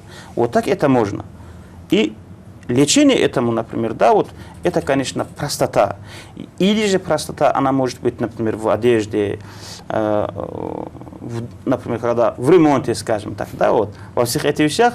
Или же, например, для того, чтобы, когда человеку кто-то говорит, спорит, или же, например, доказывает что-то, когда видит, что истина от кого-то исходит, не от него, когда он эту истину принимает, независимо от ребенка, от женщины, от кого бы это ни исходило, когда принимает, вот там тоже эта гордыня погибает, говорит. То есть даже если ребенок что-то сказал, а ты видишь, он прав, ты был неправ. Неправ. Ты принимаешь. Принимаешь. Потому что истина. Да, значит, вот это говорит, вот убивает, говорит, это гордыню. Машаллах. Это рассказ был же одного, это Вали, когда он замечание сделал правителю, он, говорит, сказал, ты не знаешь, кто я? Тот Вали, говорит, повернулся к нему и сказал, да, я знаю. Начало твое, говорит, это сперма, говорит, вонючая. Конец твой, говорит, падаль сгнивший. Между ними, говорит, ты тот, который поймет, который тащит человека, говорит, сказал, говорит, правитель, это Вали. Вот кто ты. И вот тут, говорит, он... Чем ты гордишься? Чем ты гордишься? Вот. И тут, говорит, он уже ничего не смог сказать. Это когда таваф делал, видимо, этот правитель нарушал условия тавафа, и он его поправил. Ты вот так делай. И он говорит, как ты мог мне замечание делать? Ты, мол, не знаешь, кто я? И он ему напомнил, кто он. Когда вот так думает, конечно, как не принять у ребенка это? Примите. И как Умар Асхаб, радийаллаху анху, Умар Асхаб, это мы не поймем, в наше время нету таких людей, о которых так мир говорил. И не будет никогда. Такой человек будет Умар Асхаб, радийаллаху анху. Он, когда в мимбаре выступал, одна женщина крикнула, ты ошибаешься, это же так. Он сказал, говорит, садакат иль-марату. Эта женщина сказала правду. Вот там мечеть признал свою ошибку. Понимаете же? Вот так вот человек становится, когда гордыни нету. Пусть нам Всевышний Аллах хотя бы часть этого даст того, что было у асхабов. Аллах. Наша сегодняшняя передача подошла к концу. Мы говорили о грехах сердца, а в будущем, иншаллах, поговорим о грехах живота. Ассаламу алейкум ва рахматуллахи ва баракатуху. Эта передача – один из последних проектов нашего коллеги Абдуллы Алишаева, на котором он с алимом в приглашенном студию обсуждал книгу «Минхаджуль Абидин» имама Аль-Газали. Само название книги переводится как «Путь служащих Аллаху». И в этой книге имам Газали практически собрал все сливки, все сокровища знаний для тех, кто хочет и желает служить Всевышнему Аллаху. Эту книгу мы обсуждаем с Абидовым Махди, имамом мечети имени Мухаммада Арифа Куддиса Сируху. Ассаламу алейкум рахматуллах. Прежде чем мы приступим к теме, наверное, вернемся немного назад и скажем о том, что в предыдущих передачах Махди вы говорили о том, чтобы человеку очень важно контролировать свой нафс. И чтобы его контролировать, он должен покорить 5 своих органов. То есть это глаза, уши, язык, сердце и живот. Вот 4 из них в предыдущих передачах уже были раскрыты, остался только живот. И говоря о животе, наверное, уместно будет спросить, почему и как надо сохранить живот. أعوذ بالله من الشيطان الرجيم بسم الله الرحمن الرحيم الحمد لله رب العالمين والصلاة والسلام على محمد وعلى آله وأصحابه أجمعين. Ассаламу алейкум ва рахматуллахи ва баракатуху. Живот человеку нужно контролировать и сохранить, потому что это сокровищница силы человека, ма'дан. Откуда человек получает или силу, или слабость, или просто-напросто грубое поведение и так далее. И ее, как говорится, нужно сохранить от того, что попадает в этот живот. А что может попасть туда? Оно делится как раз таки на три части. Это халал, разрешенные, которые Аллах Та'ала разрешил для человека употреблять. Харам, который Аллах Та'ала запретил человеку употреблять. И сомнительные, которые человек не может определить, к какому оно относится. К запретному или разрешенному или запрещенному. Естественно, нашим, наверное, телезрителям интересно будет это как. Поскольку у всего, что, например, вот мы с вами видим, слышим, говорим, делаем, у них какой-то духовная картина бывает, духовный рисунок. Мы с вами, конечно, кроме того, что физически слышим, видим и нюхаем, другое понимать не можем, но те существа, те создания Всевышнего Аллаха Та'ала, которые, значит, Аллах создал их как ангелы, они вот это все ощущают и духовно тоже. И поэтому говорится, что человек, который произнес слово обмана, говорит, из-за вони, которая исходит из его рта, ангелы на 2 мили, а это около 3 километров, да, вот приблизительно, на это расстояние отдаляться от него. Представить можно, да, что мы с вами должны делать для того, чтобы... Вообще возникает вопрос, есть ли возле нас ангелы, да, для некоторых? И поэтому у каждого хорошего или плохого деяния бывает свой аромат и свой неприятный запах, да. А вот это мясо, которое вот на теле человека вырос, это грязь, это наджас на самом деле. Харам же это запретное. И это на самом деле это как буквальный наджас, настолько это грязное. В случае, если она на харам, с помощью харама взращена. Покушал человек харам, она превращается в кровь, в мясо. Просто правильно? Здесь не могут не понять, что буквально, что это харам. Да. Я поэтому прошу разъяснить. Вот любую вещь, например, да, любой витамин, скажем так, как бы мы о нем не говорили, так. Что мы кушаем, вот она в будущем превращается в кровь и в мясо. Правильно? Так, да. Значит, покушали мы что-то. Вот сколько мы покушали, и сколько из этого съеденного превращается в мясо и в кровь, вот это кусок мяса, значит, у него харам. То есть это как гангрена, как опухоль. Это вот на самом деле буквально наджас. Это грязь, которую мы с вами нюхать не можем, значит, чувствовать не можем от нее. Если мы были бы чистыми, мы это почувствовали бы, конечно, были бы. Но мы из-за своей вот схожества с животными, мы это не чувствуем. Но когда в судный день, когда каждое деяние человека будет принимать свой облик, в своем, например, натуральном виде она будет, и вот на теле человека она будет именно как наджас эта вещь выглядит. Человеку придется зайти в рай. В рай надо ему войти. Он же испачкан. На нем есть нормальный кусок грязи, наджаса. Ему нужно ее очистить. Очищение только огнем. И поэтому Пророк говорит, каждое мясо, которое вырос из харама, огонь достойный ее. Если человек опомнится в этом же мире, сделает тавбу, раскаивается, будет своими слезами чистить это мясо, тогда она очистится. Потому что в хадисе обратно говорится, что человек, который совершил тавбу от греха, как будто его сын не совершил. Вот так. А так, допустим, человек не очистился от нее, не сделал тавбу, Аллах его не простил, и вот так ушел на тот свет. Вот перед Аллахом этот человек станет вот так. Поэтому и говорится, что люди говорят, когда будут судить день в Махшаре, когда Аллах поднимет всех людей, ведь, это такая ужасная картина. Люди, вот все люди, начиная от Адама до последнего человека на свете, их поднимут с могилы, воскрешат, будут такая толпотворение, да, что давка, что где человек должен наступить одну ногу, там наступает 70 ног, туда попадает. То есть вот такая толпа. И в этой массе, там достаточно большое мучение для человека, чтобы на что-то другое не отвлекаться вроде бы, да. Но даже там, в этом состоянии, люди забудут то состояние, в котором они есть, и будут, там появится в этом месте, как такой запах, неприятный запах, и люди будут кричать, просить у Аллаха спасения от этой вони. Помимо того состояния, в котором они уже находятся. Помимо того состояния, в котором они есть. И что же это запах? Это запах, который исходит от половых органов тех людей, которые совершали зина, прелюбодеяние. То есть люди забудут вот это состояние и уже будут просить Аллаха спасения от их запаха, не говоря о том, как они сами будут страдать.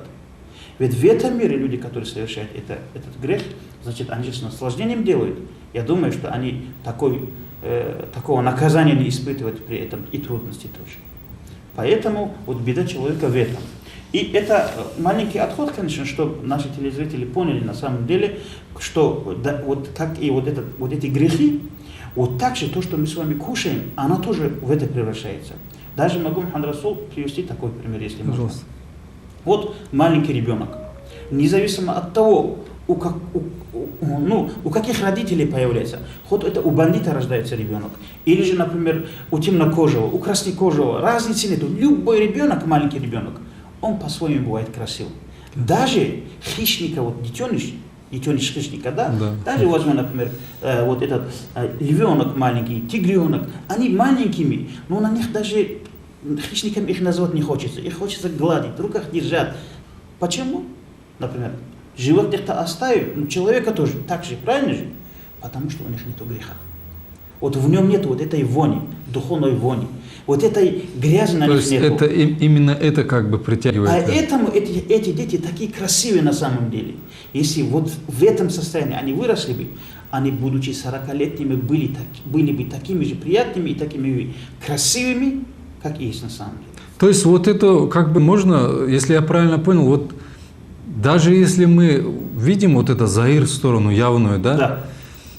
У нас в подсознании вот этот батин тоже сидит. То есть тайная сторона, даже хоть мы явно не видим, да, она параллельно идет, и она где-то в подсознании сказывается у нас. Сказывается. И вот как раз таки вот этот момент, Мухаммад Расул, когда мы видим человека, совершенно незнакомого для нас, бывает, что лицо не нравится нам. Да, неприятно.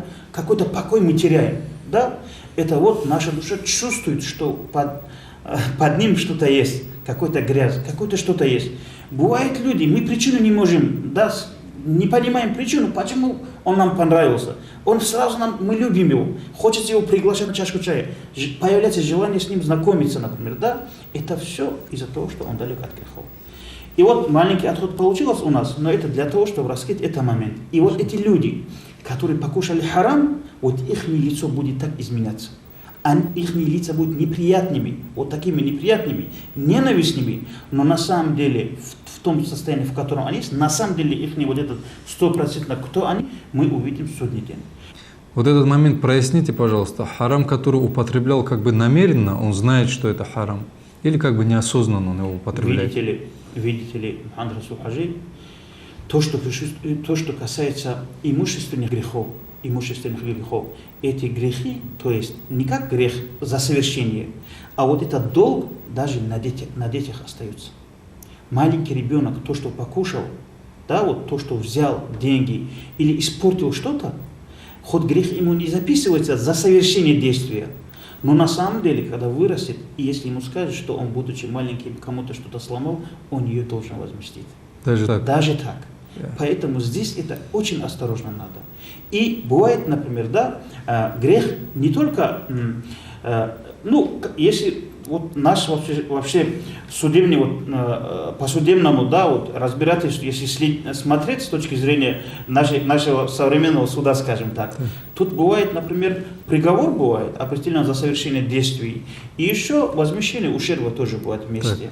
Вот человек, например, который харам сделал, то есть независимо от того, как это получилось у него, это харам. То есть за совершение этого, совершение употребления харама, допустим, ему не записывается грех. Но это не означает, что то, что он покушал харам, ему не навредит. Ему то же самое, как, например, намеренно, который кушал человек, вот так же это тоже ему навредит. Это нужно понимать. Даже если он не знает об этом? Да. Вот огород, чистый огород. Человек намеренно посадил туда зерно или просто случайно попал. Она вырастет. Значит, сорняк вырастет, свой вред огороду нанесет. Вот так человеку тоже эта вещь нанесет. И если на теле человека есть харам мясо, с этим мясом человек в рай не войдет. Это должен понимать. Здесь уже нужно, например, если Аллах захочет, все бывает, то что мы можем говорить? Конечно. То есть нужно, чтобы это Аллах его простил и очистил от нее. Вот, не очистишься, грязный в рай не войдет. Здесь дальше тоже рассказывается. Посмотри, второй момент. Человек, говорит, который кушает харам и сомнительное, он изгнанник. Изгнанник, которому Аллах Та'ала не дает помощи для богослужения. Почему? Потому что он просто-напросто недостоин служить Всевышнему Аллаху Та'ала. Приведем пример. Вот человек, который стал джунуб. Джунуб — это который со своей женой совершил половой акт. Халал, разрешенный, настолько разрешенный, что даже есть вознаграждение за это. Как во время пророка, когда пророк сказал, что за то, что человек, например, исполняет свой супружеский долг, интимный супружеский долг исполняет перед женой, за это есть вознаграждение. И асхабы удивились и сказали, неужели в этом даже есть вознаграждение, говорит. И пророк сказал, представьте себе, если человек это сделал через харам, ему было бы греха? Они сказали, да, было бы. Вот когда он делает, как так Аллах говорит, ему за это есть вознаграждение. Да. Но человек, который стал джунубом, даже имеется в виду причиной тому, что он джунубом стал, это халал. Да, то, что он совершал халал. Да. Не просто халал, за который идет даже вознаграждение. Но тем не менее, ему нельзя Коран трогать. Да. Правильно же?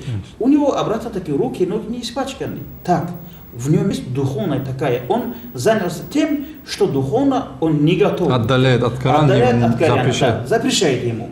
Точно так же, человек без омовения, разрешается ему трогать Коран? Не разрешается. Он недостоин служить. Значит, ему нужно снять с себя вот этот пыль, вот этой работы, как говорится, и очиститься, и подготовиться к богослужению. Человек, который в некоторых моментах то, что он халал сделал, и то отдаляет от богослужения, то есть не подпускает близко, как же будет человек, который харам себя испачкал целиком? Тем более у него не получится приблизиться к богослужению. И поэтому Яхья Ма'адh Рази рахмаллах говорит, богослужение, говорит, это сокровище, в сокровищах Всевышнего Аллаху Та'ала. И некоторые, наверное, люди думают в наше время, да, что они намаз не делают, и этим, мол, мы никому не поклоняемся и так далее. Нет, они всему, кроме Аллаха, всему поклоняются. Настолько всему, даже своим ногтям, своим бровям, что ли сказать, да, они им служат, они поклоняются, они ежегодно, как им ногти говорят, идут макияж, педикюр, миникюр и так далее, это все делают, они только Аллаху не поклоняются. И знаете почему? Потому что Аллах не хочет их видеть среди тех, которые им поклоняются. То есть их переориентировано не на другие ценности, у них совсем другие ценности. Аллах говорит, вот был случай во время пророка, когда пророк совершил намаз, и после намаза, говорит, обратился к людям, к сподвижникам и сказал, в каком ракате что я читал. И многие асхабы, говорят, не смогли вспомнить, что пророк читал. И после этого, говорит, был один сподвижник. Я думаю, он был Убай ибн Ка'б, радийаллаху анху. Надеюсь, не ошибаюсь. Значит, когда пророк он рассказал в этом ракате это, в этом ракате это, и там пропустил ты такой-то аят, я не знаю, ее отменили или вот так вот.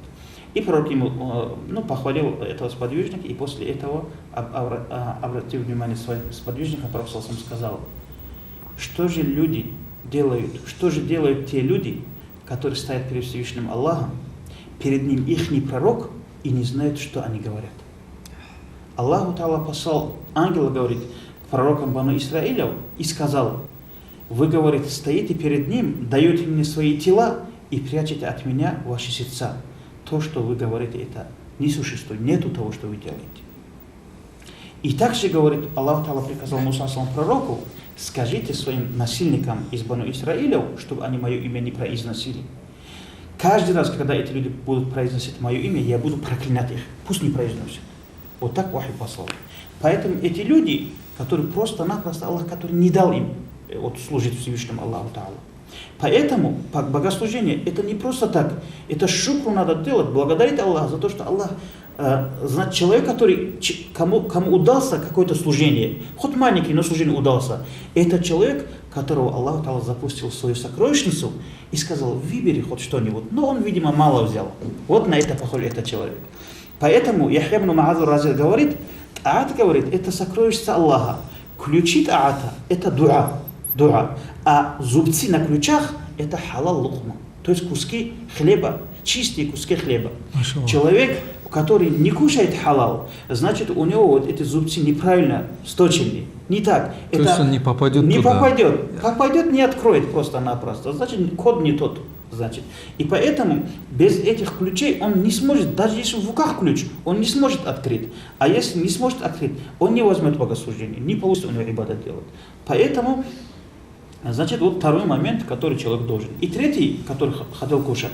Человек, который харам употребляет, он просто-напросто лишен бывает желания совершать доброго. Даже если у него получится что-нибудь, да, через не могу, не хочу и так далее, но в ней, говорит, такого вкуса не бывает. Он сделает это, но после этого не будет рад даже тому, что он это сделал. То есть там кто-то поднял, пинал ногами, поднял его, на таджуд намаз сделал, он будет зол, что ему помешали спать. Вот так вот получится у него. И поэтому Пророк сам говорит, сколько же, сколько же стоят люди, им только вот то, что получают, они сон нарушили. Нарушение сна только они получают, и сколько же постятся люди, которые, говорят, только голод и жажду употребляют.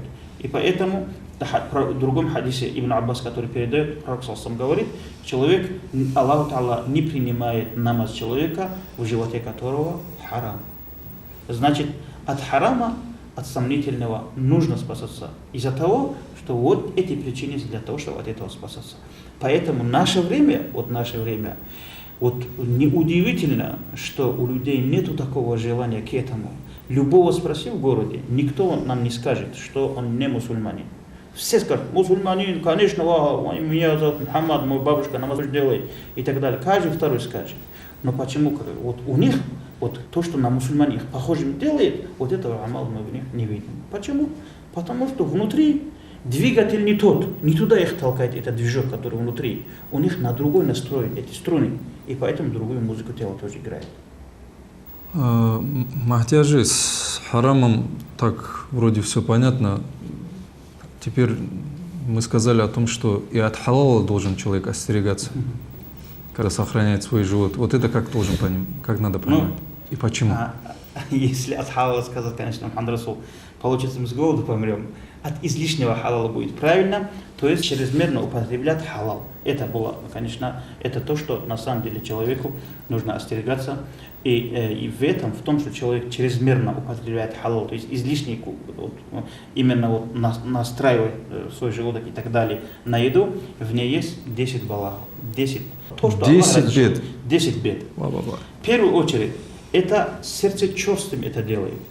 Чрезмерно, когда человек употребляет халал, значит, то есть кушает много, скажем так, сердце черствым делает, и нур сердца тоже уходит. Пророк сам говорит, «Ля тумитул кальба бикафрати та'ам ва шараб». Не портите, говорит, свое сердце, не умертвляйте свое сердце тем, что вы много кушаете и пьете. «Фаиннал кальба ямут казари ида кафра алейхи ма». Поистине сердце умирает, как сад, когда слишком чрезмерно ее поливает, она тоже, говорит, убирает. Второй момент, человек, который кушает излишне много, от этого начинается смута органов и тела. И уже этот орган, например, заставляет его сделать что-то такое. Например, сытый человек, он горделив, значит, у него глаза уже острые, значит, и так далее, потому что нету, что его зажимает. Язык что-то говорит, и аврат, конечно, что-то делает, нога толкает и так далее, и так далее. И поэтому, говорит, устад Абу Джафар рахималлах сказал, что живот, говорит, это орган, если она голодная, живот, да, если он голоден, живот, значит, все тело будет сытым. Глаза ничего не хотят, уши ничего не хотят, язык ничего не говорит. Да, голодный, салам, и прошел человек своей дорогой.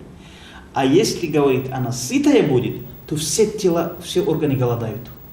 Значит, покушал человек, кому-то что-то надо сказать, кому-то что-то надо слушать, на кого-то что-то должен человек смотреть. То есть она толкает вещи и так далее, и так далее. То есть волей-неволей может спровоцировать и к тому, что он может и под харам попасть. Ну, естественно. Совершить грех имеется в виду. Конечно, человеку, сытый человек, да, вот, просто-напросто сытые люди, если даже если нам судить, сытый человек больше Аллах не вспоминает, как голодный. Голодный только я Аллах, кусок хлеба, вот так вспомнит он Аллаха, да. А сытый человек, у него вроде бы все есть, правильно же? Они вот когда проголодаются, тогда вспомнят. Третий момент. От этого, говорит, от переедания, бывает, говорит, что у человека память просто-напросто портится и знание уменьшается. Потому что вот это переедание, она тупым человека делает просто-напросто. И если, говорит, Дарани Рахмаллах говорит, если ты хочешь добиться чего-то, говорит, ты в этот день, то есть утром ты встал, ты захотел что-то вот сделать и так далее, ты скажи, говорит, пока я это не сделаю, не покушай. Ты непременно, говорит, это сделаешь и доведешь до конца. Вот так вот. А если будет, на самом деле, Машаллах. просто по хозяйству бывает так, например, мы утром встаем и думаем, например, да, вот сейчас надо нам там что-то скопать, огород и так далее, и так далее. Как только, говорит, вы покушаете, у вас мысли меняются. Что-то, ну, ей можно отложить, давай-ка я пойду туда сперва сделаю. Значит, вот это уже на практике испытываешь. Четвертый момент. В том, что человек кушает, просто-напросто уменьшение богослужения. Инсан говорит, когда он много кушает, тело тяжелое становится. Когда тело тяжелое, спать хочется. И так далее, и так далее. И вот тело не удается, говорит, как брошенный падаль, говорит, да, как туша. Вот так становится человек. И даже вот поэтому такая поговорка есть у арабов. «Ида кунта батинан фаудда нафсака заминан». Если ты, говорит, ну, человек, который любишь кушать, считай себя больным. Вот так даже говорится, это поговорка есть. Пятый момент. Вкус ибадата тоже в этом не бывает. Абу Бакр, радийаллаху анху, говорит, я с того момента, как ислам принял, значит, не насытился, говорит, чтоб я получил сладость богослужения. И никогда, говорит, не утолил жажду тоже, из-за того, чтобы утолить жажду, увидев своего Создателя. С того момента, как ислам принял, говорит. И поэтому, видите ли, Пророк саллаллаху алейхи говорит, Аллаху Та'ала, говорит, Абу Бакра из вас достойным не сделал из-за того, что он уразу держит много или намазы делает и так далее, а тем, что в сердце таится у него. Шестой момент в том, что человек халал много употребляет, в этом есть шанс попадать в харам, как недавно вот мы и говорили тоже, да, поскольку от Пророк саллаллаху алейхи говорит, халал, говорит, тебе только говорит, сколько тебе необходимо к тебе придет. То есть риск Аллах распределил на каждого человека. Аллах распределил столько, сколько нам нужно. Допустим, вот у вас какая-то контора. У вас на этой конторе работают ваши шофера. Вы говорите, даете указ человеку, вам нужно оттуда с Махачкалы до Кизюрта поехать. Вы бензин сколько дадите ему? Не для того, чтобы он в Москву мог поехать. Вы ему даете ровно столько, сколько ему нужно для того, чтобы поехать в Кизилюрт и обратно. Ну, да. Что необходимо? Конечно. Аллаху Та'ала ризка, говорит человеку, дает столько, сколько необходимо для этого человека исполнить долг перед Всевышним Аллахом. А когда мы хотим излишнего, значит, или же мы поедем через Буйнакск, как говорится, да, значит, вот тогда уже на нужное не хватит. А когда не хватит, если халал не хватит, что нам придется? Или сомнительный, или харам взять. Поэтому, говорит, а харам, говорит, на тебя, говорит, вот там кучами, говорит, к тебе будет идти. Харам. Халал только сколько тебе необходимо. И восьмой момент, люди, которые испытывают вот эти моменты, ему тяжело бывает умирать просто-напросто, и он вот в предсмертный час очень тяжело бывает, поскольку человек, который больше дуня, он наслаждается, тяжело ему бывает. Ну, представьте себе, мы с вами, например, да, люди, привыкшие, допустим, к мягкой постели, если один день придется нам на камнях спать, нам же тяжело бывает. А вот наши пастухи, достойные горцы, которые все время привыкли не в условиях спать, из-за того, что эти люди будут спать где-то там, они эту разницу не почувствуют даже.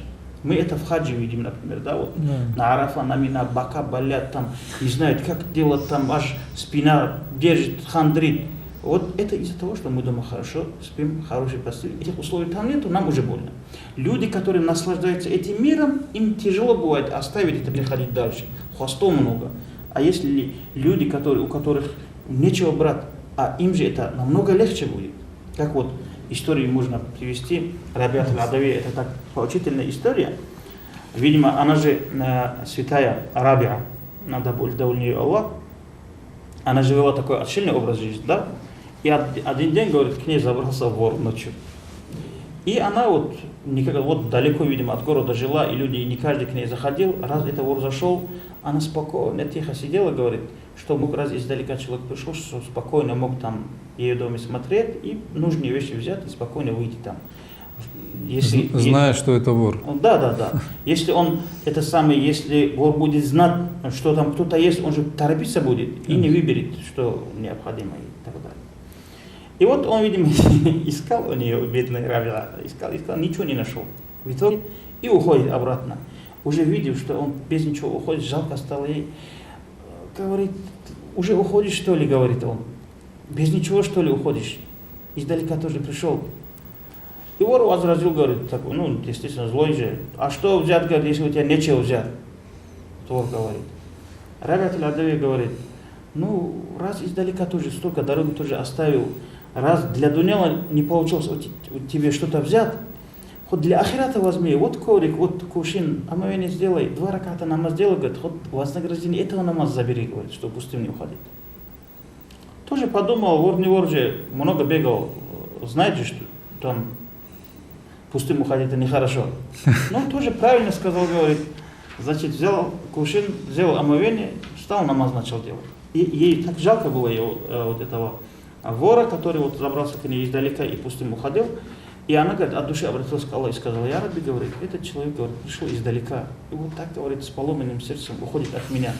Сделай вот это намаз, ибадат, которым вот он служит тебе, говорит, сладким для него сделай, говорит, это богослужение. Вот такой дуа сделала она ему потом. И в это время, говорит, естественно, она тоже служащая, да, она рабыня Аллаха, и она отвлеклась на свое богослужение и забыла про вора. В это время к утреннему намазу она приходит в себя, из хузур, в хузуре все время вот ночью была, смотрит, вор на коврике, как говорится, зажигает. Так же продолжает намаз делать. 2 раката же он должен. Да. Оказывается, в этом намазе целую ночь пробыл он, этот человек.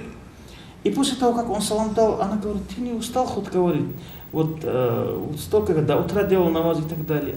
Он говорит, я Рабби, а что со мной, не знаю, говорит, чем больше делает, тем больше нравится, говорит.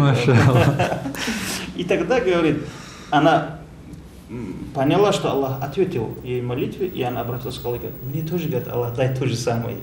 Она говорит. И тут хатифа голос, она слышит, что ты попросила за раба, а за тебя просишь нету. То есть, когда Аллах кто-то за другого просит, видимо, Аллах быстрее отвечает, потому что обычно мы с вами тоже, вот, когда себе просим, нам могут отказать, а когда за другого мы выходим, тут уже тому неудобно будет отказывать, да? Вот в таком виде Аллах Та'ala, видимо, ответил. Поэтому, вот когда ничего нету, этим людям, вот видите, она как затаилась, да? Вот, что даже издалека человек пришел, пусть что-нибудь возьмет. Когда вор берет, для нее это не жалко, даже когда вор берет. А когда просто уйдет из дуняла, что ли, ей будет жалко. Поэтому, говорит, этот момент тоже в этом есть. 9. Ахирате вот будет уменьшаться вознаграждение того человека, кто в этом мире больше наслаждается. То есть, бывает, что человек сделал что-то, Аллаху Та'ала дал ему, да, здесь наслаждение за то хорошее деяние, которое он сделал здесь. А в ахирате он за него уже 2 раза вознаграждение не возьмет. Ему оплатили это. Значит, оказывается, Халид ибн Валид пригласил гостя Умар ибн Хаттаба, радийаллаху анху, приготовил ему еду, и Умар асхаб сказал, говорит, после того, как вот это все увидел, это, говорит, нам, говорит, это нам. А что же будет тем бедным мухаджирам, которые с пророком переселились из Мекки в Медину и умерли, ушли из этого мира, не покушав досыта, говорит, ячменный хлеб. Тогда Халид, говорит, сказал, им, говорит, рай, о амир аль-му'минин, о правитель праведных, им рай будет, говорит. Тогда Умар асхаб сказал, да, если так, то они выиграли, поскольку они получили из того, что они делали, они рай получили, а из того, что мы с вами делаем, получаем вот это трапеза. Тогда они выиграли. И вот 10 момент, вот последний, который мы говорим из 10, это все-таки, даже если это не будет харам, то все-таки человеку придется сдерживаться. Допустим, человек, который 10 чуреков покушал, и человек, который 5 чуреков покушал, у кого допрос долгим будет? У кого 10, конечно. Все-таки, говорит, человеку придется там задерживаться, сколько он покушал, столько вот отвечать. И шашлык, и там курица по-мароккански, там, и так далее. Все вот это все. Почему покушал, для чего кушал, вот это хоть спрос будет там, и так далее.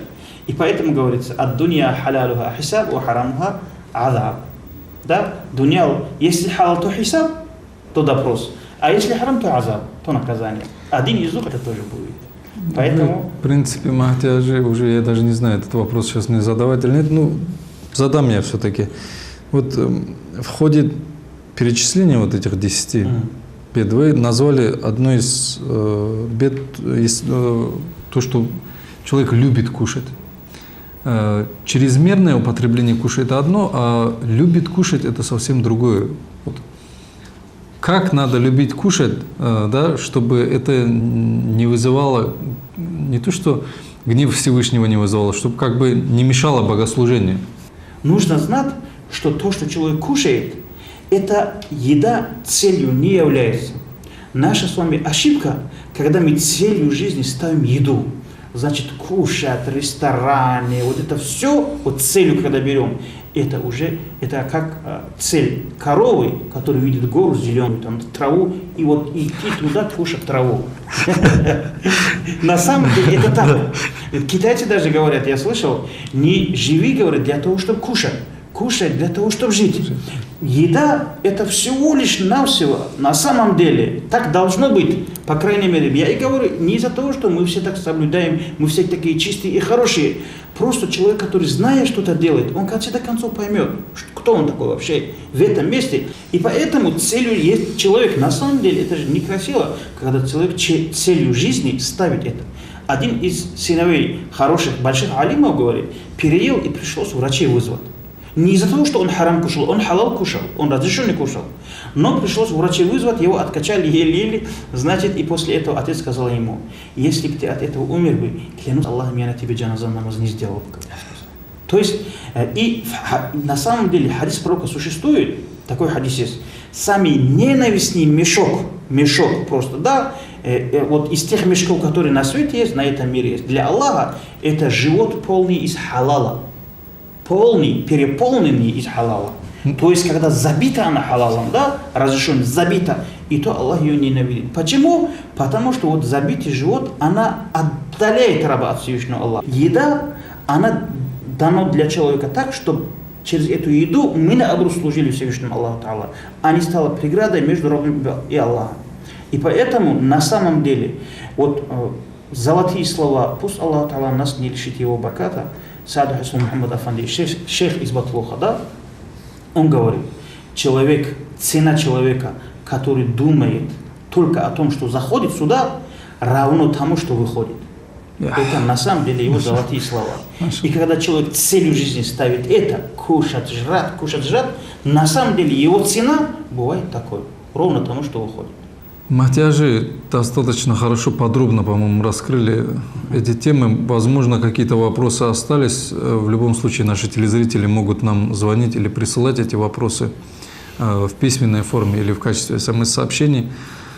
В последующем мы продолжим обсуждать эту книгу с Махтиаджи. А на сегодняшний день мы с вами прощаемся. Вассаламу алейкум ва рахматуллахи ва баракатуху.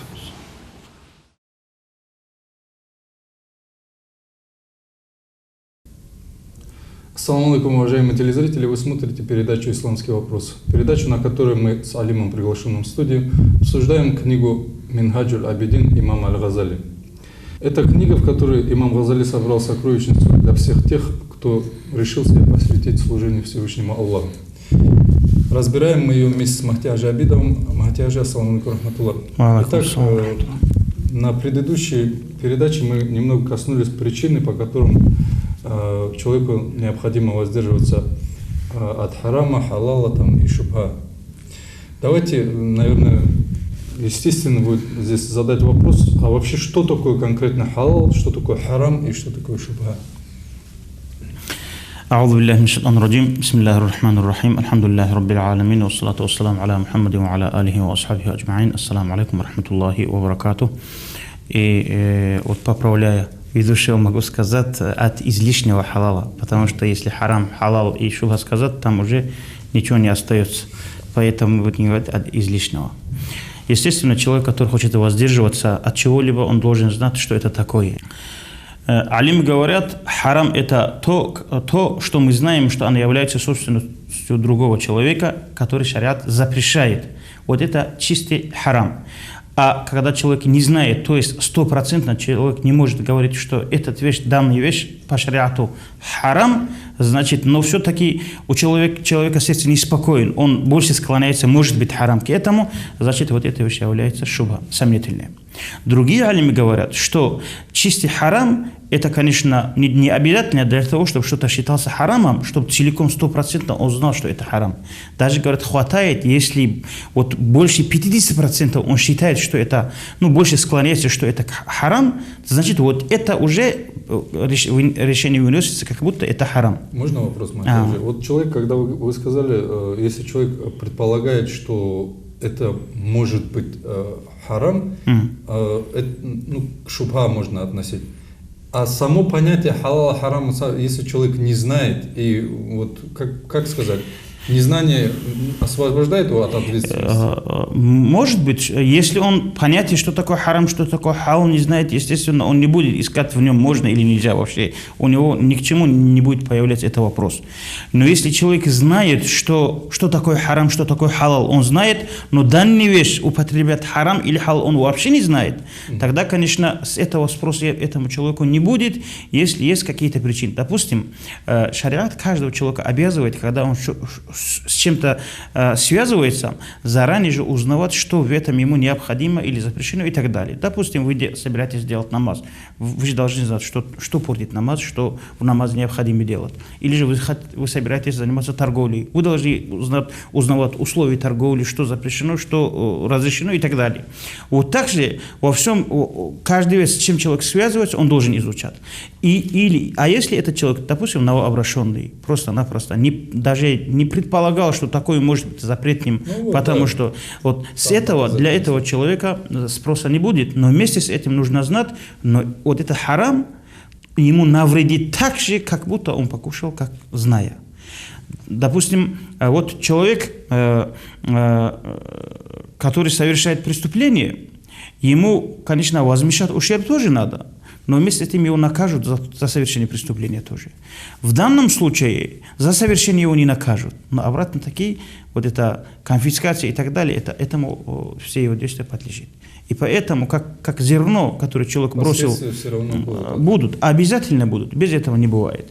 Поэтому как раз таки вот в наше время не все же люди, наверное, там хотят харама и делают харам и так далее. Люди стараются что-то делать, но видите, как пророк сам в своем хадисе говорит, что самое редкое ахир-заман — это друг, которому можно доверить, и кусок хлеба халал, чистый кусок хлеба. Это редкие вещи ахир-замане. Потому что, например, даже тот, который продает, тот, кто покупает, даже если они будут соблюдать какие-то нормы, до них путь, по которым добралась до них этот предмет, этот продаваемый товар, она там по пути где-то может быть что-то не так и так далее. Где-то проценты, где-то что-то и так далее.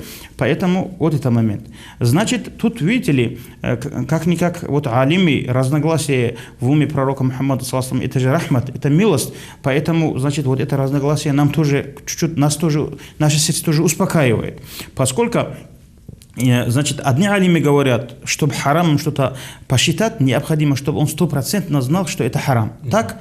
Другие алимы говорят, если больше мнение человека, в большем случае склоняется к хараму, это уже целиком харам, потому что мнение человека, например, если человек, допустим, в поле, в туманный день совершает намаз, он же куда-то должен делать намаз, правильно же? Естественно, у человека мысли, мнение человека во все 4 стороны одинаково быть не может. Он из всех 4 сторон куда-то больше сердце потянет, и шариат обязывает этого человека в эту сторону намаз делать. Правильно же? Точно так же здесь тоже говорит, вот его, например, более 50% его мнения, которое склоняется именно к хараму, она как будто это харам вот так, к такому решению приводит, и она будет являться харамом, говорит. Но если у него никакая сторона, не тот мнение, который склоняется к халалу, не к хараму, не перевешивает друг друга, одинаково, вот только тогда она будет считаться, значит, шубха, сомнительным, вот так алимы говорят. И вместе с этим, как бы то ни было, за какими бы алимами мы не следовали, например, да, вместе с этим остерегаться от харама — это обязанность каждого человека, это фарз, а остерегаться от сомнительного — это уже рекомендуемый, то есть вара, сохранение. Как вот пророк саллаллаху говорил, что поистине халал тоже ясный, харам тоже ясный, между ними есть сомнительные места. Человек, который, например, крутится вокруг границы, именно вот по границе, именно по краю, который ходит, есть опасность, что он туда попадет. допустим, человеку все-таки от сомнительного, если подальше будет держаться, у него нет риска совершать греха, попадать в харам. А если человек плотно, близко подойдет именно к хараму, он может туда и наступить ногой. Ну, вероятность велика бывает в этом случае. Ну вот, буквально вот те правила, защиты, которые алими дают хараму и сомнительному. Вы сказали, что надо остерегаться харама, правильно? Да, да. Ну вот давайте его перенесем в наше время. Вот часто можно увидеть человека, который делает подарок, да, допустим, руководитель, либо, допустим, тот же самый олигарх, да? Да. Но дело в том, что мы же не знаем, какими средствами у него заработаны эти деньги. При этом, как должен поступать человек в данном случае, например? Видите ли? Рекомендуются эти подарки, не рекомендуются. А раньше вообще праведники, они вообще остерегались от руководителей, что получать. Вот обратно-таки здесь тоже тот же рахмат Аллаха Всевышнего, который нам послал, именно разногласия ученых алимов. Да? Некоторые алимы говорят, что все, что человек, который не знает, что это харам, вот если кто-то не может сказать, что это харам, ему можно это взять. Некоторые говорят, поскольку время, допустим, люди, правители, богатые люди зарабатывают харамом, если вот это зарабатывание харамом этих денег правителями или олигархами, богатыми людьми, это распространено, вот тогда нельзя, тоже говорят. И люди, которые, вот алимы также говорят, разницы нету, говорят, между бедными и богатыми людьми, которым, например, делают подарки вот эти богатые люди, говорит, потому что, значит, человек, который отдает, он ответит, говорит, а не тот, который берет.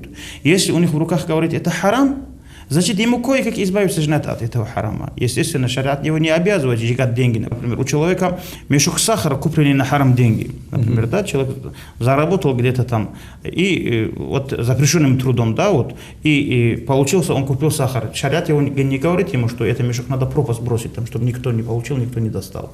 Ему нужно ему давать садака. Это не, значит, те, которые принимают, для них это будет как садака. Они примут ее, а то, что он дал, ему за это вознаграждение не бывает, кроме избавления от харама. Он очистился от харама. Но в данном случае возникает вопрос, а как же тот человек, который, он же харамом заработал, теперь он в любом случае же получает вред от того, что он употребил ту вещь, которая харамом. Поэтому вот эту разницу, Мухаммад Расул, вот эту разницу надо чувствовать, надо понимать. Значит, если человек говорит, который берет, он знает, что это имущество, вот это имущество, которое, например, человек заработал, не является имуществом другого человека. Допустим, рекетир взял, там напугал, кого-то забрал, значит, насильно. Значит, это мильк, это собственность кого-то. Кого-то это собственность, правильно же? В этом случае, говорит, тот человек, который ее берет, может лишь только для того взять, для чего, чтобы вернуть этому человеку обратно. Он может принять. А если тот хозяин этих денег придет к нему, он ему, может, не даст. А он тут решил себя показать как сказать, благотворитель, да, вот какой-то там миссионер. И тут он от него принимает, этот человек, другой бедный мискин знает, что это имущество какого-то человека. Он берет, как вы ему говорите, баркала, и возвращает. Только с этой целью, говорит, можно взять. А то, что касается, например, человека, который заработал харам, да, вот это способ зарабатывания, она становится харамом, она запрещена. Естественно, с этим способом заработан ему тоже, а не харам же так же. Значит, а когда этот человек избавляется от этого, эта вещь, мешок сахара, наджасом не делает. Поэтому, когда он от себя с намерением избавления от харама отдает от себя это, вот том для этого человека она остается чистой. Понятно. Поэтому в наше время многие люди упрекают вот тех людей, допустим, вот мы видим, например, что какой-то мечеть строится, приходит какой-то богатый человек, он дает туда деньги. Тот говорит ему, значит, он заработал вот так, почему вы приняли? Одно дело, если тот, кто так говорит, сам принес мне денег столько, чтобы, например, тому не пришлось туда вкладывать, чтобы им не хватило даже места, чтобы туда деньги отдавать. Да, это одно дело. Но он просто-напросто, не знаю, честно говоря, его намерение тоже от этих слов. Но хвала Аллаху, он мог вместо этого какую-то сауну построить, да, значит, какое-то казино построить, тысяч других грязных, вредных для людей что-то построить. Но этот человек как-то видел из этой суммы, да, для мечети, например, да, мечеть обратно таки, это дом Аллаха. То есть то, что он заработал, он дает Аллаху. Он говорит, я от этого избавляюсь. Да? В этом случае надо шукр делать Аллаху, что он не в харам, не в грех, не вредные вкладывает эти деньги, а именно вкладывает в хорошее дело. Да? Поэтому тут вопросов нету. И те люди, которые берут, они за это тоже не страдают. Это может послужить причиной того, что этот человек тоже может отойдет от этих дел. Как раз таки поэтому были вот большие сподвижники пророка, саллаллаху алейхи вассалям, как Абу Хурайра, радийаллаху анху, Ибн Аббас, радийаллаху анхума, Ибн Умар, радийаллаху анхума, вот они вот дожили до времен, когда правители мы стали вот, залими, несправедливые правители, когда появились у мусульман, до этих дней и они дожили, и когда эти люди послали им, например, какие-то подарки, они эти подарки тоже принимали. То, что принимали, это не означает, что они вот на этом держались, кушали, пили и так далее. Нуждались То есть, как бы в этом, не и то, что хотели нуждались, этого. они могут принять, не употребляя, кому-то передать тоже дальше. Правильно же? Это, значит, это не означает, что они ее кушали тоже. Но факт, что они принимали, значит, действие этих людей, она для нас считается путем, дорогой, по которой мы имеем право идти тоже. И поэтому еще, значит, любому человеку нужно знать, что все, что зарабатывает, например, люди, вот мы же, когда о харам, о халале говорили, мы же говорили о 50%, да, вот как раз таки об этих процентных соотношениях, как бы. Значит, тут вот люди, состоятельные люди, олигархи пускай будут, если есть сейчас дохода в их богатстве, например, из харама, но есть сейчас только так, что ли, эти люди зарабатывают. У них бывают тысячи и тысячи разных моментов, откуда они зарабатывают, и чистые деньги тоже. Поэтому человек, который, даже если он пойдет по пути тех людей, которые запрещают у них брать какие-то подарки, он должен быть убежден, что более 50% их машет это харам. То есть он должен, значит, уточнять. А если он не знает и говорит, значит, он клеветник. Понятно. Такой момент тоже. Поэтому здесь чуть-чуть осторожен должен быть. Что касается людей, бедных людей, которые принимают, то по этому поводу Алисаб Карамаллаху чего говорит, человек, который сам принимает ислам, читает Коран, имеется в виду мусульманин, значит, для него в Байтул-Мали, то есть казна мусульман, в казне мусульман, говорит, каждый год 200 дирхамов он имеет право. Если дуняли не возьмет, ахират обязательно он возьмет. То есть Алисаб Карамаллаху так говорит, что у них есть доля. Эти правители, которые как бы там насильниками, которые являются, значит, хочешь не хочешь, в любом каком бы виде они не давали, у него же есть в казне доля, у этого мусульманина, правильно же? Поэтому хоть в виде этого его доли, он свою долю как бы получает, вот в таком виде тоже она может выглядеть. Человек, который отказывается, это его дело, конечно, отказываться, но обратно таки, пусть он тоже этот момент тоже понимает. И с другой стороны, значит, нужно же понимать, что когда Аллах Та'ала говорит, Аллах же не скажет человеку, делай садака, а тому, кому он должен дать, чтобы сказал, говорит, ты не принимай. Такое не может же быть амру. Или же, например, факиру говорит, например, бедному, ты принимай садака, а другому говорит, а ты не давай. Такое, говорит, противоречие в каламе Аллаха не бывает. Поэтому раз Аллах указал садака, указал принимать, нужно принимать и так далее, но вот эти условия, в них человек должен соблюдать. Были, конечно, которые не принимали люди тоже, но если даже человек не принимает садака, он не имеет права сказать, назвать маишат другого человека, то есть деньги другого человека назвать харамом, если у него на это нет доказательства. А то, что он думает и так далее, допустим, был случай, когда, говорит, один бедный человек, говорит, заходил в мечеть, он был вали. И вот видит, этот человек на 5 намазов ходит, каждый день на 5 намазов ходит и нормально себе живет. И тут, говорит, имам повернулся назад и спросил, слушай, говорит, ты каждый день намаз тоже ходит, тебя хоть кто кормит? Вот такой вопрос задал, говорит. На что это вали ответил, субханаллах, а я за тобой делал намаз. Если ты не знаешь, будучи имамом, кто меня кормит, за кем же я делал намаз? То есть, значит, из-за того, что мы не знаем, откуда у кого-то появляются деньги, это не повод назвать его маишат харамом или же ворованным и так далее, и так далее. Так нельзя. Хочет человек принимать, принимай. Есть путь, который дает ему шариат разрешение принимать. Возможность принимает. Не хочет, не принимает. Это его дело. Но он не может упрекать человека, не зная, иначе это будет выглядеть как плохое мнение о мусульманине, о брате мусульмане. Хорошо, Махтиажи, давайте перейдем к другой категории людей сегодняшнего дня. Это люди, которые на рынках работают. Из их рук, как можно, допустим, принимать товар, как с ними иметь сделки? Особенно то, что касается вот, то, что меряется и взвешивается, допустим. Здесь есть такой момент. Люди, которые торгуют, и место, где эти люди торгуют, они отличаются друг от друга. Но представьте себе такой пример, да? Человек находится в хаджи, Мина, территории, где режет Курбан, и он там человек, который отдает мясо, там, ну, принес садака мясо, он говорит ему, ты ее по шариату зарезал. Уместен ли этот вопрос вот в этом месте? Нелогично. Нелогично же. То есть, как, это же ранит сердце человека. Естественно, там же он током не будет убивать барашек, находясь на мина. Правильно же? В этих местах. И поэтому тут это вопрос излишний, и такой вопрос задавать нельзя, это ранит сердце мусульманина и так далее, и так далее. Или же, например, даже можем взять, например, в Дагестане села, допустим, да, где люди целиком все соблюдают, и, естественно, там лишний вопрос, это будет неуместен просто-напросто. А если мы увидим человека, например, пьяный где-то лежит там, кусок мяса в руках, ну, какие-то есть причины, которые вызывают у нас сомнения в этом человеке, но если мы даже спросим, люди поймут, почему он спрашивает. Вот в этих случаях, говорит, мы имеем право, значит, спрашивать. Имеем право. А то, что касается, например, вот этих вещей тоже, тут тоже от этой местности зависит. То есть, когда все поголовно люди, например, совершают харам, и если есть, например, почва для того, чтобы что-то спросить, мы, говорим, имеем право спрашивать. Это халал и так далее, и так далее. А если без почвы спрашивать, это, говорит, как мы недавно говорили, это ущемление чести мумина и плохое мнение о мусульманине брате.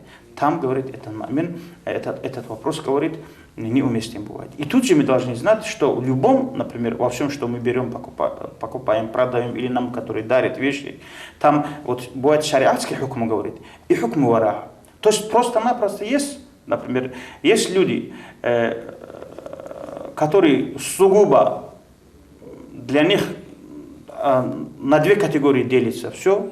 Харам, строго харам, халал. Две крайности. Две крайности. То есть или харам, или халал. Все. Дальше там можно, хорошо, желательно, это их не касается. Значит, вот так. Значит, тут уже, конечно, шариатский вопрос. Свинья харам, значит, теленок халал. Тут сомнений нет уже. Правильно же. Значит, поэтому люди, которые смотрят в этом, они тоже, говорят, по-разному смотрят. Мы же недавно говорили, все, что харам, от нее остерегаться, это фарс. А сомнительные, остерегаться от нее тоже желательно. Поэтому человек, который не остерегается от сомнительных вещей, мы не можем его упрекнуть за то, что он этого не делает. Потому что это его дело. Может, он не хочет быть там в раю, на хорошем месте. Он может там на границе где-то на краю хочет быть. Правильно же? Это уже его дело. Поэтому тут тоже говорит человек, который смотрит в эти вещи, вот на это надо ему смотреть. Естественно, харам он, говорит, права не имеет, потому что то, что на базаре продается, покупается и так далее, без свидетелей, когда мы не знаем, что он это украл у кого-то и так далее, откуда мы можем такое мнение у нас в этом человеке сомневаться, это уже нехорошо. Но вместе с этим, когда человек вот привык откуда где-то получать харам, да, видит, что этот человек вот, ну, больше харамом как бы подрабатывает, тут уже желательно, говорит, это спрашивать. Был такой случай, вот во время Абу Бакра, радийаллаху анху, один, говорит, человек, его слуга принес ему молоко, и Абу Бакр, радийаллаху анху, выпил, говорит, ее. Тогда, говорит, этот слуга говорит, я, говорит, когда тебе молоко приносил, ты спрашивал, говорит, откуда что, а тут, говорит, ты не спросил, говорит. И Абу Бакр говорит, ну, какая история, в чем дело, как? Он, говорит, сказал, говорит, я, говорит, вот это до пророка, которые читали, это заклинания такие, джахилийские заклинания, говорит, прочитал, говорит, над кем-то, над чем-то, и тут, говорит, мне они ее дали за это заклинание, как бы там. Тут Абу Бакр, говорит, тут же, говорит, вызвал рвоту и вот освободил, говорит, желудок от этого, и после этого сказал, о Аллах, это то, что я могу делать. А то, что осталось, говорит, внутри у меня что-то, в венах и так далее, говорит, ты прости. Вот в таком виде сказал. И поэтому, ну, это уже вот такое решение, вот такое чистота людей, да, чистота людей, которые, значит, соблюдают чистоту, они так делают. Мы, например, мы не можем, например, человеку там в рот пальцы сувать, там вытаскивать у них молоко. Человек, если, значит, харам, он от нее должен освободиться. А если сомнительное, то ему желательно. Захочет, нет, захочет, иначе он будет выглядеть как человек, который по краю идет, может попасть тоже. Я прошу прощения, Махтияжи. Может быть, не знаю, насколько уместен этот вопрос в данном случае, но вот, например, если он имеет возможность проверить, это там человек харам делает или халал, будучи, допустим, на рынке, то же самое мясо или картошку, человек раз своими весами проверил, он может это сделать? Он может это сделать тоже, значит, здесь не столько в обмане по отношению к этому человеку, потому что то, что его обманули, для него ни капли это харам, да, даже наоборот, ну хорошо тоже, как это сказать, но он выиграет в этом Насколько ахирате. это уместно будет к этому сказать, для него хорошо, Значит, это получается? Да, вот, допустим, смысле. меня обманывает человек, явно обманывает человек, я могу молчать, я могу просто сказать ему, ну давай, продолжай.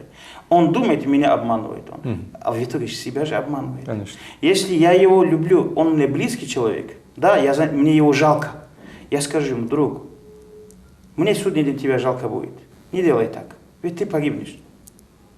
А если мне его не жалко, я оставлю так, пусть из 20 на 10 килограммов обманывает меня, да, я могу его оставить. Но в итоге, судный день я с него шкуру сниму. И не одно. И на это, наверное, есть надежда, да, вот нашими амалами вряд ли спасемся вот этими моментами. Был случай у нас в городе как раз таки. Один человек ударил машину. Тот начал там, естественно, у нас же там сразу на пушку берет, да, говорят, да, там на ура там и так далее. Тот спокойно говорит, слушай, зачем тебе много шума? Ты уверен, что я виноват? Ты скажи, вот ты перед Аллахом скажи, что я виноват и я тебе должен.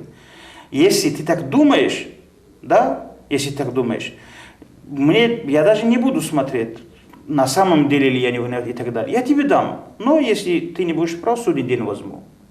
Ты согласен с этим? Он говорит, да. Сколько я тебе даю? Я виноват? Он говорит, да, ты виноват. А на самом деле он не был виноват. Этот человек сказал, да, ты виноват и ты мне должен столько. Тут же вытащил деньги, отдал. В это время там с тем человеком, который говорил ему, что он виноват, был другой человек тоже. Он молчал, смотрел. Он-то видит картину. Все. Через некоторое время он встречается с этим человеком. Знаешь, друг говорит, что случилось? Что случилось, спрашивает он. Этот человек ударил 2 машины. То есть он ударил кого-то, второй ударил, тот тоже ударил третьего. Свою машину полностью выкинул он, этот человек. И 2 машины сделал тоже. Сделал тоже. Это только в дуньяле. Не считая того, что что ахирате еще предстоит ему. Здесь, наверное, там банки, деньги можно взять. В ахирате что он сделает? Сколько случаев бывает здесь, человек, например, даже не ударил, подрезал как-то, а другой ударился. Те люди же не коснулись вообще, машины не коснулись, они уезжают спокойно. Они думают, что они никого не задели. Вот с них тоже будут снимать шкуру. Если потому что они стали причиной этого. Они стали причиной тому, что эти люди. Такие случаи много бывает. И поэтому, наверное, вот как раз таки, пользуясь случаем, мы можем говорить, люди, которые здесь, например, да, здесь вот собираются, например, обвешиванием людей делать маишат, они похожи на тех людей, которые вот на корабле идут, они снизу доски снимают и наверху продают эти доски, там деньги делают. В итоге что получится? Вместе утонут. Вот такое, на это похоже. Поэтому пусть Аллах даст разуму человеку понимать на самом деле суть вещей. Да, Аллах, чтобы мы извлекли пользу из того, что услышали, делали амал на это. На этом, наверное, наша сегодняшняя передача подошла к концу. Увидимся на следующей неделе. Вассаламу алейкум ва рахматуллахи ва баракату. Ассаламу алейкум, уважаемые телезрители. Вы смотрите очередную передачу из цикла «Исламский вопрос», передачу, на которой мы обсуждаем книгу имама Аль-Газали «Минхаджуль Абидин». Помогает нам раскрыть эту тему и книгу имам мечети имени шейха Мухаммада Арифа Кудиса Сируху Махтияжи Абидов. Ассаламу алейкум рахматуллах. Алейкум салам. Махтияжи, на предыдущей передаче мы раскрыли темы, касающиеся харама и сомнительного тоже. На сегодняшней передаче я хотел бы затронуть тему, касающуюся халала. Что нужно сделать, чтобы как бы спастись от упрека Создателя в судный день за за употребление халала, может быть, за его чрезмерное употребление. И в конце концов от задержки на махшаре. أعوذ بالله من الشيطان الرجيم بسم الله الرحمن الرحيم الحمد لله رب العالمين والصلاة والسلام على محمد وعلى آله وأصحابه أجمعين. Для того, чтобы вот эта тема Мухаммад Расул Хаджи понятна была, я вот именно такой пример приведу, чтобы нашим телезрителям было, у любого человека может возникнуть вопрос, с чего вдруг о халале начали говорить, потому что неужели о халале тоже что-то надо узнать, когда мы говорим, что ее можно. В хадисе пророка, саллаллаху алейхи вассалям, говорится: «Ад-дунья сиджнуль му'мин ва джаннатуль кафир». Дунья – это тюрьма му'мина и рай кафира. Человек, которому вот в этом мире как-то легко жить, человек, который в этом мире чувствует себя как у себя дома, значит, этот человек уже привык к тюрьме, можно сказать. Этот человек, наверное, скорее всего, когда он выйдет из тюрьмы, там хорошего не ожидает. Более к этому, наверное, он идет.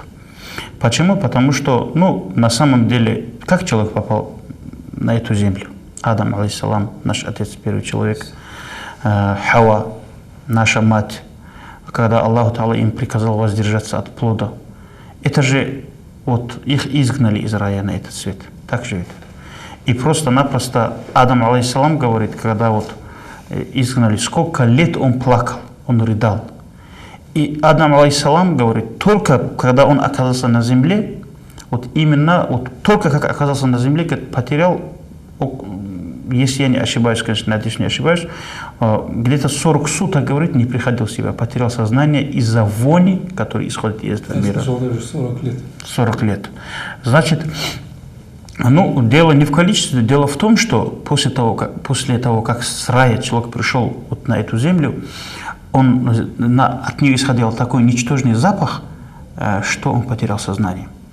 Это вместе с тем, что здесь не были вот те заводы, фабрики, которые так много в наше время, те машины, которые пачкают, те животные диких, даже растения, которые вот это плоды которого нельзя было кушать, таких растений на земле не было. Плоды которого нельзя было кушать, как колючка, например, да, там, или же другие. Первозданная да. Вот такой красивый мир был это. И то Адам, алейхиссалам, потерял сознание. У нас положение тоже, наше с вами, наших людей нашего времени, которых привыкли к этому миру, тоже такое, что они на самом деле забыли, значит, на самом деле то, что где наши отцы были, это место мы забыли, получается. Находили в свое время, да, зара человека. Еще можно привести такой пример. Бывает ребенок. Значит, этот маленький ребенок, когда он рождается в этот свет, он каким слабым оказывается здесь? Правильно же? Потому что он привык к той жизни, в которой он был 9 месяцев в утробе матери. Но когда на самом деле он вырастает здоровым, молодым парнем, и после этого ему говорят, может тебя заселить в тот же мир, он не соглашается, потому что это просто-напросто бывает наказанием. И поэтому пусть каждый брат и сестра, все наши телезрители знают, что этот рай, что этот дом, в котором мы с вами в данный момент живем, это не наш дом. Это накопитель временного пребывания. В частности, как в хадисе пророка говорится, это тюрьма му'мина. Ад-дунья сиджнуль му'мин ва джаннатуль кафир. Дунья – это тюрьма му'мина и рай безбожника. То есть тюрьма, например, тюрьма – это тюрьма для человека порядочного, но для преступника это его дом, как у нас говорится тоже. Поэтому то, что в тюрьме дается, какую бы кашу ему не давали там, это каша, тюремная каша. Поэтому все, что в дунья мы с вами кушаем, даже хоть не воруем, даже если нам ее дают, это дуньялское, нужно это понимать. Это тюремное, это не райское, как не было. Поэтому как раз таки и мы такое предисловие сделали, чтобы наши телезрители думали, с чего вдруг о халале начали говорить, когда вокруг столько харама люди совершают. Да, вот так. Чтобы мы на самом деле свою роль поняли. Надеюсь, придет время, наверное, тогда, когда человек, значит, настолько очистится, что он и в халале тоже будет какие-то рамки соблюдать. Естественно, мы на это надеемся, конечно. В хадите пророка говорится, что ахир заман, вот в конце света, самые редкие вещи, это брат, кому можно доверять, и кусок хлеба чистый. То есть халал кусок хлеба. Итак, Мухаммад Расул Хаджи, человек, который, состояние человека, который употребляет халал, делится на 3 категории, на 3 части. В первую очередь, который имеется в виду, копит вот это еду, воду, богатство, например, этого мира, зарабатывает что-то, он должен зарабатывать для того, чтобы доказать что-то кому-то, показать себя достойным и так далее, имеется в виду выставлять свое умение перед людьми. Он человек, там, должность у него такой, он банкир, там, и так далее, и так далее. Значит, что же это такое? Тут уже ясно, конечно, что этот человек в судный день на допросе задержится очень долго, но человек, который имеет 3 барашек, и человек, который имеет 1000 барашек, у них рабочий день же одинаково не продлится, естественно, правильно же? Поэтому он ему дольше задержится. Его Аллаху Та'ала будет упрекать за то, что он свои драгоценные секунды тратил на то, что ему на самом деле не идет. Можно здесь вопрос? Конечно. Но с другой стороны, человек же может сказать, этот же Аллах дал ему эти 1000 барашек. Как же он тогда получается? Здесь как у человека может возникнуть какая-то нестыковка. Аллах ему дал эти 1000 барашек, и в то же время ему упрекает. Я понял. Здесь вот поэтому мы говорим о состояниях человека. Аллах ему дал не для того, чтобы он выставлял эти барашки, чтобы он говорил, эти мои, и я заработал их и так далее. Вот на что? Да, поэтому. Как было в истории Салаба ибн Хатиба? Салабат человек по имени Салабат, сын Хатиба. Значит, этот был бедный человек, сподвижник пророка, саллаллаху алейхи вассалам. Настолько бедный, да, что у него не было, можно сказать, не было одежды, чтобы поменять то, что у него есть, одежду менять, одежды не было. Сподвижники пророка, саллаллаху алейхи вассалам, замечали, что он после намаза сразу встает и уходит. Сразу встает. В наше время тоже бывает такое там. Салам дают, сразу убегают. И тогда тоже эти люди считались, как бы, на них как на мунафиков смотрели, на лицемеров смотрели. Да, люди, которые там показывают сверху, что они мусульмане, но сердцем они не мусульмане, лицемеры. И тут сподвижники пророка смотрят на него тоже. Он как только салам выбегает, и там начали в нем подозревать того, что он может мунафик, лицемер. Да. И тут пророк саллаллаху же хочет, чтобы между сподвижником пророка саллаллаху была любовь, понимание и так далее. И чтобы сподвижники слышали, пророк спросил, почему ты после намаза так быстро уходишь? И он сказал, о посланник Аллаха, у меня и у моей жены одна одежда. На обоих, на двоих только одна одежда. Я иду, в мечеть намаз делать, потом быстро иду домой, снять одежду, дать жене, чтобы она тоже могла делать намаз. Потому что, когда, я делаю намаз, она остается без одежды. Просто. И тут сподвижники пророка саллаллаху поняли на самом деле, в чем причина этого человека. А тот уже, Салабат, он тут же с этим ответом сразу зацепил следующий просьбу тоже. Ты сделал бы мне дуа, говорит, чтобы чуть-чуть Аллах Та'ала мне расширил ризк. Но пророк говорит, тебе то состояние, в котором ты находишься, тебе лучше. Тебе хорошо в этом остается. Но, видимо, у него терпения не хватило или что-то. Он несколько раз, подошел к пророку. Второй раз подошел, 3-й раз уже, когда подошел, пророк, сделал дуа, и тут этот человек разбогател. Разбогател так, что с первого, он начал переставать приходить на обеденный намаз в мечеть. Потому что скот, барашка там куда-то пасти, надо же пасти. Как мы недавно говорили, у кого много барашек, у него много забот, да. Потом уже он начал там на обеденный, на послеобеденный намаз уже не приходить. Потом только утренний, вечерний приходил. Потом вообще ушел из Медины куда-то. Переселился уже, потому что его пастбище, это тысячи и тысячи голов, значит, он не управлялся вблизи, потому что эти барашки, они же какой-то огород, чьи-то землю там выбегают, забегают. В итоге, говорит, только в год один раз появлялся уже в городе. До этого состояния разбогател. И после того, говорит, когда вот он так разбогател, Аллах обязал уже мусульман отдавать закат. Ну, через некоторое время. И пророк саллаллаху говорит сподвижнику: иди к Салябату, скажи, что Аллах Та'ала его обязал отдавать закат. То есть, например, начиная с 40, там, потом уже и так далее. И, ну, сколько посчитай, говорит, и скажи, что это нужно. И сразу же пророк сказал: если он откажется, слово не скажи, возвращайся обратно. Если он откажется. Он пошел, сподвижник пророка, саллаллаху, идет к Салябату, говорит ему все, читает аят из Корана, что Аллах обязал отдавать закат. А тот Салябат возмущается, говорит: это не какой-то там Аллах обязал. Это, говорит, Мухаммад себе налог, долю, мол, у меня забирает, взимает, говорит. Вот так начал высказываться. Тут же тот повернулся, уходит обратно. Тот говорит: куда ты уходишь? Он говорит: а мне пророк саллаллаху сказал, если ты возражишь, сразу слово не скажи, возвращайся обратно. И тут он понял, вот, что он натворил. Тот понял. Потом уже, когда сподвижник вернулся,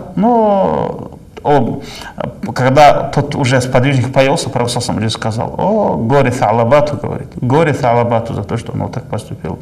То есть не остановился, как пророк саллаллаху сказал, бедноте. Не остановился, да? При этом, как бы, все то, что у него было, это, естественно, халал. Халал, конечно, халал, разговора нету. Но уже тут вот это халал, излишний халал, вот его толкнуло уже на харам. А этот закат он должен был обязан. Он уже вмешал, уже харам в свое имущество. Это его толкнуло туда. Потом, говорит, он снял закат, именно вот выделил, как там сказано было, сколько необходимо барашки, и пришел в Медину, пророк у него не принял это. Пророк не принял у него. Он, оказывается, упал на колени, начал на свою голову сыпать землю. Тогда тоже пророк у него не принял. То есть он, сожалея, как бы показывал, пророк саллаллаху принял бы, вот комментаторы, вот алимы говорят, да, пророк саллаллаху пророк принял бы, говорит, его, потому что это тоже, оказывается, он из чистого сердца, для показывать окружающим, что он там, вот, он жалеет и так далее, чтобы ему какую-то оценку дали, для этого, оказывается. Если от души того, который делает Аллаху Та'ала, кого только не принимает, да. И после этого он, вот этот Салябат, к Абу Бакру, после смерти пророка, саллаллаху, к Абу Бакру тоже пришел, радийаллаху анху. Абу Бакр тоже у него не принял.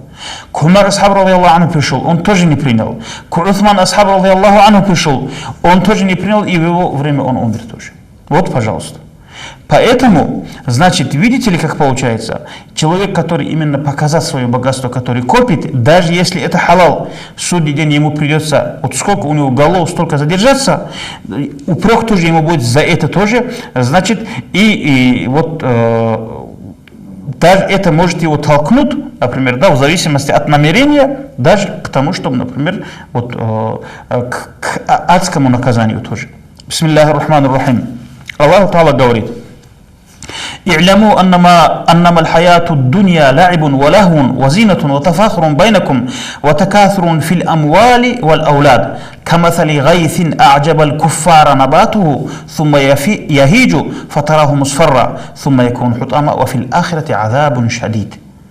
То есть здесь речь, которая идет, вот дунял, это игра, которая дунял с вами играется, говорит, это да, это вот то, что в наше время на самом деле, если человек купил машину, да, это достаточно, ему хватает, не то, что ему селению это хватает его, нет, он там должен там 600 и купить, потом 700 и купить, вот как у нас говорится там, не требует его человек, например, который где-то, ему не нужен, например, да, танк, хаммер, там, как у нас говорят, здесь, да, здесь нет таких непроходимых мест.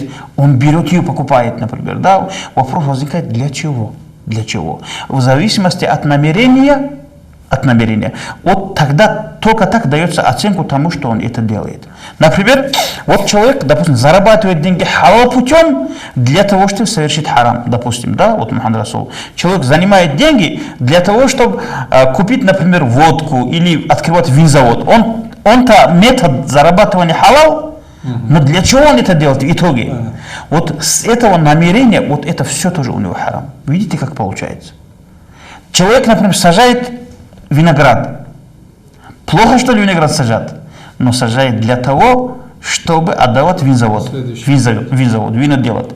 Вот халал же все, но вот это намерение его уже толкнет намерения разные бывают. Бывает только показать себе, что у него большой сад. Так тоже может быть.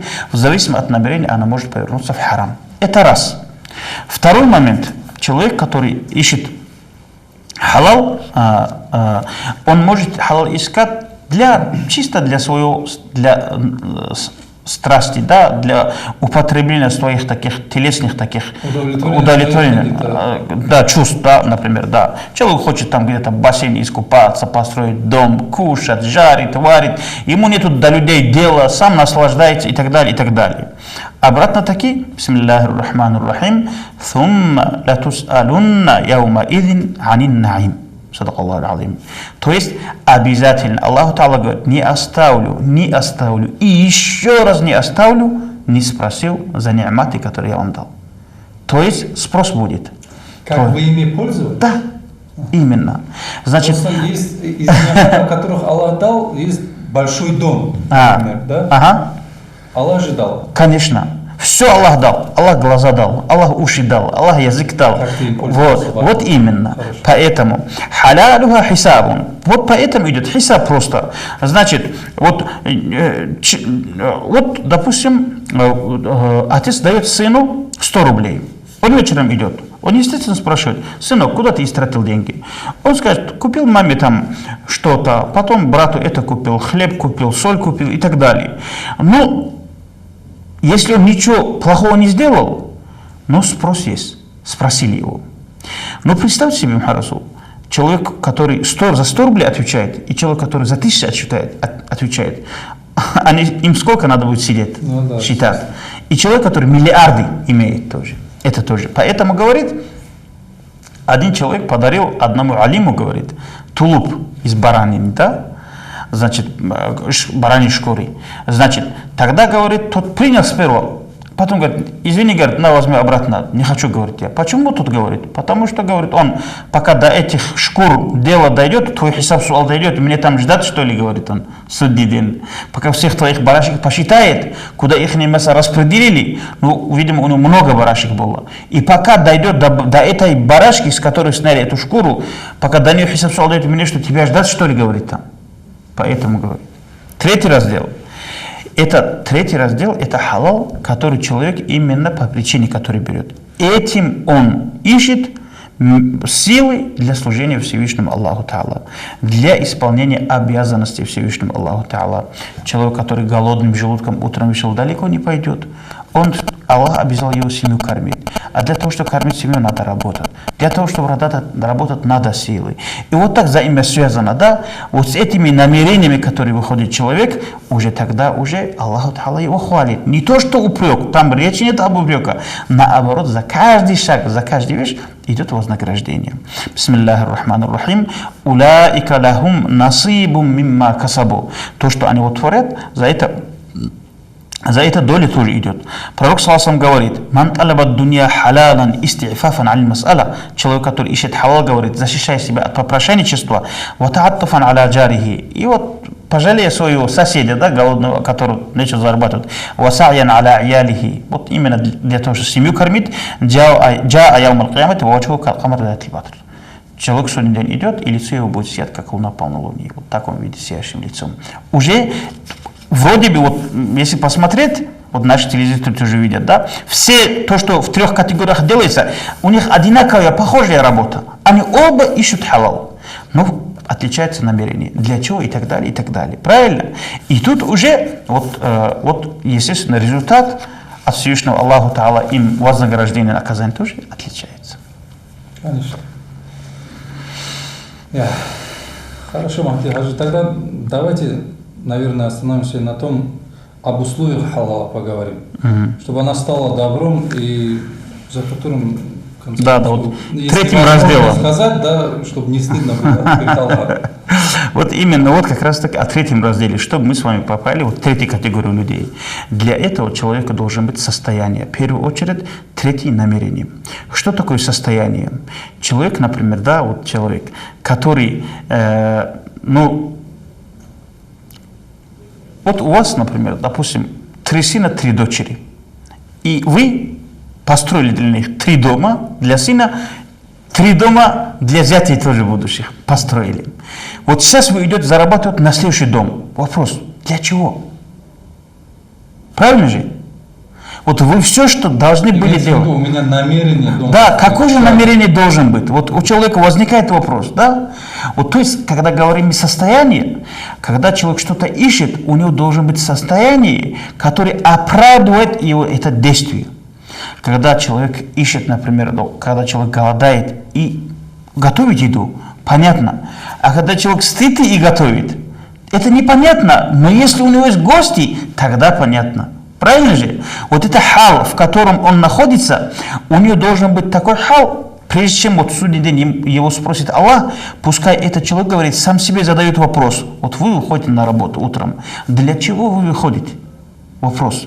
Для того, чтобы кормить свою семью, для того, чтобы, значит, соседи и так далее, и так далее. Вот это то, ради чего ты выходишь, все, если есть, тогда вопрос для чего? Правильно же?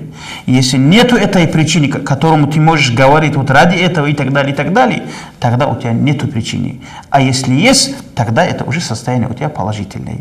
То есть, пускай, говорит, человек смотрит на свой хал, состояние человека. Это один. Второй, это намерение. Намерение. Мы все рабы Аллаха. Правильно же? Мы все рабы Аллаха, который Аллах Та'ала переселил нас из вечного дома в этот временный дом, чтобы мы как-нибудь оправдали доверие, что ли сказать, да, вот как-то проявили себя в положительной стороны, чтобы обратно, если мы заслужим его удовольствие, иншаллах, он обратно нас заселит. Как, например, маленький ребенок, да, который ослушался, значит, и отец взял за уши, там, сарай загнал его, закрыл, вот здесь посиди там в углу и так далее. Вот так. И он там находится. Что же он делал? Он там должен придумать все те методы. Вот сейчас отец зайдет, я скажу, папа, я очень нехорошо поступил, я это признаю. Там, да, у него же должен быть диалог, вот какое-то осознание того, что он происходит. Вот мы с вами, значит, да, в раю мы, как говорится, человек мог кушать, оказывается, там такие плоды, человек вспоминает только, она появляется рядом. Там же деревья вниз головой растут, например, не как в Дуньяле, вот так сверху вниз. И человек направляет руку, именно этот плод, который тебе нужно, в руки идут. Ты там пахать не должен, сеять не должен, ну ничего не должен. Ты же таким был, мог быть, был. Это все не надоедает. Значит, и это все не надоедает. И каждый раз один и тот же фрукт ты кушаешь, ты наслаждаешься. На самом деле, вот все же это, и после всего этого, например, да, после всего этого, нас заселили сюда, как наказание. И представь себе, если мы с вами в этом мире, да, вот забудем о том, что нас именно как наказание сюда послали, забудем то, что было и должно будет, да, все. И тут, в доме наказания, как говорится, мы начнем обустраивать свою жизнь. Допустим, тут отец заходит, допустим, в сарай, да, куда нас загнали, а там уже мебель. Тут он зашпаклевал, там все это провел, жить собрался там, да. Отец говорит, он вообще пропал. Это заболел, скажет отец, правильно же? Вот так вот человек забыл. Поэтому, говорит, так нельзя, намерение должен быть. То есть, какое намерение? Если бы, вот то, ради чего он выходит наружу, да, ради чего, если бы в этом не было бы богослужения, я шаг туда не сделал бы. Вот в таком виде, говорит, человек должен уходить. Это как-то меня остановил гаишник и спросил, я, говорит, вот в ГАИ работаю, я что, харам, что ли, для меня работает? Тогда как-то я ему сказал, что если ты выходишь с намерением порядок на дороге навести, прокормить семью, то вполне халал твой заработок, потому что халал...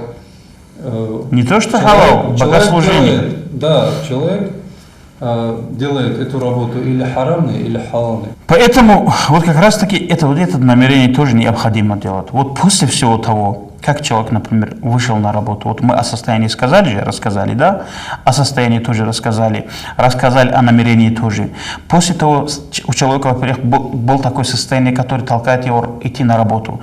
Потом при того, что он при зарабатывании, например, да, на жизнь, он намерение тоже очистил. Вот он очистил, и в конце месяца или в конце года он получил нормальную долю, как говорится, заработка, деньги. Вот сейчас в том, что получил истикамат. Истикамат – это израсходовать то, что он был, то, что он накопил, именно так, как Аллах Та'ала сказал.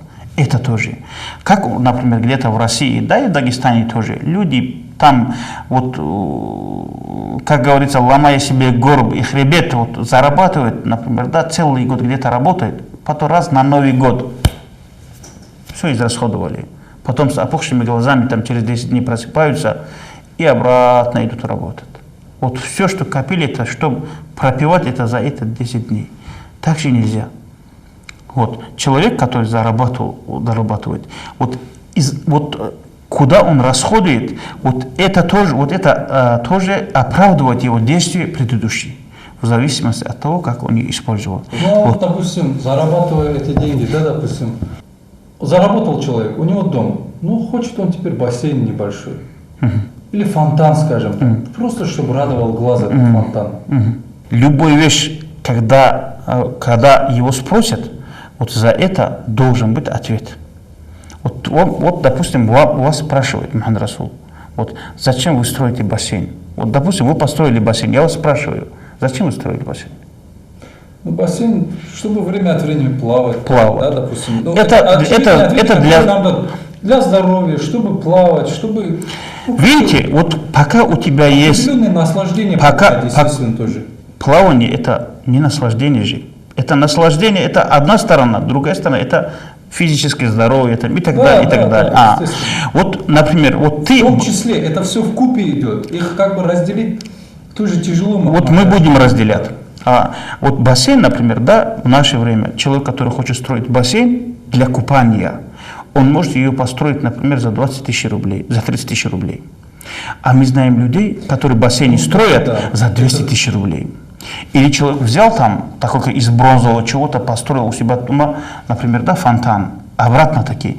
Вот когда ты говоришь, что я бассейн построил для того, чтобы плавать, это сунна пророка, саллаллаху плавать, да, значит, это богослужение. Если у тебя такое намерение, если у тебя намерение, там, чтобы там на тебя с балкона глазели и так далее, это уже другое. Просто я хочу сказать, что там есть элемент наслаждения человека, который, ну, ему нравится плавать, там, купаться. Если там, вот этот элемент наслаждения, например, час он плавает, у него элемент наслаждения было там 20 секунд, вот это за секунду он будет отвечать. Поняли же, да? Это факт. Понимаете? Что говорит даже о чем-то, когда человек читает Коран, например, да, вот Коран, он поднял голос для того, чтобы сосед услышал, что он читает Коран. Уже эту вещь вырезали оттуда. Аллах Та'ала ему говорит, иди у соседа возьми, ради которого ты поднял голос. Человек, который делает что-то, вот во всем, это не такой простой вопрос, Мухаммад Расул. Это очень такой сложный, суровый вопрос. Допрос. Поэтому один из больших вознаграждений, один из больших рахматов, милости Аллаха считается, когда человек без допроса его отправляет в рай. Это непростое это. Если, вот, например, вот сейчас просто-напросто к нам домой, где мы живем, зайдет милиция, то они не будут нас сажать и так далее. Просто будут описывать, что, за сколько купил и так далее. Да что говорит, просто контролеры на газ зашли, уже нам плохо. Да, вот так мы живем. Да. Электрики зашли. Почему? Они же, они особо нас не ругают. Они просто пришли, постучались, можно там проверим счетчики и так далее, и так далее. Когда эти люди будут говорить, у тебя микроволновка тоже есть, у тебя холодильник тоже есть, у тебя там стиральная машина тоже есть и так далее, уже наши волосы дыбом встают и так далее, и уже мы нервничаем. А что нервничать? Если мы от человека так нервничаем, судный день, как это будет, когда Аллах Та'ала каждый будет делать упор? Видите как? Поэтому все-таки это нужно понимать. Ну, получается, как бы такой момент чуть скользкий. Халал употребляя, как будто под грех попадаем мы. Да? И в конце концов, за что будут нас наказывать, да? Вот этот момент поясните. Вот здесь как раз таки целиком и полностью нужно человеку свою роль в этом мире понимать. Вот давай, вот, чтобы нашим телезрителям легче было понимать, мы друг другу зададим вопросы. Вот, Мухаммад Расул, ты раб Аллаха. Алхамдулиллах, мы рабы Аллаха. Не надейся, ты раб Аллаха. Даже те, которые не признают, что они рабы Аллаха, они тоже рабы Аллаха. Все мы. Мы надеемся, что мы хорошие рабы Аллаха. Да? Но рабы Аллаха это факт, конечно. Вот напрашивается следующий вопрос. В 24 часа в сутки сколько часов ты раб Аллаха и сколько часов ты свободен от рабства? Ну, фактически, если так смотреть, конечно, 24 часа в сутки, и в каждых часах по 60 минут, миг. и в каждой минуте по 60 секунд и так далее. Мы все и везде рабы Всевышнего Аллаху Та'ала. Так, когда вот мы все рабы Аллаха, что появляется же вопрос, как же служить? Мы же спим, мы кушаем, мы вынуждены, нас Аллах такими создал и так далее, и так далее. Что же такое рабство? Рабство – это когда мы спим так, как должны спать, и спим столько, сколько должны спать. Вот рабство. Мы должны кушать так, как Аллаху Та'ала нам сказал кушать, столько, сколько Аллаху Та'ала нам сказал кушать, и то, что Аллах Та'ала нам разрешил кушать. Вот это рабство Аллаха. И все, каждый вот так. Поэтому человек, мы не говорим, что харам и так далее, и так далее.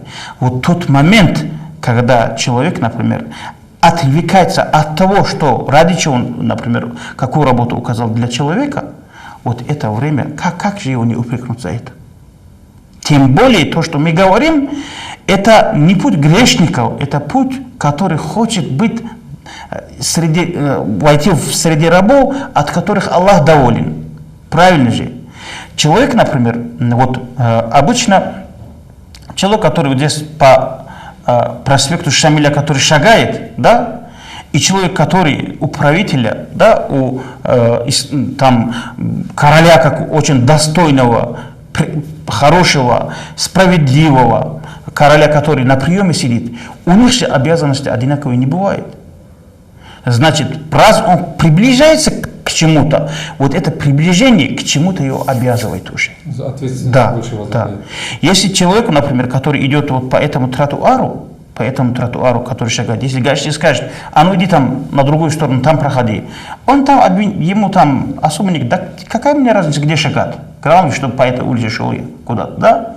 А человек, которого прогнал от себя правитель, на каком уровне он находится? Тут же он рискует. Поэтому, дорогие братья и сестры, эта жизнь, который вот элементарный человек, который хочет дом, машина, хорошую семью, ему как приходится тяжело, да, в этом мире. Просто-напросто тяжело. Сколько выкладывать, да. чтобы Поэтому нужно понимать просто, сколько надо выкладывать, что вечно такими быть тоже. Чуть-чуть ахират получить тоже не так же легко. И пусть наши братья и сестры знают, что там, как швейная машинка, там головой об коврик там в сутки 5 раз стукнут, в раю высот человеку не достичь. Надо все, что мы с вами делаем, превращать в богослужение. Аллах в наше богослужение не нуждается. Мы нуждаемся в Его милости. Это же мы знаем. Поэтому вот делайте все, что нам повелено, но делайте так, как Аллаху Та'ала нам сказал. Вот эта ручка. Допустим, вот я эту ручку, значит, подарил я кому-то. Он хозяин этого, он хочет, может поломать и так далее. Но как только я подарил эту ручку, если кто-то ее сломает, как будет мое сердце? Я не могу сказать, а ну верни меня обратно и так далее, потому что уже хозяин другой. Но тем не менее, когда вторая ручка у меня появится, я по-другому на нее посмотрю. Вот так. Поэтому вот именно, поскольку это путь тех людей, которые приближаются к Аллаху и так далее, эти люди, те люди, которые не захотели быть рядовыми рабами Аллаха, а хотели быть хорошими рабами Аллаха, поскольку рабы делятся на 3 категории. Рабы рабов – это люди, которые там боятся отплеток хозяина, которые служат. Рабы, как говорится, торгаши, которые именно за деньги, которые нанимаются. А это рабство свободных людей. Эти люди, которые только довольствия Аллаха хотят. Они не жалуются за то, что они лишились чего-то. Они не радуются за то, что что-то получили, поскольку то, что их цель намного выше этого, как говорится. Каждый мурид это знает. Иляхи анта максуди вариллаха матлуби. Твое удовольствие наша цель. И то, что это еще. Что ж, Махатяжи, достаточно, я думаю, такие очень интересные и, наверное, очень глубокие темы, которые наверняка требуют того, чтобы их не раз послушать, не раз их обсуждать и анализировать часами, можно сказать. Дай Аллах, чтобы мы извлекли пользу из того, что услышали. Огромное спасибо, что пришли. Продолжим в последующих передачах. А пока будем прощаться с нашими телезрителями. Вассаламу алейкум ва рахматуллахи ва баракатуху.